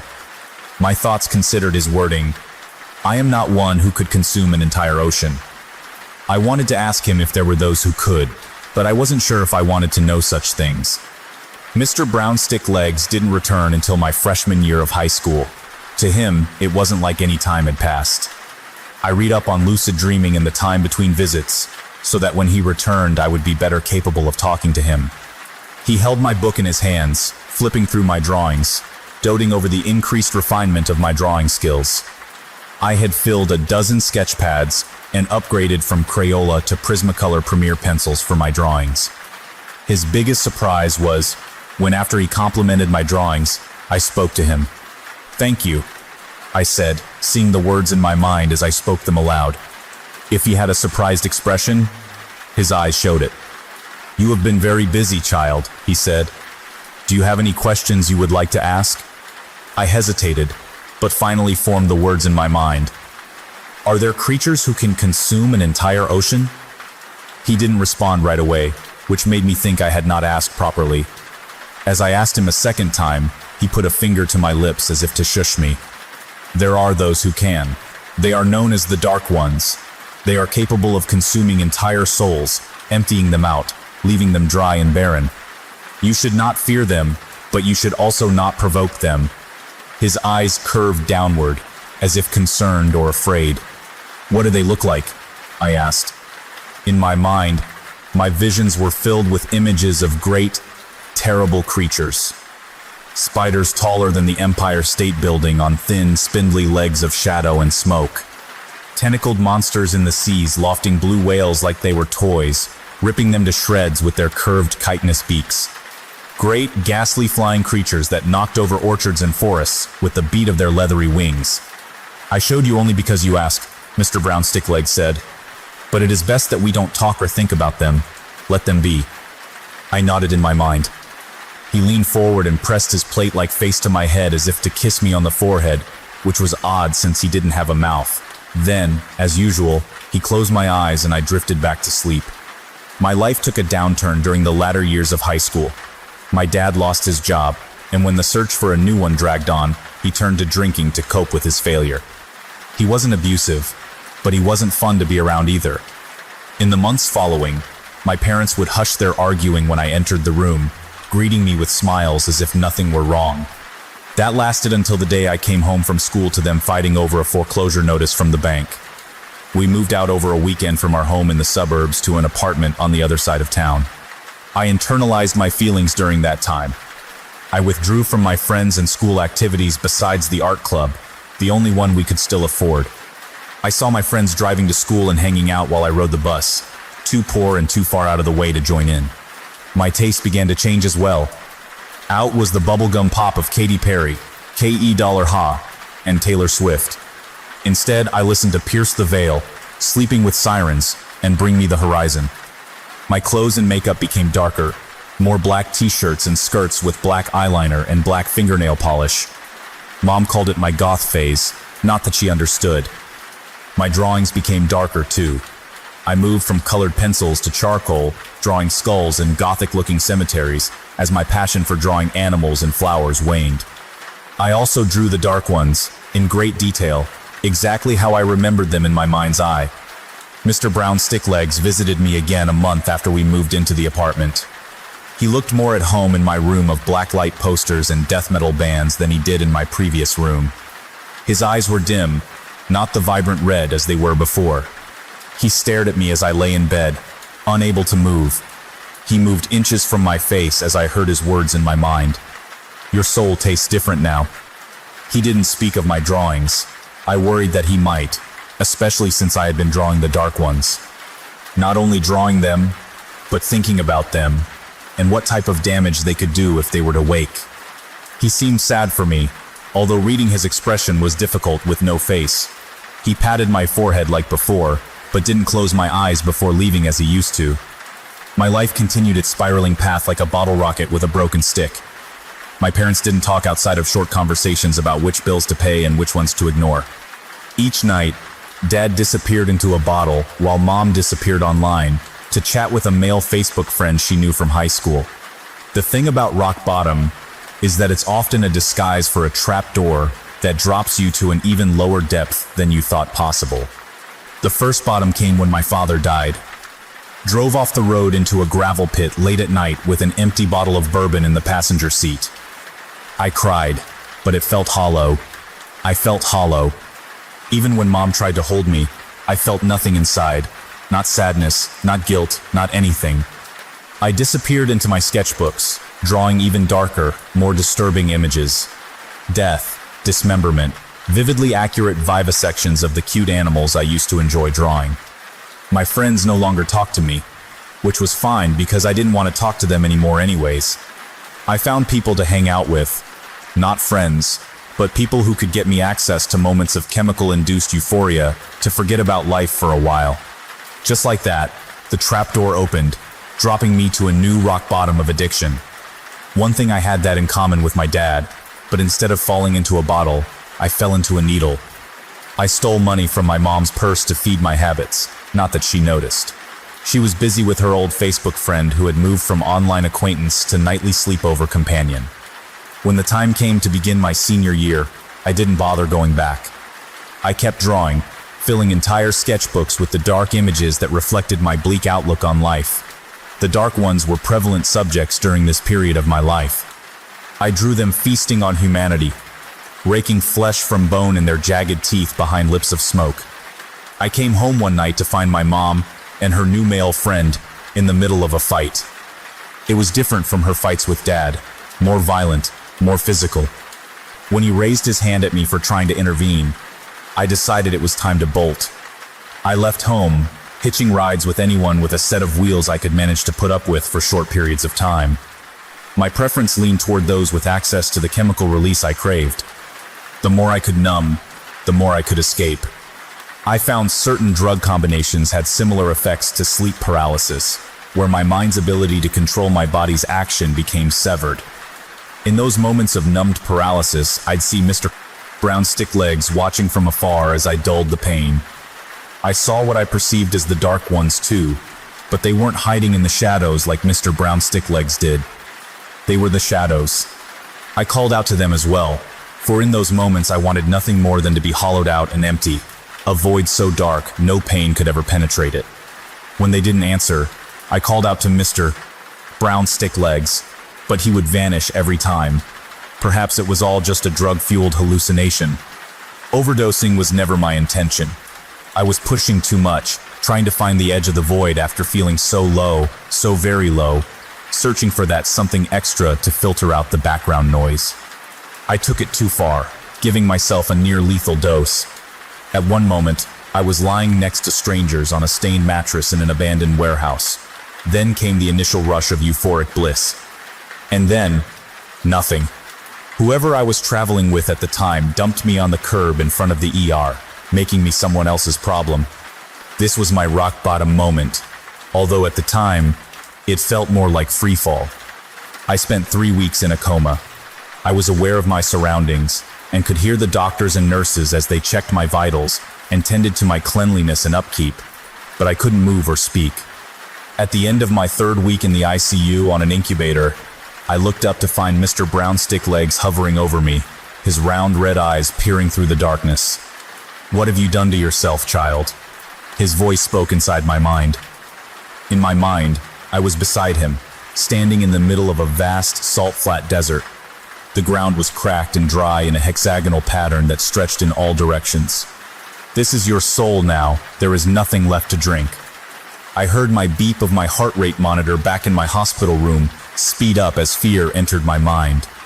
I called out to the dark ones. I said, "I asked for them to come. They emptied me out, emptied my soul." "No, my child, you did this. You have not replenished. You have only consumed. And now, nothing remains." I dropped to my knees in the middle of the salt as I felt a rumbling deep inside the hollow pit of my stomach. I leaned forward onto my arms, but they were no longer my arms. They were pitch black and empty. I could feel them, but when I looked at them, they were empty voids of smoke and shadow. I stood up on my legs, but they were no longer my legs. The darkness swirled up my torso and down my arms. The emptiness inside me consumed my entire body until only my head remained. What's happening to me? I heard a snap as my arms and legs split, forming 8 black, spindly thin legs. I collapsed onto them, unable to support myself. Mr. Brown's stick legs glided down in front of my face, his eyes inches from my own. As I told you, child, only the dark ones have the ability to consume an entire ocean of a soul. That is your fate. That is what you will become. Back in the room, my heart rate monitor crashed to a flat line. I felt the cold darkness swirl up my neck to my head as the void consumed me. I was aware of the nurses and doctors huddled around my body, prepping the crash cart, but all I felt was the cold consuming what was left of me. "Help me," I uttered. "Please." My physical body jolted from the electric paddles, but I felt nothing. Only the cold darkness. A needle injected into my IV line as they recharged for another burst of electricity. Still, I felt nothing. Only cold, only darkness, only the vast emptiness of the void. Mr. Brownstick Legs tilted his head as he stared through his unblinking red eyes. He leaned forward, pressing his plate-like face to my forehead. I felt a vibration against my skin, followed by the tingling sensation of heat returning. The darkness receded back down my arms and legs. As he pulled back, the red in his eyes had diminished. A gift for the girl who gave me pants. A tear formed in my eye. It rolled down my cheek and fell onto the parched landscape below. Before I could say anything, an electronic jolt coursed through my body, pulling me away from the salt, flat expanse and back to my hospital room. The sinus rhythm of my heart rate monitor returned to normal. I felt the cool gel of the defibrillator paddles against my chest. I remember squeezing the hand of one of the attending nurses, who smiled down at me. "Look who's awake." I cried, but it was different than before. I felt the pain I had long been avoiding, but I felt something else as well. I felt grateful, and I felt a sense of hope I hadn't known in a long time. It was a long road back from the darkness, but the thing about the road to recovery is that, like a road, it leads to a destination. After years of listless drifting towards the void, having a destination was an important first step in finding self-love. I reconnected with my mother, who was struggling with her own form of the darkness. We leaned on one another, talking and going to therapy as we worked through the issues that drove us apart. After my release from the hospital, I moved back home with her Facebook friend long gone. I got my GED and used my many sketchbooks as a portfolio to get an apprenticeship at a tattoo parlor. I've been clean for 4 years now, and it feels good to smile again.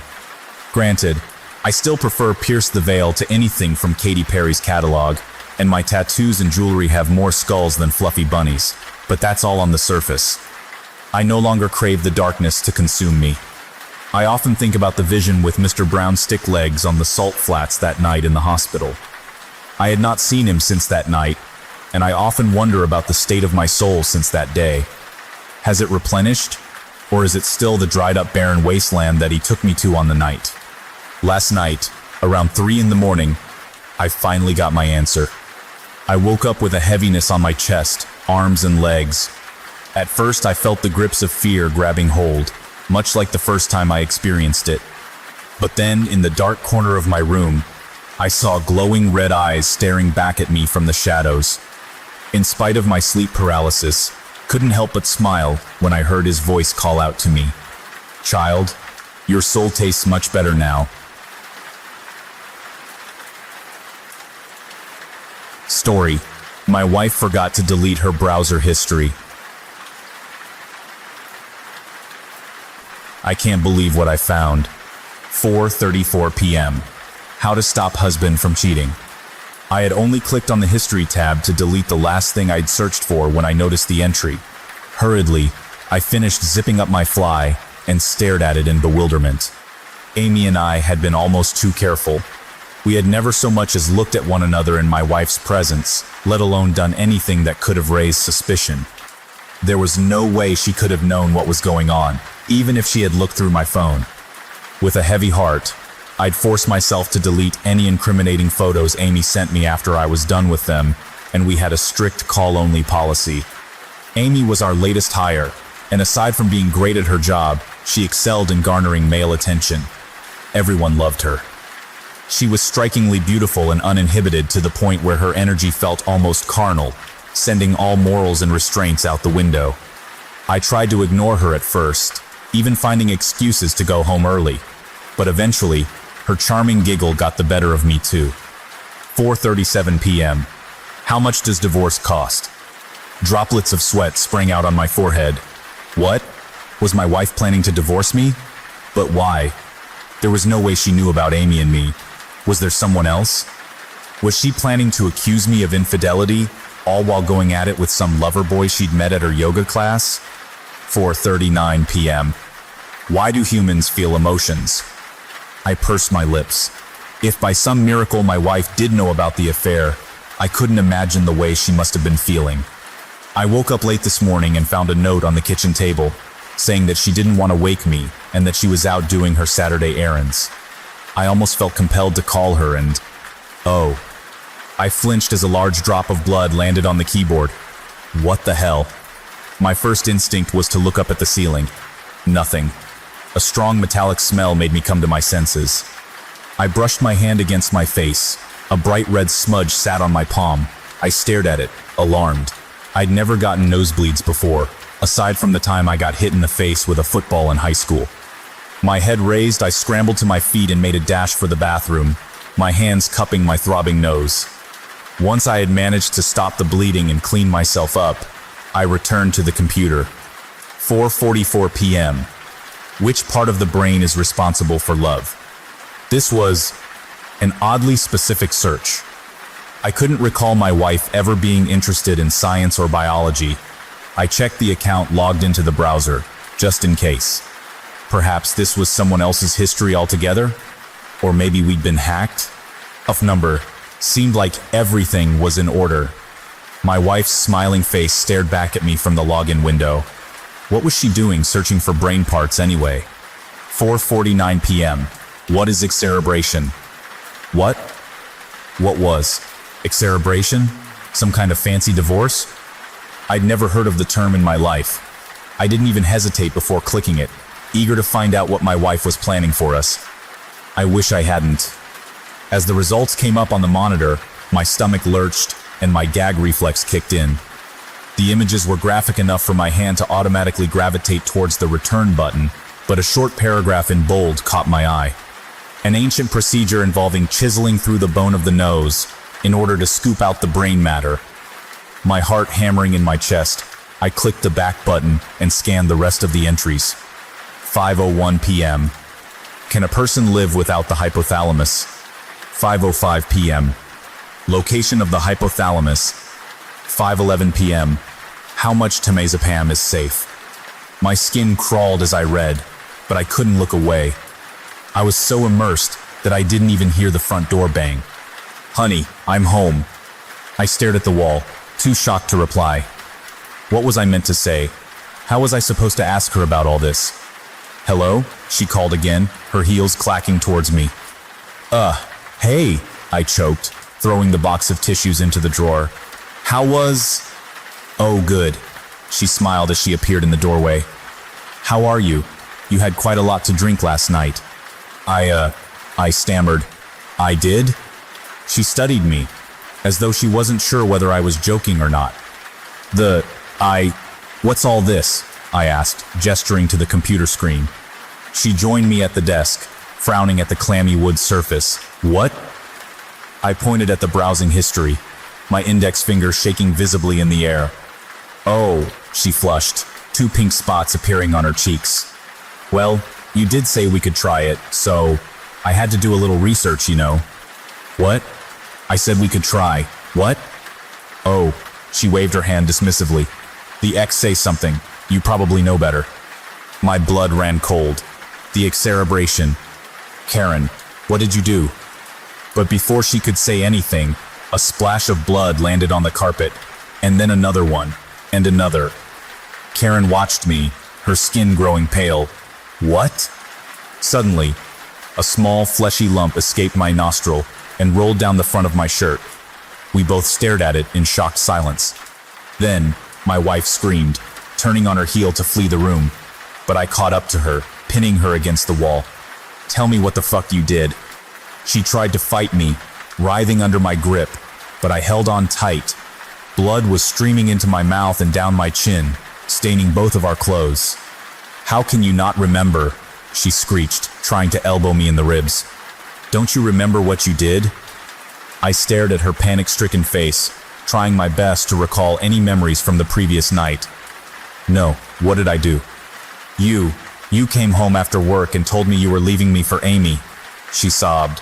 "You said you didn't want to love her, but you did." I stood there quietly, mulling it over, as more pulp splashed onto my stomach. "Ew, we need to call you an ambulance," Karen shrieked, trying to pull away. "What the fuck is that?" "Then what happened?" I demanded, my heart practically leaping out of my chest. "Tell me what you did." "What the fuck, John?" she screamed. "We got drunk, okay? We got really wasted. And then you said you knew of a way to fix this, to fix us. You said there's something called hypothalamus in your brain, and if removed it would stop you from loving Amy." I felt like I was having an out-of-body experience. What the hell was she saying? Had she actually attempted to remove a part of my brain? And, "Wait," I whispered. "Who's Amy?" Her expression made me feel foolish for not remembering. I knew that name, Amy. It sounded so familiar, and yet I couldn't for the life of me put my finger on it. What the fuck do you mean?" She sounded bewildered. "Amy, the girl you were cheating on me with for 6 months? I don't," I mouthed, releasing my wife and crumpling to the floor. "I don't remember." Karen stared at me, her white blouse resembling a massacre, her mouth pressed into a thin line. What's happening to me?" I whispered. She was silent for a moment, but I could see her eyes brimming with tears. "Honey, what if I accidentally hit your hippocampus instead?" "What? That told me nothing." "For fuck's sake, Karen, I'm not a fucking encyclopedia. Enlighten me. What the hell is a hippocampus?" Nothing could have prepared me for what she said next. "Honey," she sobbed, "you're a doctor. It's the memory part of your brain." Mysteries are everywhere, and some may be closer than you think. If you enjoyed this story, don't forget to like, subscribe, and turn on the notification bell so you won't miss the next mystery. See you in the next story.